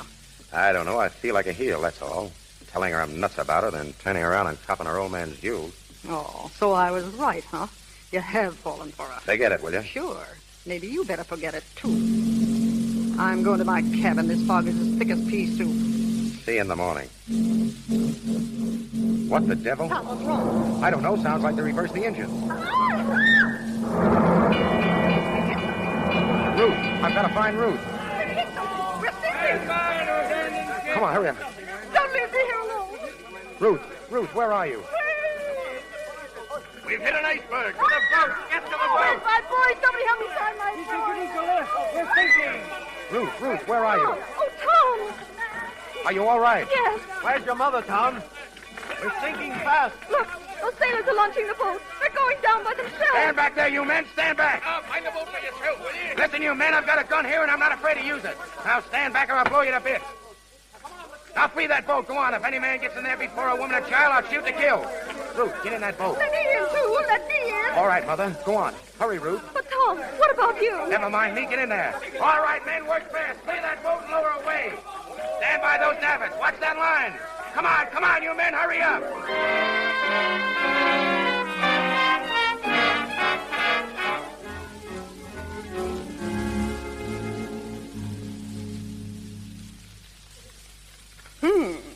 Did you read this, Tom? What? The fact that no lives were lost in the Argyle disaster was due chiefly to the heroic work of an unidentified man who induced order at the point of a pistol. That's you. Unidentified. Yeah. All I need is to have my picture spread all over the newspapers. Might start a little excitement anyway. I'm getting sick of hanging around up here in the wilds of Westchester with nothing to do. It was your idea to take this house, wasn't it? Sure, but I expected a little action before this. We've been living up here 2 whole weeks, and what's happened? Not a thing. We ain't even seen the Brochtons. Take it easy, Rosie. I know what I'm doing. Yeah? Well, you're the only one who does. What would you like me to do? Walk over and ask for their jewels? You could at least go and see the Brocktons. Pay them a little social call. You know, like you dropped in by accident. In society, Rosie, you don't make social calls unless you're invited. Oh, yeah? Since when are you an expert on etiquette? I know enough for that. You must have been reading again. Listen, Tom, my idea is this. Go on over and make yourself sociable. The dame likes you. You know that. You can get a line on the joint and spot the safe. Then Mike goes over at night, of course, and cracks it open. That's your idea. Well, why not? Better than sitting around twiddling our thumbs. We laid out plenty of shekels for this setup, and so far, all I've done is act polite to delivery boys. I'm getting fed up. Take it easy, Rosie. Rome wasn't built in a day. There you go, putting on the dog again. Hello, boss. Hey, can I come in? Sure, come on in, Mike. Hey, look, boss, I got a beef. Yeah? Spill it. Well, it's these here chauffeur clothes you got me wearing. The collar's choking the daylights out of me. Oh, shut up. Who's talking to you? Shut up, you dizzy dame. Keep quiet, now, both of you. Keep quiet. We didn't come up here to fight. No, we came up here to lay our hands on $250,000 worth of sparklers, but I don't see us doing it. We got the Stuyvesant collection in France, didn't we? Say, that job ought to net us $500,000 easy. Sure, but I ain't no piker. Besides, those Stuyvesant rocks are as hot as a live coal. Hey, that's right, boss. We can't get a fence to touch them. Yeah, what's going on? Come on and join the party, Phil. You're looking mad, Rosie. I am mad. Hey, Phil. Huh? Where's your tie?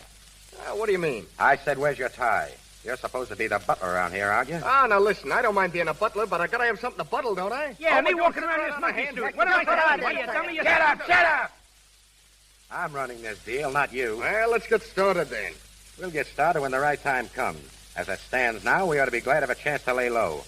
You mugs don't seem to remember there's a dick on our trail. You mean Ferris? I mean Ferris, the best jewel detective in this business. If he ever gets wind that we're after the Brockton jewels, it's curtain for us. And quick. Say, who is this guy, Ferris? Has anybody ever seen him? No, that's just why we got to be careful. We've got to watch our step every inch of the way. Well, it's okay with me. Answer that, Rosie. Sure. Hello. Yes, this is Mrs. Palmer. Oh, hello, Ruth, dear. Is the Brockton dame.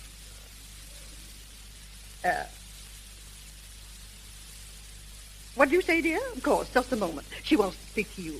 Give me the phone. Hello, Ruth. Pretty well. How are you? What? Well, yes, I think so. Wait a minute.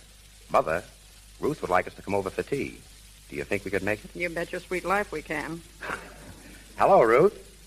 She says she'd be delighted. All right. Thanks. Goodbye. Hot stuff, boss. Tea at the Brockton. Stepping in high society, hey? Yeah, put on your best rags, Rosie, and do your best to act like a lady. Don't worry about me. Mike, you'll drive us over. Wait there for us. Oh, sure. And remember, no gassing with their servants. Not even a word. Boy, this is a break. Right in the same house with the Brockton jewels. This may be the big chance you've been waiting for, Tom. Yeah, maybe.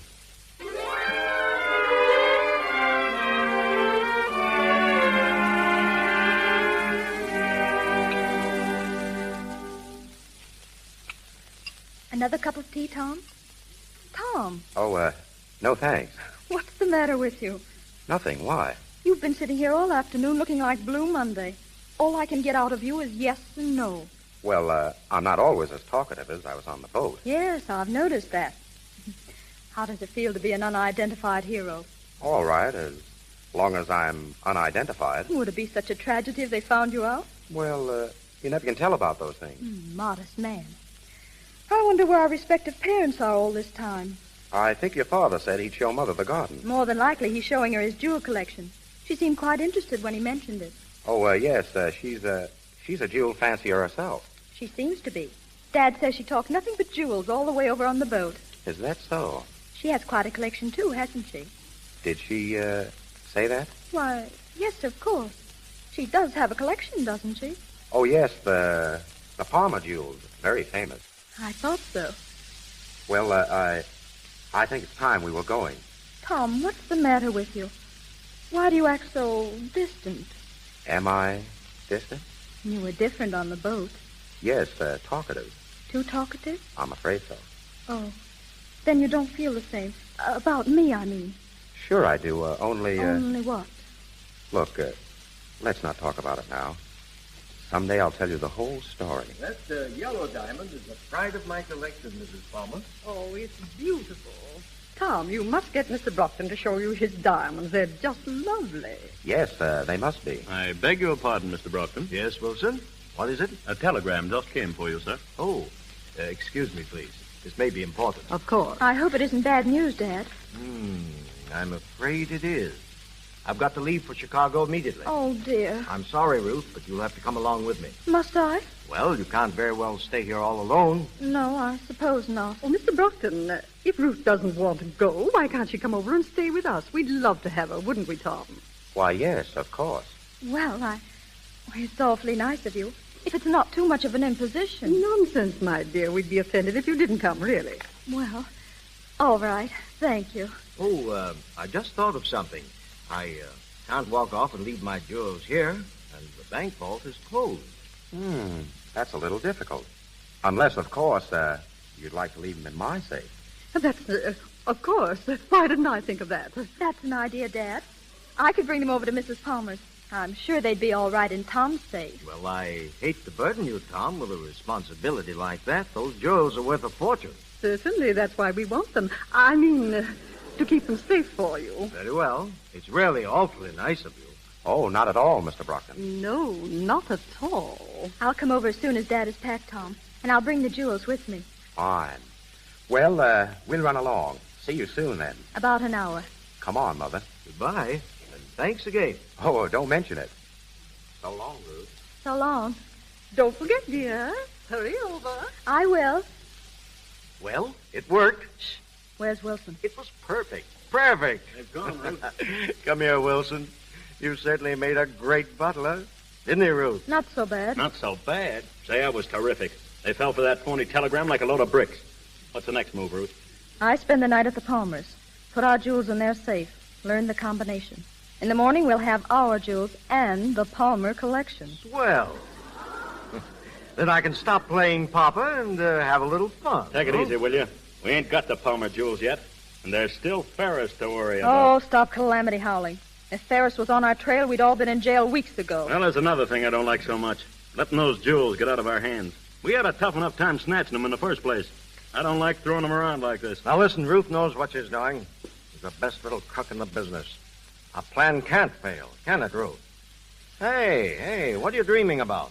I was just thinking, if we applied the same energy and resourcefulness to being honest, we'd probably all be rich. Yeah? Well, we'll be rich anyway. Say, Ruth, what's getting into you?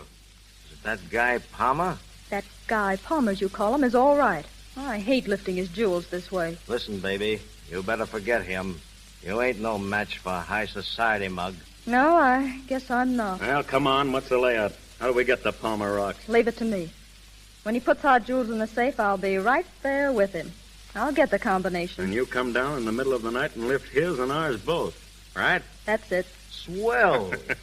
You know, it tickles me pink to think of them suckers driving home without a thought in the world. Yeah.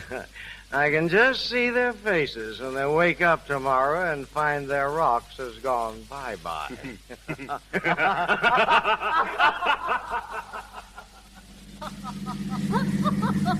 Say, what suckers these Brocktons must be. Laying their jewels right in our lap. Yeah, it's perfect. Yeah, you sure had the right hunch, boss. Laying low like this till the time was right. Yeah, the Brockton jewels are practically in our pockets right now. Well, it looks like a good day's work for us.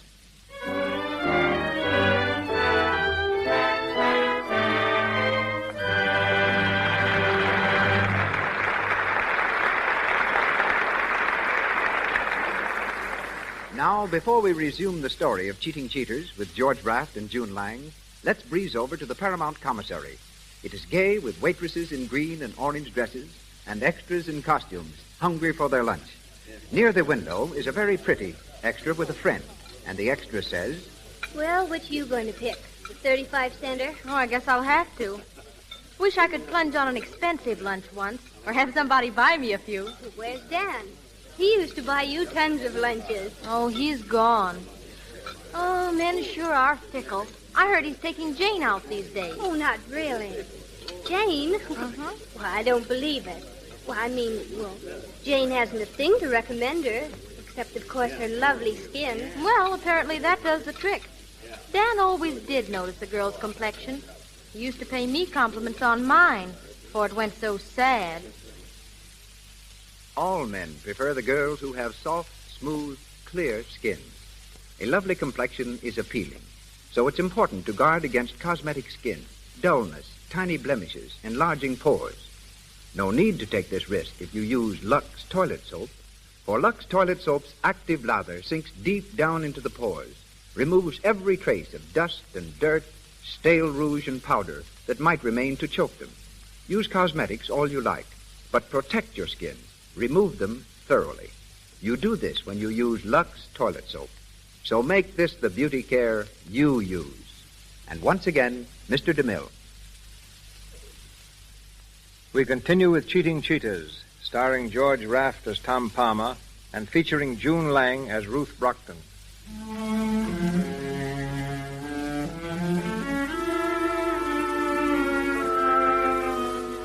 Two gangs of jewel thieves working at cross purposes, each gang intent upon robbing the other of a valuable collection of diamonds. This is the situation as our curtain rises again. It's early evening in the living room of the Palmer home. Tom and Rosie, whom he calls his mother, are entertaining Ruth Brockton. They are more than welcome guests. Mrs. Palmer, your dinner was grand. I must thank you again for letting me impose upon you. No, not another word. You're embarrassing us, isn't she, Tom? It's a pleasure to have you, Ruth. Thanks. Oh, by the way, Tom, I do hope you've taken good care of Ruth's jewels. Well, no, not yet. I was going to speak to you about that. Do you think we'd better put them away? I brought them down with me. They're in this box. My dear, you mustn't let them lie around like that. They may get lost. Tom, open the safe for Ruth. Yes, Mother. Come over here, Ruth. Oh, is it in this room? Yep, behind this panel. Watch. Well, isn't that clever? No thief would ever think of looking for it there. Well, if someone did find it, he'd get a big surprise when he tried to open it. You see, the combination dial is charged with electricity, high voltage. You mean if he touched that dial, he'd get a shock? A couple of thousand volts. Oh, would it kill him? No, not instantly. Oh, I see. The torture would last about 10 minutes unless someone turned off the switch. It's hidden right here in this bookcase, see? Oh, yes.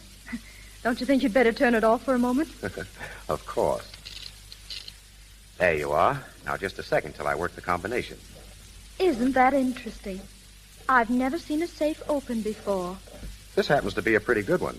Simple, but effective. I can imagine. All right.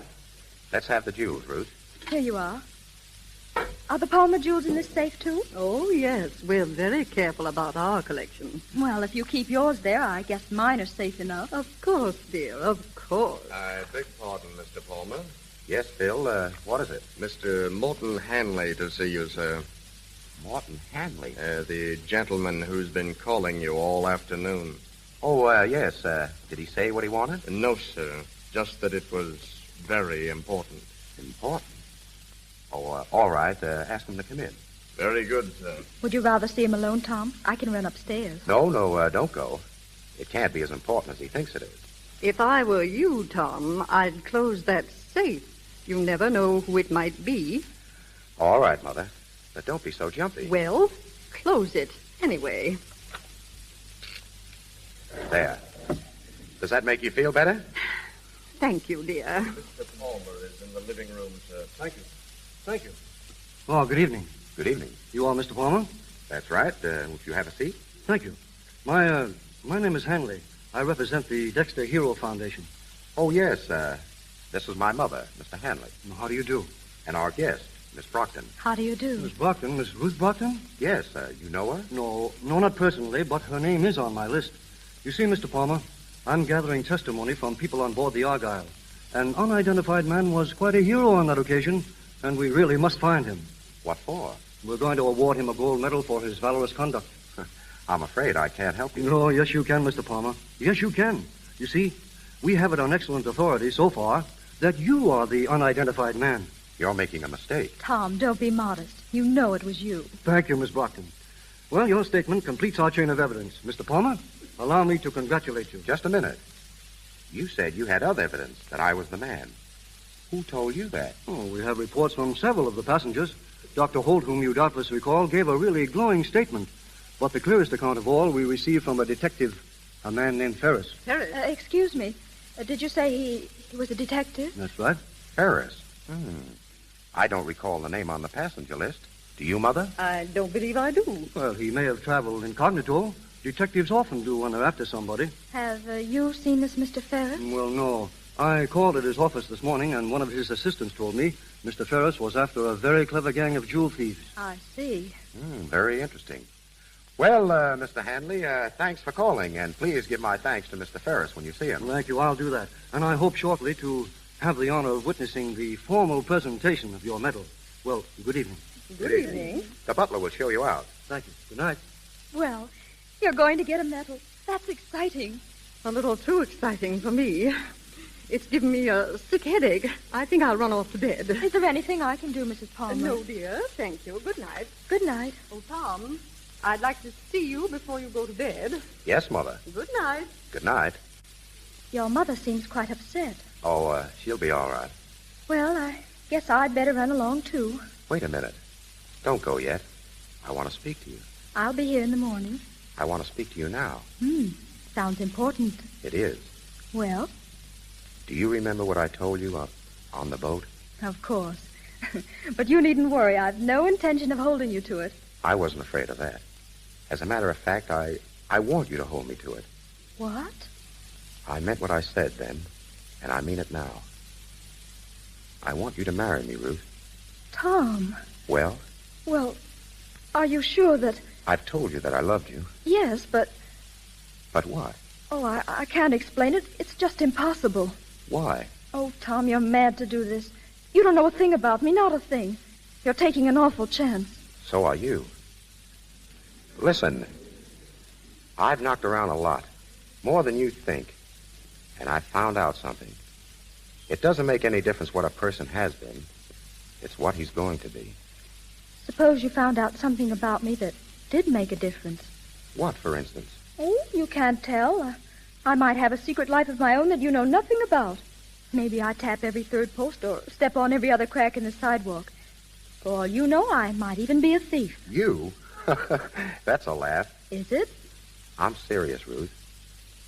We could be married tonight. By tomorrow, we'd be away from here. For good. For good? Tom, I don't understand you. Why should you want to leave here? Oh, never mind that. Will you marry me? I can't, Tom. You mean you're not in love with me? I didn't say that. All right. I'm not going to rush you. Suppose we wait till tomorrow. You can give me your answer then. Tomorrow? Well? All right, Tom. Excuse me, sir. Yes, sir. Miss Brockton's butler is here, sir. Oh, yes. I asked him to bring something over for me. Show him in, Phil. Yes, sir. I'll say good night, Ruth. See you in the morning. Of course. Good night, Tom. You'll find Miss Brockton in the living room. Thank you. Good evening, Miss Ruth. Good evening, Wilson. Sorry I had to bring you all the way over here. Well, that's all right, Miss Ruth. Well, how's it going? Be careful. Everything okay? Yes. Jewels in the safe? Of course. You know the combination? I told you everything was all right. Okay. What time do you want me back here? 3 o'clock. They're sure to be asleep then. 3 o'clock, right. Well, looks like a good day's work for us.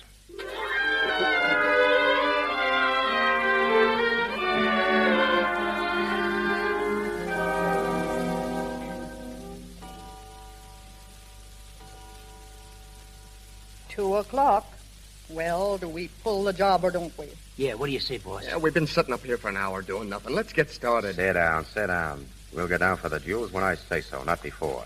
In the first place, we don't even know she's asleep yet. She ain't no night owl. Shut up. In the second place, I'm not so sure we ought to pull this job at all. Say, what are you talking about anyway? Keep quiet. You all heard what that bird Hanley said. Ferris spotted me on that boat. He's got his eye on us right now. Ah, so what? We grab the rocks and scram. Sure. And get tense at the border. A lot of smart guys you are. Yeah. Gee, I never thought of that. The way I see this is, we lay off the Brockton jewels for good. Clear out of here and forget it. Then when this Ferris thing blows over, you can get together and pull something else. Hey, wait a minute. What do you mean you can get together? Ain't you in with us anymore? Well, sure, of course. You mean we ain't going to grab them rocks, boss? That's what I said. Holy gee, that hurts. $250,000 worth of sparklers, and we got to leave them flat and play tag with a dick. Gee, that hurts. It's the best thing to do right now. Yes, I guess so. Wait a second, boys. Tom, you ain't fooling me at all. You ain't worried about Paris. No? No, it's that dame. You're soft on her, and you're trying to welch so she won't have to grab her jewel. What? You're a pretty smart girl, aren't you, Rosie? Smart enough to know when I'm getting a shakedown. Hey, now look, Tom. I don't know whether Rosie's got the right dope on this thing or not. All I know is that we sunk plenty of coin into this layout, and this ain't no time to go back on us. Well, what do you say? Keep your voice down. I'll tell you what he's got to say. He's going through with this deal whether he likes it or not. Because if he don't, I'll queer him with that dame for keeps. I'll tell her what you are. I'll tell her plenty. Yeah, and so'll I. You dirty two-time and double-crossing up. Holy Moses.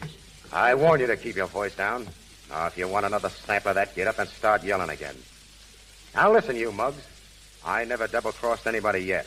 And I'm not going to start now. I'll go through with this job, sure. But this is the finish, understand? I'm through with you, all of you. Now get out of here and let me alone.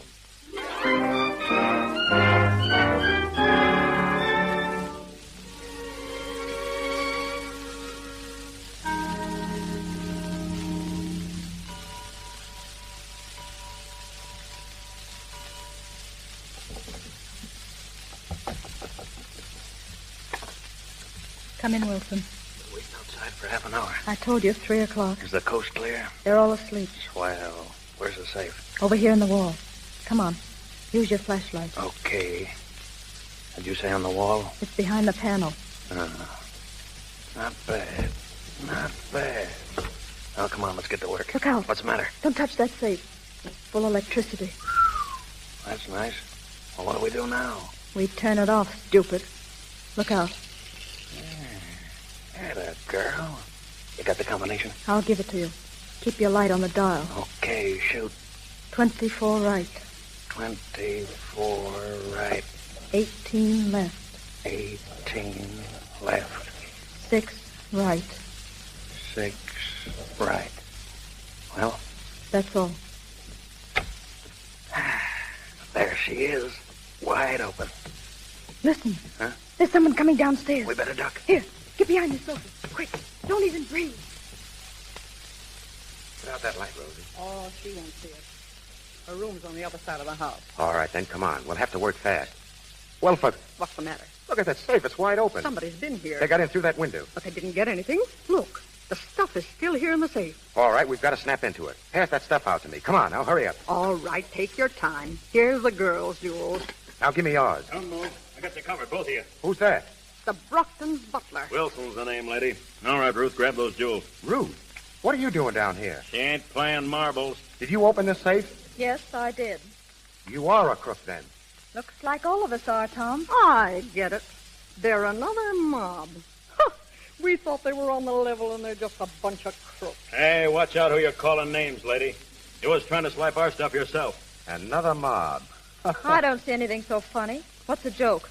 I'm not sure, but I think it's on me.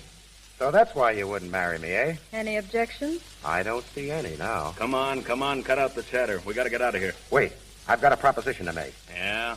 We're all a bunch of clever people. What do you say we team up? Your crowd and ours. We'd have a combination that couldn't be beat.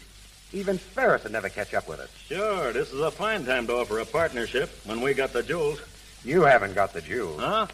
You got to take them out of here. But you couldn't get rid of them if you went to Mars. That happens to be the Stuyvesant collection. The Stuyvesant collection. They're hot enough to melt steel. Well, what do you say? Do we get together or don't we? Oh, what do you think, Ruth? Suits me. Swell. Now, there's all the jewels. I vote we pool the lot and split it 50-50. Okay, but look, if you... What the devil? What's that? Come on, we gotta get out of here. Come on, let's get out of here, I say. Hide those jewels. They got us. They're all around the house. Come on, Ruth, this way. Stand where you are, everybody. The meaning of this, I demand an explanation. Don't give us that. Don't anybody make a move. We've got the whole joint surrounded. Come on, boys, round them up. Keep your mouth shut if they want anything you say can be used against you. You sound like an old-timer, mister. What's your name? I'll do my talking to the sergeant. You can bet on that. Well, nice work, boys. Got them all? Yes, so, Chief. McGuire grabbed 2 of them at the back door. That makes 6, doesn't it? Yeah, that's right, Chief. Just like Ferris said. Ferris? Oh, so he's in on this, eh? He's had you covered for weeks, all of you. There you are, Chief. The jewels, the whole bunch of them. Fine. Well, boys, it looks like a good day's work for us.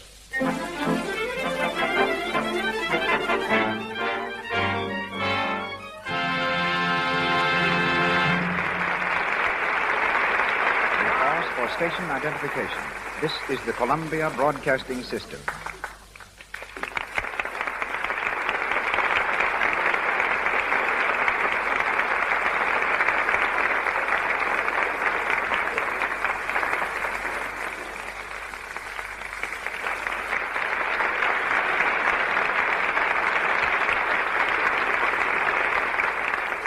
Our play, Cheating Cheaters, continues shortly from the Lux Radio Theater. 8 years ago, a vaudeville gymnast injured his back severely while performing at the Hippodrome in New York. He refused to surrender to the doctors who told him he'd be a cripple for life. Instead, he commenced treating himself through exercises. Today, he's not only a perfect physical specimen, but he holds what is probably the only job of its kind in the world. He's employed by the Metro-Goldwyn-Mayer studios to keep their stars in proper physical condition. Ladies and gentlemen, Mr. Donald A. Loomis. Every day, I worked with such stars as Joan Crawford, Jean Harlow, Louise Reiner, Eleanor Powell, Jeanette MacDonald. The beauty and glamour they reveal on the screen are direct results of constant training and strict adherence to regular exercise. The advice I'm about to offer is the same advice I have given to them. I don't mean that if you follow it, a movie contract will be waiting, but I do believe you can develop charm and beauty beyond your expectations. The fact to remember is this: only through the proper circulation of blood can you have a healthy, beautiful body. And nothing in the world promotes good circulation like exercise. It has no substitute. It'll take off weight or put on weight, tone up your skin marvelously, and develop a figure such as you now envy in the stars. But you must exercise every day, or at least every other day. Begin gradually, out of doors if possible. For most people, swimming is usually the best form of exercise. But take it easy. Watch your posture. Round shoulders is the most common fault with women. Copy Norma Shearer. Her posture is the best among all movie stars. Cleanliness is all important. An invigorating shower with plenty of Lux toilet soap will do 2 things for you: free your pores of foreign matter and keep your complexion clear and smooth. I'm glad to say that Lux is the soap used by the stars at MGM. Eat, play, and work as you see fit. Don't pass up a good dinner because you're afraid of getting fat, but compensate for the food by proper exercise a little later. Give your body this attention it deserves, and I can safely say that after a few weeks of sensible training, you will feel better, look better, and your whole mental attitude will be completely renewed. You get a different view of these stars than anyone else. Who are the best physical specimens in Hollywood? I'd say Joan Crawford, who has trained faithfully for years, Norma Shearer, and Dolores Del Rio. And the men with the best physiques, in my opinion, are Clark Gable and Robert Taylor. A couple of weeks ago, Robert Taylor flew 3,000 miles from New York to Hollywood just so he wouldn't miss a workout. But exercise need not be vigorous. Jeanette MacDonald's singing helps greatly to keep her fit.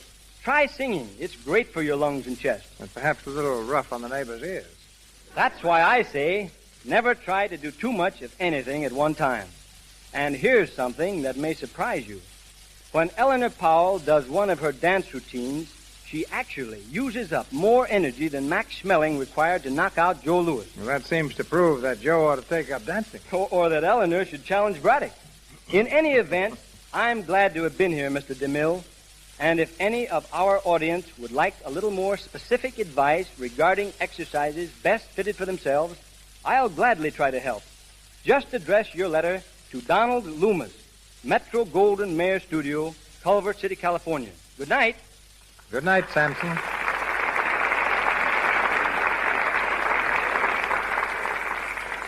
And now we bring you the last part of Cheating Cheaters, starring George Raft as Tom Palmer and featuring June Lang as Ruth Brockton.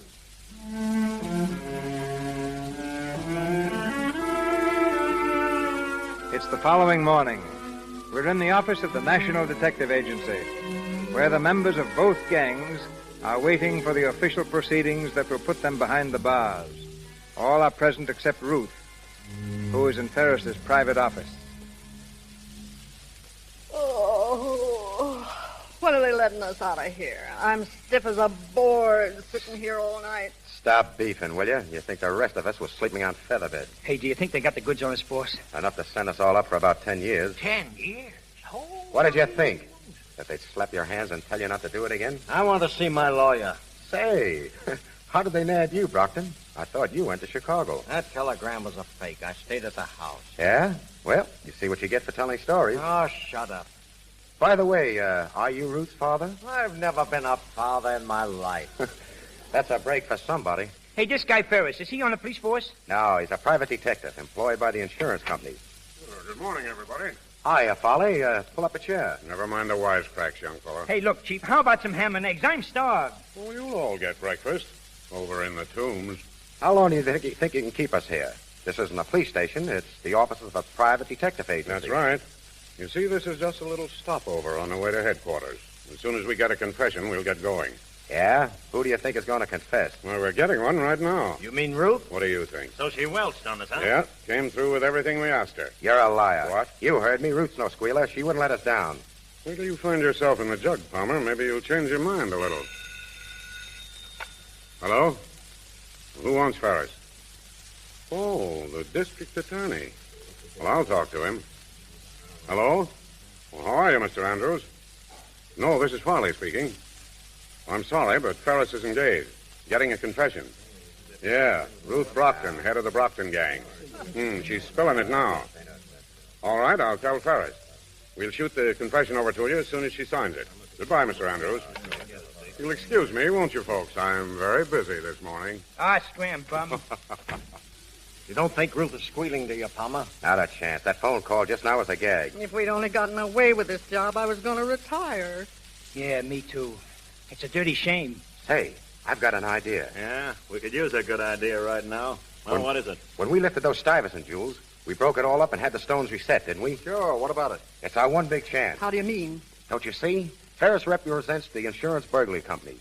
Now, what's worrying the companies most is how to get back the jewels. Now, with the stones reset, how many of the original owners will be able to identify their stuff? Not one of them. That's why Ferris is keeping us here in this office. And that's why he wants us to think Ruth has squealed. Yeah, that's it, all right. We'll beat the rap yet? Everything depends on Ruth. If they break her down, we're licked. But She can't break down. If she does, she'll land in the jug herself. no, she won't. None of you will. But you've got to let me do the talking. Now, look. I'll ask to see Ferris. Snake, look out, boys. All right, miss. Come in here, please. What do you want me to do? Be careful what you say, Ruth. Quiet, Jules. All right, miss. Now, if you'll identify these people, I'll call them off in the order in which they're named in your confession. She squealed on us. Quiet, I said. Ready, miss. I'm ready. Good. George Brockton. That's George Brockton over there. You cheap squealer. You're not fit to associate with honest Take him crooks. away, men. Keep him outside. Come on, let me go, will you? Come on, take your... Now, Steve Wilson and Phil Davis. That's Davis, and there's Wilson. And I thought you was regular. Outside, you two. I'll get you after swing for this. Rosie Snyder next, alias Rosie Palmer. That's Rosie. All right, I'm going. Mike Donovan. Well, that's me, I guess. So long, boss. See you up above. Yeah. One more, Tom Palmer. I'd like to speak to him, please, alone. I want to see Ferris. Hold your horses. Okay, miss. You can talk to him here. I'll go out and take care of the others. Thank you. So you squealed on us, eh? You let us down. I'm sorry, Tom. I had to. Pretty low, even for a crook. You hate me, don't you? If I do, it's your fault. I almost went straight for you last night. I would have taken the rap for you today. What do you mean? If I could have gotten to see Ferris before you confessed. I was all set to cover you up. Take the rap myself. You would have done that for me? Oh, Tom, I'm sorry. Oh, what's the use? It's all over now. Sit down, Tom. I want to tell you something. Something about myself. Forget it. Please, Tom. Well, what is it? You see, I used to be a newspaper reporter at $30 a week. On one assignment for my paper, I ran into a gang of crooks and recovered a lot of money for an insurance company. They liked the way I handled the case and offered to set me up in business as a private detective to investigate their thefts. I used the name of Ferris. Ferris? You? Yes, Tom. Well, that just makes everything fine and dandy, doesn't it? I bet you're getting a terrific kick out of putting me behind the bars. Wait, Tom. A minute ago, you said you'd go through for me. Well, I believe you. I'm going through for you. Yeah? How? I didn't look for this job. The job found me. When I got to working with Brockton and the others and to knowing you, I felt pretty cheap. I would have given anything to have been out of it, but I couldn't help myself. Then, last night when you asked me to marry you, I thought of our future, yours and mine together. I knew the better side of you, and I wanted to help you find yourself. Why didn't you tell me this before? It's not too late even now. No. What'll we do? Set up housekeeping in Sing Sing? Excuse me. Yes, Farley? The rest of the gang want to see Ferris. All right, let them come in. Okay. Well, what are you going to do? I said it wasn't too late, Tom. You mean you're going to give me a chance to go straight? I think that's all you need, a chance. Am I right? If you'll stick close to me. I'll never let you out of my sight. Oh, gee, Ruth, I don't know. Be careful. All right, boys, come on in. Hey, where's Ferris? Yeah, where is he? He ain't in here. Yeah, we said we wanted to see Ferris. Just a minute, boys. Let me introduce the head of the National Detective Agency, Miss Ruth Ferris. Well, all right, Ruth. If you're Ferris, I've got a proposition to make. I think I know what your proposition is, George. But let me make one first. Now, boys, you want to make restitution of the stolen property in exchange for a light sentence, right? Right. Well, I'm going to do better than that for you. I'm going to put you all to work. Did you say work? Oh, this is the end. For a long time, you've been preying on society. Now I'm going to give you a chance to come in here and help protect society. But let me tell you this. The first time you hear of a job that's being pulled off and fail to report it, or double-cross me in any way, it means 20 years. She's going to make detectives out of us. Well, had a good education for the job. Now it's up to you. There's pen and ink out in the front office. I want a signed confession from each one of you. What are you going to do with the confession? Nothing, as long as you remain on the square with me. Now take your choice. The confessions or 20 years. Hey, lead me to the pen and paper. There's plenty of both out in the front office. Yeah. Hurry up. Well, Rosie, not going to sign? Oh, I'll sign it all right. Me, a detective. Huh. I'll never be able to hold up my head again. Well, Tom? I suppose you want a confession from me, too. Uh-huh. All right, I'll go outside and write it. That's not the kind of confession I want from you. No? I want you to confess that when you told me you loved me, that you meant it. Every single word. Guilty. You want a couple of witnesses to that? I think we could use them. Sure. 2 witnesses. We can let them sign the marriage certificate. Well, it looks like a good day's work for us.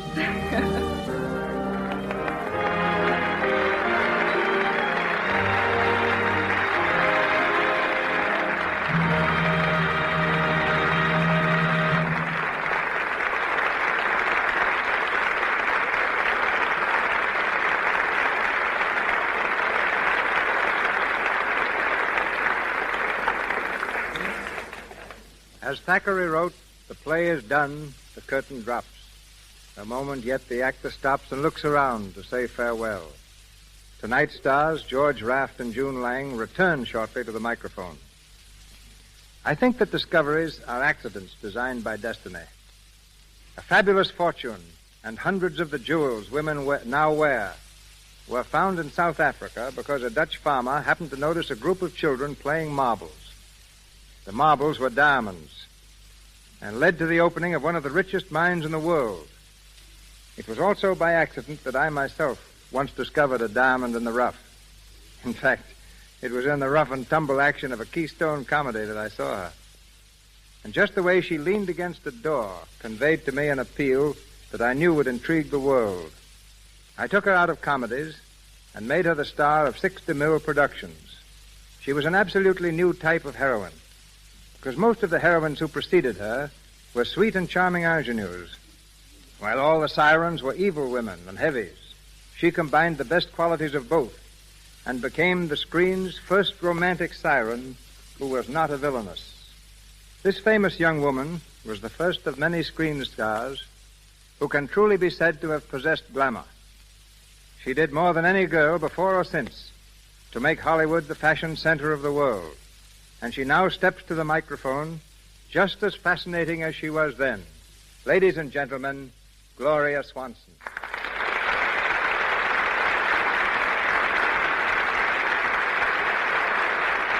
Thank you, Mr. DeMille.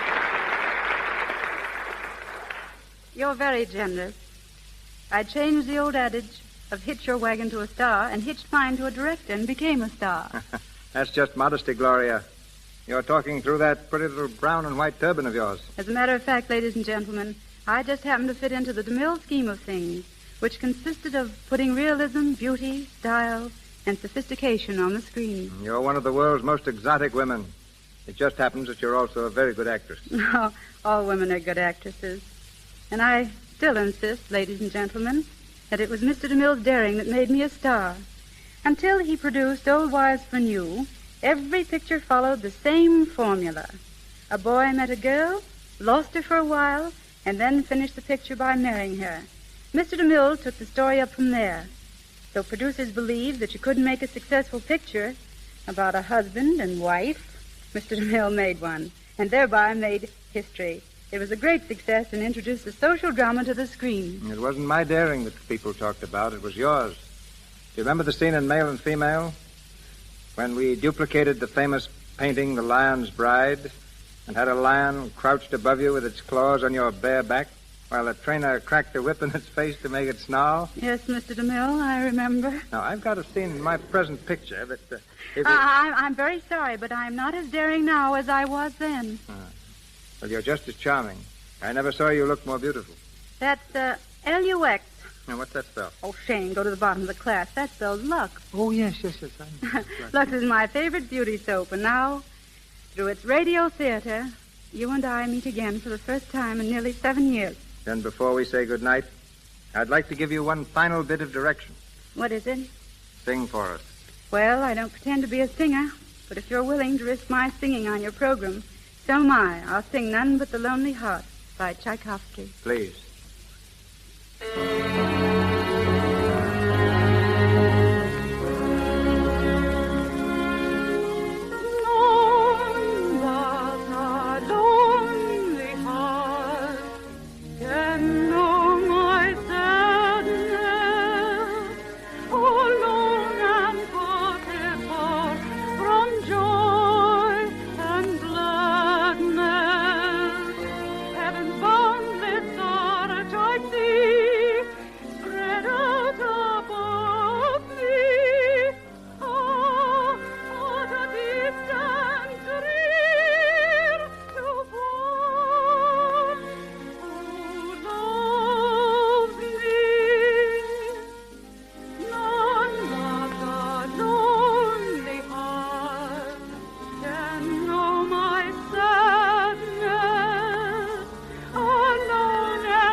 George Raft and June Lang are a study in contrasts. So far, June has always played the role of a young and innocent girl, while George made his reputation as Hollywood's streamlined villain. George spent most of his life in New York. June has just returned from her first trip to Manhattan. But suppose they speak for themselves and as themselves. Ladies and gentlemen, George Raft and June Lang.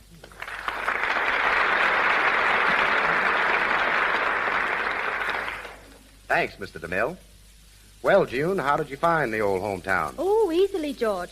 I took the plane to Newark and drove over the Skyway, through the Holland Tunnel, and there it was. I mean, did you like it? Oh, immensely. I was fascinated by the New York crowds, and I've never seen so many well-dressed women before. And judging from their wonderful complexions, they apparently use Lux toilet soap just as much as we do here in Hollywood. I even had Lux in my hotel room. It made me feel really at home in New York. In New York, George was the most popular boy in his neighborhood. The other kids would do anything he told them to. Incidentally, George's grandfather owned the merry-go-round on Coney Island.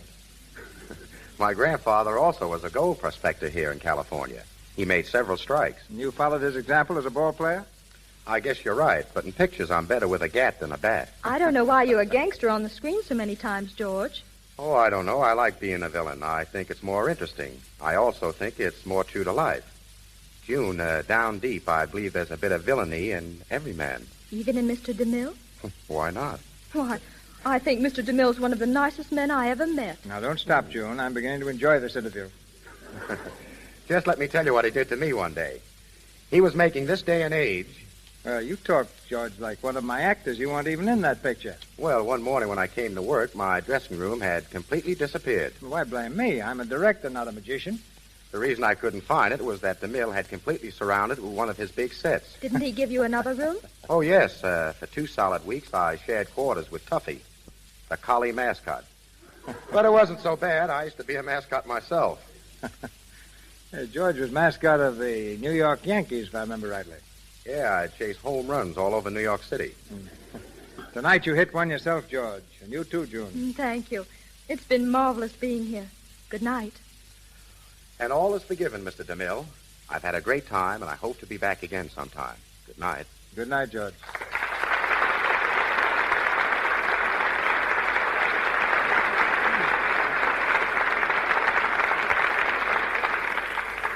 Thank you, Mr. Raft and Miss Lang. Ladies and gentlemen, this is your announcer, Melville Ruick.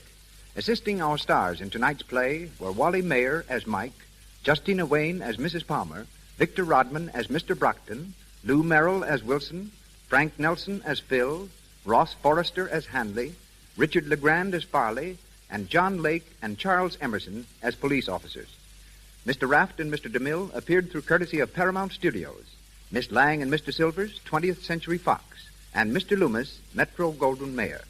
The music for the new picture, Road to Glory, produced by 20th Century Fox, was arranged by Mr. Silvers. Mr. DeMille tells us now of next week's program. One of the screen's most colorful figures comes to the Lux Radio Theater next Monday night, James Cagney. You've seen him as a sailor, taxi driver, gangster, G-man, and aviator. But you'll hear him next week in an entirely new role, the manager of a prize fighter in the famous comedy Is That So? By James Gleason and Richard Tabor. Robert Armstrong and Boots Mallory will be featured in the cast with Mr. Cagney.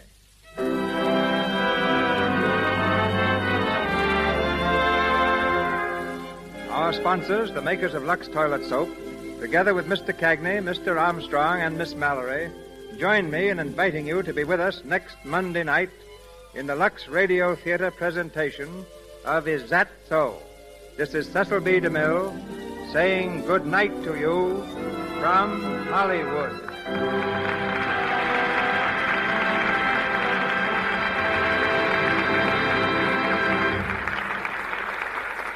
This is the Columbia Broadcasting System.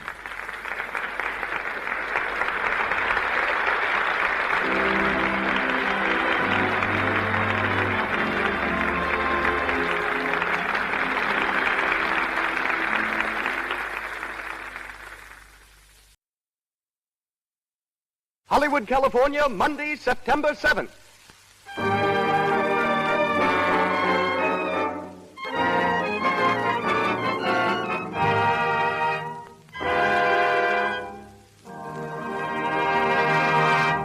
The Lux Radio Theater presents James Cagney in Is That So? With Robert Armstrong and Boots Mallory.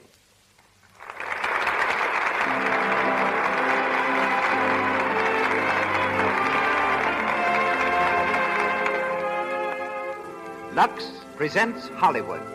During the next hour, the makers of Lux Flakes bring you an entertainment headed by such famous Hollywood celebrities as James Cagney, Robert Armstrong, Boots Mallory, Cecil B. DeMille, Dr. A.H. Giannini, Sheila Graham, and Louis Silvers.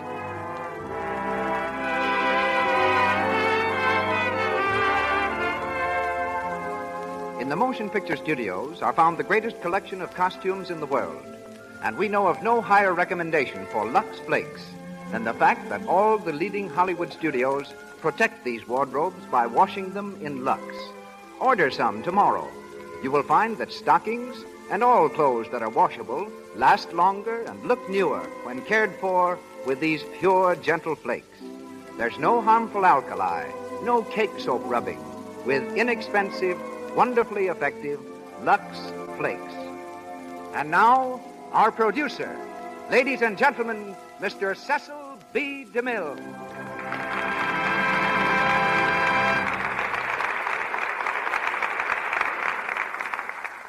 Greetings from Hollywood, ladies and gentlemen. Yorkville, one of the rollicking, frolicking sections of New York City, is famous for its fine German citizens and fine German food, its burgers and its hamburgers. Thinking of James Cagney coming from there is almost as hard as imagining Hitler a native of Dublin. Yet it was in Yorkville that James was born, a harp in a German band. Before he started swinging his fists at various screen villains, Jimmy was a bellhop, a bundle wrapper, and a tea-room waiter. With the money he earned, he studied art at Columbia University. But the most remarkable thing he ever painted was a verbal picture of his career as an actor when he talked his way into a job in vaudeville. Some years later, Jimmy won his first dramatic part by a hair. In fact, a whole head of hair. They were looking for an actor to take the part of a swaggering hobo in a play called Outside Looking In. The first requisite for the role was that the actor have red hair. Other players were after the job, but Jimmy took his hat off to the producer and went to work. When his biography is written, it will probably be titled, So Red the Head. To moviegoers, Cagney has since become the perfect example of a wisecracking Irishman with muscles of steel and a heart of gold. In reality, there are few more cultured gentlemen in Hollywood. His tastes run to music, especially the piano, and art. He's quite accomplished in both. In tonight's play, however, he appears in the type of role that has made him successful on the screen. He is Hap Hurley, a prizefighter's manager. The unmanageable fighter being managed is Robert Armstrong, one of the stars of the play when it ran on Broadway for 2 years. We shall hear him as Chick Cowan, who rates as a lightweight, both mentally and physically. Our leading lady tonight is Miss Boots Mallory, who plays the part of Sue. And now the Lux Radio Theater presents the first round of our comedy, Is That So?, starring James Cagney with Robert Armstrong and Boots Mallory.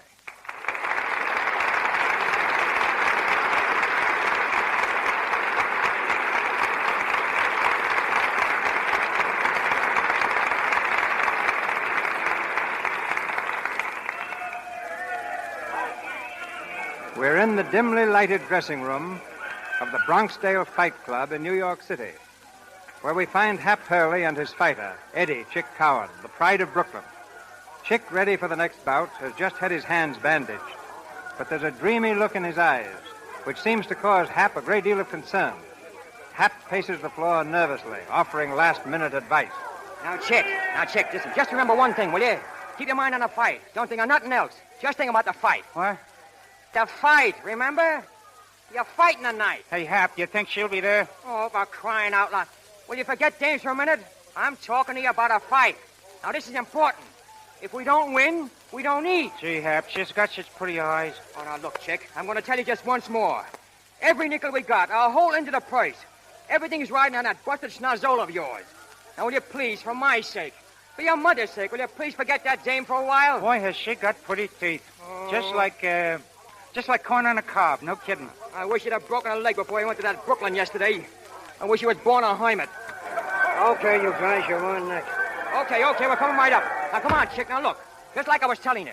This guy's a sucker for a straight left, see? I wish I knew where she was sitting. I'd like to wave to her. I bet she'd like that. Oh, all right. Don't listen to me. Go ahead and get your head punched off. And then see how much that dame will think of you. Oh, is that so? Yes, that's so. And fight the one. Now, listen, you get this. Come here.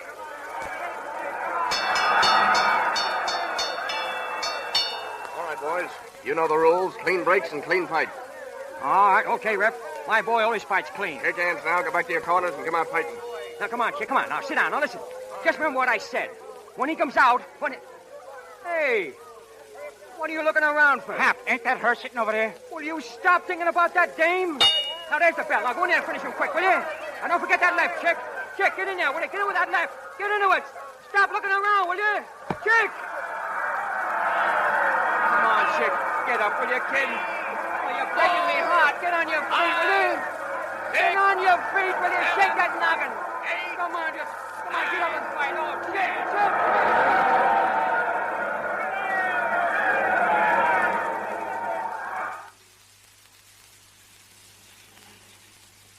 All right, come on. Come on, Chick, get off the grass. Huh? The grass, get off it. What for? You drag me out to the park and then I can't even sit on the grass. It's wet, you dummy. You want to catch your death of cold? Sit on a bench or I'll poke you one. Is that so? Yes, that's so. Since when was you me, old man? Okay, stay on the grass. Crawl under it if you want to. I should grieve over a rosin bum like you. Bum? Oh, yeah. Yo hide me bum. I'm done with you. You and your dames. You mean I'm done with a fighting game? I mean you better go back to the Navy and leave box fighting and them as can stand it. You a fighter. Gee. That's a hot one. You a fighter. Oh, Herb. Listen, now get your setup. A guy that couldn't punch a hole through a lace curtain, and what happens? I bet the whole roll on you, the works. And you deliberately get yourself knocked out. Throw the fight in your manager, too, deliberate. Oh, gee. I told you, Hap. I could have swore I saw that dame I met in Brooklyn. Oh, dames. Always looking for dames. Where is she now? No Joe, no dame. They're all alike. Oh, Hap. I'm sorry about that go tonight. Honest, I am, Hap. No kidding, Hap. I swear I'll never look at another dame again, so help me. I wouldn't care if you started to harem. We're washed up, see? Oh, good evening, boys. Hey, mister, you dropped your watch. Oh, that's all right. It's perfectly all right. I meant to drop it. I was going to come back in the morning and get it. Say, you want to fight? Sure, we want to fight. I'm this boy's manager, and he fights anybody, see? All right. Tell him to take off his coat. What? Come on and fight, you coward. Hey, take it easy. Hey, you know who this is? I don't care who he is. I'm going to knock his block off. And then I'm going home and do the same thing to my sister's fiancé. Oh, now listen, chump. This is Eddie Chick Cowan of Brooklyn. I don't care if he's an admiral in full uniform. Come on, Mr. Chicken Oozes. I'm going to knock your head off. Oh, now listen, mister. Look, you wouldn't want to take advantage of a poor sick man, would you? Sick? Who's sick, Hap? Who's sick? You are, you sap, you are. Shut up. Yeah, poor Chick as sick as anything. He had kind of a bad fall a night. Oh, is that so? Are you really sick? Yeah. I ain't been feeling very good today. Well, now, that's too bad. Look, someday when you're feeling yourself again, you come around and I'll knock your head off. Is that all right? Sure, that's fine. Is that so? Who said it was fine? Listen, mister, he'll get his head knocked off when and where I tell him that. I'm his manager, see? Oh, you are you? Yeah. Well, now, let me tell you, Mr. Hurley, Hap Hurley. Quite so, Mr. Hurley. And this young man is... Eddie Chick Cowan of Brooklyn. Eddie Chick Cowan? Yeah. It seems to me that I've heard that name somewhere. Yeah, Hap just told it to you. Oh, yes. Yes, that's where I heard it. I knew I'd... Oh, I beg your pardon, gentlemen. My name is... my card. Oh, thanks. Mr. C. Clinton Blackburn. This is Mr. Blackburn, Chick. Pleased to meet you, Mr. Blackburn. You know, if my head would stop going around for a minute, I could think. Didn't I see you whip young Tierney last month? Oh, and what a lacing he gave that bum. And when I think of what he did tonight, that makes it even worse. Something go wrong? Yeah. He turned around to look for a dame. Oh, lay you off, will you? Look, Hap, I'm awful hungry. How's for getting a couple of hamburgers, huh? Yeah. How about some nice breasted chicken on the glass? No, I think I'll get a nice sirloin steak. And what do you think you're going to use for money, slug? Pardon me, but do you boys mean that you're broke? Broke? Listen, mister. Tomorrow we start borrowing from the church mice. Get it? Oh, that's terrible. No, I tell you what. You boys come home with me, and we'll get something to eat. What do you say? Oh, that's awful nice of you, but... No, not a word. We take a taxi. I live way over that way. In Brooklyn? No. Park Avenue isn't in Brooklyn. Swell, huh? I'll get a taxi. Taxi! Gee, Hap, you suppose it's all right? I think this guy is nuts. It's aces, you sap. Didn't I tell you if you're stuck with me, you'll be living on Park Avenue?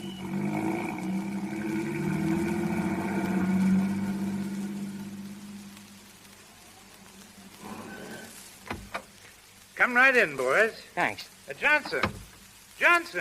Oh, I've got an awful headache. Oh, you'll be okay in the morning. Johnson, where are you? Pretty swell joint, eh, Chick? It's the berries.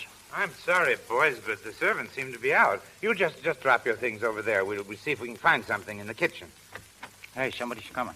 Johnson, Oh, it's you, Parker, eh? Stayed in the town again, weren't you, Clint? I was, beautifully. Mr. Hap Hurley, Mr. Eddie Chick Cowan of Brooklyn, my future brother-in-law, Mr. Robert Parker. Pleased to meet you. Oh. I wish you'd make a little less noise, Clint. And you needn't bother calling for Johnson or anyone else.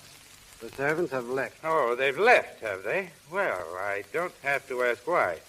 Where's my sister? She'll be home presently. Does she know the servants have left? What difference does that make?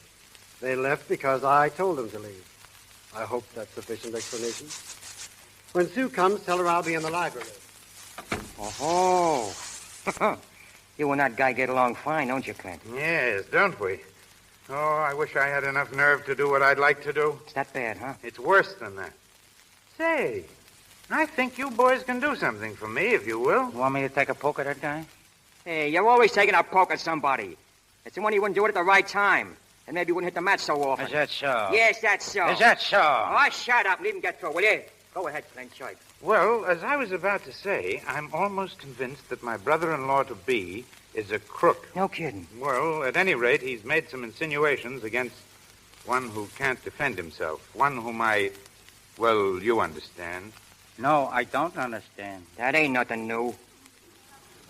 You never understood nothing in your whole life. Is that so? Yes, that's so. You just shut up and listen. Okay, Clint, go ahead. Thanks. Now, there's plenty of room here in the house. You boys might just as well stay here, and I'll stake you until you're back on your feet again. All I want you to do is to get me into some sort of good shape again, physically. Then I can attend to Parker myself. What do you say? Sounds good to me. Hey, Chick? When do we eat? Oh, it's no use. What are you going to do with a guy like that? Hello, Clenny. Oh, Sue, I want you to meet some friends of mine. Mr. Hurley, my sister. How do you do? Pleased to meet you, Miss Blackpoint. And this is Eddie Chick Cowan, my sister, Chick. Hiya, babe. Cut out that babe stuff, you lug. Hap, why don't you and Chick go into the kitchen and help yourselves? I want to speak to my sister for a moment. Sure, just don't bother about us. We'll be okay. The kitchen's straight back. Just keep walking. We'll find us all right. Come on, Chick. Clenny, where on earth did you ever... Who are they? Now listen, Sue, dear. They're going to stay here and get me into shape again, physically. Stay here? Oh, Clenny, don't be ridiculous. You know perfectly well Robert would make a terrible row. Well, let him. After all, this house is mine, or rather ours. You're not married to Parker yet, and I'll be darned. Clenny, you know we can't afford to antagonize Robert. I'm not so sure anymore. I don't believe everything that crook says. I don't care if he did handle the estate. I still don't think poor Jerry had anything to do with embezzlement or forgery or anything else. But, Clenny, how can we afford to take a chance? Robert swears that Jerry forged... I know. But I'd be willing to bet that Parker took that money himself. You know as well as I do that our brother never gambled, so how could he possibly have owed all that money? And forgery? Jerry never did anything crooked in his life. But what can we do, Clenny? We can't afford to drag Jerry's name through the courts. It'd be different if he were alive and here to defend himself. Well, he isn't. And Parker has enough evidence to blacken his name and ours, too. We'll just have to keep on this way. Well, I still don't see why you have to marry the crook. Well, you certainly don't suppose I like the idea any more than you. But he holds all the cards, Clenny. We've got to play his way. By George, Stu, I've got it. You've got what? An idea. A tremendous idea. Parker fired both of the men servants tonight. Why not make Hap and Chick the butler and second man? Oh, Clenny, you're talking nonsense. Well, why not? Well, because they know nothing about it. They'd be terrible. You know they wouldn't last a day. I'm not so sure. Oh, Hap. Well, right up. Hey, Clint, where do you keep the ketchup around here? Hap, there's something I'd like you to do for me, if you will. Clenny, please don't. Anything you say, Clint. You know me. Old faithful Hap Hurley. Good. 2 of our servants left suddenly tonight. Yeah? My sister's fiancé, Mr. Parker, you know, was rather fussy. So we thought perhaps that you boys would accept the situations, just for a week or two. You, Hap, you could be the butler. Butler? What would I have to do? Oh, you know, sort of look after things. Manage the household. Oh, a manager. Oh, sure, that's a cinch. What about Chick? Well, he'd be the second man. Footman, you know. Footman? Oh, that'd be okay for the kid. Footwork's swell. Well, then it's all settled. You see, Sue? Yes, I see. Well, as long as you're going to remain here, you may as well begin now, Hurley. Straighten up the kitchen, then you may retire. I'll give you detailed instructions in the morning. Good night, Hurley. Good night, madam. Boy, was that good or was that good? That was fine. Good night, Clenny. Good night, Sue. Now, in the morning, Hap, Hap. what I found? Turkey legs. Don't drag him in here, you lug. Yeah, shut up, will you? I'm starved. Hey, Clint, who's that guy in the big picture in the hall? The one with all the braid all over him. That's my older brother, Jerry.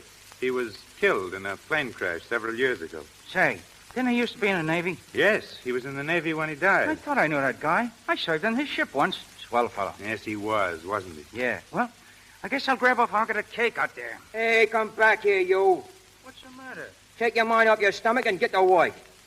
You got a new job. Oh, yeah? Yeah. You're a footman. I'm a what? Well, maybe I'd better explain to him, Hap. Won't do no good.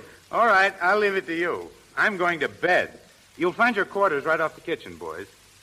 Oh, will you need anything tonight? Well, how about the loan of a toothbrush? Shut up, will you? We'll be fine, Clint. Don't you worry about us. We see you in the morning. Right you are. Good night, boys. Good night, Clint. Good night. Oh, great guy, ain't he? Yeah. The dame's okay, too. Now, listen, Mug. I'm telling you for the last time. Can that dame stuff. She's a lady, see? Okay, I ain't say nothing. You know, Chick, the only thing I don't like around here is that guy Parker. Yeah, me too. Say, Chick, don't you remember that guy from someplace? Sure, he's the dame's fiancé. Yeah, I know, but what else? What else? Let me see. Seems to me I met that guy someplace before. You met him when we come in. Yeah, but before. I mean before. Oh, before, yeah. Seems to me I seen him before, too. Hey, you seen he to live in Brooklyn? Oh, you and your Brooklyn. Brooklyn and James. Brooklyn and James. That's all you can think about. Is that so? Yes, that's so. Is that so? Yeah, that's so. Is that so? That's right up.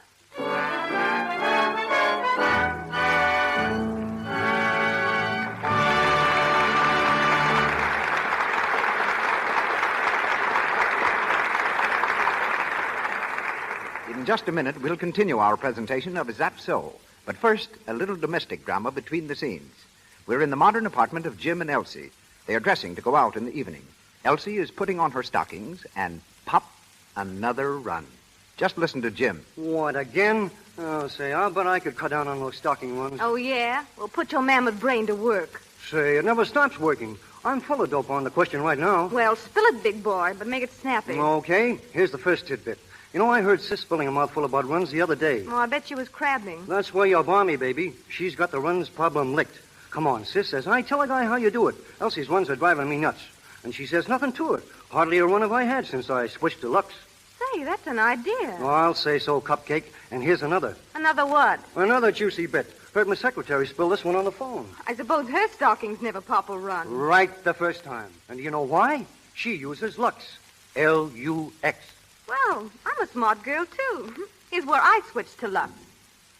Clever women everywhere are learning how Lux cuts down on stocking runs. It saves elasticity, you see. Cake soap rubbing and soaps with harmful alkali weaken elasticity. Then, even a slight strain on your stockings may snap a thread and start a run. Try Lux. You'll be amazed at how much longer your stockings wear. And once again, Mr. DeMille. We present the second round of our comedy, Is That So?, starring Jimmy Cagney as Hap Hurley and featuring Robert Armstrong and Boots Mallory. It's 1 week later, and all is not well. Despite the fact that they've tried their best, Hap and Chick don't seem to be cut out for domestic service. We find them preparing a buffet breakfast for Sue and her fiancé, Robert Parker. Hap and Chick are standing at the buffet, clumsily juggling the hot plates, as Parker glares at them from the table. Hurley, will you please hurry that breakfast? Yeah, sure. Coming right up.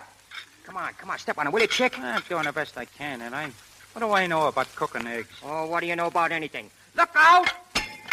Helen, What was that? I think I dropped the plate. Pick it up, you dope. Pick it up. What for? It's all busted anyhow. Oh, I ought to slug you. Give me that ham. If it's for Parker, season it with cyanide. Here's your breakfast, Miss Sue. Thank you, Hurley. Hey, Hap, I forget. Does that Parker guy get 2 3-minute eggs or 3 2-minute eggs?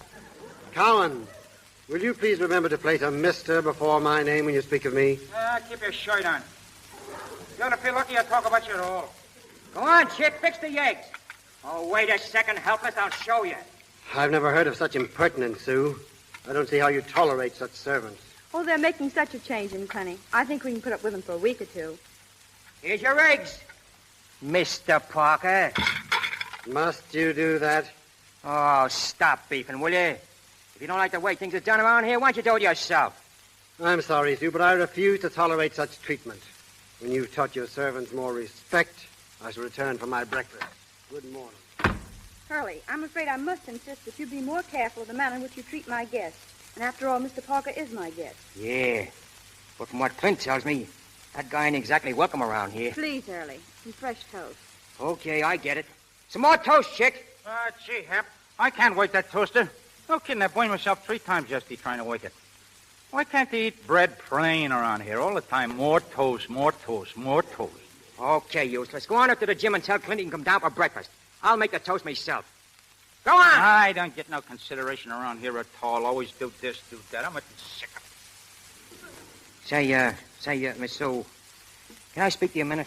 Why, yes, Hurley. Yeah, that's one of the things that's been bothering me. That there Hurley business. I don't understand. I mean, you've been teaching me all that etiquette stuff and how to talk and say the right thing and all that, but I've just been wondering, is it etiquette for a lady, to call a guy, a man, by his last name? To me, it just don't seem right. You mean it doesn't seem right, Hap? Yeah, it doesn't seem right. Sounds sort of cockeyed. Well, it's the custom, Hurley, to call servants by their last names. Yeah, but gee whiz, I ain't no servant, you know that. I'm a fight manager, and a good one. I'm only doing this to help Clint out. And you, too. I'll bet I couldn't have stuck it out this long if I hadn't been so keen about you. Clint. We really appreciate it, Hurley, and I'm sure that... Oh, there you go with that Hurley stuff again. Can't you just call me Hap? Well, suppose we compromise. What's your Christian name? I'll call you by that. I'm sure Hap isn't what you were christened. Nah, that's only short for Happy. Well, I'll tell you what I'll do. I'll tell you my right name, and I'll make you a promise. My right name is Alfred, and my middle name is Bertram. And the promise is I'll sock anybody in the nose that calls me Bertram. All right, suppose we settle on Alfred. That's the idea. And I'll call you Sue. Oh, I'm afraid that wouldn't be, well, quite the thing to do. After all, someone might hear you. All right, then. Susan, how's that? Well, Miss Susan would be better. Huh? Well, after all, you are supposed to be the butler here. Oh, that's only a gag. I know, but as long as you're here, you'll have to act like a butler. Okay. I'll call you Miss Blackburn or Miss Susan or anything you want.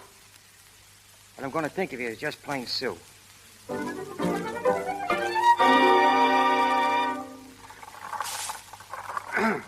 All right, Clint. 3 more. 1, 2, 3. Was that a workout? How do you feel? Great. Yeah. Lifting weights is good for you. I make Chick do it every day. Hand me that towel, will you? Here you are. You know, I didn't tell you. I like to arrange a bout for Chick. That is, if it's okay with you. A fight? Where? Right here in the house. Oh, I get it. You want him to bounce that Parker guy around, huh?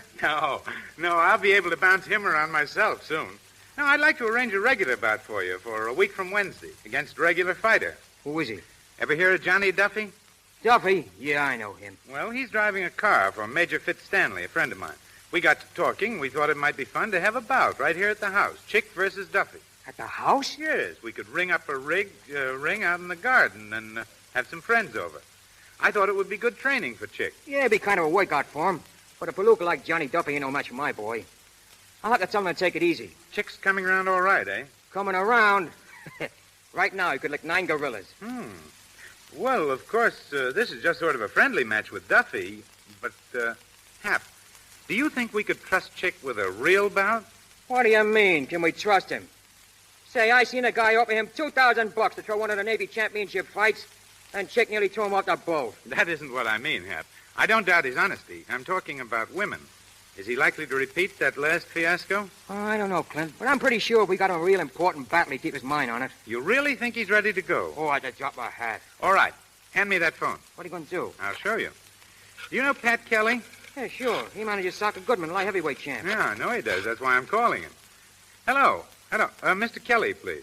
This is Mr. Blackburn. Just tell him Clint Blackburn. He'll know. Hey, you mean to say you're going to... Hey, Chick! Hey! Chick, come up here! Hello, Pat. How are you? Well, that's fine. Say, Pat, do you know Eddie Chick Cowan? Well, I've acquired an interest in the boy. How about doing business? No. I mean for a bout with soccer, of course, for the championship. Oh, you do, uh-huh. Well, how much? Wait just a second, Pat. Say, Hap.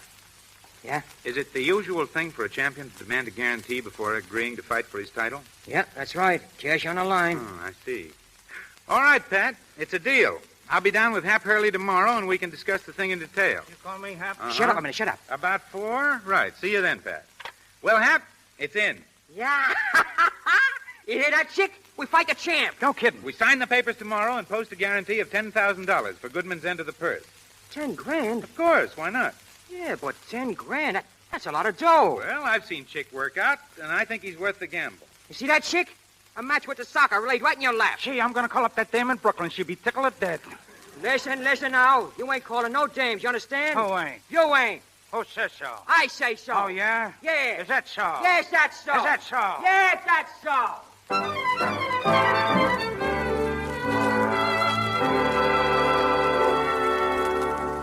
Well, Hap, did you get the ring fixed up? Yeah. It's all set and ready for the slaughter.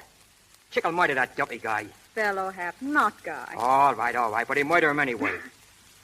You know, I can't get used to that fancy language. I've been doing some heavy wrestling with it, too. Well, you know I don't correct you out of meanness, Hap. It's only that, well, I do want you to improve yourself. Oh, yeah, sure, I know that. Well, after all, you don't want to be a prize fighters manager all your life, do you? Why not? What's the matter with being a prize fighters manager? There's no future in it. Future? What do you think, they're ever going to stop fighting? But it's now that you've got to look ahead to what you intend doing. Yeah, that's right. That's something I want to talk to you about. You know, Chick meets the champ in 3 weeks now. Do you think you'll have a chance? A chance? Listen, he'll put the soccer out like a light. And when he does, well, that's what I want to speak to you about. Why, I'm afraid I don't understand. Well, with Chick the champ, that sort of changed things around, you know what I mean? I'll be in a big dough, and as soon as I get this English gag licked, why, I'll be a couple of different guys, see? Now, what I mean is, you see, I'm no good at this sort of thing. What on earth are you driving at? Well, look, here's how it goes. Win, lose, or draw. We're quitting tonight, me and Chick, right after the dumpy scrap. Quitting? But why? Well, we got some heavy training to do, and we can't do it wrestling caught me pots. Now, with me out of here, that means I ain't a servant. And when I ain't a servant, that's a horse in a different garage, see? When I'm a sock peddler's pilot and I'm in a dough, well, then, how about it? Do you realize, Hap, that you haven't said one thing yet that makes any sense? Yeah, I guess not. Well, it's only this, Miss Sue. All my life I've been hating women. I've been steering Chick away from them. I've been giving them the cold shoulder myself. Oh, they was bad medicine. Anyway, that's what I thought. But I was wrong, see? I was 100% wrong. Well, here we go. I'm crazy about you, Miss Sue. Why, Hap? Oh, I've been crazy about you since the first time I laid my eyes on you. I know I ain't good enough for you, I know that, but then nobody is. Nobody or nothing. Why, I hardly know what to say. Well, I'll do anything for you, Miss Sue. I'd even stop picking on Chick. Oh, I ain't no good at telling things like this. There's a lot of guys got more brains than I got, and more dough, and better looks and all that. But there ain't nobody in the world could think more of you than I do. I'm terribly sorry you feel that way, Hap. Why? Ain't there no chance for me? Well, how can there be? Why, we live in different worlds. It's just impossible, Hap. Well, why is it impossible? What makes it impossible? Oh, hundreds of things. Family, position. Family? Huh. What's the matter with my family? I go with the nicest families you ever seen. I'm Irish, see? Straight through I'm Irish. And I got the blood of kings in me. Back in Ireland, my family was the tops. From way back. And all we ain't got now is money. You make it so terribly difficult, Hap. Is that all you got to say? Make it difficult? Well, what can I say? Okay. I get it. Oh, I don't know where I ever got the idea I stood a chance with a gal like you anyway. Must have been off me nut. Oh, please don't feel that way about it, Hap. I like you. I like you a lot. Really, I do. It's just that, Well, sure, I know. Well, don't let her worry you. We'll just forget the whole business. Hap, come back. Oh, skip it, Susie. Hap, skip listen. It, skip it.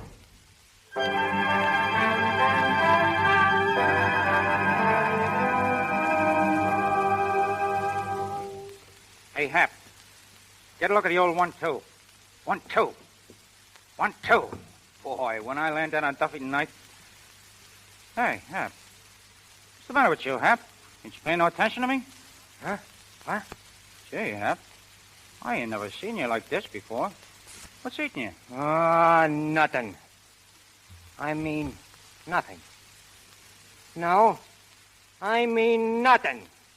Oh, that Susie dame, huh? You just keep your 2 cents out of this. Go on, lace up your shoes, will you? They'll be waiting for us up downstairs. Okay. I guess she's stuck on that Parker guy all right, huh? In a pig's foot. That crook ain't got her fool for a minute. Say, Hap, are you sure that guy Parker ain't never lived in Brooklyn? I could swear I seen him before. Yeah, me too. But there's one thing I'm telling you. I ain't never going to see him again, or Sue neither. I was never any good at that dame racket, and now it goes double. What does, Hap? I wasn't good enough for her. Just a prize fight manager. Her family wasn't good enough for her. I guess you didn't know that, did you? Well, just let her wait, that's all. Just let her wait. She'll see that... Gee, Hap, I didn't know you felt like that. Oh, stop it, will you? Stop it! Ready, boys? Yeah, in a second, Clint. Fine. We're all set outside. Make it as fast as you can. Clint. I see Clint. It's all set, Fitz. Chick's coming down now. Is your boy ready? Oh, quite. But I see about that little bet of ours. Still on, right? Right. Did I hear you say something about a bet, Fitz? Oh, hello, Parker. Is betting the order of the day, Clint? Well, Fitz and I have a small bet, if that's what you mean. Why? Just that I thought I'd like to place a small wager on the bout myself. What are the odds? I'm giving Fitz 5-1 on Chick for 100. 5-1. Do I get the same odds? If you want them. 5,000 to 1,000, shall we say? Oh, I see, Clinty, that's a bit stiff, don't you think so? Well, of course, if you're not game. All right, Parker. It's a bet. 5-1 for 1,000. Right you are. Well, I'm going in the house for a moment. See you later, Clinty, old boy. Duffy. Yeah? You want to see me, Mr. Parker? Come in the library a moment. Sure. Well?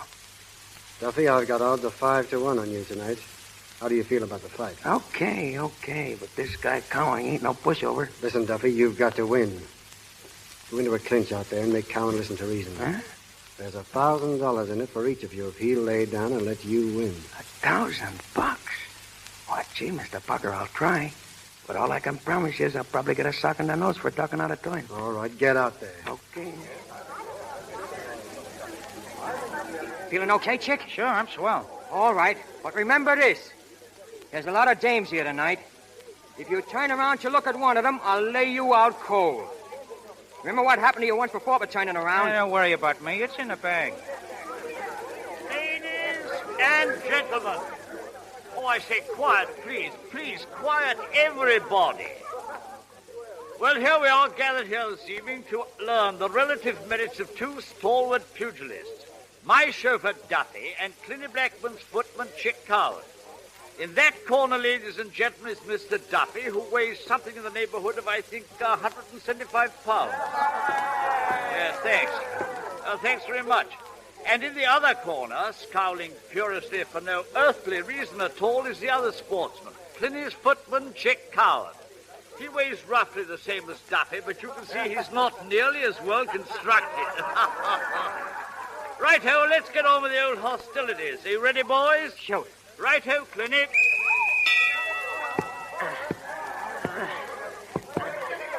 Say, Chick. Lay off the chatter and fight, Duffy. No, listen. Listen a second, will you, Chick? Let me clinch a second, will you? Listen. I ain't gonna do no carrying, see? You're going out just as quick as I can put you out. Now, wait a minute, wise guy, will you? There's a grand in it for you if you let me win a decision, see? Oh, there is, huh? Hey, listen, Chick, you don't have to get sore about it, see? Oh, I don't, huh? Listen, I was only doing what Parker told me to do, see? Oh, Parker told you to tell me that, huh? Yeah, Parker. I got it. I got it. Hey, Hap! Don't turn around, you sap! Oh, this is marvelous. 1, 2, 3, 4, 5, 6, 7, 8, 9, 10, and out! The winner, Duffy! Splendid fella!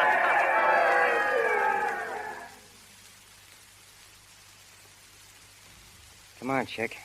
Snap out of it.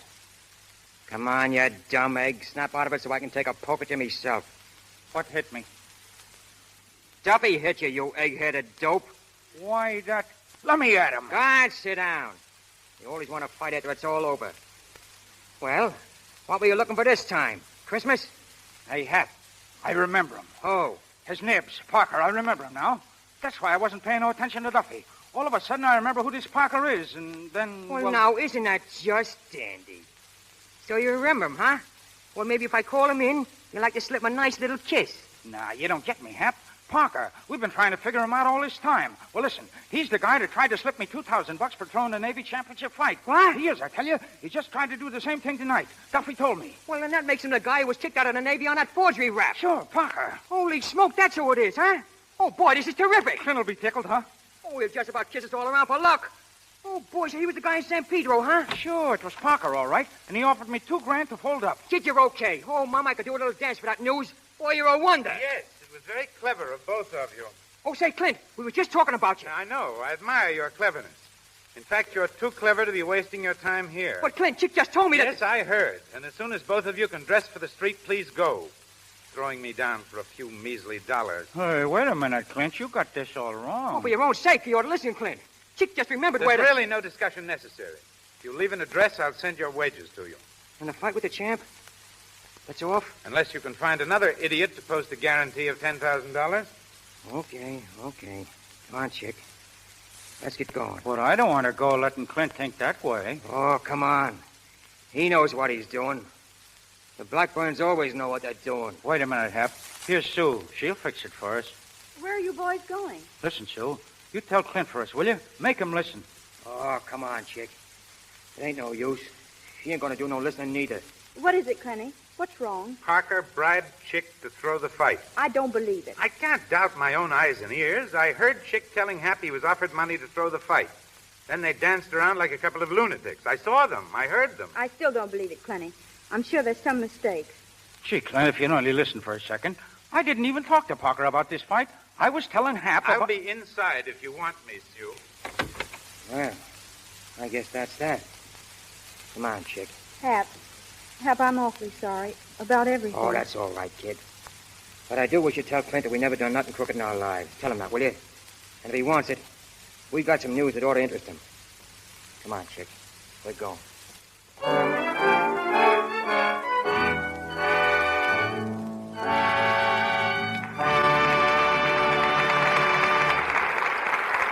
We pause for station identification.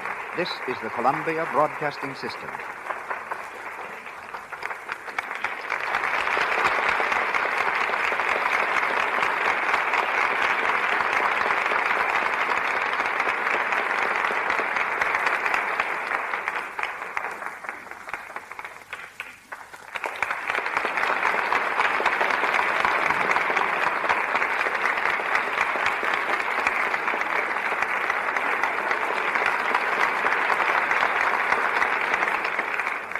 Hollywood is famous for its good-looking girls, but they're not all in the movies. Walter Winchell recently termed tonight's guest the prettiest newspaper woman in America. An English debutante, she was presented at court a few years ago to the King and Queen, but gave up a whirl in society to whirl on the stage. After dancing in the chorus of London musical shows, she became understudy to Jessie Matthews.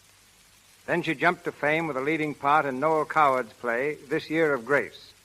As a dancer, she was noted for her ability to kick. In fact, it was one of her kicks that started her off as a columnist. A newspaper published an article about chorus girls to which she objected, and she's been writing ever since. She came to Hollywood a year ago, and today her gossipy news about picture stars, syndicated by the North American Newspaper Alliance, is read daily by 20 million people in newspapers all over the world. Ladies and gentlemen, Miss Sheila Graham.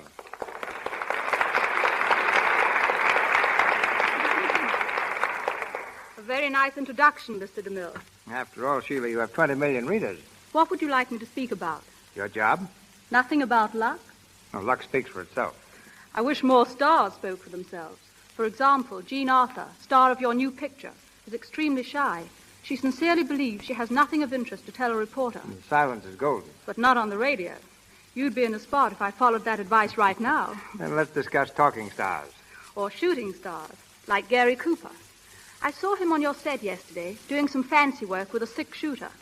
Incidentally, he's the only star I've seen in Hollywood who's even better looking off the screen than on. Is that so? I've never regretted giving up acting and running my career into a newspaper column. To me, reporting is much more exciting. Still, I can't forget my chorus girl days abroad. In every studio I visit here, I bump into Lux Flakes in the wardrobe department, just as I found it Backstage in England. In that respect, they're just as advanced as Hollywood. But that's not new, Sheila. Can't you give us some facts that aren't so well known? All right, here goes. One of the biggest money makers on the screen is the radio star, Bob Burns. But Bob still drives a $25 automobile. He's convinced his success is just a dream, and that any minute he's going to wake up. Maybe that noise we've been hearing isn't a bazooka after all. Perhaps it's just his snoring. Perhaps. But the champion sleeper in Hollywood is Ned Sparks. Ned can take a nap any time and any place. Merle Oberon has a most considerate figure. She eats anything and never puts on an excess ounce. Eating is probably Louise Reiner's favorite habit. She loves to visit friends' iceboxes. So does Fred McMurray. Incidentally, Simone, the new French star, also has her weighty problem, but has shed 10 pounds since coming to Hollywood. Paul Muni tells me he's anxious to leave pictures and get back to the stage. Paul, by the way, has a curious habit of lying down on the floor when he's eating or being interviewed. Ronald Colman will do anything to prevent his picture being taken, but is the only male star who doesn't powder his nose for photographic purposes. Your star tonight, James Cagney, just told me that women can take a sock on the nose, in pictures, that is, much better than men. Claudette Colbert is the most superstitious star I know of. She always leaves a building by the same door she entered it, for good luck. Leslie Howard seldom looks at the person to whom he's talking. He prefers to play with his pipe or the heel of his shoe. And as for me, Mr. DeMille, I much prefer to play with a typewriter than a microphone. But before leaving, I'd like to ask one question. And that is? Is it true that the fan mail for this program is sometimes addressed to Cecil B. Deluxe? Is it true that you're going to publish a book of witticisms like that last one, known as Graham Crackers? Ouch. I think I've said enough. Good night. Good night.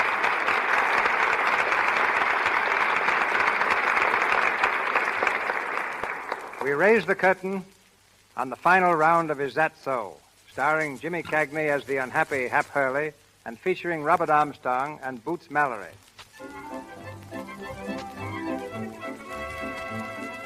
A month has passed, and Chick has won the championship. In the library of the Blackburn home, Sue has arranged a meeting with Parker, Clint, Chick, and Hap. The fighter and his manager have still not arrived, and Parker stirs restlessly in his chair. My dear Sue, might I ask exactly why I'm here? Please be patient, Robert. I'm afraid, Sue, my patience is rapidly being exhausted. Wouldn't it be just as well if we postponed this gathering of yours until some more practical time? Oh, I couldn't think of putting this off any longer, Robert. This is something I've dreamed of for years. Clenny, will you answer that? I suppose I'll have to. Hi, Clint, old boy, old sock, old pal, old boy. Hiya, Clint. Come in. Oh, thanks. Come on, stupid. Good evening, Hap. Hiya, Sue. Make the new world's champ. Congratulations, Chick. It was nothing at all. Hiya, Parker, old bean, how's tricks? Just what is the meaning of this, Sue? Sit down, Robert. I'll explain everything. Yeah, sure. Pull up a chair, Parky. Well, Sue? But first, Robert, I'd like to make a public apology. I've made it privately several times. But I think I'll feel a lot better if I make it again here. Oh, now, Sue, listen, you don't have to. Please, Hap, I want to. I want to apologize to Hap Hurley for having been such a pompous little snob. I'm sorry, Hap, really. There now, I do feel better. You didn't hold this little party for that, did you? Patience, Clenny. We now come to a second vital point. My engagement to Robert Parker is here and now brought definitely to an end. That's telling them, Toots. Shut up, you. Well, that's the first good news I've had in weeks. So the engagement is broken, is it? Definitely. No, that's too bad. I was hoping there'd be no necessity for something ugly. Are you quite sure, Sue? Quite sure. I imagine we shall have to go to the law about a little matter of embezzlement and forgery after all. And courts are such a bother. Oh, I don't think you'll be bothered with courts much. Stop beating about the bush, Sue. What have you got up your sleeve? Well, as a matter of fact, Clint, I don't think that Mr. Parker's going to remain in this country very long. Do you, Hap? Well, personally, I think he's going to find it kind of hot around here. Of course, if he wants to stay, that's up to him. But if he's wise, he'll scram, and scram quick. South America would be nice. Don't you think so, Chick? Yeah, it's all right. But a lot of guys like Canada better. Pardon me, Sue, but aren't you a little premature about my plans? You're forgetting about your brother. He was involved in a little difficulty, as I remember it. I think his memory should be considered. It's being considered, Robert, I assure you. Now comes the third vital point.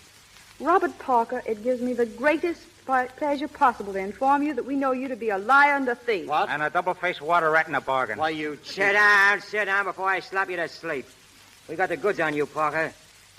I took it on myself to do a little investigating for Sue here, and I found out plenty. The way I understand it, you showed Clint and Sue proof that some dough had been lifted out of their estate. Then you showed them notes their brother was supposed to have forged and some records of gambling losses. But you didn't hand over the notes, did you? No. You kept them to hold over their heads. Well, that's called blackmail. Don't be ridiculous. Yes, blackmail. Well, you've known all along that I've hated you, and that Clenny hated you, that you used our love for our brother Jerry just as a means of marrying a portion of the Blackburn money. Well, it didn't work. I'm going to marry Hap Hurley. Huh? Sue, you mean it? Sue, think what you're saying. Well, I have thought. I love Hap, just the way he is. And I wouldn't change him for anything. Oh, gee, Sue, That's too bad. Think of the shock when members of the social register read that Jerry Blackburn... Don't worry. There won't be nothing to read. We've been looking into your past, Parker, and we got you all lined up for a nice room and a bed in a state prison. Really? Yeah, really. You was in the Navy for a while, wasn't you? I in the Navy? Yeah. You were a quartermaster on a Texas, and that's where you met Sue's brother. What rot, Sue. I've never been on a battleship in my life. Oh, yes, you was. But you was using the name of Collins then. This is all preposterous. Really, Sue, I'm not going And you were dishonorably discharged from the Navy after it was found that you had forged the senior officer's name to some important receipts. That's correct, isn't it, Sue? Check. I think you've carried this far enough, Sue. I won't argue with you. The whole thing is too silly. But you've made a lot of ridiculous accusations that you can't possibly substantiate. Oh, can't I? Check, when was the first time you saw Mr. Parker? Well, I'm the favorite to win the Navy championship in the light heavy division, see? And this guy Parker, he was a quartermaster on our ship. He comes up to me and offers me $2,000 to take a dive. Wait a minute. Listen, Hap, is that what you and Chick were discussing the night of the fight with Duffy? Yeah, sure, Clint. Sure. That's what we tried to tell you. I was telling Hap that I recognized Parker. That was the reason I turned around. He told Duffy to offer me $1,000, and all of a sudden I put two and two together, and it spelled Parker. Well, I don't know what to say, boys. I've never been so ashamed in all my life. Oh, forget it. It just took you a little time to get on to things, that's all. But the fight, I've been wondering about that all night. Who provided the guarantee for Soccer Goodman? Well, it was Sue. Sue? You mean you put up $10,000? Yes, and it proved to be a very good investment. I now have a half interest in Chick and a full interest in Hap. Then you and Hap really... Oh, she was only kidding me about that, Clint. You got nothing to worry about. Did I say anything about being worried? And did I say anything about not being serious? Oh, now, wait a minute, Sue. I can take kidding just so long. Now it ain't kidding no more. But, Hap, I meant it. Of course, if you've changed your mind. Oh, gosh, no. I just... Dames, all the time, dames. They ain't no good, says him. Shut your trap, egghead. When I want any help from you, I'll ask you for it. How is that so? Yes, that's so. Yes, that's While you boys settle your little difficulties, I'll see to it that Mr. Parker gets safely through the front door. Come, Mr. Parker, you're leaving. Say, Clint, just one poke at him first, huh? Oh, no. No, I'm going to show Mr. Parker out alone. Come, dear Mr. Parker. You all think you've been very clever, don't you? Go on, scram before I take a poke at you. Can you imagine that, Hap, letting that crook get off like that? Like what? Tommy, did you hear that, Sock? Well, I still wish I could have punched a couple of his teeth out. Listen, you do no more punching around here, you see? Only when I tell you that. I mean, I and Sue. Oh, Hap. Yeah, and you ain't going to be making so many trips to Brooklyn either. You got another fight coming up. Oh, but Hap. No, Chick, no argument. You do just as Hap tells you. Oh, is that so? Yes, that's so. Is that so? Yes, that's so. Is that so? Yes, that's so.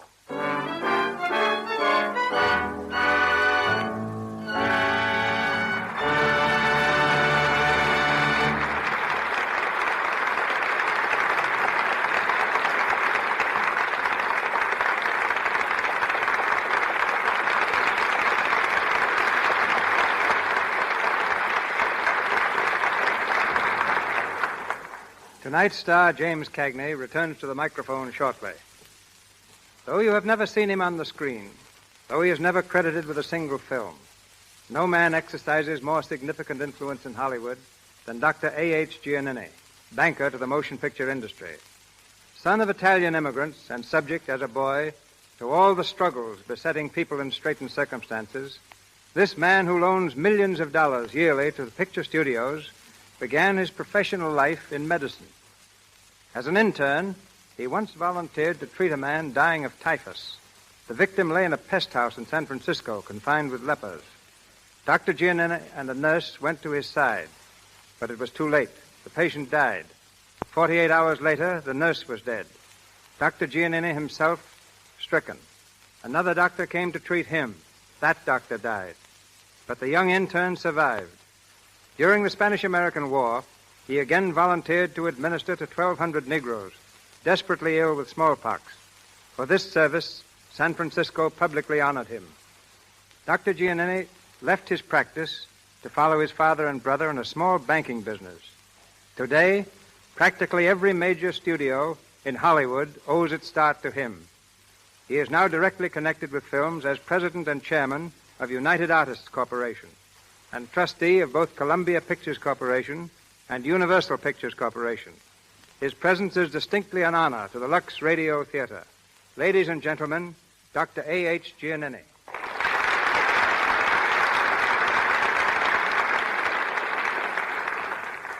Thank you, Mr. DeMille. It's a pleasure to appear in the Lux Radio Theater. The importance of the motion picture industry in the world today is second to none. Lately, there has been a tremendous interest in films abroad, particularly in England. Its significance cannot be underestimated. Foreign nations realize that if a country acquires a permanent monopoly in this field, that nation will eventually dominate the world. In a sense, Europe today is governed by the slogan, "I care not who makes the laws of the nation, if I can make its motion pictures." Well, trade used to follow the flag. You mean now it follows the films? Exactly. Girls in foreign capitals constantly keep their eyes on Hollywood for new ways of dressing their hair and new styles and clothes. More and more American phrases are found in English publications. Our traditions, culture, language, and social values are gradually Americanizing the globe.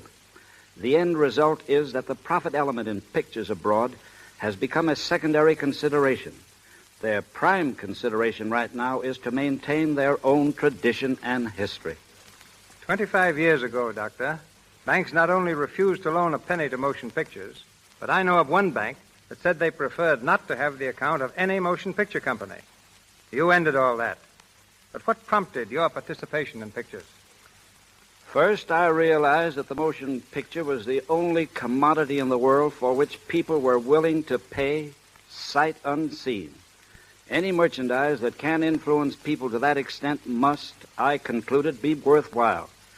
Second, motion pictures have an almost limitless field. They are made to be enjoyed by everyone. Third, they appeal to children. To me, that was and is yet the best assurance for the future of any business. I've seen what children can mean to banking.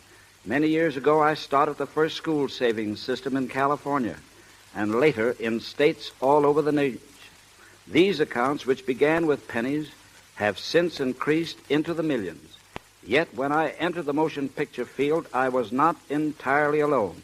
A new bank in Hollywood was beginning to give recognition to movies. Mr. DeMille was its first vice president. Not because I had money, but because I knew pictures.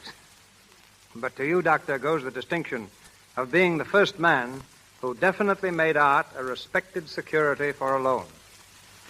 On one occasion, I was criticized by bank examiners for putting $500,000 in a company distributing Charlie Chaplin's Picture the Kid, instead of investing that money in gilt-edged securities. Several weeks later, my loan was repaid, but the gilt-edged securities tumbled from $100 a share to $80. In 1929, when the country was plagued by depression, Hollywood again limped to Dr. Giannini. Largely through his help, not a single studio closed its doors throughout those trying times. Production, in fact, actually increased. But tell us, Doctor, how do you determine if a picture studio is a good risk? By applying practically the same principle I used years ago in New York City. At that time, Mrs. Giannini and I often had young guests at our home, schoolgirls and boys. They loved to visit us because I always showed them motion pictures. I had a purpose in doing so. I wanted to see what photoplays they applauded the most. It was the studios whose films these youngsters liked best that got the help they needed. Today, the only difference is that I make my decisions by the applause of the nation. And in so doing, Dr. Giannini has been the financial rock to which motion pictures have cast their anchors in every storm. A rock with anything but a heart of stone. It's been a long time since I've been in medicine, but I haven't forgotten that a doctor must know not only the body, but the man as well. In a similar manner, have I made character, as well as a man's business, the real basis for my confidence in him. Thank you, sir, and good night. Good night, Doctor.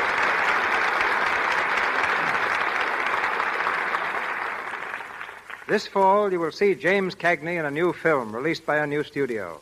The picture is titled Great Guy and is being produced now at Grand National Studio. As Jimmy comes to the microphone, I know you all join me in wishing him and Grand National all the success in the world.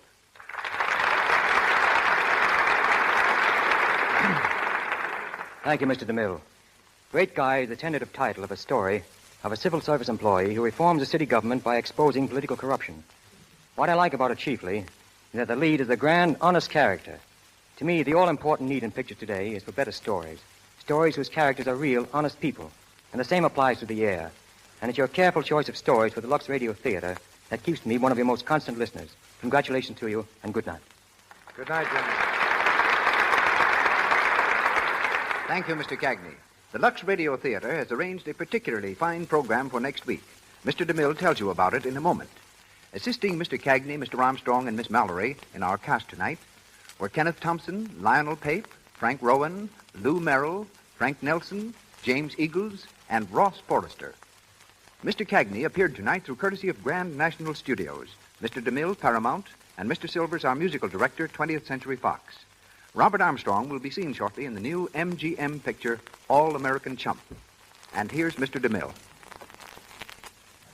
The talents of one of England's finest dramatists and two of Hollywood's most distinguished performers are combined next week in the Lux Radio Theater when we bring you Sir James Barrie's Quality Street, starring Ruth Chatterton and Brian Aherne. This charming story has been told many times on stages the world over and in motion pictures. The story of a prim little school teacher who waited 10 years for her soldier sweetheart to come back to her.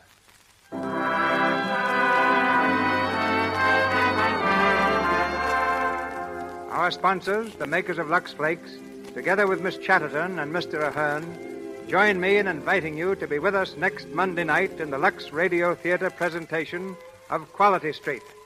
This is Cecil B. DeMille saying good night to you from Hollywood. Your announcer has been Melville Ruick. This is the Columbia Broadcasting System.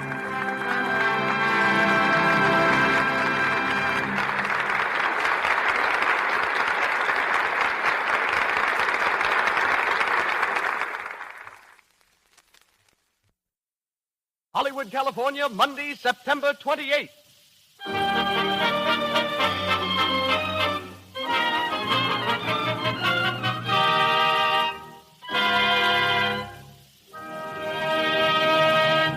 The Lux Radio Theater presents Wallace Beery in The Plutocrat.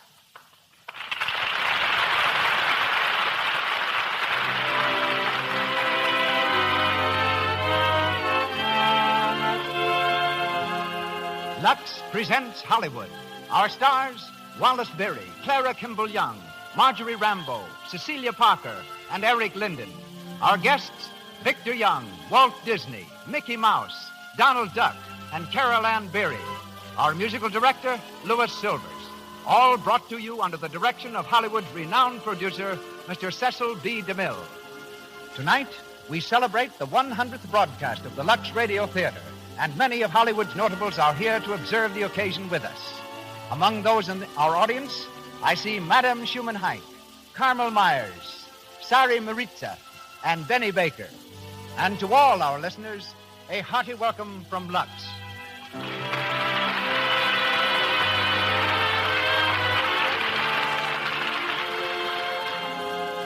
Before turning the microphone over to Mr. DeMille, may I remind you of just two of the many good reasons why Lux toilet soap is so popular the world over. First, Lux toilet soap guards against cosmetic skin.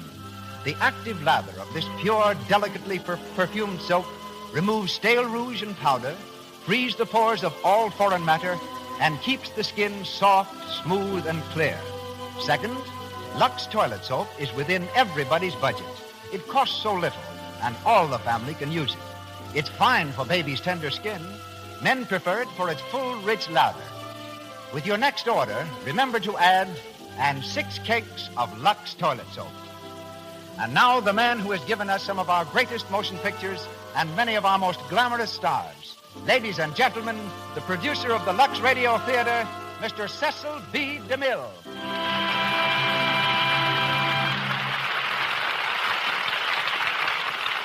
Greetings from Hollywood, ladies and gentlemen. The most hilarious April Fool joke ever played on the world, and the one we most appreciate, is Wallace Beery. He was born in Kansas City on April 1st. At the age of 9, he was the biggest boy in the 4th grade. 3 years later, he was still the biggest boy in the 4th grade. The faculty was amazed at his ability to resist education, and his schoolmates were completely awed by him. They called him Jumbo, which was not only descriptive but prophetic. For at 15, he left home and became the best-known elephant trainer in America, bossing Ringling's herd of 26. Wally followed this with a humble, even humiliating start as an actor. It was as a chorus boy in Babes in Toyland. When I first met him 20 years ago, I cast him as a German general in the first picture based on the World War, The Little America. He has since been an electrician, cameraman, director, comedian, and serious actor, breaking all records for motion picture versatility. The play in which he stars tonight is taken from the comedy by Arthur Goodrich, based on the novel by Booth Tarkington. Featured with Wally is an all-star cast. We'll hear Clara Kimball Young as Mrs. Tinker, Marjorie Rambeau in the role of Madame Memoro, Cecilia Parker as Olivia Tinker, Eric Linden as Lawrence Ogle, and we'll hear Wallace Beery in the character of an American millionaire. He is starred as Earl Tinker in The Plutocrat.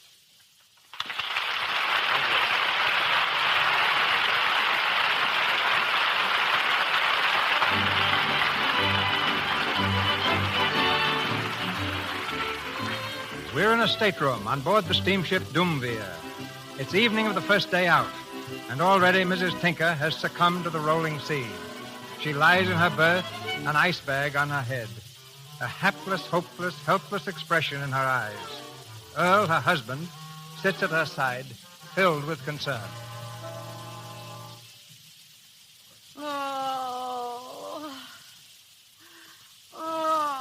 How do you feel now, honey? Terrible. Oh, gosh, I hate to see you feel like this. Ain't there anything I can do for you? No, just go away. Go away and let me die in peace. Oh, don't talk like that. Why, you ain't gonna die. Folks don't pass out on account of a little seasickness. I'm going to. I never felt like this in all my life. Yeah, but we've only been out 7 hours, honey. It seems like 7 years.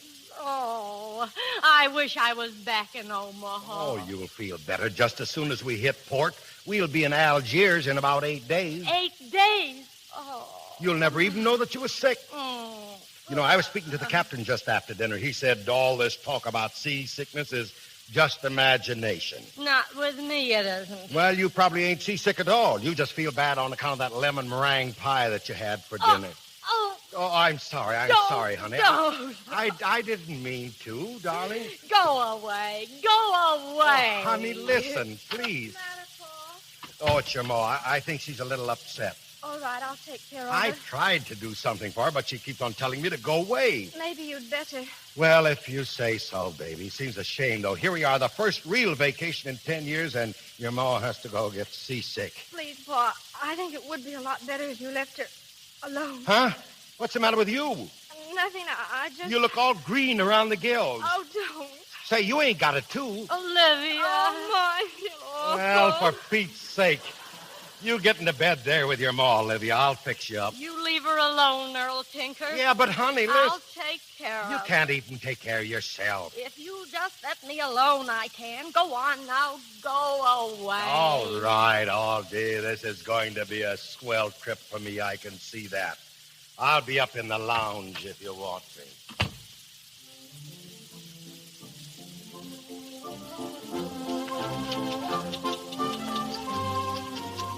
Will you have another, monsieur? Yeah, go on and fill it up, George. Oui, monsieur. You know, George, I am a terribly lonesome man. Oui, monsieur. Yeah, never mind that masseur stuff. Tinker's the name. Earl Tinker, president of the Tinker Packing Company, Omaha, USA. All steward. Monsieur? Demosthenes cocktail, please. One Demosthenes, oui, monsieur. Hi there, young fellow. Oh, good evening. You remember me, don't you? We sat at the same table, you and me and my wife and my daughters. Oh, yes, of course. Yeah, well, Tinker's my name. Tinker Meat Packing Company. I don't believe you said what yours was. Ogle, Lawrence Ogle. Not Ogle, Ogle Pipes and Steam Fittings? Hardly. I'm not in business. Oh, you're not. Well, that's too bad. I thought you might be Ogle and Ogle, Pipes and Steam Fittings. One Demosthenes, monsieur. Say, what did you call that thing? A Demosthenes what? Oui, monsieur, Demosthenes. It is the latest drink in New York. Oh, guess you're from New York, huh, Ogle? Yeah. Well, I'm from Omaha myself. Finest town on earth. Oh, New York's all right, too, I guess. You know, it's like I always tell my wife. It's a great little place to visit, but I wouldn't like to live You'll there. excuse me, won't you? I've got to look up a friend of mine. Oh, sure. Go on, go Thank on. you. See you around sometime, Oakley. Nice fella, ain't he, huh? Oui, monsieur. Well, I guess I'll run down and see how the wife's coming on. Good night, monsieur. Good night, George. Oh, excuse me, lady. It is quite all right, monsieur. Yeah, I almost knocked the table over. I'm awfully sorry. It is nothing, monsieur. Nothing spilled on you, did it? No, monsieur. Well, let me get you another cocktail. Steward, Oui, monsieur. give the lady another cocktail. Of course. I guess I'm getting kind of clumsy in my old age, huh? Well, It is no harm done, monsieur. well, it's nice of you to say that. You know, a lot of folks would have been pretty sore, you know that. But it is not your fault. It's the ocean. I haven't learned to walk on it yet.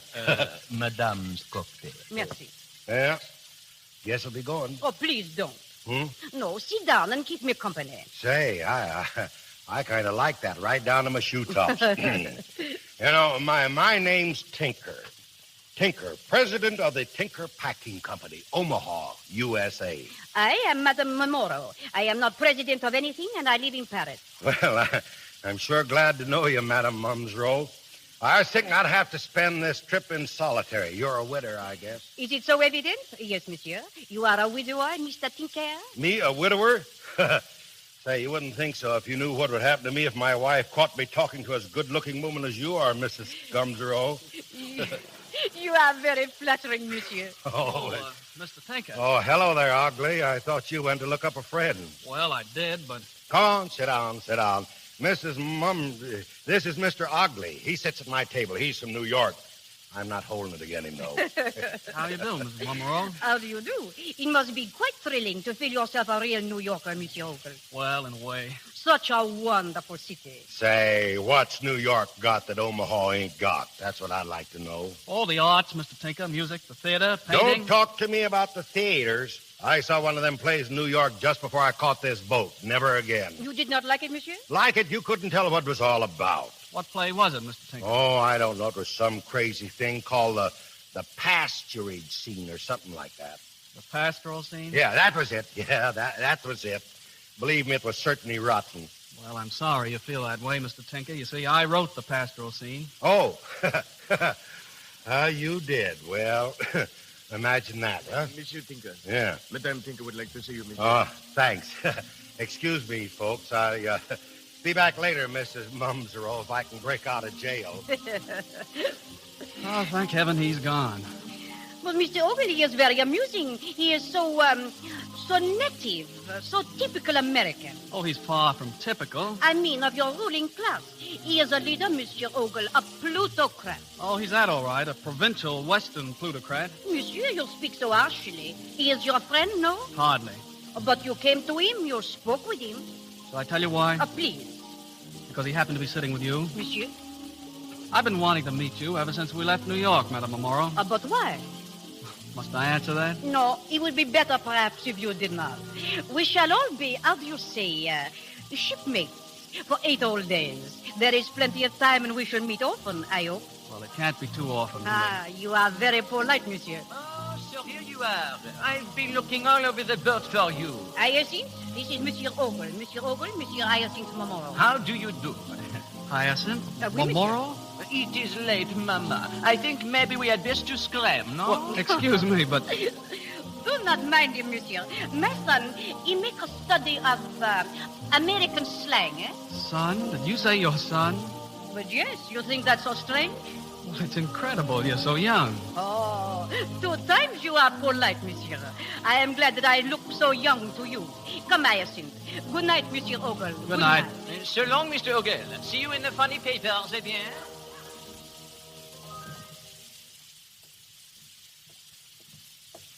Well, Mama, you have found a rich American? 2 of them, Hyacinth. One young, one not so young. The not so young American is the richer, I think. Ah, hot stuff. Well, I say good night, Mama. Bien, mon cher. Maybe when we reach Algiers, we have plenty of money, no? Maybe. Maybe when we reach Algiers, yes, perhaps. Go now to your cabin, Hyacinth. I am going to walk a bit on deck. Very well. Toodle-dee-doo, Mama. Take me back to Omaha.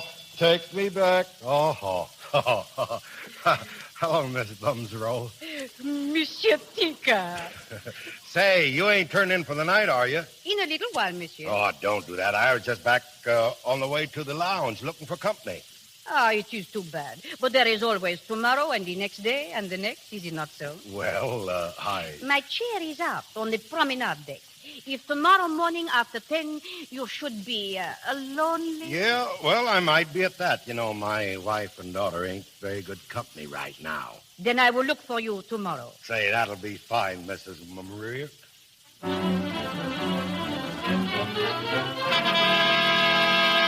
First day's run, 360 miles. Nero's gas, made by Mr. Earl Tinker. Oh, Monsieur Tinker, you have won the ship's pool. Yeah, I guess I'm pretty lucky at judging distances, huh?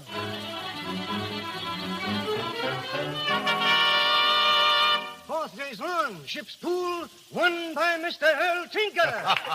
Encore. It is incredible. It must be your company, Mr. Mumro.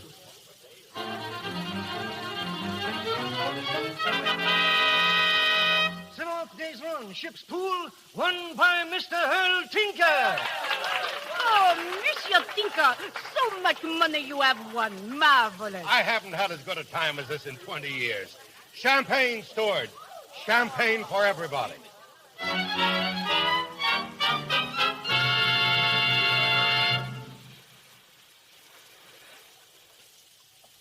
Oh, steward. Oui, Monsieur Ogle? What time do we dock tomorrow? 9 o'clock, Monsieur. Thank you. Shall I bring you a blanket, Monsieur? It is cold here on deck. No, don't bother. Very well, Monsieur. Oh, excuse me. Oh, I beg your pardon, Miss Tinker. I'm afraid my chair is in a rather bad position here. I'll move it. It's funny, isn't it? What?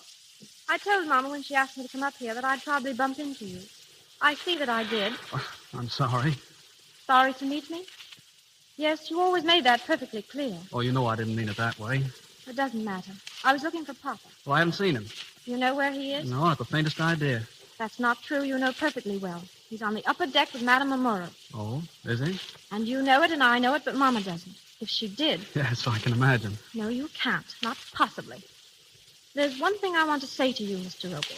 You won't believe it because you come from New York. Papa is good. Oh, is he? Yes. I knew you'd say just that in just that way. Oh, is he? Oh, you make me so angry. And then I get angry all over again because I can let you make me angry. Well, I don't understand. I'm sorry, really. Listen, Mr. Ogle. Tomorrow morning, we'll all be getting off the boat at Algiers. I'll probably never see you again. I said there was one thing I wanted to tell you, but there's more. I have sat at the table with you every day for 8 days. It hasn't been pleasant for me, not any pleasanter than it has been for you. And I know how unpleasant it's been for you. Well, really, Miss Tinker... Don't interrupt. I know what you think of Papa, what you think of me because I'm his daughter. You think he's just a common, ordinary, provincial Westerner that happens to have some money. Well, he isn't. You think you're oh so vastly superior. Well, you're not. And if you only knew what he thinks about you, of course that wouldn't matter to you, not one bit. He hasn't understood your unpleasantness. He just thinks you don't know any better. And you think I do? Of course you do. Thank you. If I see your father, I'll tell him you're looking for him.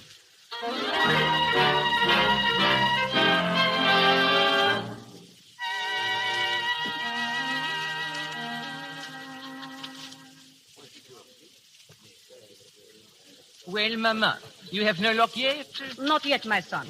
There is not much time. Why do you not speak to this Monsieur Tinkler? See if we can borrow. I have too much pride. Besides, I know him so little. Then I am what they say, all washed up. Later, he journeyed to the edge of the desert, to Binda. He told me so just before. You mean perhaps we go to Binda also? It is not impossible.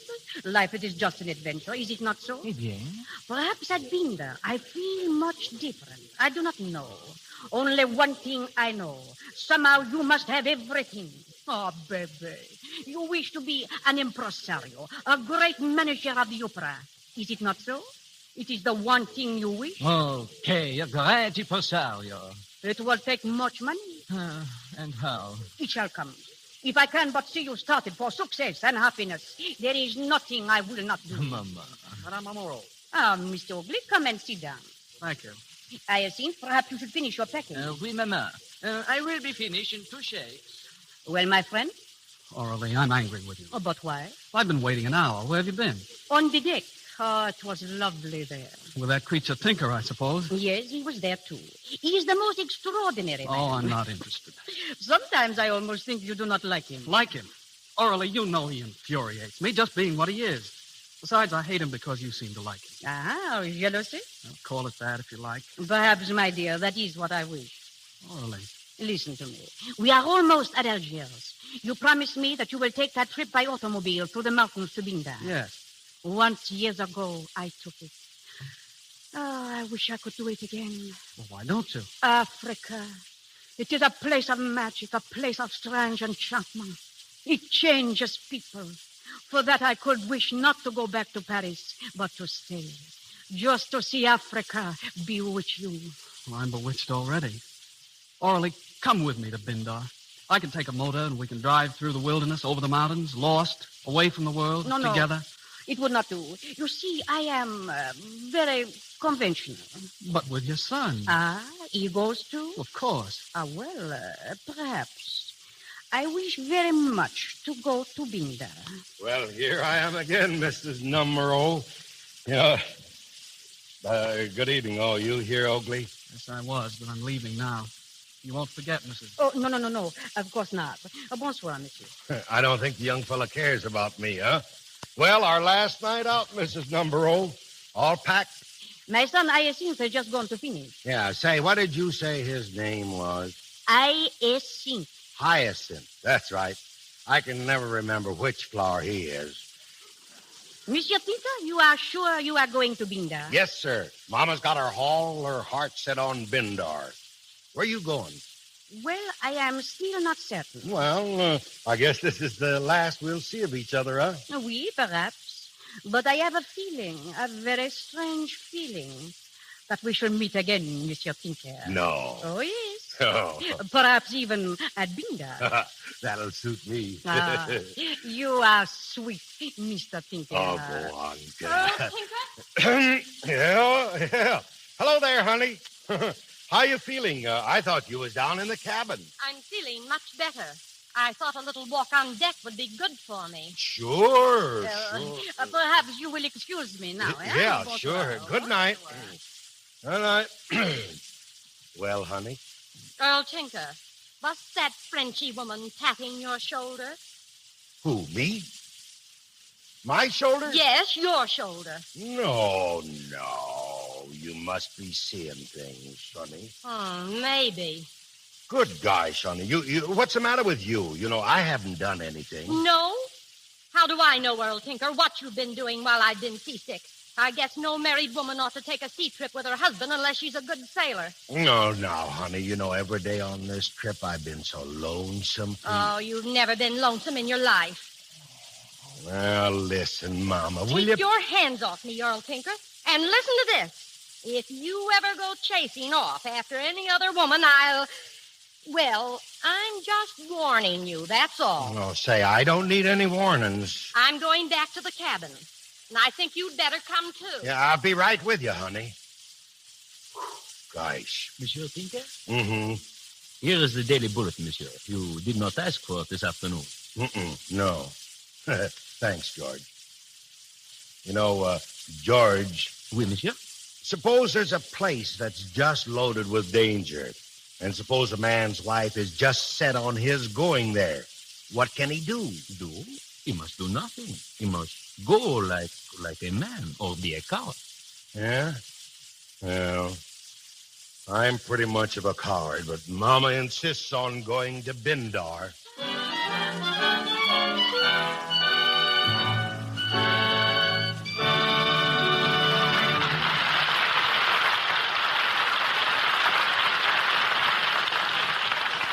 In just a moment, we'll go on with The Plutocrat, the Lux Radio Theater production with Wallace Beery and an all-star cast. Just now, we're going over to the Paramount Studios.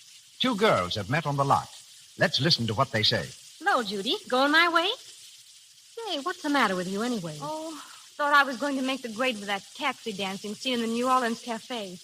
But I didn't. Probably I'll never get a job on this lot again. Or any other, I guess. Oh, get hold of yourself, Judy. It'll come out all right. Flo, it won't. Well, I was all set for this job, and they told me nothing doing. They said that even though my dancing was good, I showed up badly in the close-ups. And it's all because of my skin. Flo, why should I have all these little blemishes? You don't. Your skin is lovely. Well, I do give my skin a little attention. For one thing, I use Lux soap regularly. You know, Judy, I bet you never really get all of the stale makeup out of your skin. No wonder you've got choked pores and little blemishes. There are thousands of girls today like Flo. They use rouge and powder as much as they like, but they keep their skin soft and smooth with Lux Toilet Soap's active lather. There are some Judys, too, who miss out because cosmetic skin has made them unattractive. It's foolish to risk cosmetic skin when such a simple, inexpensive care as Lux Toilet Soap guards against it. Begin to use it right away, as 9 out of 10 screen stars do. And here's Mr. DeMille. We continue our play, The Plutocrat, starring Wallace Beery with an all-star cast.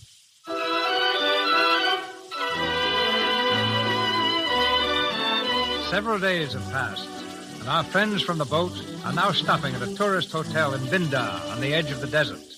Downstairs on the piazza, Lawrence Ogle, the New York playwright, is slumped in a chair, hands plunged deep in his pockets, his whole attitude suggesting despondency.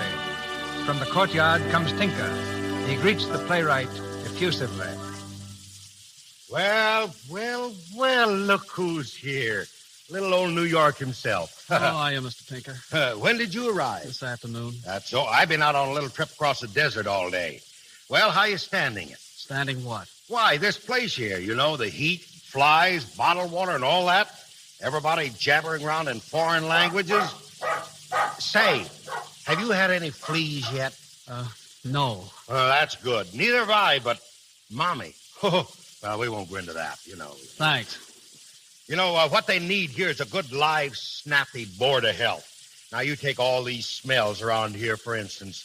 I didn't realize what could be done in the line of smells. But over in that town of Sibioki, where I was today, I ran across one smell that had anything that I ever smelled stung to death. Sibioki. That a funny name for a town? Is it any funnier than Omaha? Well, at last you said something.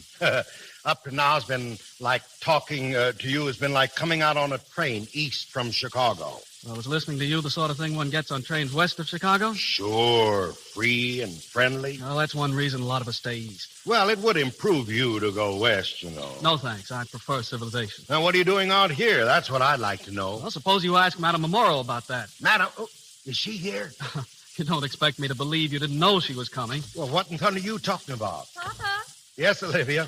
Mama wants to see you, Papa. Oh, yeah. Where's she? Upstairs. She wants to know where you've been. Well, I've been right here talking to Mr. Ogley. You know, remember Mr. Ogley, baby, there? Yes, I remember him. Yeah. Thanks. Mr. Tinker? Mm-hmm. A letter for you. It was left at the desk. Oh, at the desk?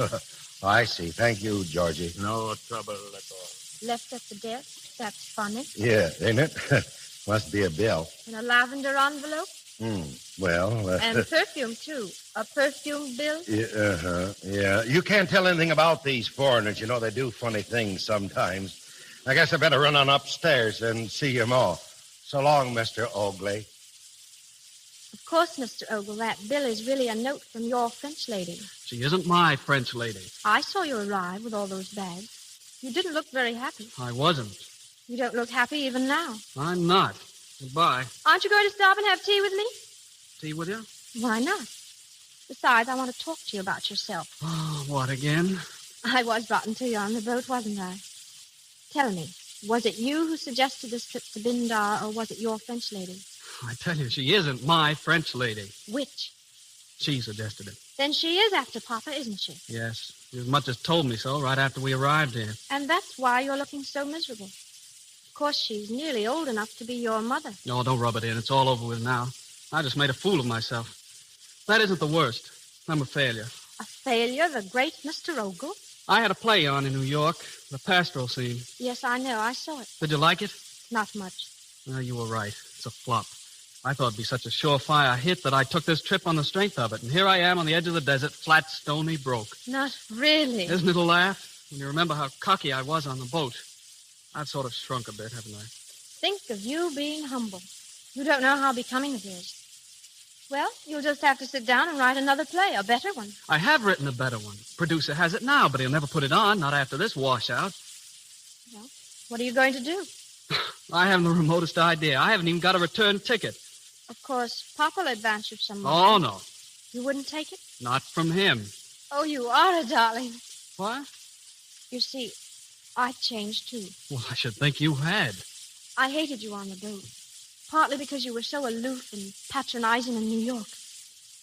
But down underneath, you're strong and gritty and chivalrous and impossibly masculine and stubborn, just like Papa. What?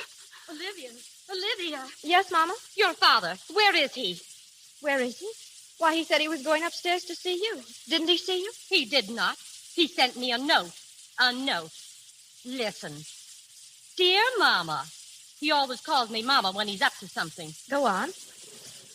There's some folks I got acquainted with wants me to go out and eat some of this famous Arab cuckoos. Now, what in heaven's name are cuckoos? Maybe he'll explain. Oh, he'll explain all right. He'll explain plenty. Listen to this.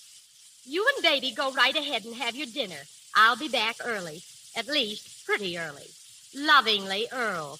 Did you hear that? Lovingly. But, Mama, there's nothing wrong in that. Oh, yes, there is. No man ever sends love to his wife unless he's making love to another woman. Mama. Well, I'll find out who it is. I'll find out. And when I do... Ah, Monsieur Ogle. Oh, good Lord. Who is this? Bonjour, madame. Mademoiselle. How is tricks, eh? How do you do? I've seen that young man someplace. Oh, but yes, madame. On the boat, perhaps, I was traveling with my mama. Mama, let's go upstairs. Just a moment. Is your mother stopping here now? Ah, you said it, madame. But where she is, I do not know. She says she's going to eat this famous Arab food. Oh, indeed. Mama, please. And was that famous food called by any chance cuckoos? Cuckoos? Cuckoos? What is cuckoos? That's what I'd like to know. So he's with her, is he? Mama, don't. Oh, let me alone. He was with her all the way over on the boat, patting his shoulder. I saw her, and he's with her now. Just wait until he comes home. I'll cuckoo him. Just wait.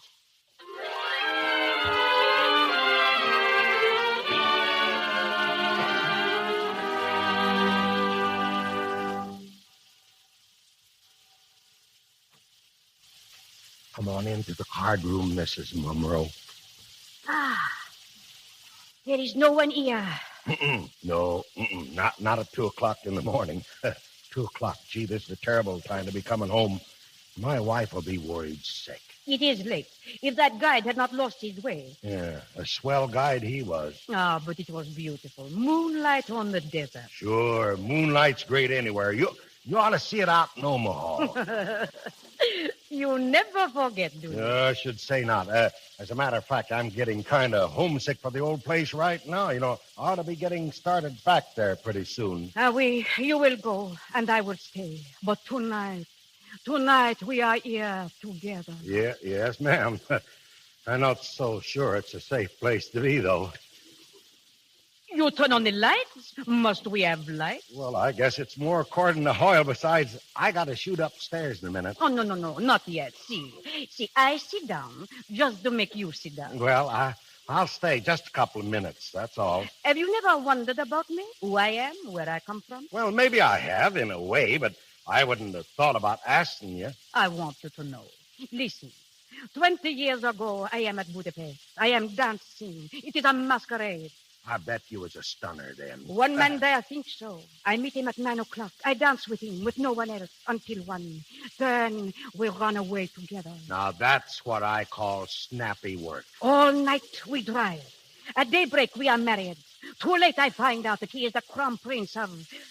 Oh, no. It is better that I do not name the country. It is so long ago.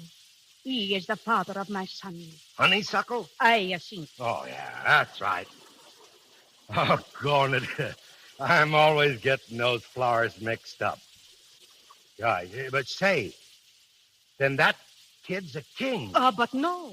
My husband, he cannot go back to his own country. He calls himself Momoro. He lives in Paris. He was a colonel in the war. He died for France. Little by little, we lose everything. I must help my son. So we try America. But no, there is no place for us there. So we start back home. But first to Algiers, where we have friends. Then on the boat coming back, I meet you, and... Oh, no, I cannot go on. I cannot say the rest. Oh, say, don't cry, Mrs. Mumsrow.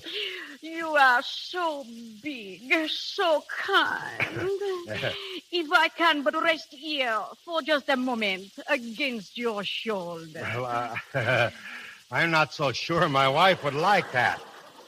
She wouldn't like that, Mrs. Mummerow, but... In a moment I go. Have no fear. No people ever come to this room after so late an hour. I know, but Mama ain't people, Mrs. Mummerow. Now, come on. I'm getting kind of nervous about my family. But it is my son. Now, do not say heliotrope or honeysuckle. Now, don't tell me. Hollyhocks. I think. I got it wrong. He has ambitions, monsieur. He wished to be an impresario. A what? An impresario. You don't say so. It costs 400,000 francs to buy him a partnership. 400,000 francs? How much is that in real money? Oh, you do not wish to give it me? Oh, I am so ashamed to ask. No. I didn't say I wouldn't. Monsieur Tinker, you like me, huh? Yes? Oh, sure. Very, very much? Well, I'm a married man, Mrs. Mumsrow. I got the finest little wife in the world. Oh, but you do like me. Well, I doggone, I think I better go on upstairs. Earl? Yeah. Is that you? Yeah, gosh, it's Mama. Mrs. Mummerow, you step out on the balcony, will you? Go on, get out like a good girl. Very well, but I will see you tomorrow, no? No. Yeah, What? I mean, yes. Go on. Good night, monsieur. Good night, monsieur. And I'm back in Omaha. Earl Tinker. Uh-huh. Where have you been? Oh, hello, honey. Gee, did you get my note? I certainly did. Well, everything's all right then. That's fine. What's fine about it? Well, you see, some gentleman asked me out to fry some of the famous cuckoos, and well, I would have taken you along, but you haven't shown much appetite for these foreign dishes and all, and so I went. That's it. I went. Uh-huh. And who were the gentlemen you ate cuckoos with? What were their names? Their names? Why, honey, you wouldn't know them if I told you. Name one of them. One of them? Cinch. One is... Well, Mr. Oakley was one of them. Yeah, I don't believe you know him, though. Oh, yes, I do. And Mr. Ogle has been out with Olivia all evening, looking for you. That's where Mr. Ogle was. Now, Mama, don't get excited. You know, come on over here and sit down, Let honey. me alone. I know where you were, Earl Tinker, and I know who you were with. You ought to be ashamed. But I ain't done nothing to be ashamed of. Coming home at 2 o'clock in the morning. I can explain that, Mama. We had a guide, and after we ate the cuckoos, the guide showed us around, and he got lost. Lost? What kind of a guide was he? An Arab guide? Now, look, Mommy, I can explain... Don't bother to explain, Earl Tinker. I don't want to hear any more of your lies. Oh, Mama, After listen. 25 years. 25 years! This has to happen. Nothing's happened, Well, darling. it won't happen again. I'm going home. I'm leaving this place tomorrow. All right. I'll get the tickets. You needn't bother. I'll get them myself. You don't mean you're going home alone. No, I'm going with Olivia. What about me? I don't care what you do. Stay here if you like. I don't care. Oh, now. That ain't no way to talk. You don't mean that, Mama. Yes, I do. And I wouldn't care if I never saw you again. That's how much I mean it. Oh! Oh, Mama, This here. has to be Wait a second, Mama. Oh, gosh.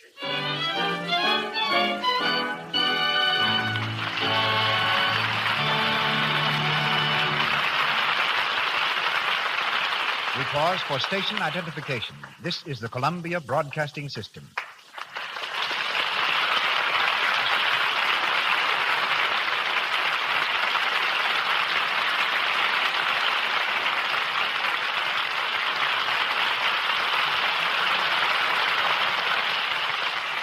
Since the advent of sound pictures just 10 years ago, Hollywood has become the world's largest colony of musicians. Victor Young is an outstanding member of this group. His career as a violinist ended abruptly when Victor tore up a $500 a week contract because it called for popular music. Then he changed his mind. Although symphonic music still dominates his private life, Victor has composed over 60 popular songs. The first one he wrote, Sweet Sue, was an immediate hit. A composer and conductor at Paramount Studios, he also directs the orchestra on the Shell Chateau Radio Hour Saturday nights. Ladies and gentlemen, Mr. Victor Young.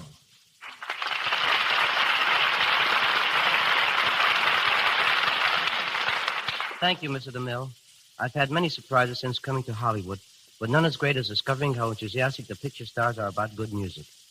Joan Crawford, who is studying voice, is a steady patroness of concerts. Edward G. Robinson, who won his fame in gunman roles, is happiest when he's conducting an orchestra. And his daughter is an excellent singer. Take Wally Berry. He invites you to his home for dinner, and all you do is listen to his little daughter, Carol Ann, play the piano.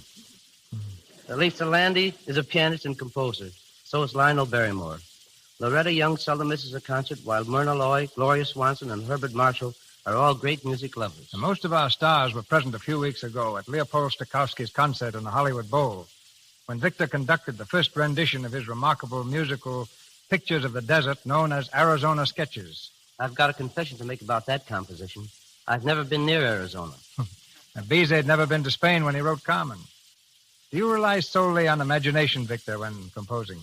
Well, I get a lot of inspiration playing poker. Oh, collecting other people's notes, huh? No, I always lose. But the other day I was told to write a song for Carol Lombart's next picture, so I played poker. As I was driving home at 4:30 in the morning, I ran into a tune, stopped the car, and wrote it on the back of an envelope. I once wrote a song on the back of a Lux soap wrapper. If the tune was as good as the soap, I would have had a real hit. Frankly, Mr. DeMille, the hardest thing about being a musical conductor is to be invited to talk on a radio program. I'd much rather play. Then why not play the song you wrote for Mary Ellis' latest picture, Fatal Lady? Je vous adore. I'd be glad to.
Back to our play, The Plutocrat, with Wallace Beery and an all-star cast featuring Clara Kimball Young, Marjorie Rambeau, Cecilia Parker, and Eric Linden.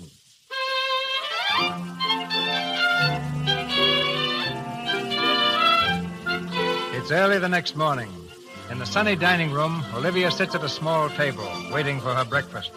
Lawrence Ogle, attired in a waiter's apron, comes to her side and addresses her in respectful tones.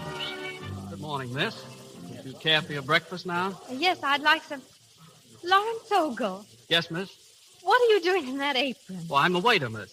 The waiter? Why? Well, I had to do something. I haven't any money, you know, so I asked the manager for a job and got it. Well, I never. $9 a week and keeps. I've got it all figured out. If I hold this job and bank all my tips, I ought to have enough money saved up to get out of here by Christmas. Well, Easter at the latest. Lawrence Ogle, you're a fool. Yes, miss. Will you have some grapefruit? Listen to me. The melon's particularly nice this morning, miss. If you say miss to me again, I'll scream. Yes, miss. Listen, Lawrence Ogle, you go right out to the office this minute and resign. I'll see that you get back home all right. I'm sorry, miss, but I've got to see to that myself. You refuse to accept any help? Oh, not at all. If you could find it in your heart to leave an extra large tip, say 15 cents or maybe 20. Oh, why are you so stubborn? Well, I'll tell you why. Because I've been a failure. But worse than that, I've been a cheap, egotistical faker. I knew that last night, walking out across the desert with you by my side. You remember what I said? You were moonstruck. Well, the sun's shining now. Then you're sunstruck. Anyway, I made a decision last night. I determined that I had to work and to work hard to get back my self-respect because someday I'm going to marry the finest girl in the world. Are you sure she'll have you? Absolutely. When that girl marries, she's got to marry a man. Her parents might object to her marrying a waiter in an Arab hotel. Well, then I guess I'm out of luck. You will be, Lawrence Ogle. If Papa comes down and finds you dressed up like that, he'll laugh you off the map. Well, he's down already. What? Sure. Did he see you? Well, yes and no. He looked at me when I spoke to him, but I doubt if he really saw me. I think he's in a daze or something. Poor Papa. Where is he now? Outside on the porch. He's been walking up and down out there all morning. Up and down, back and forth. There must be something on his mind.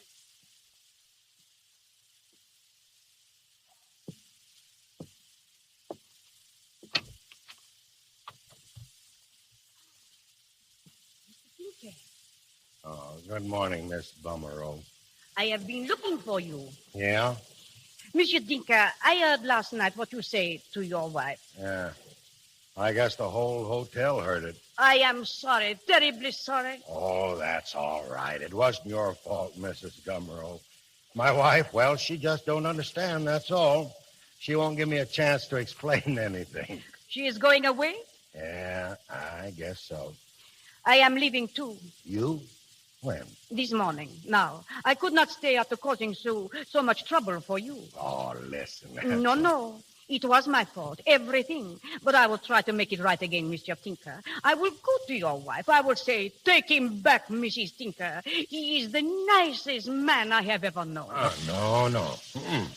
No, you better not say that, Mrs. Bummerow, I tell you. No. But why? It is the truth. Well, maybe, but, Mama's kind of funny about them there things. No, I don't think you better say anything to her at all. But she will leave. She will get the divorce, no? Yeah, she kind of hinted at that. And what will you do then? Well, I haven't thought about that. Ain't very nice, though. When I start out on this vacation, all hopped up about seeing the world and having a good time, and now, well, look what's happened. Whole business going to smash. I wish I'd never left Omaha. Monsieur Tinker, why don't you come with me? I will make you happy. Come with you.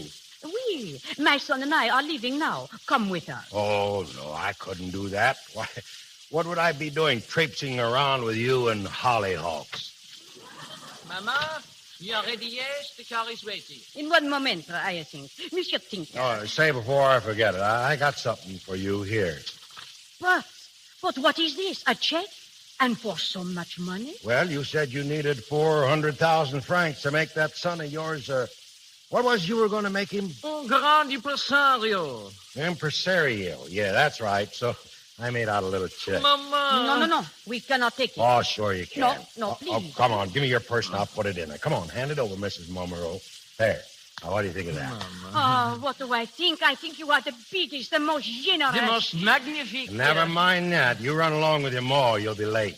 Hyacinth and I, we go Alone? Well, I... Oh, think what it means. If you stay, it is a life of emptiness. I'll tell you what I'll do. You wait down there in the car just 10 minutes, and if I don't turn up, why, you go on and scoot along by yourself. Very well. I will wait for you. But if we do not meet again, goodbye, mon ami. Goodbye. Goodbye, Mrs. Bumsrow. We'll know in 10 minutes whether it's final or not. Adieu, Mr. Tinker.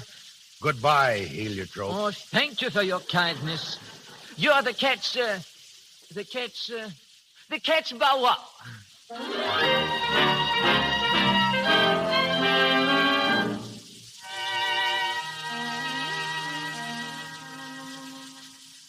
Olivia. Oh, here you are. What's all the excitement? And where is your waiter's apron? It's off. Gone. For good. Thank heaven. I suppose you were fired. I was not. I quit. Listen, I just got a telegram from that New York producer. Remember that second play I told you about? Yes. Well, listen. We put your other play in rehearsal before Pastoral Scene closed. Didn't want to tell you about it because we weren't sure we'd open. We did, last night. It's a knockout. Biggest thing in years. Oh, Lawrence. Sending a check for $5,000 in advance of royalties. Oh, it's marvelous. Olivia, will you marry me? What? Marry me. You know, wedlock, matrimony. I'm crazy about you, Olivia. Honest I am. Oh, Lawrence. Say it again. I'm crazy. Olivia. Oh, Mama, come here. I've got news for you. Oh, where's your father? Where is he? I don't know. Mama, listen. I'm going to be married. Oh, don't bother me with things like that now. Your father's gone. What? Oh, he's gone. Left with that Frenchy woman. Mama. Sure, Mrs. Tinker? Of course I'm sure. She left a half an hour ago. The clerk told me. I've looked all over for Earl, and he isn't here. Oh, it's all my fault. I told him I never wanted to see him again, and he believed me. Mama, when did you tell him that? Last night. I didn't mean it. I just wanted to frighten him. And now, oh, no. Don't cry, Mama. Please don't cry. It'll be all right. I'll never see him again. Oh, there, Mrs. Tinker. And she won't treat him right. I know she won't. She'll let him go out in the rain without his rubbers. He always forgets his rubbers. And who's going to make him change to his heavy socks when the snow's on the ground? He'd never think of that himself. Oh, Mama, please. Oh, why did I ever say such things to him? Hello, why? folks. Hello, folks. Oh, Earl, darling. Say, what is this, anyway? Earl, you've come back. You've come Sure, back. I've come back. You seem kind of glad to see me, too. Oh, I am. Where were you? Oh. Well, no place in particular. I walked down the road a ways. There's a jewelry store down there, an Arab place. I thought, well, maybe you'd like a piece of that Arabian jewelry, so I brought you some. Here, honey. Oh, Earl, thank you, darling. Then everything's all right again? I mean, you ain't sore at me or nothing like that. Of course not. Well, that's fine. That's fine. Papa, I'm going to be married. What? Married? Yes, Mr. Tinker, she's going to marry me. Why? Well, because she loves me. I love her. Well, I guess it's all right with me. Olivia always has her own way anyway. Shake. Thank you, Mr. Tinker. Well, everything looks rosy for a while, don't it, Mama? Yes, Earl. Well, I guess it ain't been such a bad vacation after all. Of course, you got seasick. Olivia got a husband. That kind of makes up for it. And oh, yes, I made a honeysuckle an impresario. Say, Oakley, you're a pretty smart fella, ain't you? Well, maybe. Well, tell me something, will you? What in the blazes is an impresario?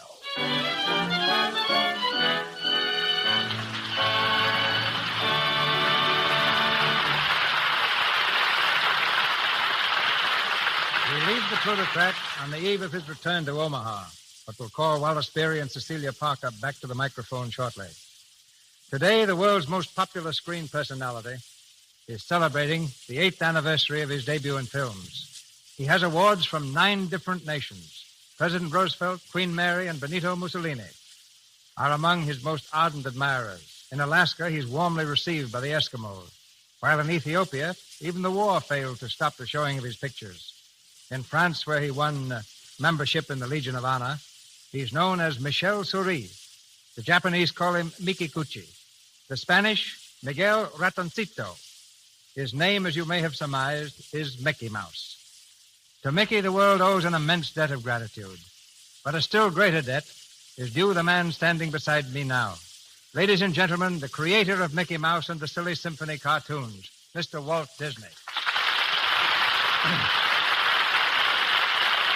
Thank you, Mr. DeMille. My knees are knocking together so hard they sound like a riveting machine. Maybe I'd better sit down. Come on, Walt. Stand up to the microphone. Are you a man or a mouse? Well, after associating with mice for so many years, I sometimes wonder myself. You see, as a matter of fact, Mickey and I have been pals long before he became an actor. His real name is Mortimer. But no regular fellow likes a name like Mortimer, so he changed his name to Mickey. But it was not until Walt Disney made the first cartoon in sound, ladies and gentlemen, that Mickey attained star proportions. That film was called Steamboat Willie, and it was the late Roxy who had the courage to release it. I suppose, Walt, that the motion picture industry thought you were crazy to put sound in an animated cartoon. Yes, completely nuts. You know what they're saying about you today, now that you're making the first feature-length animated picture, Snow White and the Seven Dwarfs. I can imagine. What have you heard? Now, perhaps you better imagine that, too. Anyway, how do you feel about it?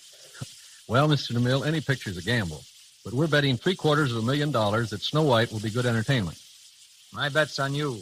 And now, ladies and gentlemen, I think we should cross-examine the young fellow on whom Walt bet his money 8 years ago. Mickey Mouse, take the stand. Yes, Mr. DeMille. Mickey, how does it feel to have the whole world celebrating your birthday? Yes, Mr. DeMille. I mean, swell. Who's the better actor, Mickey? You or Donald Duck? Oh, gosh. I don't know. Mickey's an actor, Mr. DeMille. Donald's just a clown.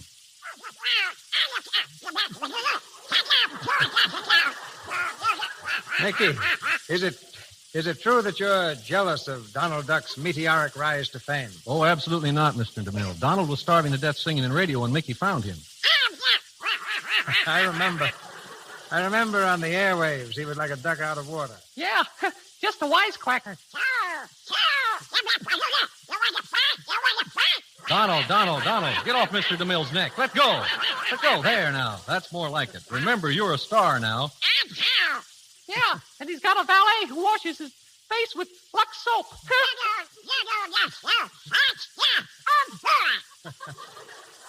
Donald Duck, you've denied being the worst singer in the annals of radio. All right, prove it. Sing. And it better be good.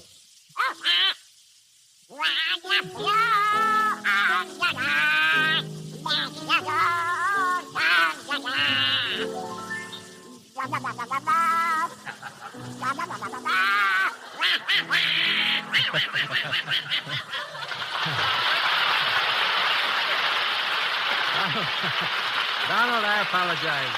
You're wonderful. Thank you, Walt. Good night, Mickey. Good night, Mr. DeMille. Good night, Mr. DeMille.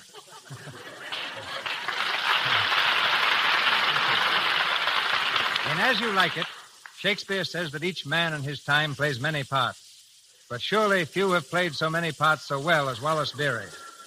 Wally, I think, has been everything except a leading lady. But here he is now, leading a lady to our microphone. Wallace Beery and Cecilia Parker. Thank you, Mr. DeMille. You gave my history wrong. I was a leading lady once. My first part in pictures was as a beautiful Swedish housemaid. Were you as beautiful then, Wally, as you are now? Well, Cecilia Parker here takes care of the good looks department. Maybe I should say the good looks department. Well, of course you should say the Lux department. Although I guess it isn't really news that I use Lux soap. Practically every star in Hollywood does. But honestly, Mr. DeMille, you shouldn't say Wally isn't good looking. I think he's beautiful. Thanks, Celia. Well, I guess I'm the only one in Hollywood who wasn't even considered for the part of Romeo. But you got just as great a part in your new picture, Old Hutch. Well... The only difference is that instead of making you a great lover, they made you a great loafer. Well, you know, I always carry my critic along with me, my daughter, Carol Ann. You know, maybe you'd like to hear from here. Come here, Carol. Carol, this is Miss Parker and Mr. DeMille. How do you do, Mr. DeMille? You know, Mr. DeMille has directed some of the greatest pictures ever made. You know, for instance, did you ever hear of Cleopatra? Daddy, I can't say that word. Was that you, Mr. DeMille? I'm afraid not, Carol. It's the first time I've been mistaken for the Siren of the Nile. You see, Carol, Mr. DeMille produces this program for Lux Toilet Soap. Oh, I know about Lux toilet soap. I wash my daughter's face with it. She won't let me use anything else. Well, true Hollywood doll. Well, the next time that you wash your face, don't dump those suds on the lady's parrot next door, will you, please? Now, listen.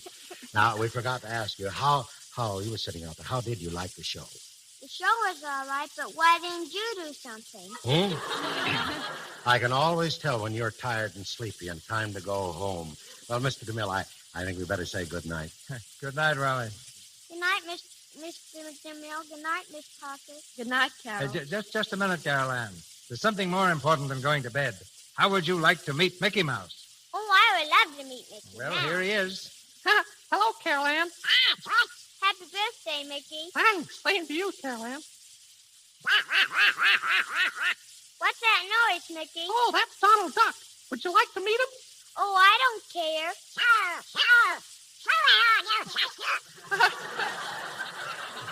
Donald, meet Carol Ann.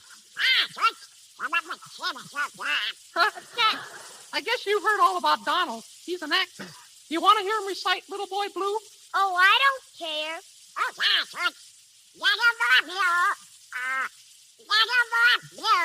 Come blow your horn.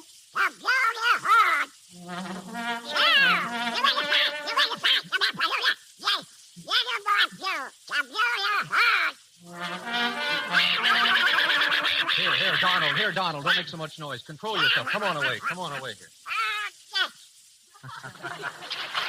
night. Good night. Okay. Thank you, Donald and Mickey. And you too, Wallace Beery, Carol Ann, and Cecilia Parker. Ladies and gentlemen, this is your announcer, Melville Ruick. In a moment, Mr. DeMille brings word of next week's program.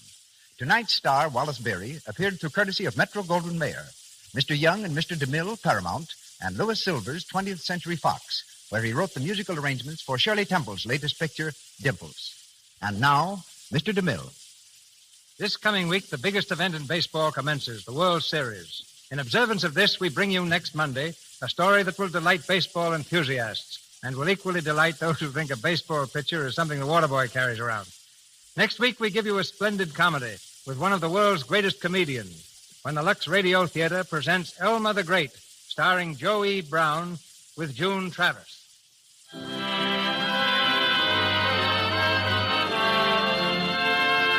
Our sponsors, the makers of Lux Toilet Soap, join me in inviting you to be with us next Monday night when Joe E. Brown steps up to the plate in the Lux Radio Theater presentation of Elma the Great by Ring Lardner and George M. Cohen.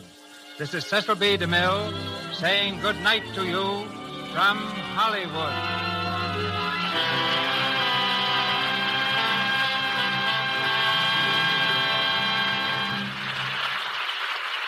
This is the Columbia Broadcasting System.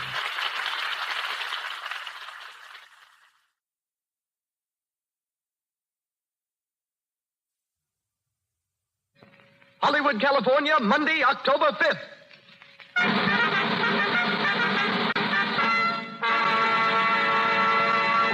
The Lux Radio Theater presents Elmer the Great, starring Joe E. Brown with June Travis.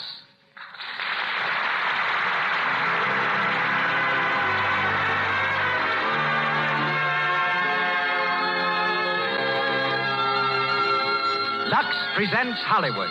Tonight, the Lux Radio Theater, from its home on Hollywood Boulevard, brings you Joe E. Brown, June Travis, Cecil B. DeMille, Max Reinhardt, and Louis Silvers. And from New York, Carl Hubble and Lou Gehrig, fresh from their deeds in the World Series. Gathered here to witness our performance is an audience filled with Hollywood notables. Welcome to the Lux Radio Theater.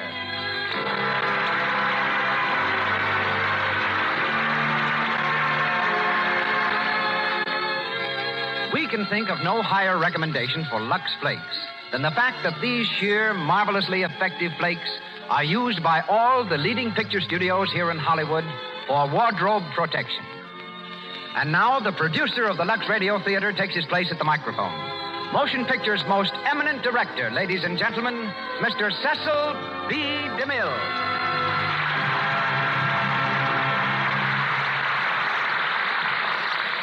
Greetings from Hollywood, ladies and gentlemen.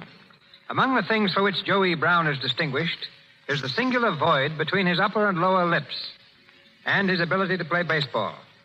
Both of these are probably the result of Joe's belief in the old Spanish proverb, a closed mouth catches no flies. For Joe caught flies, off and on for 10 years as a member of minor league baseball teams. Later, he played exhibition ball with the Boston Red Sox. For 3 years, he kept a bench warm for the New York Yankees, and today is the owner of a semi-professional team in Los Angeles. But long before Joe ever struck out as a ball player, he struck out for a career in the circus. When only 9 years old, he became an acrobat. He was known as Master Joe, the boy wonder. His aerial feats were not limited to acrobatics, however.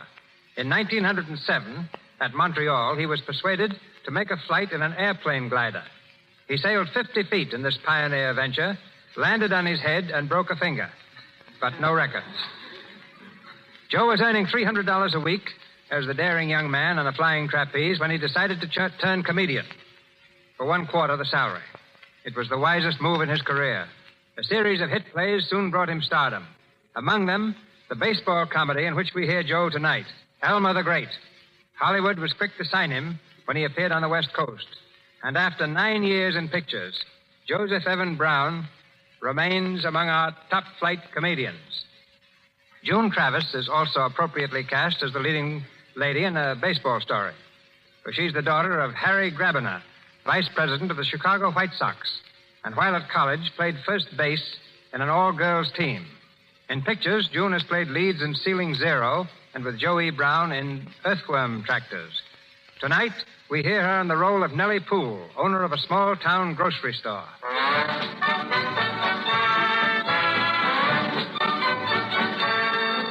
And now the players are warming up.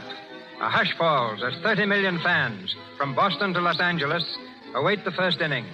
The Lux Radio Theater presents a 4-base hit by Ring Lardner and George M. Cohen, Elmer the Great, starring Joe E. Brown as Elmer Kane and featuring June Travis as Nellie Poole. Play ball.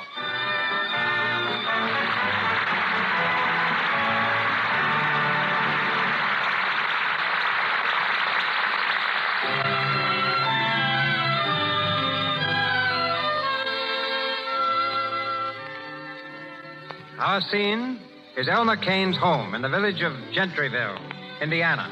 It's 2 o'clock in the afternoon on February 22nd, Washington's birthday. And our hero, taking full advantage of the holiday, has still not come down for breakfast. As the curtain rises, Mrs. Kane, Elmer's mother, is busily setting the table in the dining room.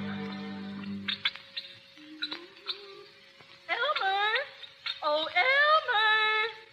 Better come down to breakfast now. Your breakfast's ready. Oh, Elmer! Is that you, Nick? Yeah, Ma. Oh, boy. Gosh, it's cold out. It's a regular blizzard. Now, Nick, don't you go tracking snow all over the house. I won't. Oh, what are you setting the table for, Ma? Your brother Elmer's going to have his breakfast. Breakfast? In the middle of the day? Well, there ain't no reason to get up early on Washington's birthday. Why not? I'll bet Washington did. Oh, don't be silly, Nick. Anyway, Elmer worked hard all day yesterday. Oh, driving a delivery wagon ain't hard work. The horse knows the way, and the boy delivers the groceries. All Elmer has to do is sit on the front seat and go to sleep. Hello, Ma. Oh, hello, Elmer. Breakfast ready yet? In a minute. You can sit right down now if you want. Again? Say, that's the best news I had since dinner time last night. How are you, Nick? All right, Sleeping Beauty, and how are you? Oh, pretty good. A little tired, but pretty good. Oh, Elmer, Mr. Wade just telephoned. Said it was important. Wade? Oh, yeah, I know him. He wants you to call him back at the commercial house. Oh, he does, huh? Well, he's going to have a long wait. Bring on the ham and eggs, Ma, and let's get down to business. Maybe that's him again. Yeah? Well, if it is, you tell him that I ain't in. Hello? Oh, hello, Nellie. How are you? That's good. It's Nellie Poole, Elmer. Oh, gosh, what does she want? Here, Ma, give me the phone. I'll go and get you breakfast. Oh. Hello, Nellie. Yes. What? Oh, Mr. Wade. Yes, I know him. I was speaking to him yesterday. He's scout for the New York Ball Club. Well, what was he doing over at the store? Oh, yes? Well, listen, boss. You tell him he's wasting his time. I had all the league baseball I wanted when I was with Terrell Hutt last summer. I don't have to think it over, boss. Sure, I know the New York club bought me. The New York Ball Club? Holy gee. Wait a minute, Nellie. Listen to me, will you? I know what I want to do. I'm going to stay right here in Gentryville and drive your delivery wagon, just like I always done. Now, listen, boss. Let's not go into extra innings about this. I'll explain it all to you when I see you at the store tomorrow morning. Here's your breakfast, Elmer. Gotta say goodbye now. My food's here. So long. Say, is that right? Did New York buy it from Terre Haute, Elmer? Yes. How's the ham, Ma? And you knew it right along, Elmer? Sure I did. How's the ham, Ma? It's all ready. Is anything the matter? Nothing's the matter with me except that I'm hungry. They really want you to join the New York Ball Club? Yes. The New York Giants. Well, what are you going to do? Well, right now I'm going to eat this food. You mean you're going to pass up a chance to pitch for the Giants? Yes, but I ain't going to pass up a chance to pitch into this ham. Gee, can you beat that? You must be crazy, Elmer. Hey, Ma, take this kid away from me before he spoils my appetite. Leave Elmer alone, Nick, and let him eat in peace. There's pancakes, too, Elmer. Swell, Ma. Shoot him right along. and bring plenty of syrup with him, too. Oh, gee, Ma, he'll never get a break like this again in 1,000 years. Turning down the Giants. Do you know what that means? No. What's it mean, Elmer? Don't mean a thing in the world to me, Ma. But it'll probably cost them the pennant. Where's the pancakes? Oh, yes, I'll get them right away. Oh, listen here, Elmer. You ain't serious about this, are you? Oh, forget it, Nick. But if you go with the Giants, you're liable to turn out to be the greatest pitcher in the world. Liable to turn out to be? Say, where do you get that stuff? Well, Len, you are the greatest pitcher in the world. Didn't I always say you were? Yes. Well, I had to explain it to you first. Oh, Ma, got any more ham? I'll bring it right in, Elmer. Listen, Elmer, why don't you see this fella Wade again and have another talk with him? Talk about what? About pitching. Say, he can't tell me nothing about pitching. I don't care who he is. Oh, gosh. I'm so excited about this thing, I won't be able to sleep tonight. Well, I will. I think I'll take another little nap this afternoon, too. Boy, that sure was good ham. Oh, how can you talk about ham at a time like this? What time is it? Here's the pancakes and more ham, Elmer. Yeah, well, put them right down there, Ma. I'll dive right into them. Oh, sit down there, Ma, will you? Let's talk to this fella. He's got the chance of his lifetime. A chance to become rich and famous. Is that so, Elmer? Let him rave, Ma. Let him rave. Oh, listen, Ma. This may be the most important day of his life. Why? Because it's Washington's birthday? As a corker, Ma. Hey, where's the syrup? Oh, dear, I forgot the syrup. Do you want a piece of apple pie, too? Yes, bring it in. I'll flirt with it. Oh. Why don't you want to go to New York? Why? Because I don't like it, that's why. Oh, how do you know you don't like it? You never been there. That's just it. I hate places I ain't never been. Oh. But New York's the greatest city in the world.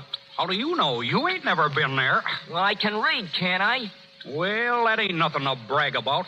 7 out of every 10 can read. I don't prove nothing.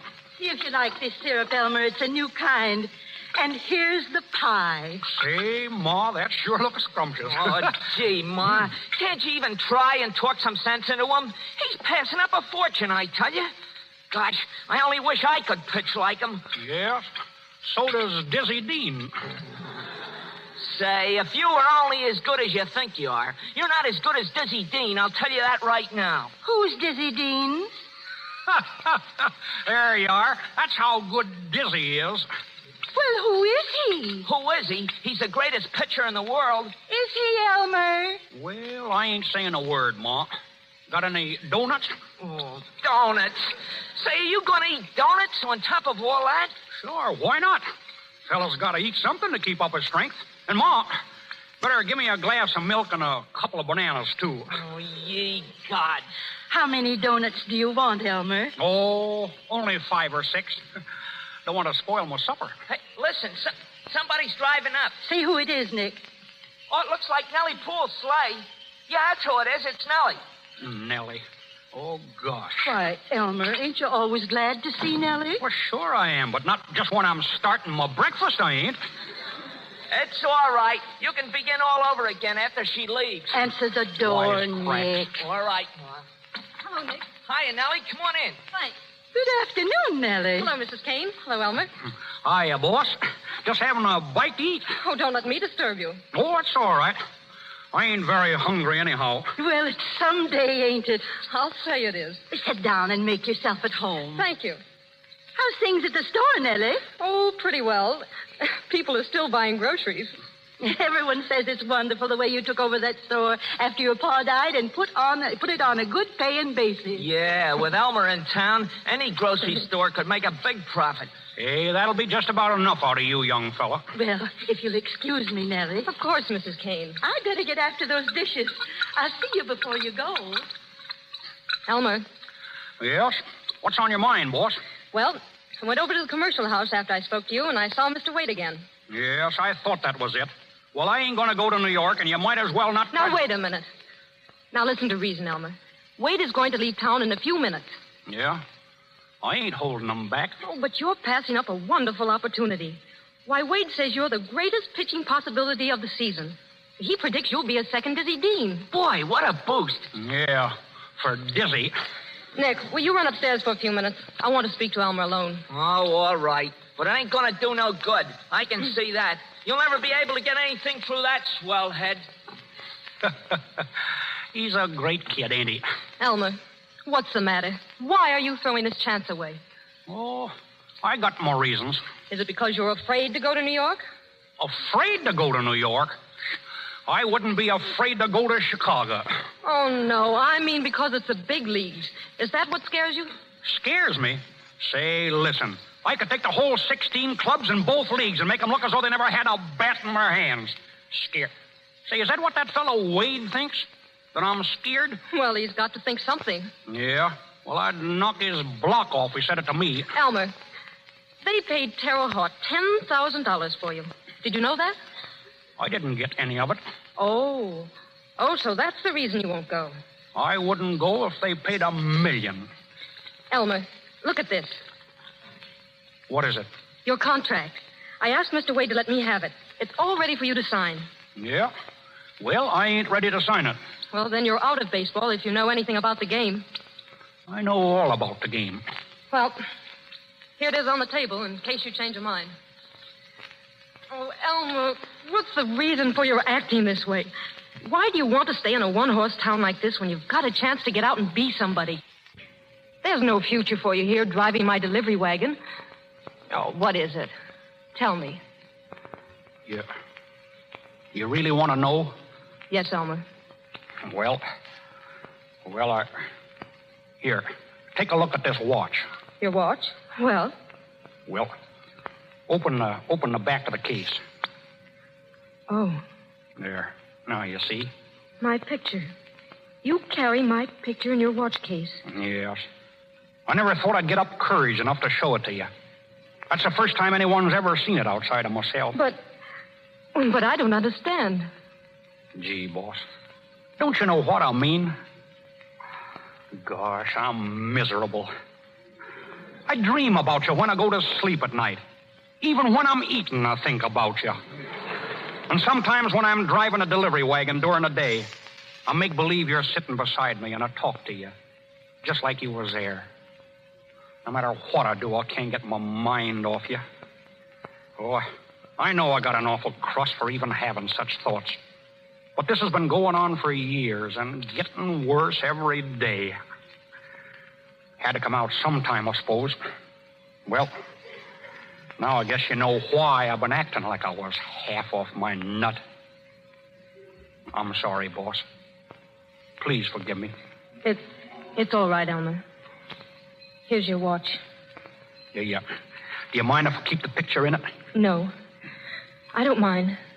I don't suppose I got a chance in the world, have I?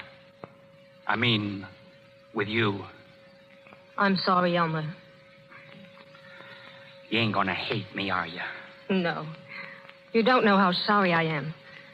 Oh, yes, I do. I ain't no darn fool altogether. I understand. Elmer. Yes? Elmer, I don't think you ought to come to the store anymore. No? No. Well, I guess you're right. I'm sure I am. Well, I've got to go now. I've got an awful lot to do. Well, goodbye, Elmer. Goodbye. Gosh. Hey, Elmer.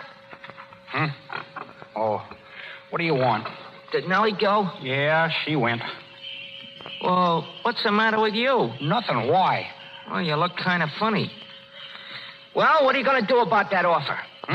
Oh, I don't know. I don't know what to do. Wait a minute. Yeah, sure. Sure, I know what I'm going to do. Hey, get that fellow Wade on the phone, will you, Nick? What? Get him on the phone. I'm going with the New York Giants. You mean it? Of course I do. You heard All what I right, said. oh, boy. Hey, Ma, come on down here, Ma. Where's that contract? Where'd she leave it? Hello. Give me the commercial house right away. What's the matter, Nick? Elmer's going with the big leagues. He's going with the Giants. He's going to play ball in the big leagues, Ma. Elmer, are you really? Yes. I guess I'll be leaving for the training quarters pretty soon, Ma. Hello, commercial house. Let me speak to Mr. Wade. Was it Nellie who convinced you, Elmer? Yeah, I'll say she did. Hello, Mr. Wade. Oh, hold the wire a minute, Mr. Wade. Just a second. Here, Oh, yeah, Elmer. all right. Hello, Mr. Wade. This is Elmer Kane. Yes, I changed my mind, Mr. Wade. I'm going to pitch for you after all. Yeah, that's what I said. But wait a second, just a minute. I want to warn you about something. You better tell those big league batters of yours to button up their overcoats. Yes, because when I start speeding them in, there's going to be plenty of breeze. And I don't want to be responsible for giving anybody pneumonia. So long.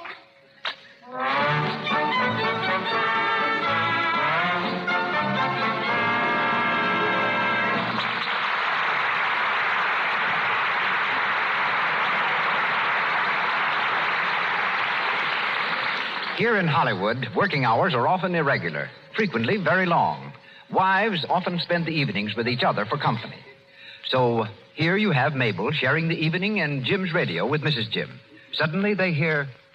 Pale hands I've loved beside the Shalimar. Oh, Mabel, that's the song Jim always sang when we first married. He was so proud of my hands. Doesn't he sing it now? No, and I don't blame him. Dishwashing has made my hands perfectly horrid. Why, you poor lamb. Don't you know that Lux for dishes keeps hands soft and white? Honestly, it's like a beauty treatment right in your dishpan. You must try it. Lux Flakes do keep your hands lovely. Just because you have housework to do, dishes to wash, don't think that your hands need look rough and work-worn. They can stay as soft and white as they were on your wedding day. When you use Lux in the dishpan, hands are protected against roughening and reddening. Lux has none of the harmful alkali ordinary soaps may have. Lux does not irritate or dry your skin. Begin using Lux for your dishes tomorrow. And once again, Mr. DeMille. We continue Elmer the Great, starring Joey Brown as the modest baseball pitcher and featuring June Travis as Nellie Poole.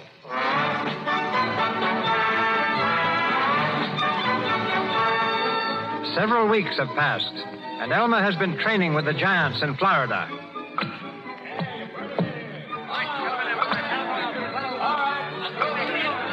Elmer is a sensation, but he's been taking a good deal of ribbing from the other players and has twice threatened to quit. In a hotel room, Walker, the Giants' manager, has called a meeting to lay down the law to the rest of the team. Hello? Hello? Is that you, Doyle? Well, this is Walker speaking. I'm up in my room with the rest of the boys. Round up Kane and bring him along with you right away. Hey, what's all the excitement, Dave? Why the big meeting? Well, it's just this. I've been telling you guys for a month to lay off Elmer Kane, and you haven't listened to me. Well, you're going to start now. Stop kidding. Leave him alone. I know he's a fathead, but lay off. This guy Kane is a valuable man. We need him, and you Bert ain't going to laugh him off this team. Sure, let's give him a loving cut. Now, never mind the sarcasm, Noonan. No, I mean it. If we're going to humor him, let's go after it right. Maybe if we keep telling him how good he is, he'll quit telling us. Ain't that what I preached to you right along? And take it from me, that's the only way to handle him. Well, Doyle, where's Kane? Bad news, boys. He's quit again. He's packed and everything. No. Yeah, I had to talk fast to stop him. I told him we had a big surprise for him. He's on his way down here now. Yeah, but what's the surprise? I don't know. I was thinking maybe you could tell him he was going to pitch the opening game or something. Yeah? Well, maybe he might at that. Hey, I got an idea. Well, spill it. Listen, this guy's crazy to talk on the radio. Well, what of it? You got an electric heater, ain't you? Yeah, but what's an electric heater got to do with Kane talking on the radio? Listen, give me the heater. We'll tell him it's a microphone and let him talk in it. He'll never know the difference. He'll think he's talking on a coast-to-coast hookup. Well, all right, Noonan. Set up the heater. There it is over there by the bed. Yeah, I'll fix the wire so it'll look like a microphone leader. Hey, wait a minute. See who that is. Hello, Dave. Well, if it ain't Evelyn Corey. Well, how are you, Evelyn? Pretty good, Dave. The clerk told me you were here, and I just couldn't wait to see you. Well, what are you doing in Fort Great? Blew in about 2 hours ago. It's my hometown. Don't you remember? I told you that in New York, the night you came backstage to see me. Sure, that's right.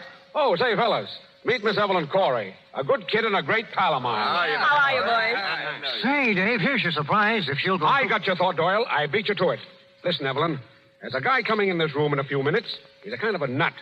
Will you stand for anything I tell him and play up? It's all fun, you understand? Sure, I'll string along. You know me. What is he, a sap? He's the last word in the comic supplement. Do you mind? Mine? I love it. That's a good day. Wait a minute. That's probably him now. Come in. Why, hello, Elmer. Hello, Elmer. How you feeling? Doyle said you had a surprise for me. I certainly have. Oh, but first of all, let me present Miss Evelyn Corey. Miss Corey, this is Elmer Kane himself. Elmer the Great, in the flesh. The greatest pitcher in the country. Yes, or in the city either. Well, this is an overwhelming honor, I'm sure. You've no idea. I'm certainly glad to meet you, Mr. Kane. Oh, that's all right. Well, what's the big surprise you said there was, Mr. Walker? You tell him, Doyle. Elmer, we've decided that you're to pitch the opening game of the season. And you've been selected most popular man in the club. Come on, boys. 3 cheers for Elmer. Hooray! Hooray! Hooray! Well, now, what do you think of that? What do you mean, what do I think of it? Well, you didn't expect to pitch the opening game, did you, Elmer? You want to win it, don't you? Elmer, we'd like to win all the games. No, sirree. I can't pitch every day. Well, come on, where's the big surprise? Well, ain't you surprised to meet Miss Corey? What for? I guess Elmer don't understand who Miss Corey is. Oh, I guess he doesn't. Come on, fellas. 3 cheers for Miss Corey. Hooray! Hooray! Hooray! Say, what are you, Miss Corey? A female pitcher? No. Now, you see, Elmer, Miss Corey is a very famous person.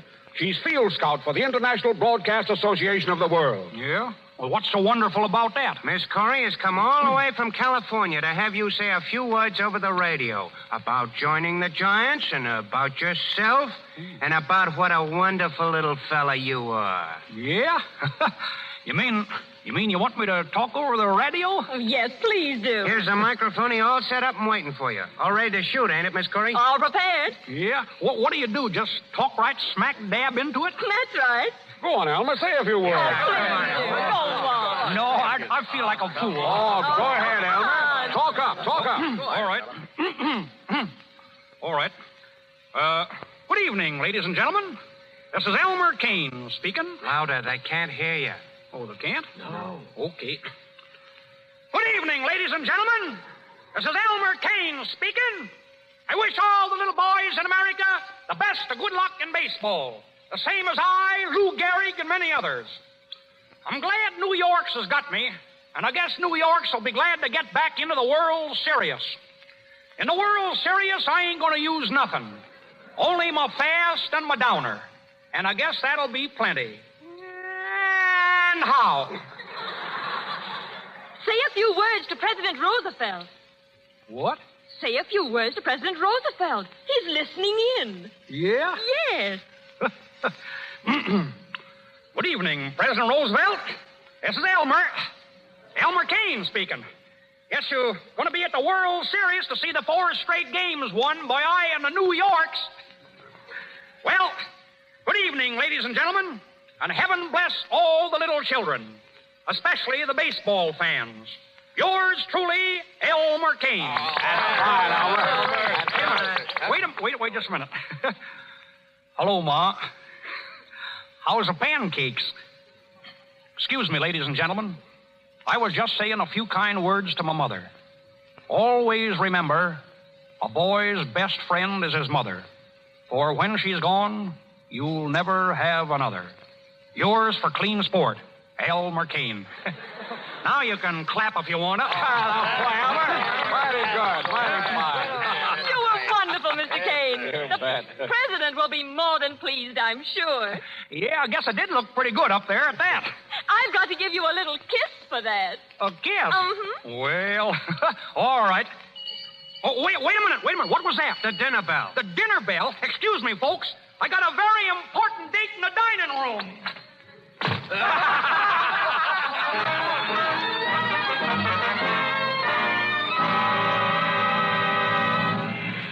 Here your final baseball scores.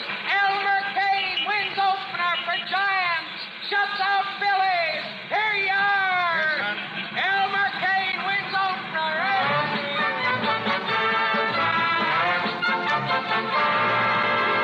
Hello, everybody. This is Jerry Osborne, the Daily Express sports reporter, giving you the latest news of the sporting world. Well, folks, the baseball season got off to a big start today with Elmer Kane, the hayseed hurler, leading the Giants to a shutout victory over Philadelphia. Kane pitched one of the greatest games I ever saw.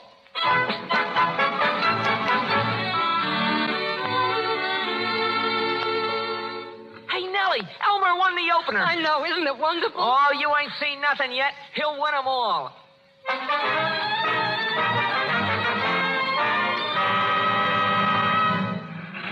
Baseball extra! Kane wins 17th straight game. Giants get pennant. Detroit Tigers take American League race.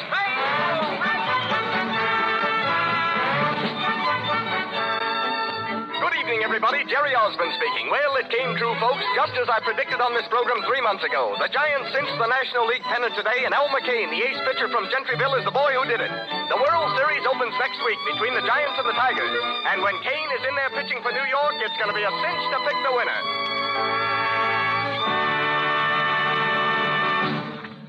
Gee, it's good to see you, Evelyn.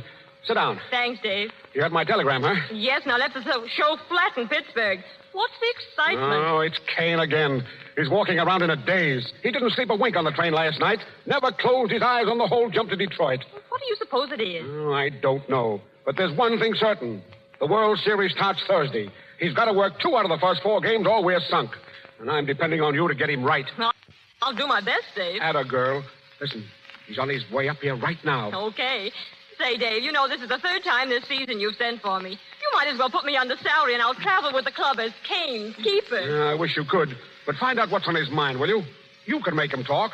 He likes you. No, he's got a rube sweetheart back in Gentryville. He told me all about her.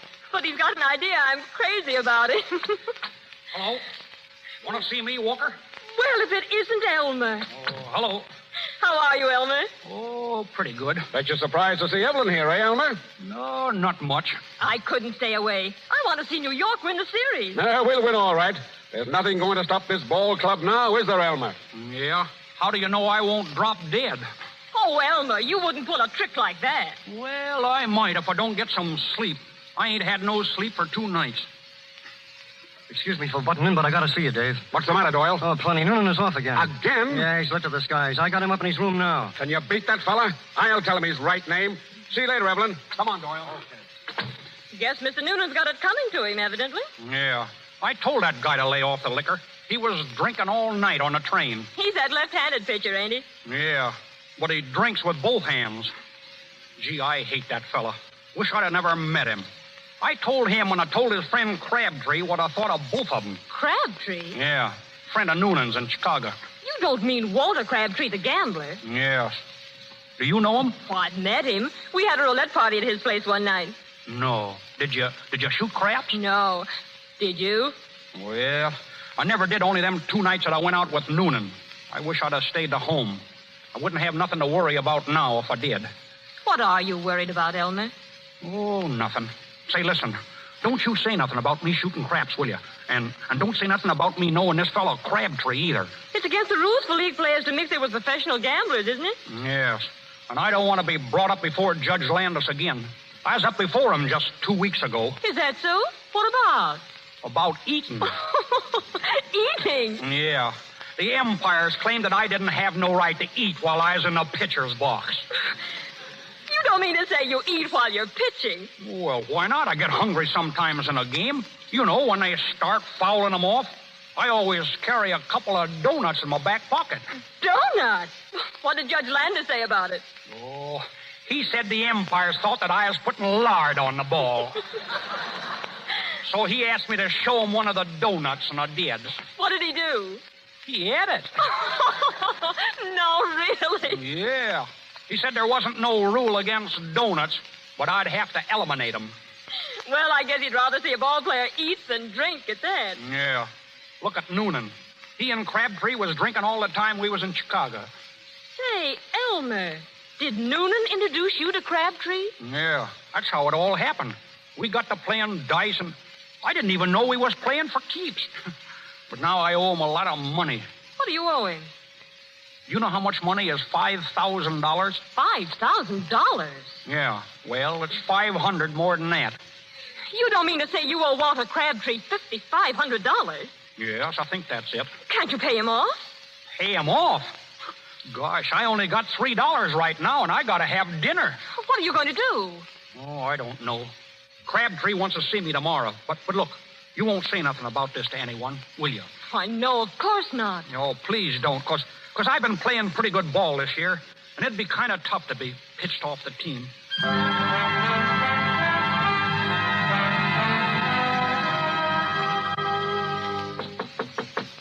Come in. Hello there, Kane. Oh, hello, Mr. Crabtree. All alone? Yeah. Sit down.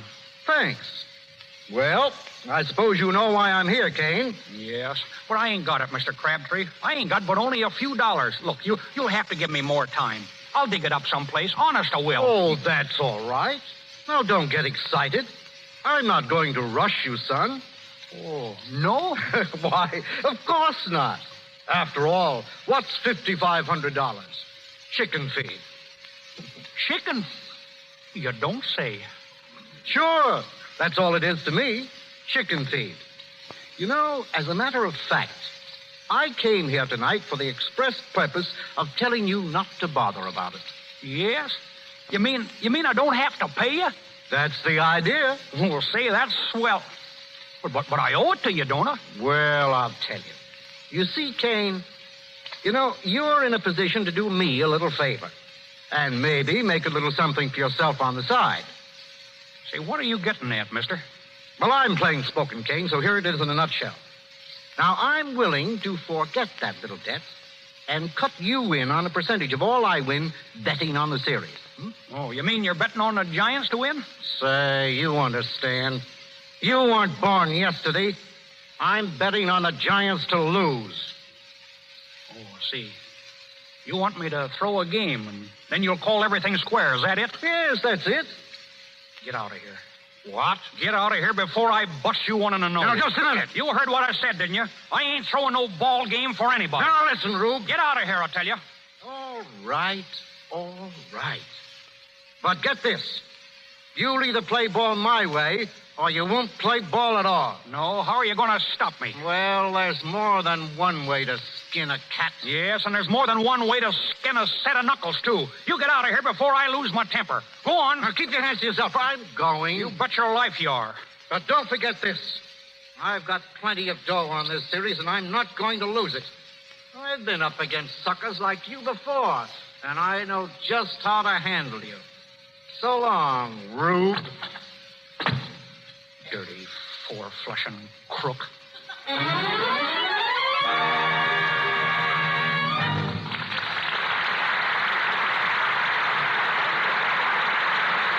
Pause for station identification. This is the Columbia Broadcasting System.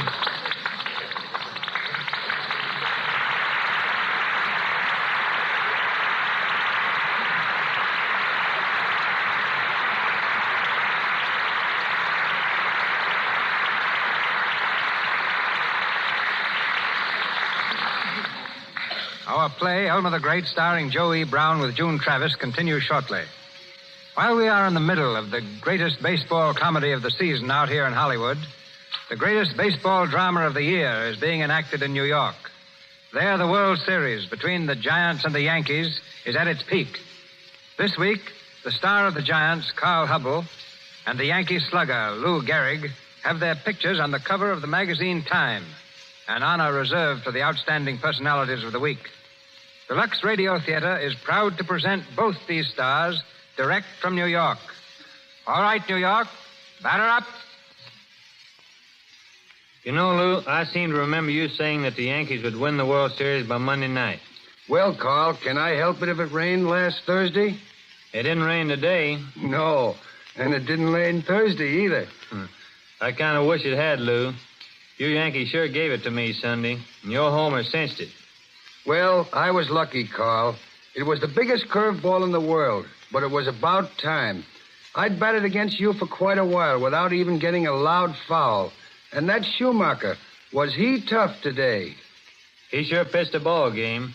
What was it he threw you when he struck you out in the third with the bases full? Or is that too personal? It's personal, all right.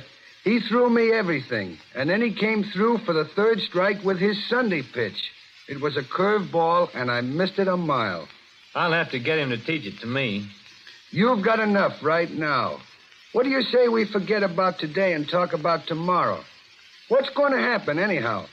The Giants are a cinch. A Fitzhim will show you more than you saw today.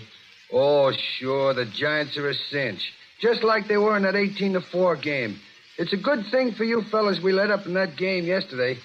What do you mean, let up? You got 6 runs in the 9th inning. That's when we let up. We were afraid if we made any more, you wouldn't show up for the third game. Say, Lou, you're a great hitter, all right. What's your average so far in the series? Oh, about 315. That's pretty good. Of course, I'm hitting 333 myself. But then everybody don't hit like a hubble.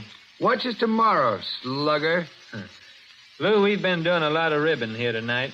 There's one thing I want the folks to know, and that is that last week you were voted the most valuable player in the American League for the 4th time. Yes, and I want the folks to know that you got the same award in the National League.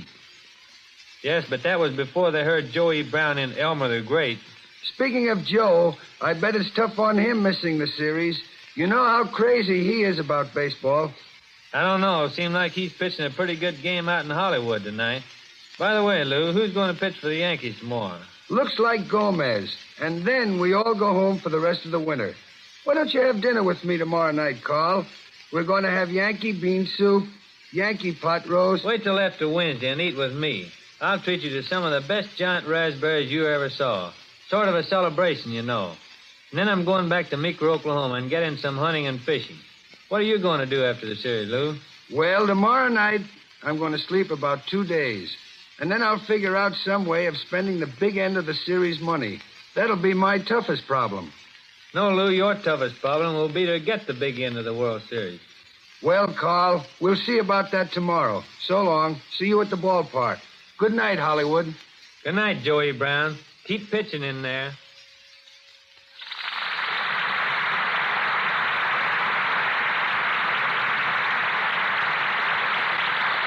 We come to the final inning of Elmer the Great, starring Joey Brown and featuring June Travis. After turning down the gambler's proposition, Elmer pitched the opening game of the World Series and won it. 5 games have been played since, and the score is now tied, 3-3. The winner of the next game will, of course, win the series. The night before the great battle, we find Elmer in a restaurant, looking vaguely at the menu. A young lady approaches his table. Hello. Oh, hello. You're Elmer Kane, aren't you? Yes, that's right. I thought I recognized you. I was sitting right over there at that other table, and I said to myself, I'll bet that's Elmer Kane, the famous pitcher. Yeah. I guess I am pretty well known, all right. I should say you are. Your picture's always in the newspapers. But, you know, I don't think they do you justice. You're really much handsomer in real life. Oh, go on. No, I mean it. Yeah? Uh-huh. Well, you should have seen me when I was a baby. Sit down. Oh, Mr. Kane. What's your name? Oh, Dolly. Dolly Williams. Dolly Williams. Well, I certainly am pleased to meet you, Dolly. I was just having a little snack. Will you join me? Oh, no, thanks. I didn't come over for that. All I want is an autograph. Oh, you mean you want my name written down? That's right. I'm making a collection, you know. Sure. Well, now, wait. See. Let's see if I got a piece of paper. Oh, I have one right here. And here's my fountain pen, too. See, that's kind of a big piece of paper for just my name, ain't it? Well, I'll write it good and big, right smack across the middle. Oh, no. Look, just right down here near the bottom, a little bit to the right. You see, I want to paste one of your pictures in the center of the page. Oh, sure. Well, wait a second now. Gotta write it nice and plain. Mm-hmm. Capital E, L-M-E-R, comma. Capital K-A-N-E, Kane. Elmer Kane, there you are. Oh, thank you, Mr. Kane, ever so much. Oh, that's all right. Any time at all. Big-hearted Elmer, that's me.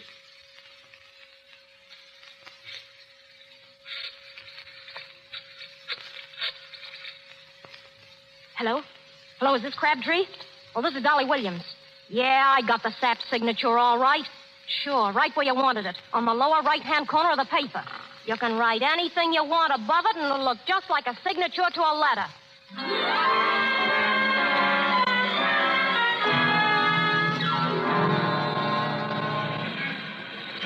X-ray, Elmer Kane involved in baseball scandal. X-ray, Elmer Kane out of baseball. X-ray, paper.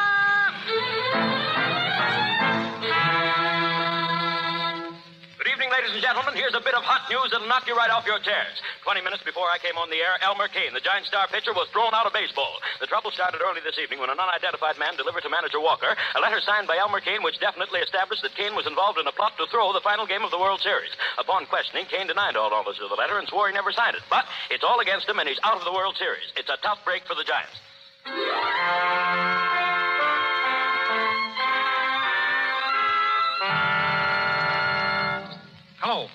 Hello, Mr. Walker? Is this you, Mr. Walker? Well, this is Elmer Kane. Listen, Mr. Walker, I've been trying to get you on the phone all morning. They told me you won't speak to me. You gotta speak to me, Mr. Walker. Wait, you gotta believe me. I tell you, I don't know a thing about that letter. I swear I don't. I never throwed a ball game in my life. And you gotta let me pitch today. Hello. Oh, gosh. Come in. Hello, Elmer. Boss. Elmer. Oh, gosh, boss. Oh, gosh, it's good to see you. I just got in. I heard about it last night, and I came right away. I thought you might need somebody now. Yeah, I do, boss. How did it happen? Oh, I don't know. That's just it. I don't know what it's all about. You mean you didn't agree to throw the game? Of course I didn't. Nellie, I ain't no crook. But why are they all saying you are? Oh, it's that letter. Some fella came to the hotel last night and slipped a letter under Walker's door. It said that I got $10,000 from some gamblers and that I was going to allow a lot of hits this afternoon. It was like an agreement between me and the gamblers. And at the bottom, my signature. Elmer. Yes, there it was in black and white. But I never signed nothing like that, boss. Was it really your signature? Yeah, that's the funny part about it. It was. Well, then you must have signed it, Elmer. No, I didn't, I tell you. You gotta believe me, boss. Oh, I do believe you, Elmer, but... Yeah, I know. But it looks awful bad, don't it? Well, did you tell Walker you knew nothing about it? Sure I did. A lot of good it did me. The whole team was sitting around, and not one of them thought that I was telling the truth. They wanted to beat me up. Oh, gosh, Nellie. I ain't got a friend in the world. Everybody's against me. Don't say that, Elmer. I'm not against you. And I'm your friend. You know that. Yeah, sure, I know it. Gee, it was swell of you to come, boss. I can't tell you what it means to have somebody to talk to. You don't have to leave right away, do you, boss? No, Elmer. I'll stay just as long as you want. You mean it? Of course I do. And I won't ever leave if you don't want me to.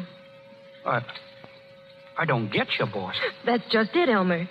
You do get me, if you still want me. Nellie. Oh, gee, Nellie. No, you're just sorry for me, that's all. You're just taking pity on me. No, Elmer. It isn't that. Oh, sure it is. How could you love me now? How could you have anything to do with a guy like me? I thought I was a big shot. I went around blowing off like a steam engine. Well, what am I now? Just a hayseed. A hayseed crook. No, I ain't gonna let you do it, Nellie. Oh, Elmer, listen. this isn't anything new with me. You told me that you would love me for years. Well, I've loved you, too. I sent you away because I thought it was the thing to do. I wanted you to make good. Well, you need me now, Elmer. You need me, and here I am.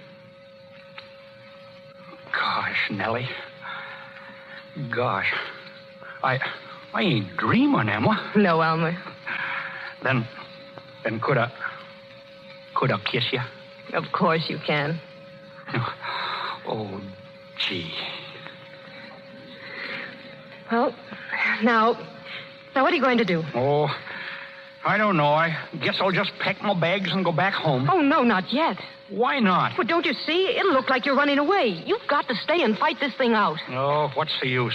The game's going to start in a few minutes. Now, never mind this game. Think of the future. I ain't got any future. Not in baseball, anyway. Walker's got that letter, and he won't even listen to me. Oh, Elmer, are you sure you didn't sign it? Of course I am. Gee whiz, I ought to know. Now, wait.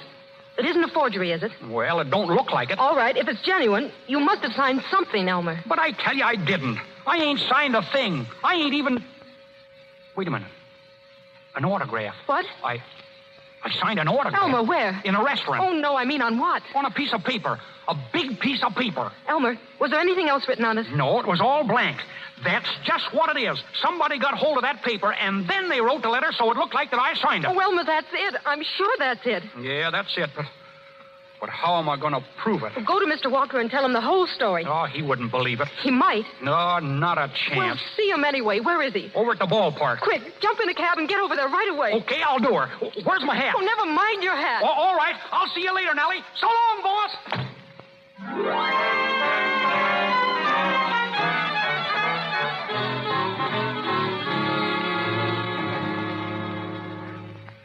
And that's the honest truth, Mr. Walker. I signed that autograph, and then they wrote the letter afterwards, just so as they could keep me out of this game. I'd like to believe it, Kane. No, there's a little too much against you. In the first place, I happen to know that you owe Walter Crabtree $5,500, a gambling debt. Yeah, that's right. But that don't prove nothing. Crabtree is betting on the Tigers. He's the guy who's behind the whole business. He had that letter delivered to you so you'd throw me off the team and the Tigers would win. No, it sounds a little bit too good, Kane. Too good to be true. And you won't let me pitch? Not for $1 million. You better beat it now before the boys come in from practice. One of them might take a swipe at you. Wait a minute. Wait, Mr. Walker. Will you do one thing for me? Well, what is it? Will you let me take a look at that letter? What do you want with it? Oh, I just want to look it over, that's all. All right, if you think it'll do you any good. Let's see. Yeah, it's typewriter, ain't it? Well, anything wrong with it? No, I guess there ain't. That's your signature, isn't it? Yes, Elmer Kane. Hey. What? Hey, look. Look at what? Look at my name there. Well, what of it? Well, wait, you see where it says yours truly? Yeah? Well, look at the letter Y and the word truly. I'm looking at it. Well, don't you see? See what? That Y comes down and crosses over the L in Elmer. Yeah, so what? Wait a minute. I get it. It crosses over it, you see? Over it. The typewriter letter comes down and crosses over the letter that I wrote. Holy gee. That proves it, Mr. Walker. That proves that all this typewriter stuff was put in after I signed the paper. Holy gee. Now, you believe me now, don't you, Mr. Walker? I'll say I do. Then I can pitch today? You bet your sweet life you can. Get out on that field and warm up. Warm up? Say, I ain't been cool since February.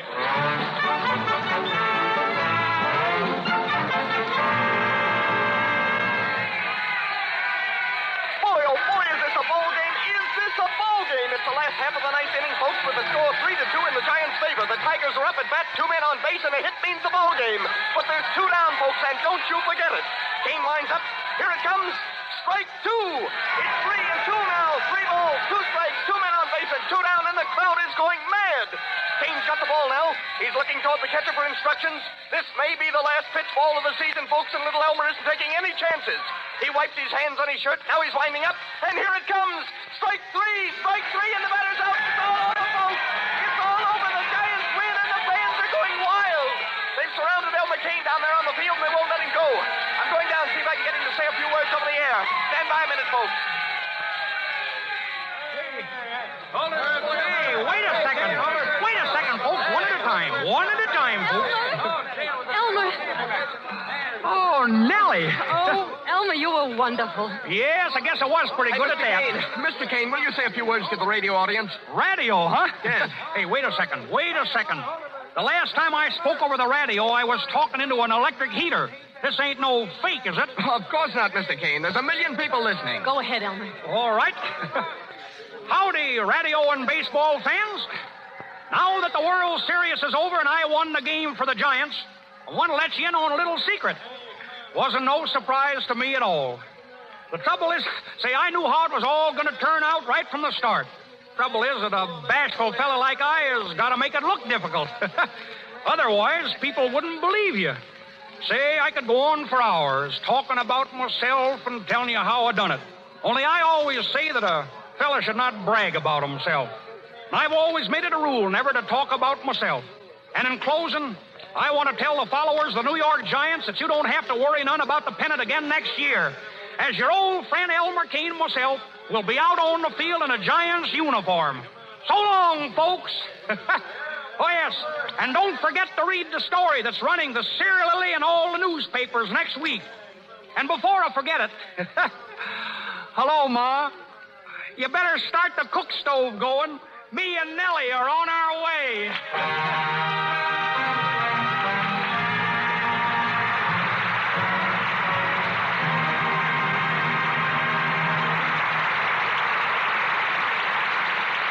The ball game is over, but Joey Brown goes to bat again in a few minutes when he returns to the microphone with June Travis. No man occupies a more exalted position in the theatrical world than tonight's guest, Dr. Max Reinhardt, an energetic and inspired worker in the theater since he was 20. He has been responsible for more than 300 productions, exerting a tremendous influence on the international stage. In this country, we think of him chiefly in the light of two achievements, the stage version of The Miracle and the motion picture production A Midsummer Night's Dream, now about to be shown in neighborhood theaters all over the country. He has just returned to Hollywood from Europe, where he produced Everyman and Faust, and is now at work for Warner Brothers preparing Sheridan Gibney's famous drama of the French Revolution, Danton. Ladies and gentlemen, Dr. Max Reinhardt.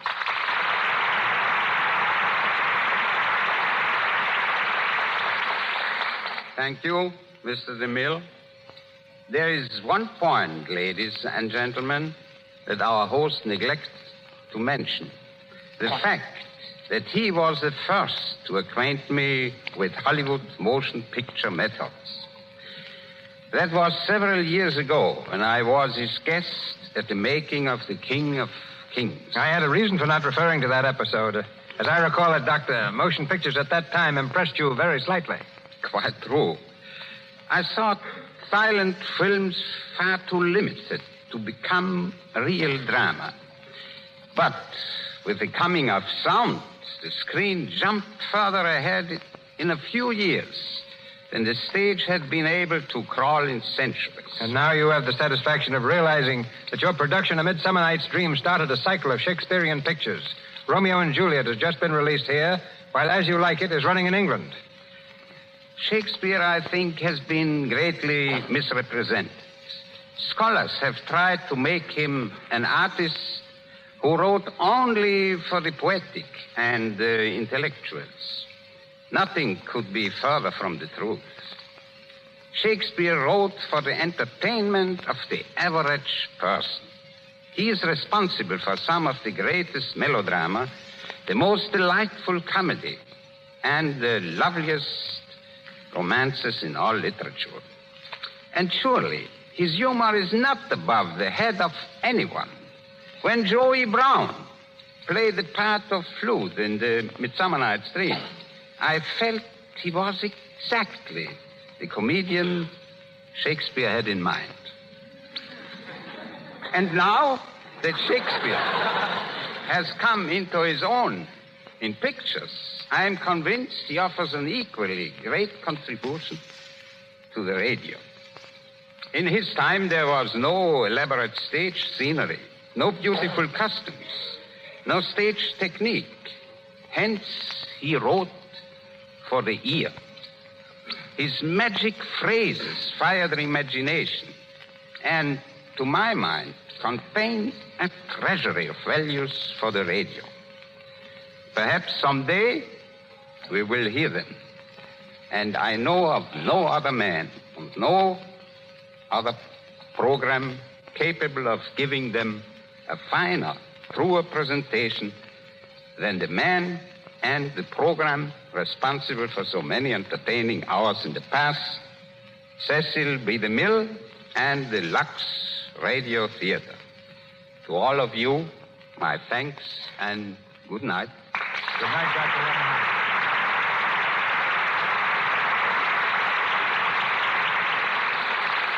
And now tonight's stars. Ladies and gentlemen, June Travis and... No! and Joey Brown. Well, Joey,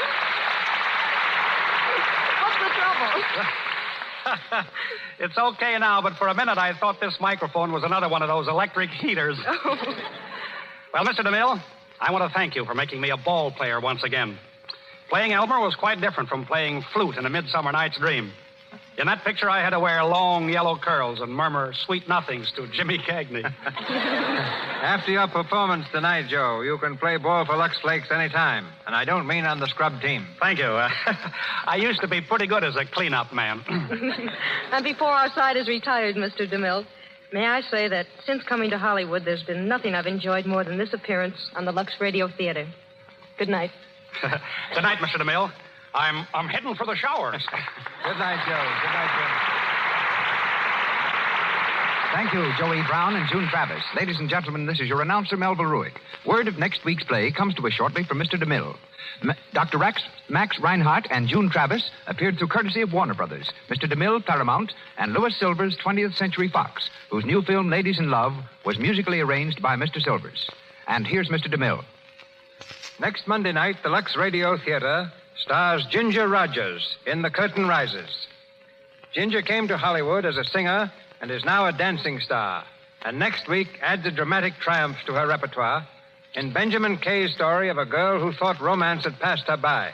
Featured with Miss Rogers will be an all-star cast. Our sponsors, the makers of Lux Flakes, join me in inviting you to be with us next Monday night when the Lux Radio Theater presents The Curtain Rises, starring Ginger Rogers with an all-star cast. This is Cecil B. DeMille saying good night to you from Hollywood. This is the Columbia Broadcasting System.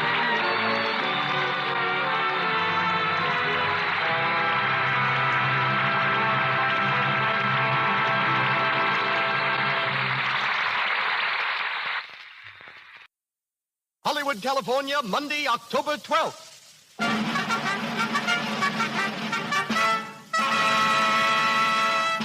The Lux Radio Theater presents The Curtain Rises, starring Ginger Rogers and Warren Williams, with Alan Mowbray and Very Teasdale.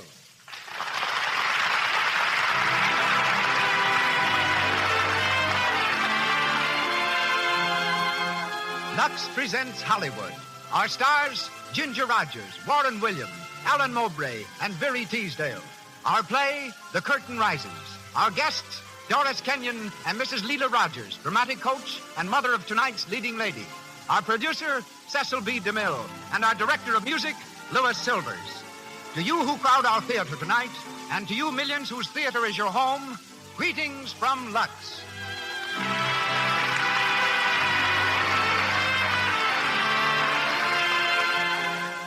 This hour in Hollywood comes to you with the good wishes of the makers of Lux Toilet Soap, the pure white soap whose active lather and delicate perfume have made Lux Toilet Soap the favorite beauty care used by 9 out of 10 of Hollywood's leading stars and lovely women everywhere. And now, on with the show.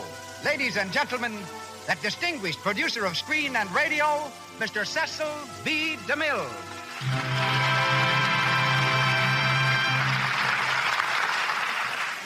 Greetings from Hollywood, ladies and gentlemen. Just 444 years ago today, Christopher Columbus made good his promise to see America first. He discovered a new hemisphere, and we celebrate the occasion by discovering in Ginger Rogers a new star. It's true that Ginger has appeared in many pictures. She's the young woman of Fort Worth who came to the screen in Young Man of Manhattan. As a singer and dancer, she has few, if any, equals.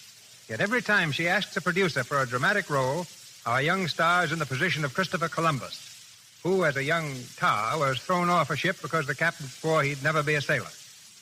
Tonight, however, Ginger's ambition to play a straight dramatic role is fulfilled. We shall hear her as Elsa Carling in the Lux Radio Theater's drama, The Curtain Rises, by Benjamin Kay. Playing opposite Ginger is Warren William. When a youngster, Warren was the dashing hero who laughed at onrushing locomotives and snarling villains and consistently rescued lovely ladies in the early serial films. Graduating to the stage, he returned to pictures, played Julius Caesar for me in Cleopatra, and will be seen next in Go West, Young Man. He performs tonight in the role of Ronald Phillips. Alan Mowbray will be heard as Gregory Matthews, and Viri Teasdale as Carol Stewart. And now, The Curtain Rises on The Curtain Rises, starring Ginger Rogers and Warren Williams.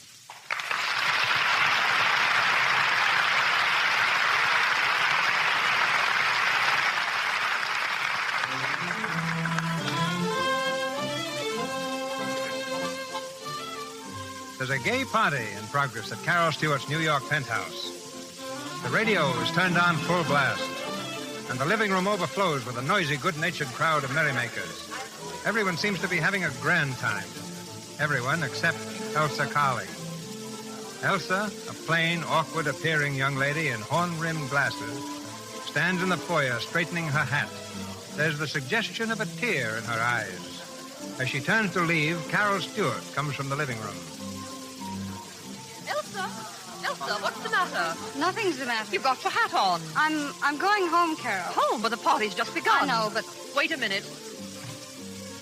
Now, will you please tell me what this is all about? Oh, it's nothing, Carol. Really, it isn't. You've been sitting against the wall all evening. Haven't heard you say a word, and you didn't dance once. Well, no one... I mean, I've got a headache, Carol. I don't feel like dancing. Oh. I'm sorry. Well, I'll call Arnie.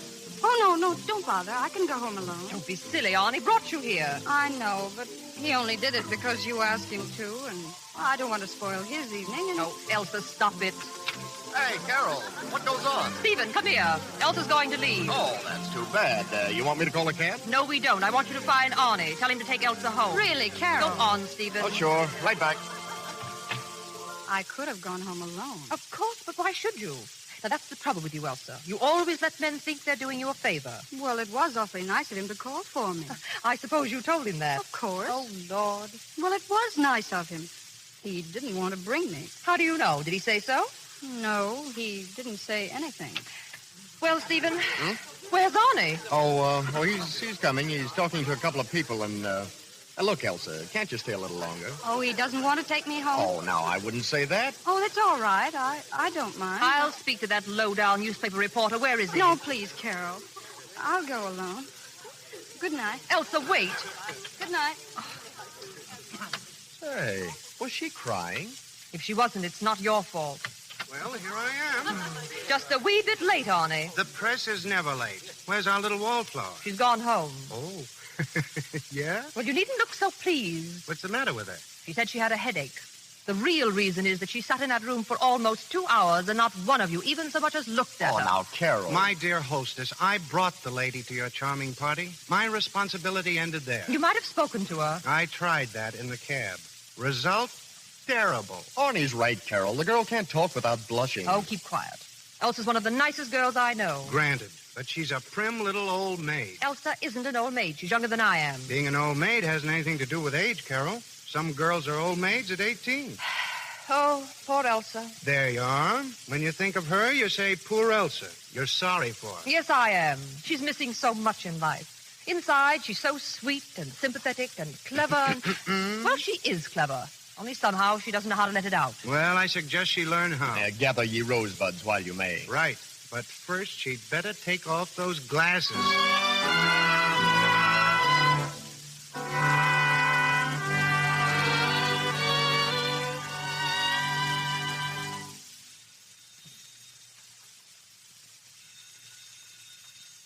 Hello?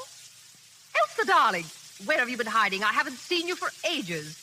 You've taken the studio? But why? Of course I can come. Stephen? Yes, I can bring him. Arnie, too? Elsa, what is it, a party? Who? Gregory Matthews? You mean the actor? Well, I don't know. I'll try. Maybe Arnie can get him to come. Elsa, you got me all excited. What's it all about? Well, I know, but... All right. All right, tomorrow at 9.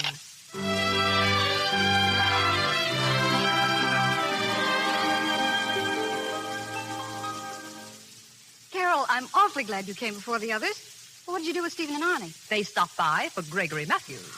Oh, then he is coming. Arnie says so. A newspaper man can usually get what he wants from the theatrical profession. Well, so this is your studio. Do you like it? It's grand. What's the idea? Oh, I have an income of my own. I can afford to have a place for myself. But Elsa, you have a lovely home, so that's not the reason. Oh, Carol, my home has always been a prison. No, I don't mean that exactly. The prison was largely myself. First my outside self, and then my inside self. Outside? Inside? What in the world are you talking about? Look here, Carol. You're engaged to be married, aren't you? Yes. You love Stephen, and he loves you. Yes. He kisses you, doesn't he? Of course. Carol, do you know that I've never been kissed? What? Oh, I don't mean by my father or by my uncles or at silly parties. I mean by a man, a strange man. Is that why you've taken this studio, in order to be kissed? I thought you'd understand. Oh, I'm sorry, dear. I didn't mean it that way. Carol, you're the only one I can talk to. Please let me tell you. Go on, dear. Well, I know what's the matter with me. I'm not pretty. I never was. I have no charm for men. Even as a little girl, I used to see boys putting their arms around other girls and stealing kisses. Oh, I wanted that, too. I want it now. But, darling... I want romance, Carol. I want what every girl wants. Love, kisses, and the arms of a man around her. But what in the world has all this got to do with your taking a studio and Gregory Matthews? Well, I want to see if I can't arrange to have Gregory Matthews give me lessons in acting. Lessons in acting? But you surely don't expect to become an actress. Well, no. But you see, I've seen all the plays that Matthews does. I know all the parts. I got the books and studied them. And I feel now that all I need is a little coaching. Oh, I see. If you took lessons, you and Gregory Matthews could play all the love scenes together. Is that it? Oh, Carol, really? Now, don't tell me that's not the reason. Well, maybe. You've got a crush on Gregory Matthews, haven't you? I haven't. I mean, I don't know whether I have or not, but lessons in acting won't do me any harm. Elsa, you're a fraud. But I can't say I blame you. It must be rather nice to be kissed by Gregory Matthews, especially when it's your first kiss. Carol, am I wicked in thinking this way about it? Thinking isn't wicked. I mean, it isn't wrong for me to plan this. Oh, of course not. Yet I'm a little worried about one phase of it. What's that? Suppose the handsome Mr. Matthews gives you lessons, and you play scenes together, and you really fall in love with him. Won't you be letting yourself in for a lot of suffering? I'll take that chance. At least I will have lived for a little while instead of going along as I am now, just nothing at all. I'm willing to feel hurt. Even pain is an emotion. And that's why you're giving this party, to meet Gregory Matthews. Yes. And now that it's here, I'm just a little nervous. I don't know how to explain it to him. Oh, don't worry. You'll find a way. But if I could speak to him alone... Of course, darling. I'll get rid of the others. You leave it to me. You'll have Mr. Matthews all to yourself. Oh, thank you, Carol. You're such a comfort.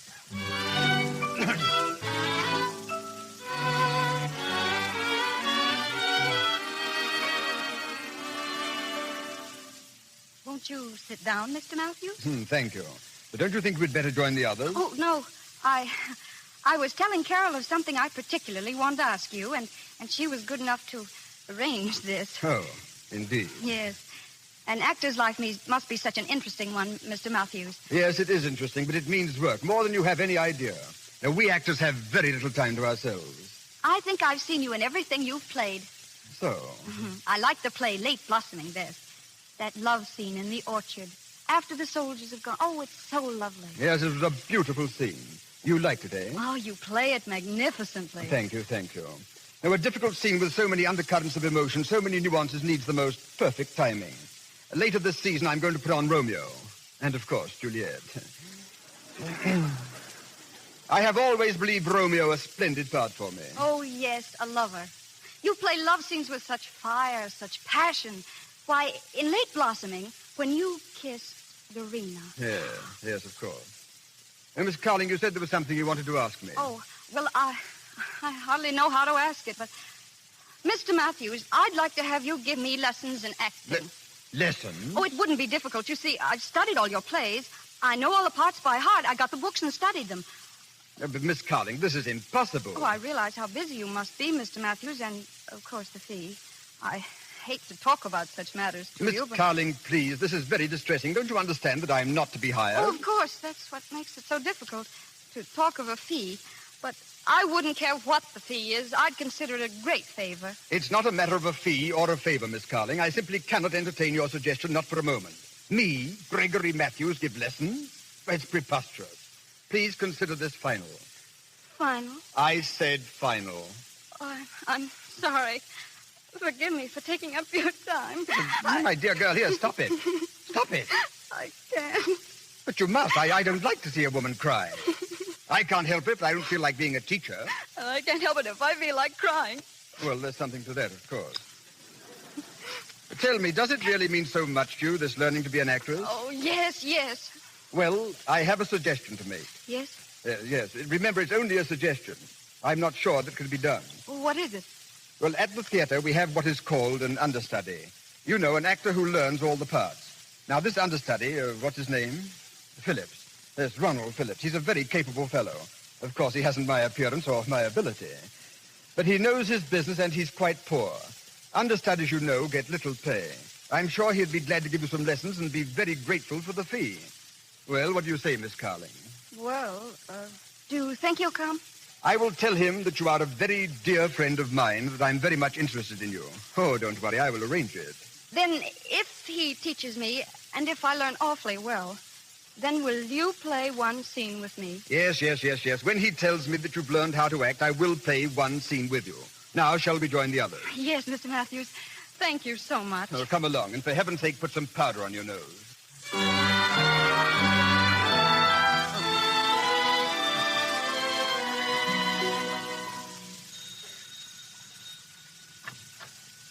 Yes? Is this Miss Carling's studio? Yes, sir. My name is Ronald Phillips. Oh, yes. Miss Carling's expecting you, sir. Come in. Thank you. Who is it, Anna? Mr. Phillips, miss. Oh, you may go, Anna. Oh, yes, miss. My name is Elsa Carling, Mr. Phillips. How do you do? It was nice of you to come so soon. Oh, not at all. Nothing's too much for a friend of Mr. Matthews. Has Mr. Matthews explained everything to you? About the lessons, I mean. Oh, yes. I don't believe I've ever seen you at the theater, Miss Carling. Oh, I go to the theater very often. I mean backstage with Mr. Matthews. Oh, I see. No, I haven't been backstage. Mr. Matthews calls on me here. Oh, yes, of course. I suppose you've seen him in all his roles? Oh, yes. I think he's magnificent. You know, I know all of his plays by heart. You see, I've accomplished quite a little already. Well, learning lines is a very small part of acting, Miss Carling. The least important part. But I can't learn to act unless I know the lines, can I? You can't learn to act unless you learn a lot of other things first. Well, I don't understand. No? Well, would you mind walking across the room for me? Walk? You mean like this? No, Miss Carling, not like that. What's the matter? Oh, forgive me, Miss Carling, but you have no poise, no balance. An actress must have poise. You don't take much exercise, do you? No. Well, you'll have to walk 1 hour every day, rain or shine, 1 hour steady, with head up and shoulders back. But I don't like to walk. Mr. Matthews told me that I was to give you lessons, so you'll have to walk 1 hour every day. After that, you will have bending exercises, stretching exercises, practicing facial expressions in front of a mirror, and vocal exercises for accent and enunciation. I don't think I like your method. No, perhaps not, but I'm sure you'll like the results. Maybe. That's the trouble with you amateurs. You think acting is the easiest thing in the world. You don't want to work. But I'm not an amateur. No, what are you then? Oh, I'm sorry. I guess I'm just nothing at all. Oh, no, don't go to the other extreme. I only want to see that you start right. There's a lot to learn, Miss Carling. For instance, do you know how many ways there are of saying ah? Ah? Yes, ah. How many? Hundreds. Look, I walk into a room. I'm cold. I see a cheerful fire. I say, ah, a fire. You hear? Ah. Oh, yes. Then somebody says something that I don't believe. Do I say, ah? No. I say, ah. Ah. Exactly. Oh, that's fun. Let me try one. All right. You walk into the room. Your fiancé is there, in the arms of another woman. What do you say? Ah. No. No, that's disgust. We want anger. Ah. That's pleasure. You aren't glad, are you? Oh, wait, let me try one more. I walk in. Aha! Is that better? Well, it'll have to do for now. You know, I think I'm going to like this. Even the exercises and making faces at myself. And the walking? Oh, but you're going to walk with me. To show me how, I mean. Well, the first lesson or two, yes. When you learn to walk properly, then of course, it won't be necessary for me to walk with you. Oh, of course. But then the scenes, we will play scenes together. Yes, certainly. Shall we try one now? Well, if you want to. Do you really know all of Mr. Matthews' plays by heart? Oh, yes. Do you know the play Late Blossoming? I'm Mr. Matthews' understudy. Oh, of course, but... Well, you know the scene in the orchard when the soldiers are about to leave and Dorina kisses him. Oh, yes, that's a nice scene. That'll do as well as any other. As well as any other? Why, that's the finest scene that Mr. Matthews plays.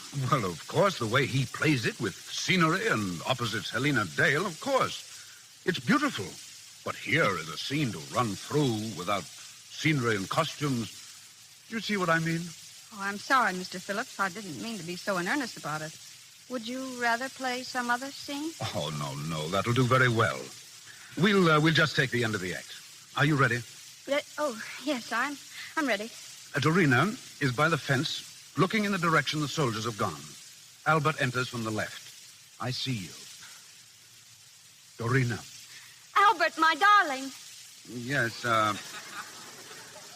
maybe you'd better take off your glasses for this. Oh, excuse me. There. Oh, that's fine. We'll start again. Dorina. Albert, my darling. A little quieter, I think. Oh, yes, of course. Quieter. We'll go on from there. Dorina, come here by the tree where we can't be seen. But, Albert, I saw you march away with the regiment. They're resting on the other side of the hill. I slipped away. I had to see you just once again, my darling. Albert, you shouldn't have come back. A little while ago, you went away. I cried, and then I stopped. But when you leave this time, I shall cry and never stop crying. Miss Carling, don't be so nervous. I can't help it. But it destroys the feeling. You see, this is the scene leading up to the kiss. Yes, I know.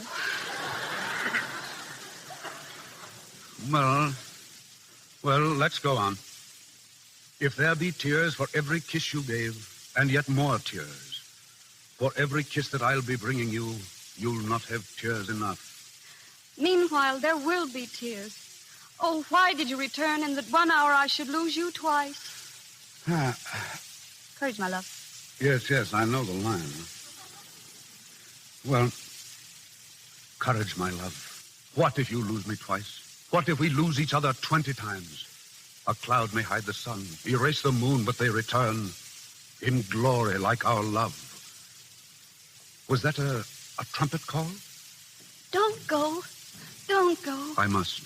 One kiss. One kiss. And then farewell. One kiss. I take it now, my love. What? Here, Miss Carling. Miss Carling. Good Lord, she's fainted.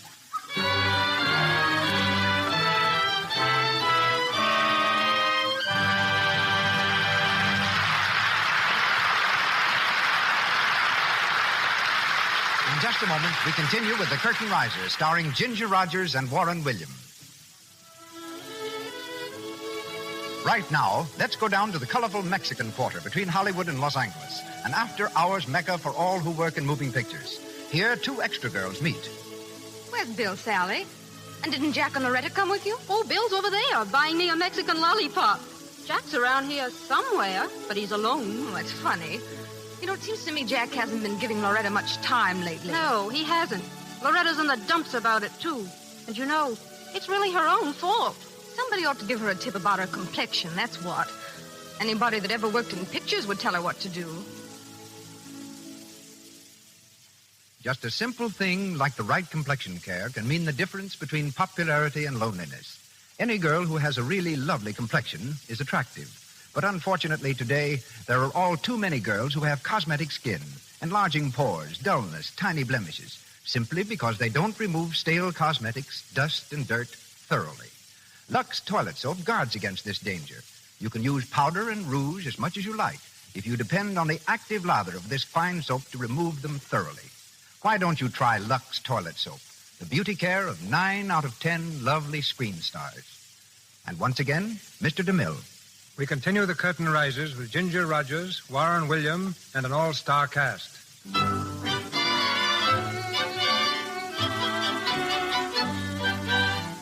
It's 3 months later. The dramatic lessons have proceeded regularly. And under the instruction of Ronald Phillips, Elsa has become a new person. Gone is the old timidity and awkwardness, and in its place, a newfound gracefulness and ease. Carol, Elsa's friend, is astonished at the change. Darling, turn around and let me look at you.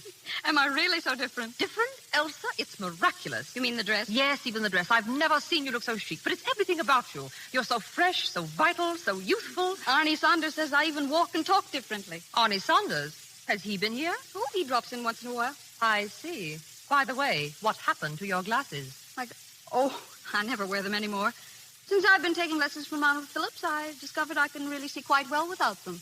It's funny, isn't it? Yes. This Mr. Phillips doesn't happen to be understudy to a magician. No. He's still working for Gregory Matthews. Understudy and assistant stage manager. I suppose Matthews drops in also? No. I haven't seen him since the night you were all here. Well, but you're getting yourself ready for him.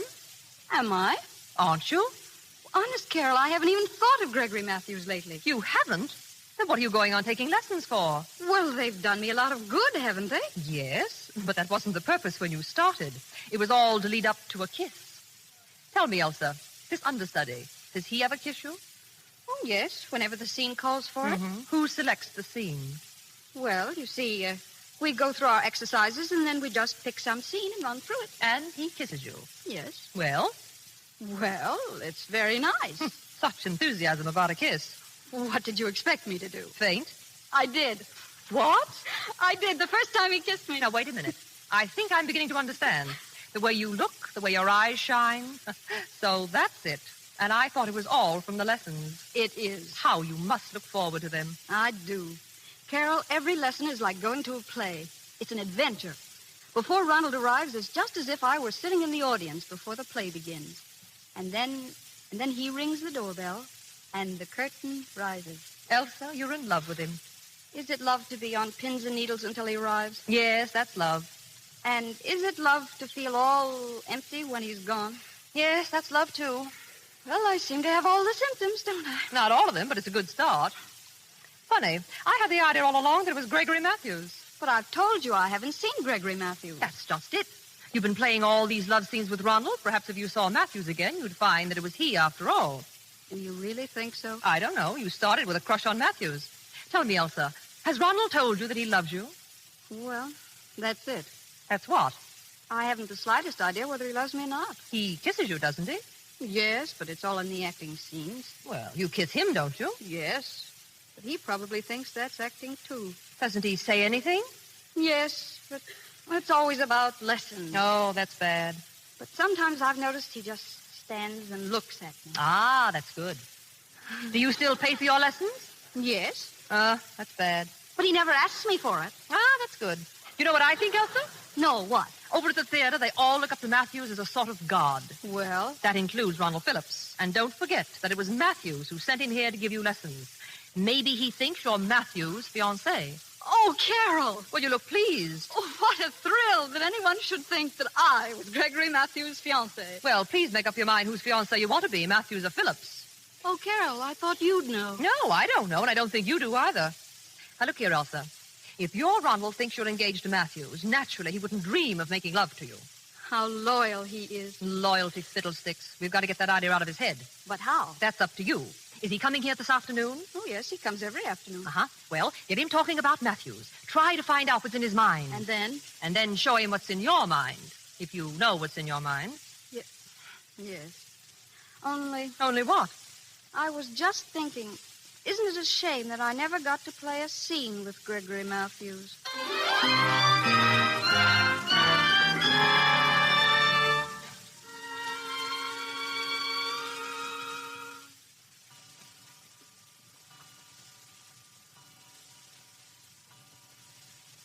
Come in, Mr. Phillips. You're late this afternoon. Sorry. We've been having the final dress rehearsal of Romeo and Juliet. I won't be able to stay very long. Then there won't be any lesson today? Well, a short one. Oh. Do you know, I've worked out a new way of saying ah. Really? Mm-hmm. Would you like to hear how it goes? Very much. Well, a girl has just had a quarrel with her lover. You're the lover, see, and you've just gone out of that door saying that you'll never be back. The girl is heartbroken, and she goes over there and sits down and cries. Now, the lover has changed his mind and comes back through the open door, and he stands as you are standing, looking at the girl. She jumps to her feet, rushes over, and throws herself into his arms and kisses him like this. Well, how was that? Very good. But what about the ah? Oh, the girl would probably forget all about that. Yes, of course she would. But didn't I do it well? The pantomime, yes, but it lacked a little sincerity. The feeling is improving, but... Oh, you're always saying that. Oh, but it's true. It's the same when we play Romeo and Juliet. In that other play we did yesterday, the scene where the princess meets her lover. Oh, you mean, when you are gone, I cannot move my lips except to breathe your name. And, oh, my love, when you are here, they are in dreamless sleep until you waken them upon your own. Yes, that's exactly what I mean. Can't you see? You're just saying words. There's no lover standing before you. Well, I tried it last night when I was alone, and it seemed to go all right. Look, forget all about me. Close your eyes. Now picture your lover before you. Picture the man you love more than anyone else in the world. Now, again. When you are gone, I cannot move my lips except to breathe your name. And, oh, my love, when you are here, they are in dreamless sleep till you waken them upon your own. Yes. Yes. Did you like it? Glorious. It's incredible what you've learned in 3 months. You're really pleased with me? Pleased with you? Of course I am. Soon there won't be anything left for me to teach you. Oh, no. You mustn't say that. I beg your pardon? Well, I mean, I'm sure there will always be something for me to learn. I'll never know as much about the theater as you do. No, about the theater, perhaps not, but voice, technique. You could step on the stage tomorrow. Oh, marvelous. Have you told that to Mr. Matthews? No, I haven't. Why not? Why, I never discussed you with Mr. Matthews. That's strange. I think he'd be interested in how I was getting along. Haven't you been keeping him informed? Why do you say that? Oh, I'm sorry. I merely thought that... What? What were you thinking? I was thinking we aren't getting on with our lesson. You'll never learn to act this way. Maybe I'm learning something else. Shall we do the exercises now? If you want. Why don't you like to talk about Gregory Matthews? What? Who said I didn't? But you never do. Gregory Matthews is a splendid actor and my employer. I have a great respect for him. We'll try the R-E-A exercise first. All right. R-E-A. R-E-A. R-E-A. Does Mr. Matthews do this every day, too? Of course. Speaking is like singing. The throat must be kept open and free. Now, the may, me, my, mo, moo. May, may, may, may. Me, me, me, me. Do I do that as good as Gregory Matthews? You can't do anything as good as Gregory Matthews. My. My. You needn't be quite so loyal to him. That isn't loyalty, that's a fact. Mo. Mo. There's some things more important than facts. What? Mother facts. Moo. Excuse me. Hello? Yes? Oh, he's here. It's for you, the theater. The theater? Oh. Hello. Oh, hello, Mr. Matthews. Yes. What? How? What happened to her? Good Lord. Well, what about Geraldine Day? What? Well, I don't know who... Yes, I do. I do know someone. Elsa Carling. What is it? Shh. I said Elsa Carling. Of course she can. Listen to me. She can do it. She knows it backwards. I know she can. What can I do? Be quiet. Hello. I'll bring her right over to the theater. Right away. Goodbye. Get your hat. What? Your hat. Our leading lady has been taken sick, and her understudy can't be found. Well, what has that got to do with me? It's got everything to do with you. Don't you understand? They can't find a leading lady who knows the part. You know it. You're going to play it. Play what? Romeo and Juliet with Gregory Matthews. Oh.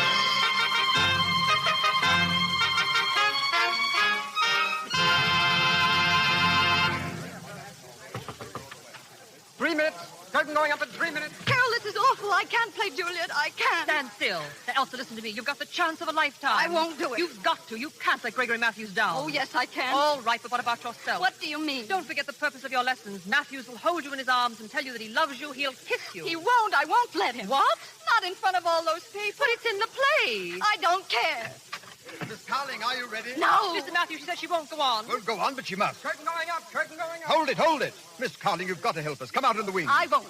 Well, I can't start to play Romeo unless I know whether I have a Juliet. Well, why don't you get someone else? Miss Carling, listen, I'm pleading with you. I, Gregory Matthews. Oh, if I only had a chance to think. There's no time to think. You've got to act. Come on, will you come, or do I have to carry you? Mr. Matthews! Come on. No. Put me down. I can't do it. I'll die. I know I'll die. Well, of course you will. Juliet always dies, but not until the last act.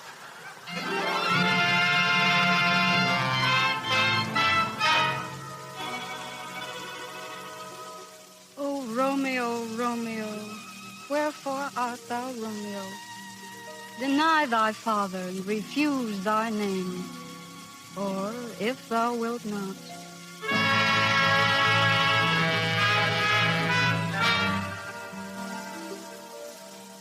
How if, when I am laid into the tomb, I wake before the time that Romeo comes to redeem me? There's a fearful point.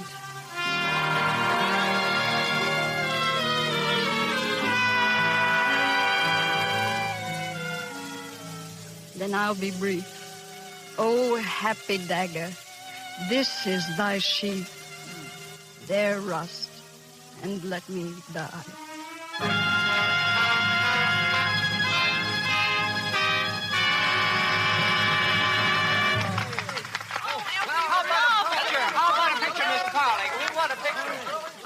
Thank you. Outside, everyone. Miss Carling must rest. Outside. I want the story, Elsa. Yes, Sonny. Not now, Annie. Leave her alone. Miss Carling. Oh, Mr. Phillips. May I congratulate you? You were wonderful. Oh, thank you. One of the finest Juliets I have ever seen. 11 curtain calls. 11. Elsa, you were magnificent. From you, Mr. Matthews, that's a great compliment. Yes, but in our love scenes, you turned away. Did I? Oh, I'm sorry. I think she'd better rest, Mr. Matthews. Why, of course. Come here, my dear. Yes? Let me look at you. You're beautiful, Elsa. Oh, Mr. Matthews. Beautiful. The world is at your feet, my child. You will go on, onward and upward, and the stars shall ring with the name of Elsa Carling. Please, I ask no part in your new world, my dear. Only to be remembered occasionally as a humble mime who recognized your genius and gave it its rightful place. Just this I ask. This and a reverent kiss from your most reverent admirer. No, please, not now. Let me go. My lips, two blushing pilgrims, ready stand to smooth that rough touch with a tender kiss. Oh, no. Here, Elsa, what's the matter with you? Oh, good heavens. She's fainted again. We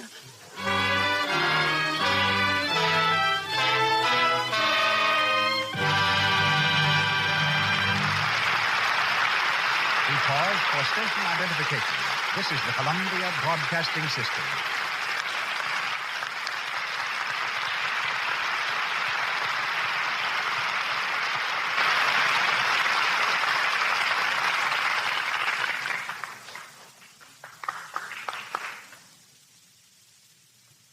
Ginger Rogers as Elsa Carling, Warren William as Ronald Phillips, and our all-star cast return to the microphone shortly in the concluding scenes of The Curtain Rises. The mother of tonight's star, Mrs. Leela Rogers, today directs at RKO Studios the only little theater of its kind. While this theater produces plays for the public, it is maintained as a dramatic training school which every new player under contract to RKO must attend for a year. Our talk tonight contains an important announcement to all theaters and theatergoers. Ladies and gentlemen, a writer, director, and mother, Mrs. Leela Rogers. Thank you, Mr. DeMille.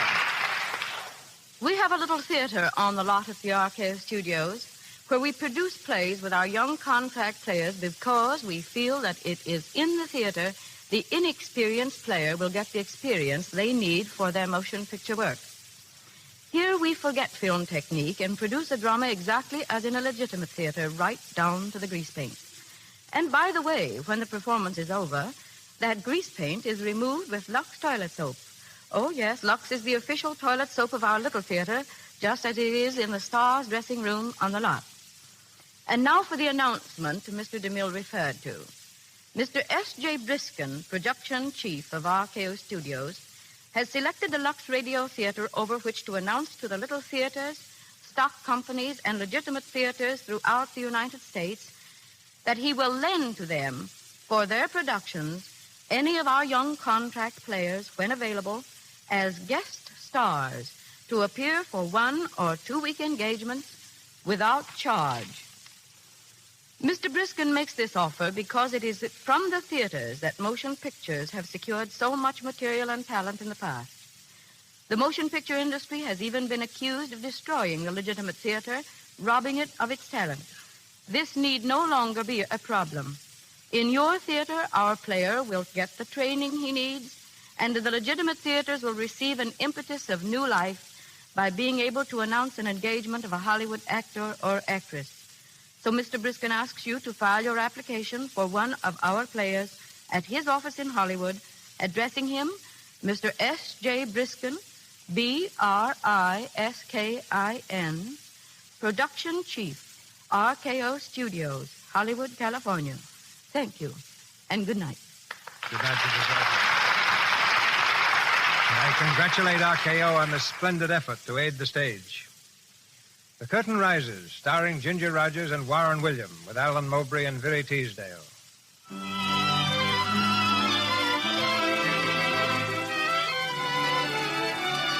Elsa's night of triumph ended when she fainted in Gregory Matthews' arms. The following morning, her studio room has the semblance of a florist shop. And as she reads her telegrams of congratulation, Anna enters carrying 2 more bouquets. Miss Collins. More flowers? Let me see quick. Oh, with love from Gregory Matthews. Oh, dear, who's the other one from? Mr. Arnie Saunders. Oh, Arnie. Anna, are you sure nothing came from Mr. Phillips? Not a thing, miss. Oh, see who it is, Anna. Yes, miss. Good morning, Anna. Oh, come in, Miss Stewart. Carol. Hello, darling. My, look at all the flowers. How are you feeling? All right. Did you see the papers? Yes. The critics were awfully nice to me. Except 1 or 2. They said I was competent. Oh, you're getting touchy. You mustn't mind that. You were grand. You've no idea how natural it all sounded. Carol, do you really think I could be an actress? Of course you were one last night, weren't you? Yes, but... Oh, I don't know. You did it once. You can do it again. I wonder. Oh, it's marvelous to act. To hear the audience applaud as they did last night, it was thrilling. The afterpiece was even more thrilling. What afterpiece? Your little scene with Gregory Matthews in the dressing room. The kissing sequence. Oh, that. What do you mean, oh, that?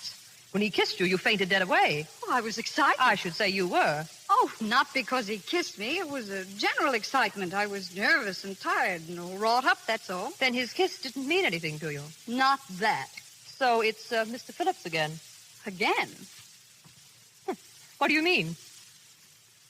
You know Ronald's place in the theater is fixed. He's an understudy. You may go up like a rocket. Do you think you can go on taking lessons from him? Of course. Ronald knows so much more than I do. He may have other ideas about that. I don't understand you. Elsa, if it's a career that you're after, then everything is all right.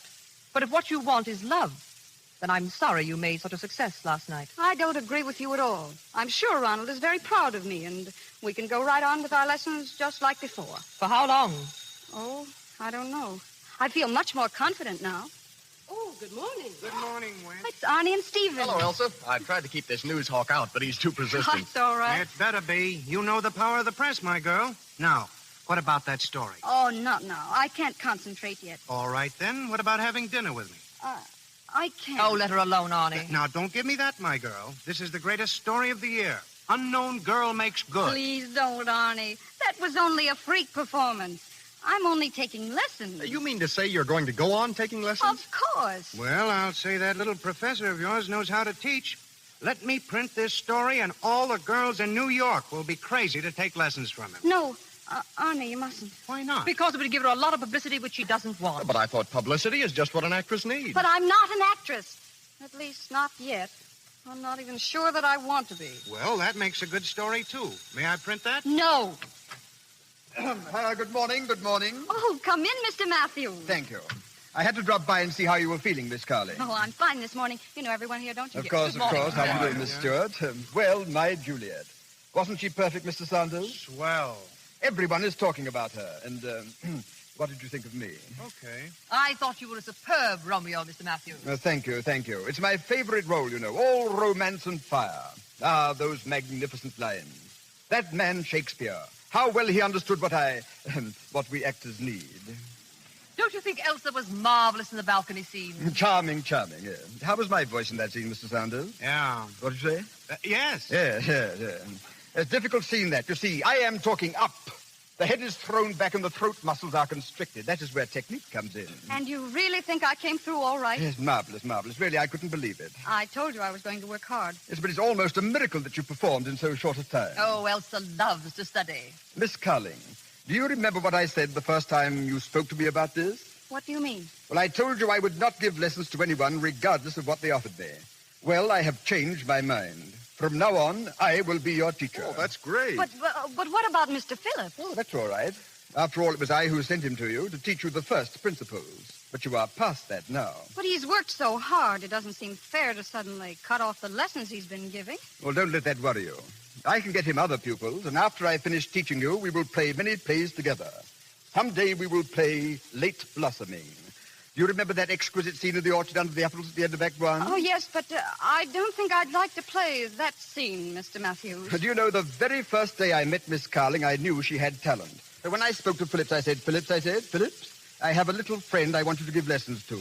Who knows, perhaps we may make an actress of her someday. You said that to Ronald Phillips? Why, of course. You know, he has his pride, too. To just ask him to become a teacher to a wealthy girl, well, that might not have gone down so well. And now you see how you have justified all that we've done for you.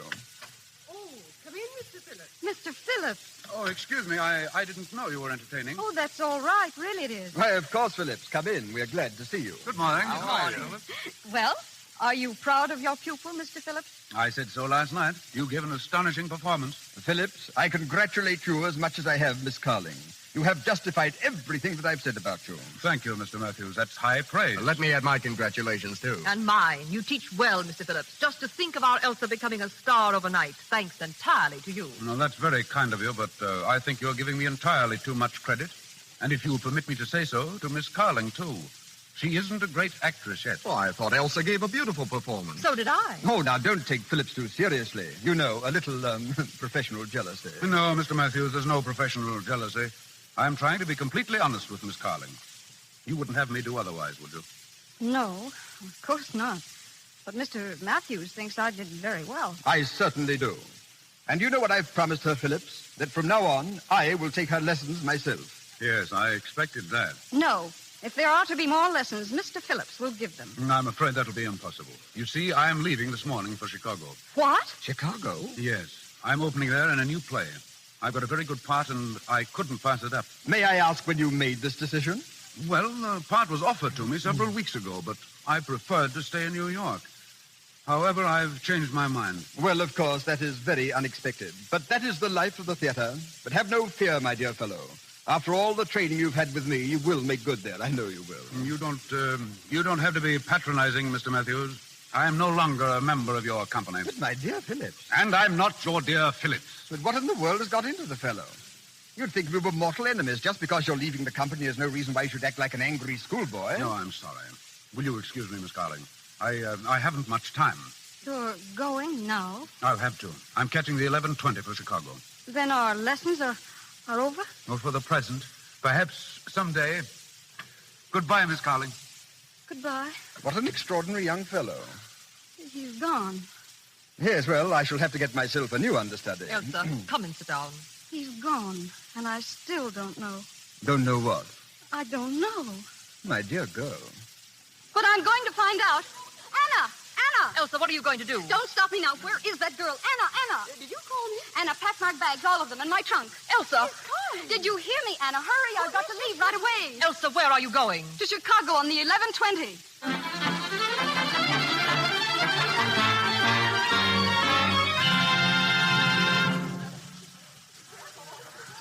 11:20 to Chicago. 11:20 to Chicago on track 24. Track 24. 11:20. Here y'all, sir. Section 14. Leave the large bag down here. Yes, sir. Here you are. Thank you, sir. Thank you.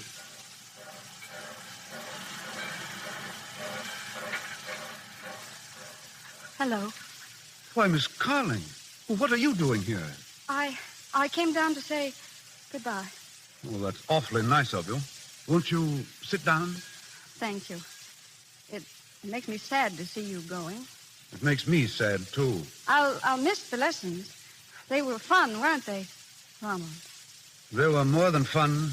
Each lesson was another step in the painting of a portrait. You were the artist, Ronald. I helped, that's all. But now that it's finished, what more is there to say? You've been wonderful in all that you taught me. No one could have made me act the way you did. Ronald, I don't think I want to go on the stage again. Yes, you'll go on. Onward and upward. With Gregory Matthews helping you, why shouldn't you reach the top? Tell me, Ronald, why did you suddenly make this decision to leave New York? I've already told you. But you said you wanted to stay here, and suddenly this morning you decided to leave. Has it anything to do with last night? I'd rather you didn't ask that. But it's something I've got to know. Last night I saw him kiss you. I knew I couldn't stay here any longer. But, Ronald, that didn't mean anything. No, it looked like it did. Ronald, don't tell me you were jealous. Before I go, I want to tell you something. We may never meet again, and perhaps that's why I'm telling you. I love you. For weeks I've loved you. In the scenes we played, when I held you in my arms, it wasn't the teacher, it was me. And when you kissed me in those scenes, I know it meant nothing to you, but I'd leave with my heart singing. You love me? I'll never stop thinking about you as long as I live. I'll never stop seeing you in my dreams and hearing your voice in every other voice. Ronald, I love you, too. You love me? Of course. Why didn't you tell me all of this before? But I thought you and Gregory Matthews... Oh, Ronald, darling, please stop being an understudy.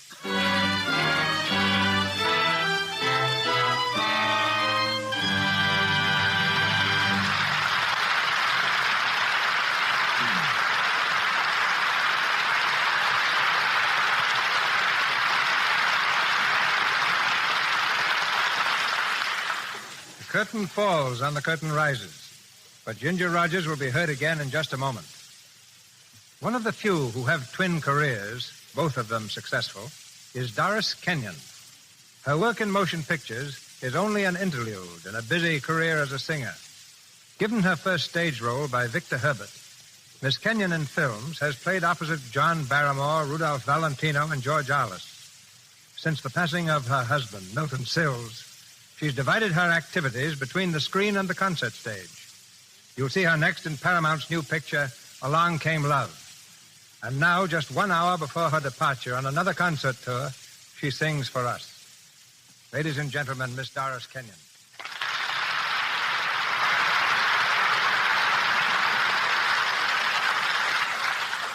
Thank you, Mr. DeMille. My song tonight will be in memory of Victor Herbert. I'll sing Thine Alone from his operetta, Eileen. Alone.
Thank you, Doris.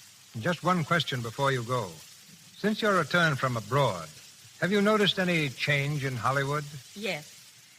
I'm delighted to find the motion picture producers more receptive to something I've hoped would come to pass ever since the advent of music on the screen, and that is the introduction of grand opera in films.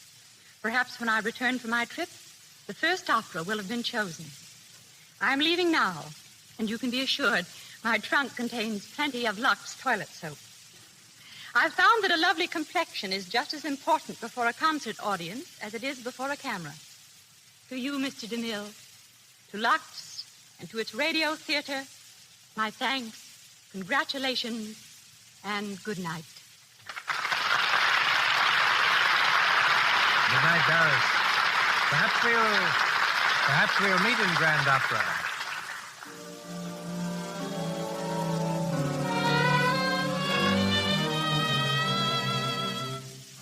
The music you're hearing is from Ginger Rogers' current picture, Swing Time, and gives me an opportunity I'm going to take advantage of right now. Miss Rogers, may I have this dance? Why, Mr. DeMille, so sweet of you to ask me. So brave of you to accept. Let's dance closer to the microphone. People are entitled to hear what we say. What's your next picture going to be? Stepping Toes. Stepping Toes? Ginger, you're making me self-conscious. What follows that? Mother Carries Chicken. And that will be quite a change for me. No songs or no dances. Dancing, you know, can be pretty hard work sometimes. All right. I can take a hint. I can tell you. Let's sit this one out. Oh, no, dancing isn't that hard. Gary Cooper lost 8 pounds working for me in the Plainsman. He never danced once. How did he do it? Running away from Indians? No, running after them. You ought to see the Indians. They're just skin and bones. Well, I'm telling you, the Vanishing Red Men would vanish faster if they had to rehearse the way Fred Astaire and I do. Every number we dance is preceded by about 30 hours of rehearsal. That's quite a strain, but I love it. As soon as Mother Carries Chickens is done, I hear rumors that I'm going to do a film in Technicolor. At least I hope so. And now, Mr. DeMille, may I thank you and Lux Soap for a very delightful evening. Thank you for a delightful performance. And the dance.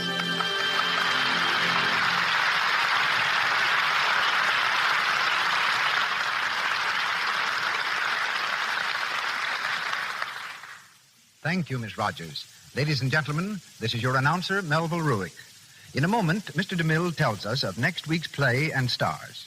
Tonight, our cast included the following players: Alan Mowbray, Veery Teasdale, Frank Nelson as Stephen, John Gibson as Arnie, Leora Thatcher as Anna, and James Eagles as Callboy.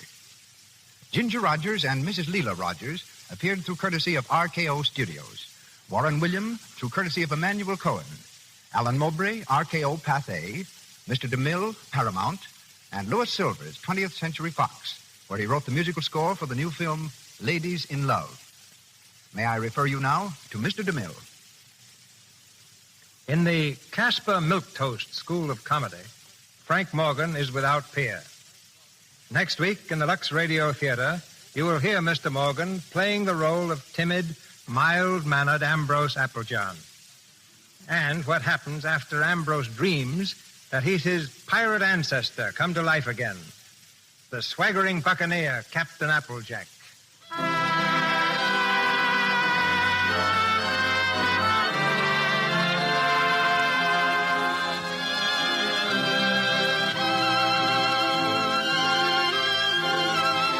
Our sponsors, the makers of Lux Toilet Soap, join me in inviting you to be with us again next Monday night when the Lux Radio Theater presents Walter Hackett's famous play, Captain Applejack, starring Frank Morgan and Maureen O'Sullivan, with a brilliant cast headed by Zita Johann and Akim Tamiroff.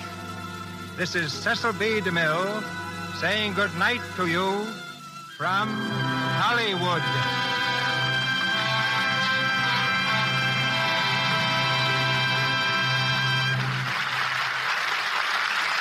This is the Columbia Broadcasting System.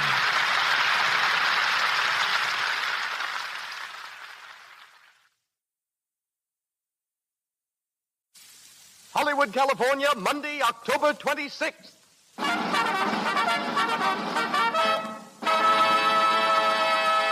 The Lux Radio Theater presents Robert Taylor and Olivia de Havilland in Saturday's Children.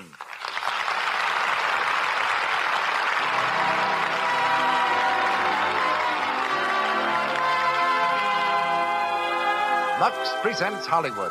Our stars, Robert Taylor, Olivia de Havilland, Mona Berry, and Frederick Perry. Our guests, William Koenig, General Manager of Universal Studios, and Frank Richardson, Paramount Wardrobe Director. Our producer, Cecil B. DeMille. Our conductor, Louis Silvers. To our unseen listeners and to those who crowd our theater to the doors tonight, greetings from Lux, with a special word of welcome to the many distinguished Hollywood personalities whom I see among our audience.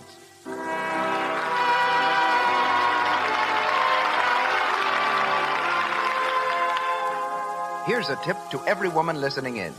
Follow the examples set by all the leading motion picture studios and make Lux Flakes the official wardrobe care in your home. Wash your woolens, silks, cottons, rayons, and linens in Lux. They'll look like new so much longer, and since Lux Flakes do away with cake soap rubbing, and because there's no harmful alkali in these safe, gentle flakes, your clothes will wear so much longer.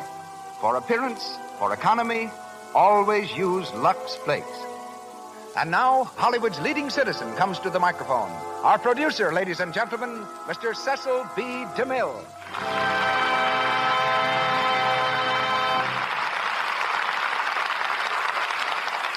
Greetings from Hollywood, ladies and gentlemen. Every few years, a new personality comes to the screen, defying all its traditions of long, arduous apprenticeship, breaking every law of averages, and skyrocketing overnight to stardom. Valentino and Gable did it. So did Hepburn and Harlow. While today's favorites, Robert Taylor and Olivia de Havilland, are tonight's stars. As Spangler Arlington Brew, Bob was a student at Pomona College, where he was trying to decide whether to become a concert cellist or a physician. In the meantime, he accepted the lead in a college presentation of the famous wartime drama Journey's End. A Metro-Goldwyn-Mayer studio scout saw him and talked of a screen test. Not long after, Spangler's father died, and he went back home to Beatrice, Nebraska, planning to work in a gas station. It was at his mother's insistence that he went to Hollywood and reported to the studio. He walked out with a contract, a new name, and, more important, the confidence of Louis B. Mayer. That, briefly, is Robert Taylor's biography, the next chapter of which finds him opposite Greta Garbo in Camille. Olivia de Havilland is a Max Reinhardt discovery. Engaged as an understudy for Reinhardt's stage production of A Midsummer Night's Dream, she was selected by the famous impresario to play the role of Hermia in the screen version. This opportunity was all Olivia needed. As the heroine of Captain Blood, Anthony Adverse, and The Charge of the Light Brigade, she is now internationally known. For her debut in the Lux Radio Theater, she plays the part of Bobby Harrington. Robert Taylor is heard as Rims O'Neill. Mona Berry as Florrie, Fred Perry of the original cast as Mr. Harrington, and Maxwell Anderson provides the play Saturday's Children.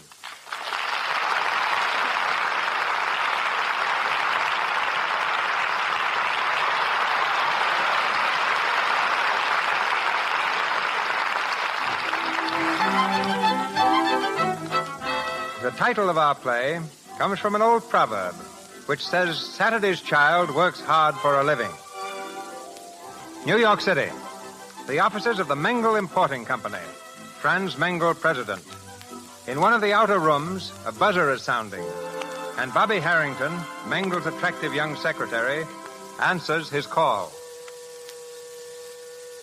Yes, Mr. Mengel? I've got a cable to send. Bring your notebook. Yes, sir. Sit down, Bobby. Just heard from Buenos Aires. They've got to have immediate word as to the man we're sending down and when he's leaving. It's a great opportunity, whoever gets it. That's just the trouble, my dear. I can't make up my mind between Keith, Warner, and O'Neill. You know all three men. Who's your choice? Oh, Rims O'Neill. Rims O'Neill. Strange name, strange fellow. Excellent man. Well, have him here in 15 minutes. You mean you're going to send him? On my recommendation? Well, why not? It was a toss-up. You settled it. Oh. Well, what's the matter, Bobby? Well, nothing. I'm sure he's the best man, Mr. Mangle. But how long will he be in South America? 2 years, and if he makes good, perhaps indefinitely. Indefinitely? Yes. Now take this cable, will you, Bobby? Sending Rims O'Neill, assistant manager, Buenos Aires office. Wait a minute. Bobby, Yes? we'll all be working a little late tonight. I thought perhaps you'd let me drive you home. Well, I'd love to, but I've promised to meet someone. And spoiled my whole day. Lunch tomorrow? Splendid. Ah, that's better. You know, Bobby, you're really one of the... Oh, yes. Yes, of course, the cable. Very well. Unless you hear the contrary, O'Neill will leave New York August 24th. Regarding Santa's orders, be sure to give them your full...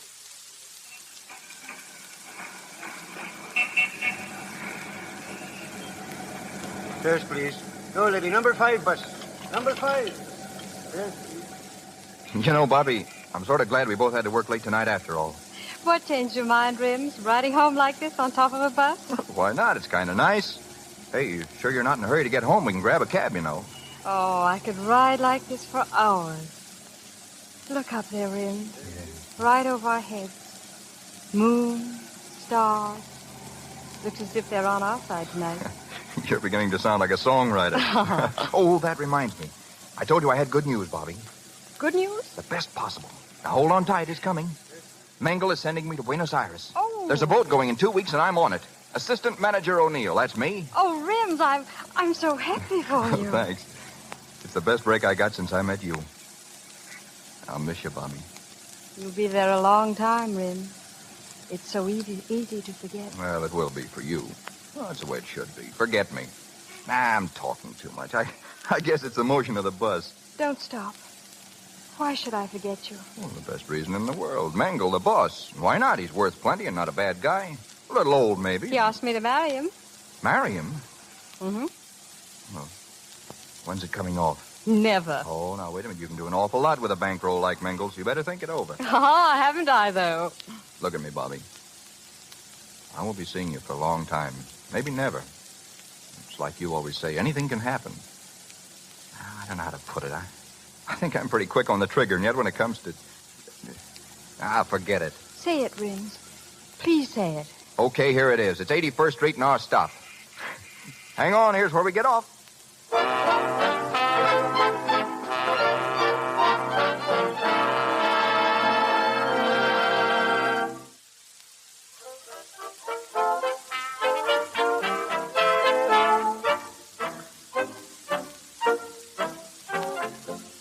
Selection you just heard was Oh My But Goodness. Father, you don't For the last understand. time, Florrie, This program comes to you don't as a worry regular about Bob. Wednesday night feature That girl over can this take care of station herself. when we bring you the Better dance than you tunes can. of the most Yeah, maybe Rims O'Neill will bring her home on a bus like he did last night. So very romantic. What? Oh, nothing. Oh, stop worrying. Next She'll week, be we home salute soon. the football And season turn with off that songs from radio. the All country right. over and- After all, Father, she's my sister. Some member of the family's got to take an interest in her. At times, you're very droll, my dear. Florrie, I'm terribly fond of you. You're such an interesting girl. So little sincerity, so much curiosity. By the way, where is your husband? Willie's home. Minding the baby? Yes. I thought so. Poor Willie. Sometimes, Father, I don't know what to make of you. You say I'm insincere. Well, if that's the truth, why am I so against Bobby going with her boss? I don't know, but there's a catch somewhere. Of course there is. Mr. Mangle's too old. All he thinks of is business. He's never home. Oh, sit still, Father. I'll answer. Hello. Oh, yes, Rims. No, she isn't. Well, we're expecting her any minute. Oh, I don't know about that. You see, she's just coming home to dress. She's got a date tonight. Florrie. Shh, Father. Oh, that's a shame. Of course, she'll be glad to see you, Rims, but she won't have much time. Yes, I'll tell her just as soon as she comes in. What? Oh, you'll call back in half an hour. Okay. Well, if I don't see you, lots of luck in Buenos Aires. You are going, aren't you? Splendid. Yes, well, goodbye. Florrie, why did you tell that young fellow Bobby was going out? You know she isn't. Hello, everybody. Bobby, dear. Oh, hello, Bobby. Didn't hear you come in. I haven't seen you for ages. One kiss is plenty, my sweet. How's the baby? Oh, fine. Dinner? Hours ago. Bobby, Yes, Florrie, with Mr. Mangle. He talked to me for hours, and I didn't hear a word he said. Bobby, the least you could do would be to... He'll say it over again. He won't mind. And if he does, he can always fire me. Someone just phoned you, my dear. Your sister took the message. Oh, yes. Rims O'Neill. Rims? What did he say? I don't know what he said, but Florrie said plenty. Oh, first he wanted to know if you were going to be in this evening. Well, that was an easy one to answer. But you're not. You're going to a dance. With Rims? Bobby, you're so terribly innocent. I told Rims someone was taking you to a dance. Florrie, you couldn't. Now, don't get hysterical. Why, tell him you're going to be at home sitting on the edge of a chair waiting for him to call. But that's not so, Florrie. Yes, well, now run along, Father. There's something I want to say to Bobby. Again? Oh, very well. Let me know when you're ready. I'll drive you over to your place. Listen, Florrie, what right did you have telling Rims Now, that take a tip from your big sister and remember this. If you want a man to get interested in you, just let him see you going right out the front door with somebody else. Now, leave everything to me, Bobby, and before you know it, Rims O'Neill will be proposing. You're rather tiresome tonight, Florrie. Even so, I'm not through. Now, run along inside and put that new black velvet on. You were going to a dance. When Rims calls again, well, tell him to meet you someplace. Nice, quiet place. Tell him you've got a date with Fred, but you'll try and break it. You're impossible. And so are you, without any decent makeup on. If you hurry, I'll help you. Well, you must think I'm mad about Rims. Well, I know you're about to lose him to the Republic of Argentina if you don't get some little sense in that pretty head. Well, I do like him, Florrie, but I also like the butcher, the man who sells the papers on the corner, and on rare occasions I even like you. All right, forget it. Don't do it. Because if you did, he might ask you to marry him. He might stay in New York, and oh, dear. It'd be such a bother to turn him down. There's an evil genius about you, Florrie. Oh, I'm beginning to weaken. It's hateful and dishonest, and I'll never forgive myself, whatever happens. Well, do as I say, and only one thing can happen.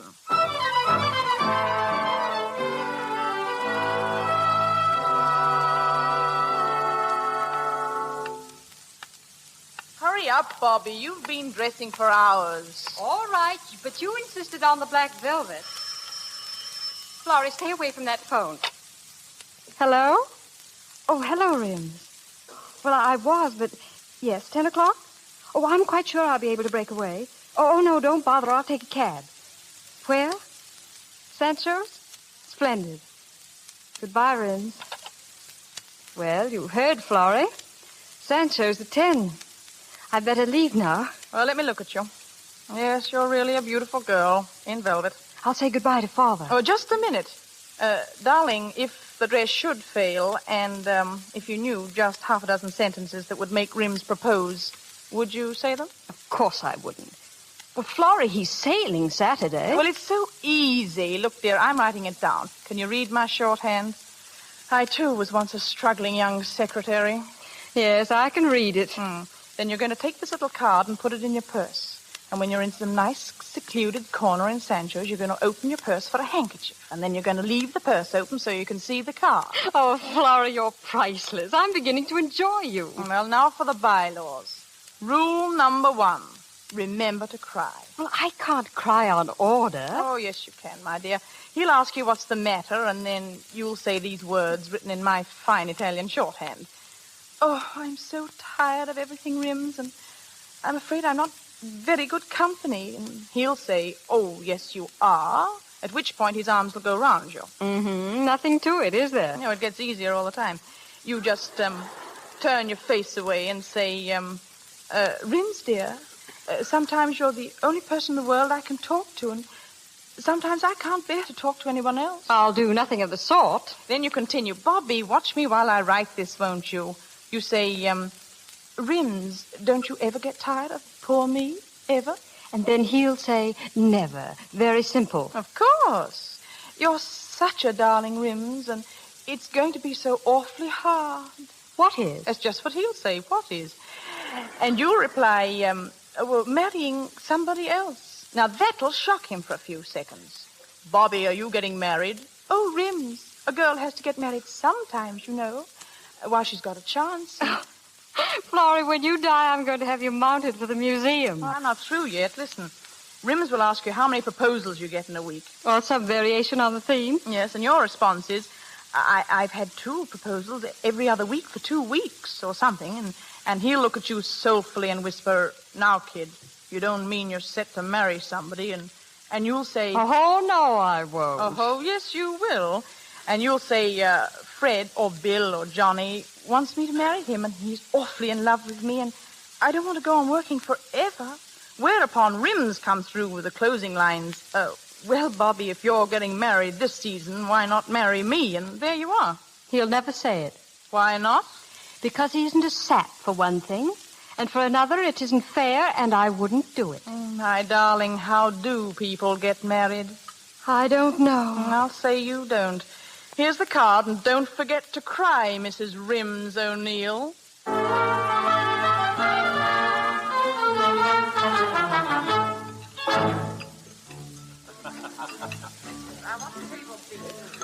This way, senor.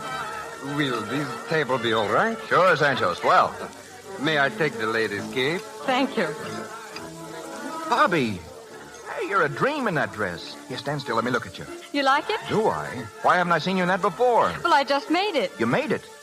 Hey, I wish you'd make my clothes for me for a while. I'd have them falling for me from the third-story windows. Oh, any old clothes will do in Buenos Aires. They say they fall very easily down there. Yeah? They say it's the climate. I'll bet the climate can't raise them any sweeter than you are, because they don't come any sweeter. Oh, I've been dying to talk to you. I haven't seen you for a week, you know. Well, it isn't my fault you haven't seen me. Nobody's seen me. I haven't been able to see myself in the mirror at the rate I've been traveling. I've learned more about the Argentine in the last week than I ever knew about New York. Principal cities, population, railroads, rates of exchange, taxes, politics. The works. You ought to hear old Juan giving me a quiz. So you're really going? Sure. You know, I don't know a thing about it, but Juan's been coaching me, and I've been studying so hard I haven't had a chance to get away. You know, every night I thought maybe I could get away, and then, well, something came up and I couldn't. Oh, I know. You know, I haven't seen you since, well... Think hard. Gosh, it seems like a month. Just a week ago tonight. Yes, sir, you're right. You mean I haven't seen you since that night on the bus? Really, don't you remember? This thing's got me screwy, Bobby. I wish you were coming along. Well, certainly a nice spring while it lasted, huh? The best I ever had, Rims. Yeah, me too. You know, Bobby, I'll never see a Fifth Avenue bus without thinking of you. Never. You won't see one for a while, though. Yeah, it's true. But a postcard of Grant's Tomb or Central Park would do just as well, wouldn't it? I'll send you one with an X to mark the spot on it. Which spot, though? The route sprinkled with them. Well, where you read your poem to me, for instance. Wasn't much of a poem, if you ask me. Oh, Rims, it was a lovely poem. Well, I thought it was pretty good at the time, but I guess it was pretty bad. I don't think I'll try poetry again for a while. Not till you fall in love again, I suppose. Well, no, I guess not. Well, anyway, it's the only poem anybody ever wrote for me. When Bobby comes to the office, the boss takes off his frown.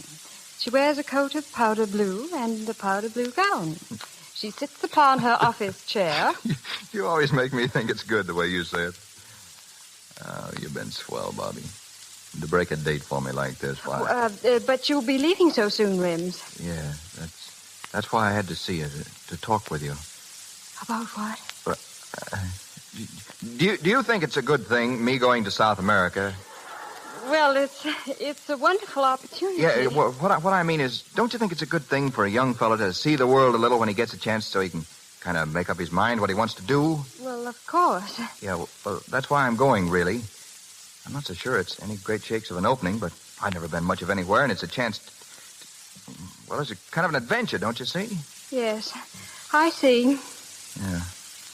Well, that's why I'm going. Yes. And Bobby. Yes? You've been wonderful to me. We did have a nice spring together, didn't we? Yeah.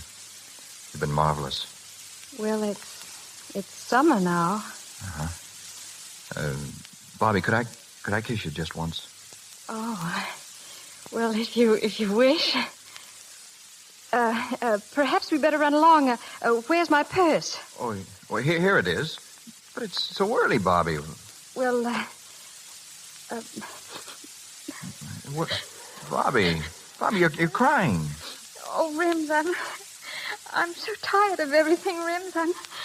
I'm afraid I'm not very good company. Oh, yes, you are, Bobby. Oh, Rims, dear. Yeah? Rims, sometimes you're You're the only person in the world I can talk to. Sometimes I can't bear to be with anybody else. Oh, gee, Bobby. Oh, you're such a darling. Well, I wouldn't say that. Oh, but you are. And it's going to be so awfully hard. What is? Marrying somebody else. You getting married? Well, oh, Rims, a girl has to get married sometime, while she's still got a chance. Yeah, I suppose you get chances, all right. Yes. Lots of them, I suppose, huh? Well, I've had 2 every other week for 2 weeks. Say, look here. You don't mean you're making up your mind to marry somebody in particular? Mengel? Oh, no, Rims. Fred wants me to marry him. He's awfully in love with me, and I don't want to go on working forever. Oh, I see. I didn't know you felt that way about it. Well, I don't really. I was just joking. We better go. I wouldn't marry anyone. No, not even you. You wouldn't? No, I wouldn't. Oh, yes, you will. I mean... Do you want me to? Oh, there's nothing else I want more. Oh, Bobby. But you're going to South America. South America? No, darling. Somebody else can go to South America.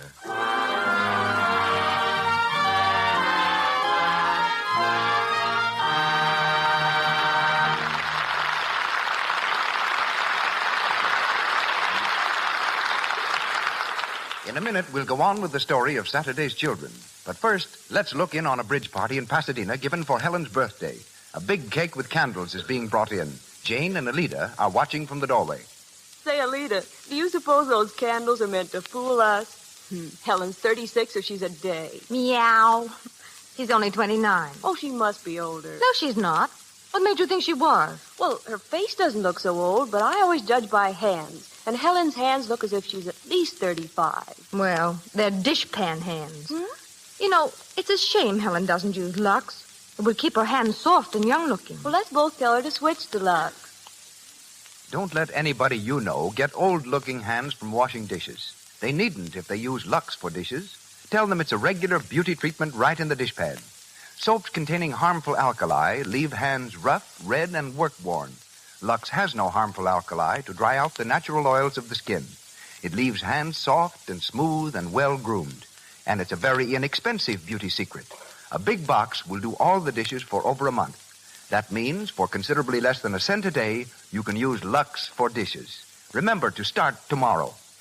And now, Mr. DeMille. Our play, Saturday's Children, starring Robert Taylor and Olivia de Havilland, with Mona Barry and Fred Perry, continues from the Lux Radio Theater.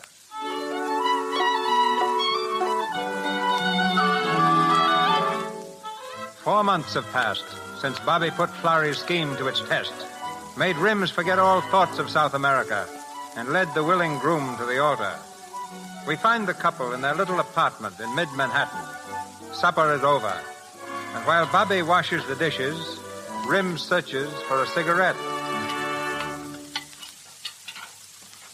Hey, Bobby, see my cigarettes around? Poor Rims. You are helpless, darling. There they are. Oh, thanks. Hey, there's only one left. Well, this morning you said you'd bring home a carton. Forget? No, I didn't forget. Only I was running so low in cash. But you got paid today. Well, it's all right, honey. Don't bother. Rims, I don't understand. You never seem to have any money. Well, the truth is I made a couple of football bets. Well, I lost. Oh, Rims. Rims, we've got to stick to our budget or we'll never come out even. I went over everything this afternoon. Here it is, Rims. The treasurer's report, and you've got to read it.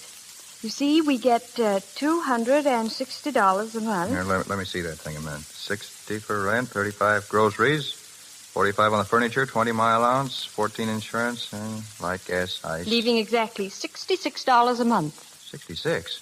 Hey, darling, you're marvelous. Well, I didn't say we could save that much. We've got to have clothes and pay the dentist. But if we don't use some kind of system, it's just going to keep on disappearing. Rims, I'm going to keep note of every cent I spend. Now, if you do the same, well, we can go over it every night and... Yeah, it looks like a lot of swell evenings ahead of us. Oh, please, Rims. Now, wait a minute. You mean you want me to make a count for every penny I spend? Well, must you look at it that way? Well, that's what it amounts to, isn't it? Well, I guess that's that. I'll finish the dishes. Oh, wait a minute. Let me look at those figures. Oh, I thought something was wrong. Oh, it doesn't matter. When you say we get $260 a month, it matters. Well, Rims, I spent all afternoon checking things a dozen different ways. Yeah, but you're still wrong. I get $40 a week. That makes about $170 a month. Oh.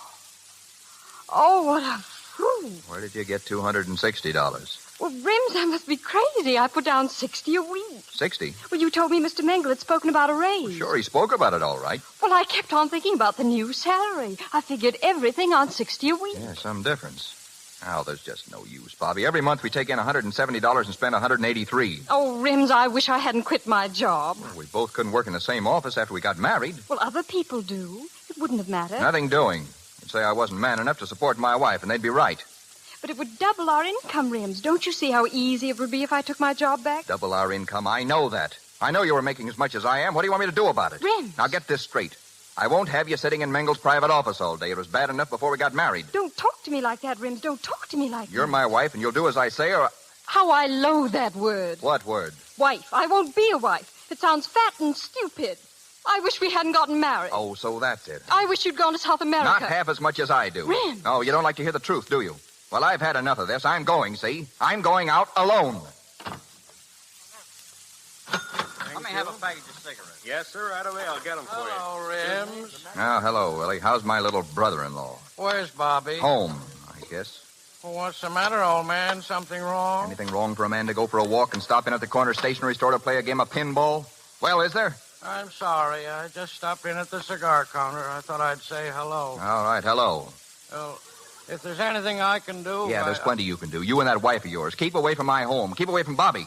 You don't have to talk so loud, Rim. I guess I'm going nuts. No, I try to reason with Florrie. We shouldn't drop in on you so much. Yeah, last night and the night before and the night before that. I know. I guess Florrie's kind of inquisitive. You don't have to apologize. It's not your fault, Willie. Well, thanks, Rim. If it isn't her father or her mother or Florrie or you, then it's money. If I was only in Buenos Aires, I'd have a home and servants. I'd have a car. What's the use? Is the family so bad, Rim? Well, no more than my family would be, I guess. Well, take it easy, Rim. No, I went through the whole thing. I know. Besides, I got a kid. And a decent job. That'll come, too. Maybe. Last week they gave a party for a man in the office. Al McIntyre. He got me my job. But could I buy a ticket? No. A ticket cost $5. How do you think I felt walking in the office the next day? $5, Willie. 5 measly bucks that had to go to pay the rent. Well, I guess it's just as hard on Bobby, Rim. Yeah, don't you think I feel that, too? She's changed, or I've changed. I can't understand it. All day long I think about her. Think how swell it's going to be to go home and be with her alone. Then when I get home, all I see is bills and relations and a sink full of dishes. That isn't swell, Willie. That's just a flat. And Bobby and I are just two ordinary married people. Then I do what I did tonight. Make a mess of things. Shoot the works. But I can't help it. I hate it, Willie. I hate it. I know, but calm down. Now, take it easy. Get out of my store. I should hear your troubles. Nah, I got my own troubles. Maybe you should hire a hole. Why, you old... Now, listen, wait a minute now. Getting tough won't help you. Look, why don't you phone Bobby and tell her you're sorry, huh? Phone her. Tell her I'm sorry. Crawl. For what? For being alive? Not me. As far as I'm concerned, Bobby can... Hello. The line must be out of order. Oh, it couldn't be busy for 40 minutes. It's my house. I'm trying to get my wife. Don't you understand? How could it be busy? All right, never mind. Forget it. I said forget it.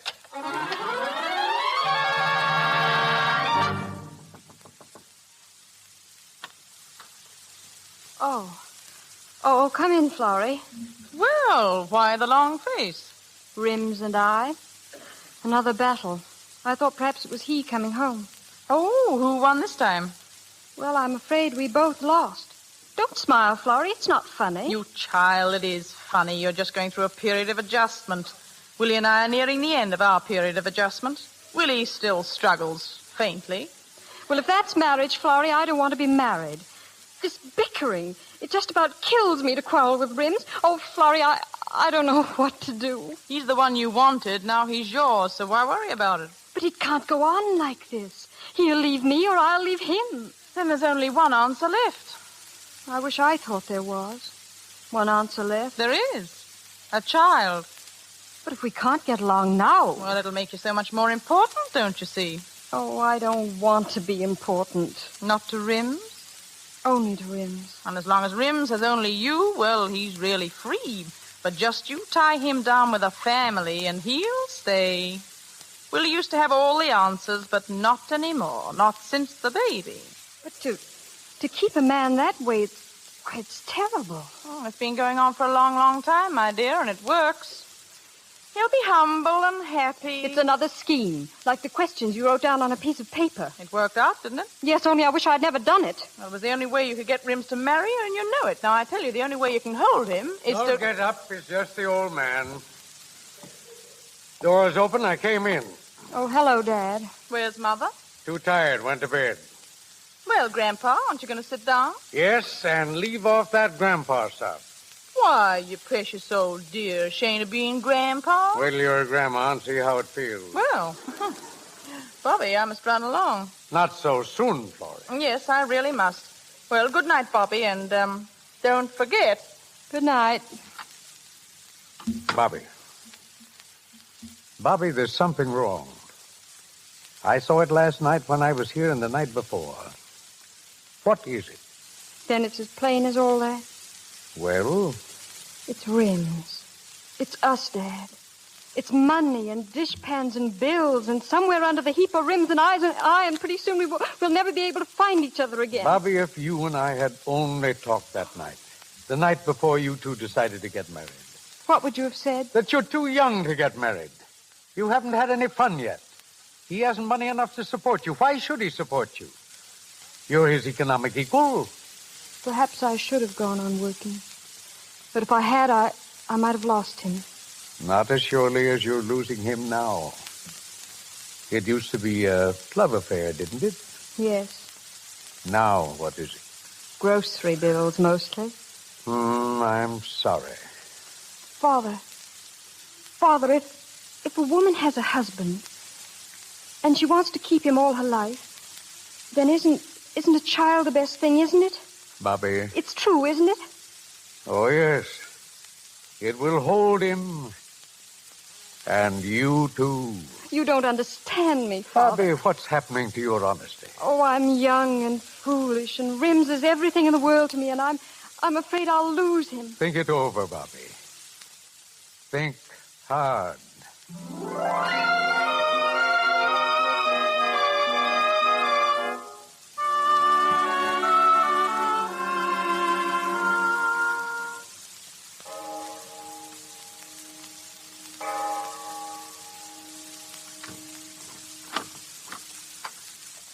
Bobby. Hello, Rims. You should have gone to bed. It's pretty late. I've had a chance to do a lot of thinking, Rims.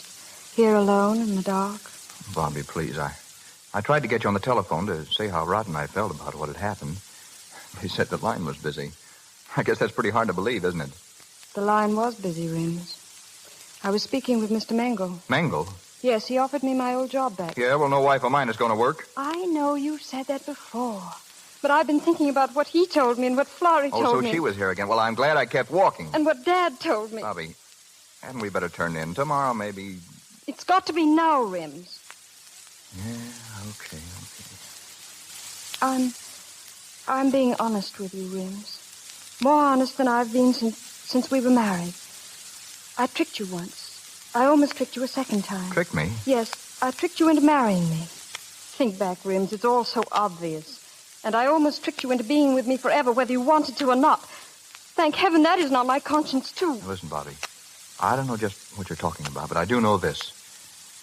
I've been thinking tonight, too. A man gives up a lot when he gets married.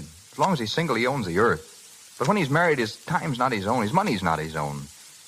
He's got to keep on working, whether he wants to or not. And there's the devil to pay if he spends an extra dime. Whenever I got tired of my job, I used to quit. If I didn't like one town, I tried another. Now I can't. Why not? Because I got a wife and a family. Am I a family?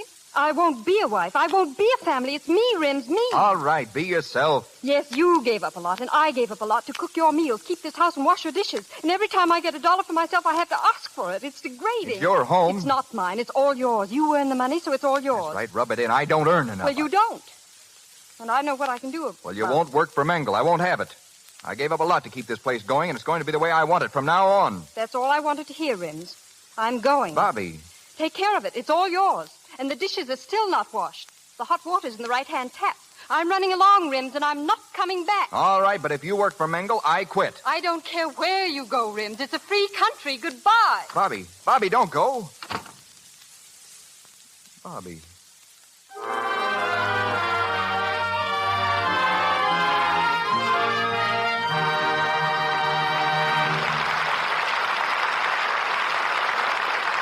pause for station identification. This is the Columbia Broadcasting System.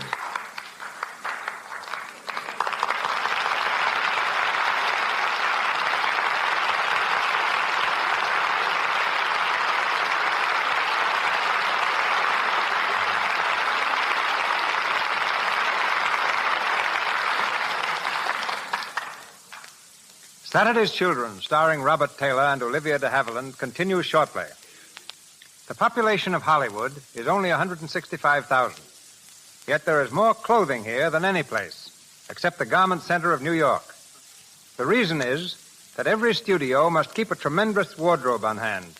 Dressmakers, tailors, jewelers, beaders, leatherworkers, and shoemakers are constantly filling new studio orders. The results of their labors reveal the history of the world in dress. Tonight, we hear from the wardrobe director of Paramount Studio, who orders 10,000 costumes a year and knows where he can put his hand on every one of them. Ladies and gentlemen, Mr. Frank Richardson. Thank you, Mr. DeMille. It's easy to understand how costumes accumulate in the thousands. A star never wears the same dress in two pictures, while when a DeMille film is finished, we usually have to build an annex. You should be used to me by this time, Frank. We've worked together for nearly 20 years. And I think the first job you gave me was the toughest. That called for a silver-plated suit of armor in a day when there were no armors in this part of the country. Geraldine Farrar wore it and Joan the woman. It cost $2,500, and we have it yet. Still, you weren't upset when I asked for 5,000 suits of armor for the Crusades. That's because you gave me the chief armor of the Metropolitan Museum of Art to help me construct them. Aging costumes is actually a lot harder than creating new costumes. To make a new costume show wear quickly, we use blowtorches, sandpaper, oil, stain, and wax. Of course, the greater part of our wardrobe, and this will interest the ladies, is made up of beautiful costumes fashioned from the daintiest and most gorgeous fabrics. That, Mr. DeMille, is where Lux comes in. We found the surest way to safeguard these costumes is by using Lux flakes. And no wardrobe man ever goes out on location without enough flakes to take care of the company's laundry. It's not only best, it's the easiest soap to use. Well, after your success with metal costumes, I hear you're now making them out of glass. Yes, you remember we made the first glass ones for you and Forbidden Fruit. And now we're making glass hats for the dances and college holiday, Jack Benny's new picture. Fashions in materials change almost as often as fashions in clothes. And two dresses hanging in the Paramount Wardrobe department give a good illustration of how styles change. One costume worn by Mary Bryan is from the 1840 period. The other was used by Clara Bow. Mary's dress required 288 yards of materials. Clara Bow's only 3.5 yards. So there you are. Now to you and Lux, my appreciation and good night. Good night, Frank. Good night.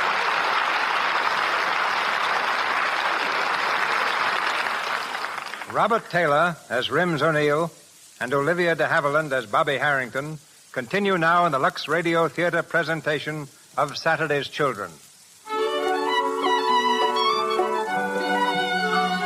3 weeks have gone by. With their last quarrel, Bobby left Rims and is once again working for Franz Mengel. Rims has found another job. Believing that Mengel and Bobby are extending their association beyond business, Rims goes to the Mengel Company's offices. As he waits in the hall near the elevator, watching for the pair he suspects, he is greeted by a former co-worker. I'm glad to see you. Coming in, aren't you? No, I'm staying out here, Keith. I'm waiting for someone. Bobby? Maybe. Oh, I'm sorry. You know, we miss you around here plenty. One of the boys said you got a job right after you quit. Yeah, same kind of job, same salary. Guess I was lucky, though. Oh, there goes Mengel. Say, he'll be glad to see... Yeah, there goes Mengel. Mengel and my wife. That's what I came to see. I'm sorry to tear away from you, Keith. I'm taking the next elevator.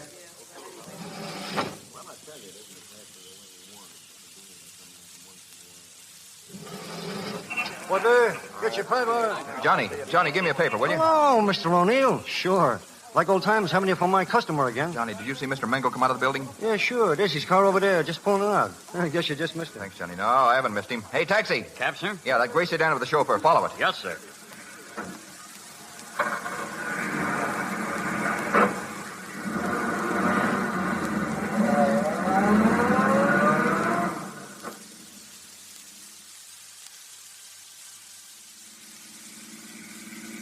So here's where you live now, eh, Bobby? 4 doors down on the right. 4 doors down on the right, Michael. Yes. Since you refused to have dinner with me, Bobby, at least you let me escort you in. Ah, of course. But the door must be open. Door? What door? The door of my elaborate one-room suite. You should hear Mrs. Gorlick, the landlady. When gentlemen visit, the door must always be open. At 10 o'clock, the gentlemen go. But this gentleman is going before 10 o'clock. Well, just as you say, Bobby. I'll be down in a few moments, Michael. Very good, sir. That's it just ahead, buddy. Gray sedan. Okay, here you are. Thanks.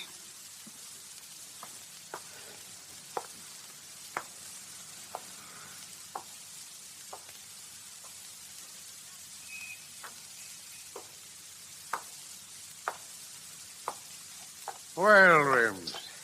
Picketing the boarding house? Oh, hello, Mr. Harrington. Bobby didn't tell me she'd been in touch with you. Are you coming up? No, I haven't been near Bobby for 3 weeks. I just followed her here. That's Mengel's car over there. He's upstairs. Rims, when are you going to learn that Mengel means nothing to Bobby? Nothing more than a good friend. No, I've seen what I came to see, Mr. Harrington. Guess I'll be going. If you just wait a second more, you'll see that car drive away. What do you mean? I mean that Mengel brought my daughter home and is leaving. There he goes now. Rims, did you ever think you may be underestimating Bobby? You think I am? Well, maybe I'm underestimating you. I suppose you figured I was enjoying myself. My wife's left me. Now's my chance to step out. Well, why not? She does. That's funny. Yeah, very funny. Because if there was one thing in the world she wanted, it was you. I know. Listen, Mr. Harrington, I called her up. She said she can't see me. Then I tried to forget her, but it wasn't any use. I don't want anything else in the world except Bobby, and she's gone. She doesn't need me. She's having a good time. Yes? Yeah, last night I hung around the office, same as tonight. I had to see her. And what happens? She comes out with Mengel. They went to dinner. I saw them, then came back here, chauffeur and all. He went away pretty soon. I don't know what's the matter with me. I used to have a little sense about girls, I mean. Now I act like a stupid dummy. You don't know what it's like. Oh, don't I, though? You're lucky, Rims. You don't know how lucky you young fellows are. When a man's young, he makes love. When he's middle-aged, he makes money, or tries to. And when he's old, well, he makes his soul. I never could make anyone to speak of. And I know it's about time I made my soul. But I'd rather be young and make love to a girl who was in love with me. There's nothing like it. Well, if she were in love with him, she wouldn't have gone away. You went away too, Rims. Maybe she left you because she was in love with you. Maybe. Where are you going? Oh, I don't know. I'll be back, I guess. I thought I had this thing all figured out. I'll have to begin all over again. I'm going up to see Bobby now. Join me a little later. I want to speak to her first. She was too proud to see me, Mr. Harrington. You speak of pride. Rims. Good night. Ah, you poor fool.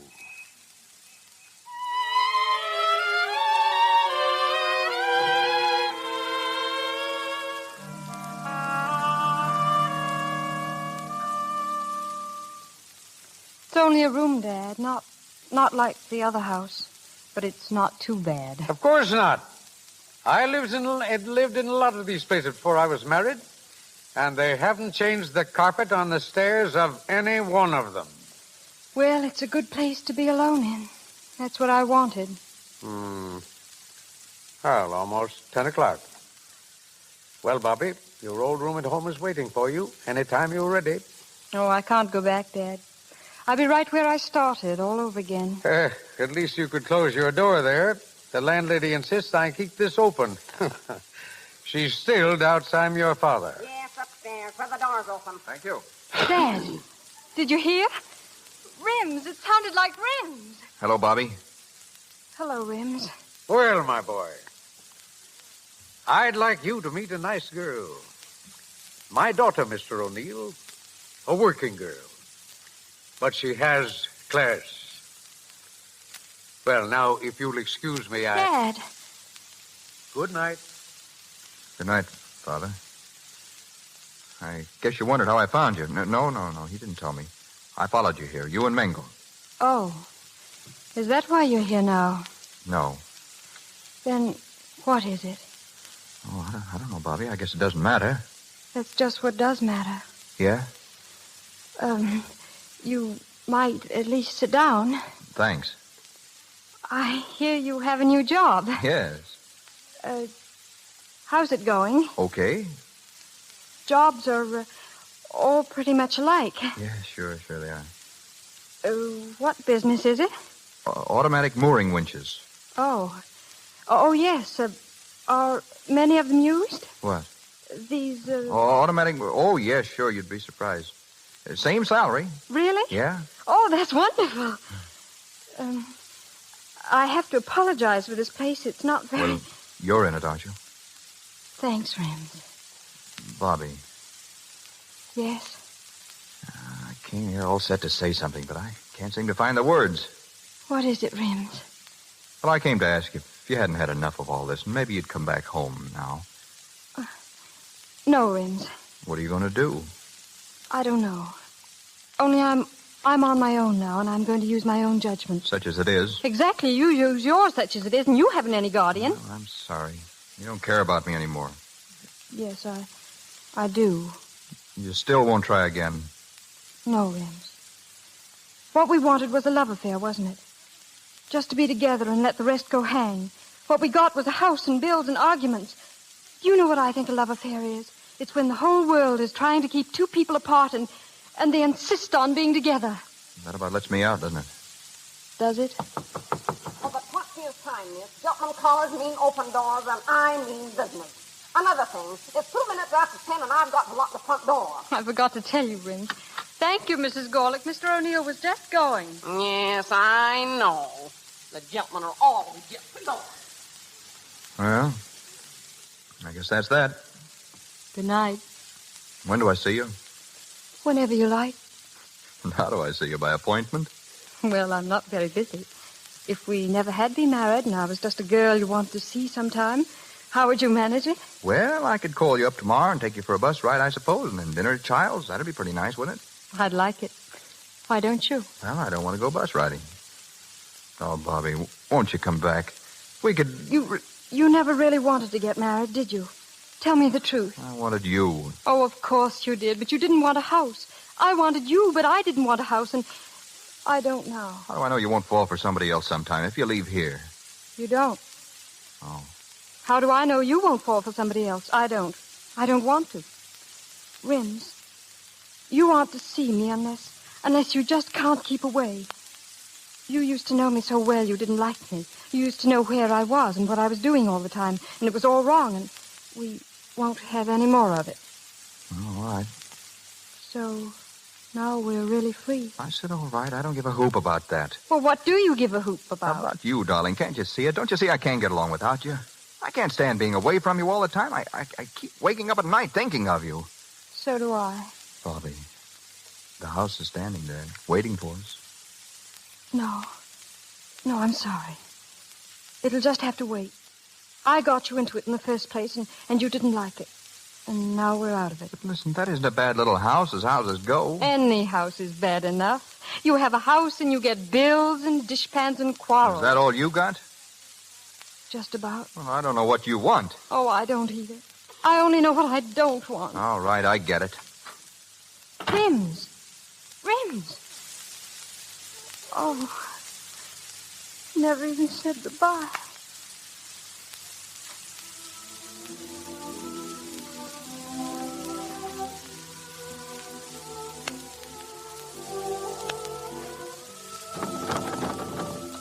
Oh, Rims, come in off that fire escape.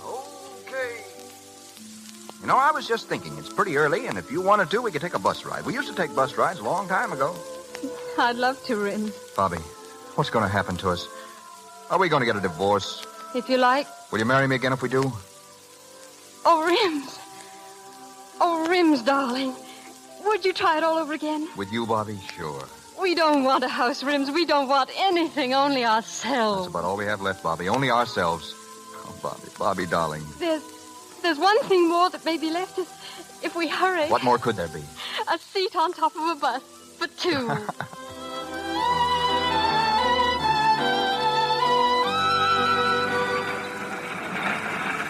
Step lively, please. I'd like to know when we get to Riverside Drive. Yes, lady. I'll tell you when we get there. Thanks. Sort of like old times, Bobby, isn't it? Oh, Rims, darling, what happened to us? We've learned so much, Bobby. They'll never happen again. Rims? Yes. Rims, our house, it's only 2 blocks more. Bobby, let's go back, huh? Bills and dishes and all? Yeah. Oh, I love them, Rims. We'll never leave it again. I asked you this once before, Bobby. I've never meant it so much since. Yes, Rims? Do you mind if I kiss you? Oh, no, Rims. Put your arms around me and don't ever take them away as long as we live. No, darling, not as long as we live. Conductor! Conductor! Yes, lady? They're actually kissing each other. It's a disgrace. Stop it at once. Oh, let them alone, lady. Wait till they've been married for a few months. They don't know what it's all about.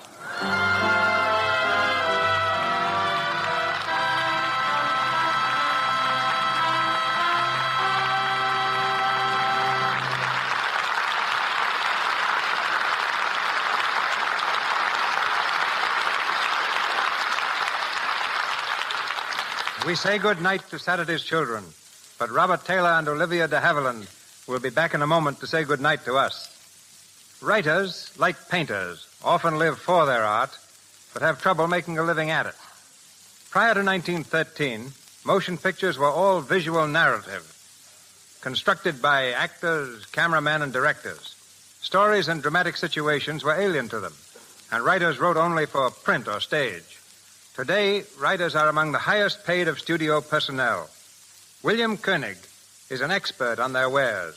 Beginning as an usher, he became a stage director, manager of leading theaters throughout the country, and for the last 15 years has been responsible for many policies vitally affecting the motion picture business. Today, he is general manager of Universal Pictures. Ladies and gentlemen, Mr. William Koenig.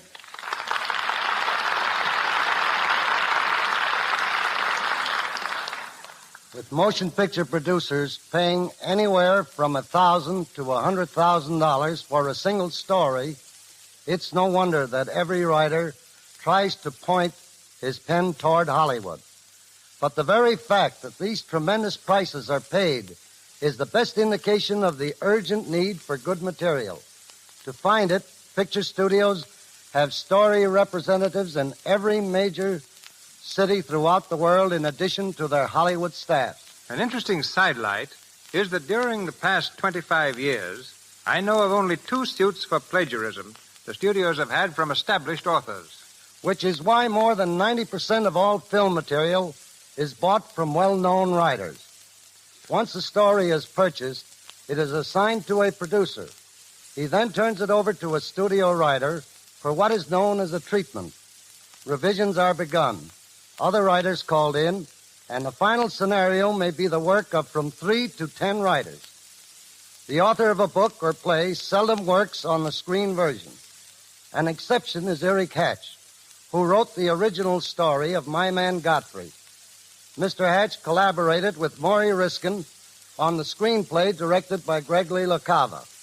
Many scenes in this film were rewritten after the picture was underway, giving it a freshness, sparkle characteristic of all LaCava pictures. Comedies take the longest time to prepare because they're good, prove very successful moneymakers. A screenwriter must put as much action into 70 minutes of film as you would see in a stage play lasting 2.5 hours. In radio, the time element is still more pressing, and the great job being done by Mr. DeMille and the Lux Radio Theater has won the respect of all Hollywood. Along with stories, our other big need is always for new talent. We're trying something new at Universal by going in for promising young players on a large scale. Of our 100 contract players, 75 have never been before the camera. One of them is Deanna Durbin, only 13 years old and already a sensational success on the air. She will be featured in our new film, Three Smart Girls, with Barbara Reed and Nan Gray, each only 17 years old. Robert Taylor was barred by Universal from Metro-Goldwyn-Mayer for a leading role in Magnificent Obsession, directed by John Stahl. We're proud to have contributed to the success of this young star, who has become one of the most popular personalities on the screen since Valentino. Bob came to pictures from college, and I feel confident that the next few years will find universities actively training students not only as actors, but as writers, directors, and technicians. Many thanks to you all, and good night. Good night, Mr. Turner. Good night, sir.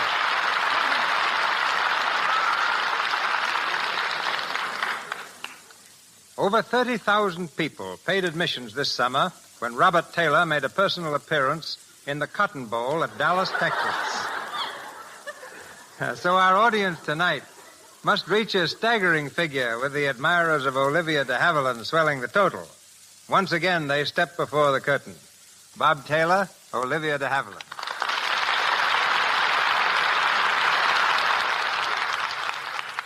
Thank you, Mr. DeMille, but Bob's the one to do the talking. He used to win prizes for oratory. Yes. There's one neat little number I once orated called The Peculiar Position Held by School Teachers in Public Society. I think it began something like this. Cut. But we'd much rather hear you play a cello. I guess you've never heard me play the cello. Well, no. The fact is I left my cello in my other suit.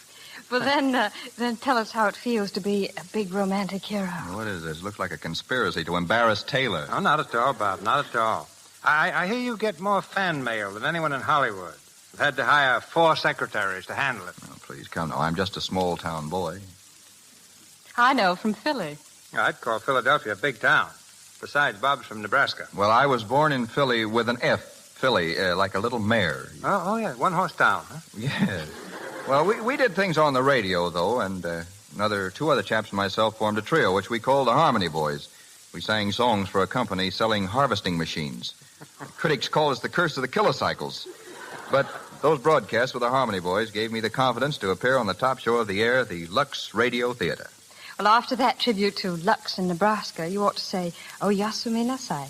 What's that mean? Well, it's one of the few things I learned as a very small girl in Tokyo. It means good night in Japanese. All right, then. Oh, Yasumi Nasai. And many thanks. And good night in English.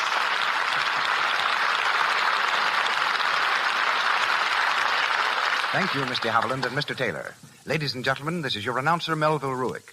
Mr. DeMille tells us of next week's program shortly. Our cast tonight included Mona Barry as Florrie, Frederick Perry as Mr. Harrington, Chester Clute as Willie, Leora Thatcher as Mrs. Gorlick, Lou Merrill as Mr. Mingle, Frank Nelson as Keith, and Ross Forrester, Robert Payton, and John Lake. Mr. Haviland appeared through courtesy of Warner Brothers, Mr. Taylor, Metro-Goldwyn-Mayer, Mr. DeMille and Mr. Richardson, Paramount, Mr. Koenig, Universal, and Mr. Silvers, 20th Century Fox, where he composed the musical arrangements for their new football film, Pigskin Parade. And now, Mr. DeMille. For many months, I've looked forward to presenting on this program the star of my new picture, The Plainsman. I'm happy to announce that next Monday night, the Lux Radio Theater brings you Gary Cooper in a radio dramatization of one of his greatest successes, The Virginian, adapted from Owen Wister's famous novel. The play will feature Charles Bickford, Helen Mack, and John Howard.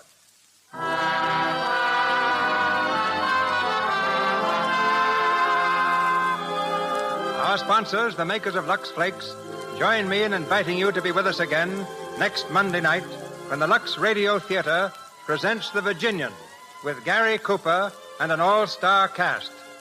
This is Cecil B. DeMille saying good night to you from Hollywood.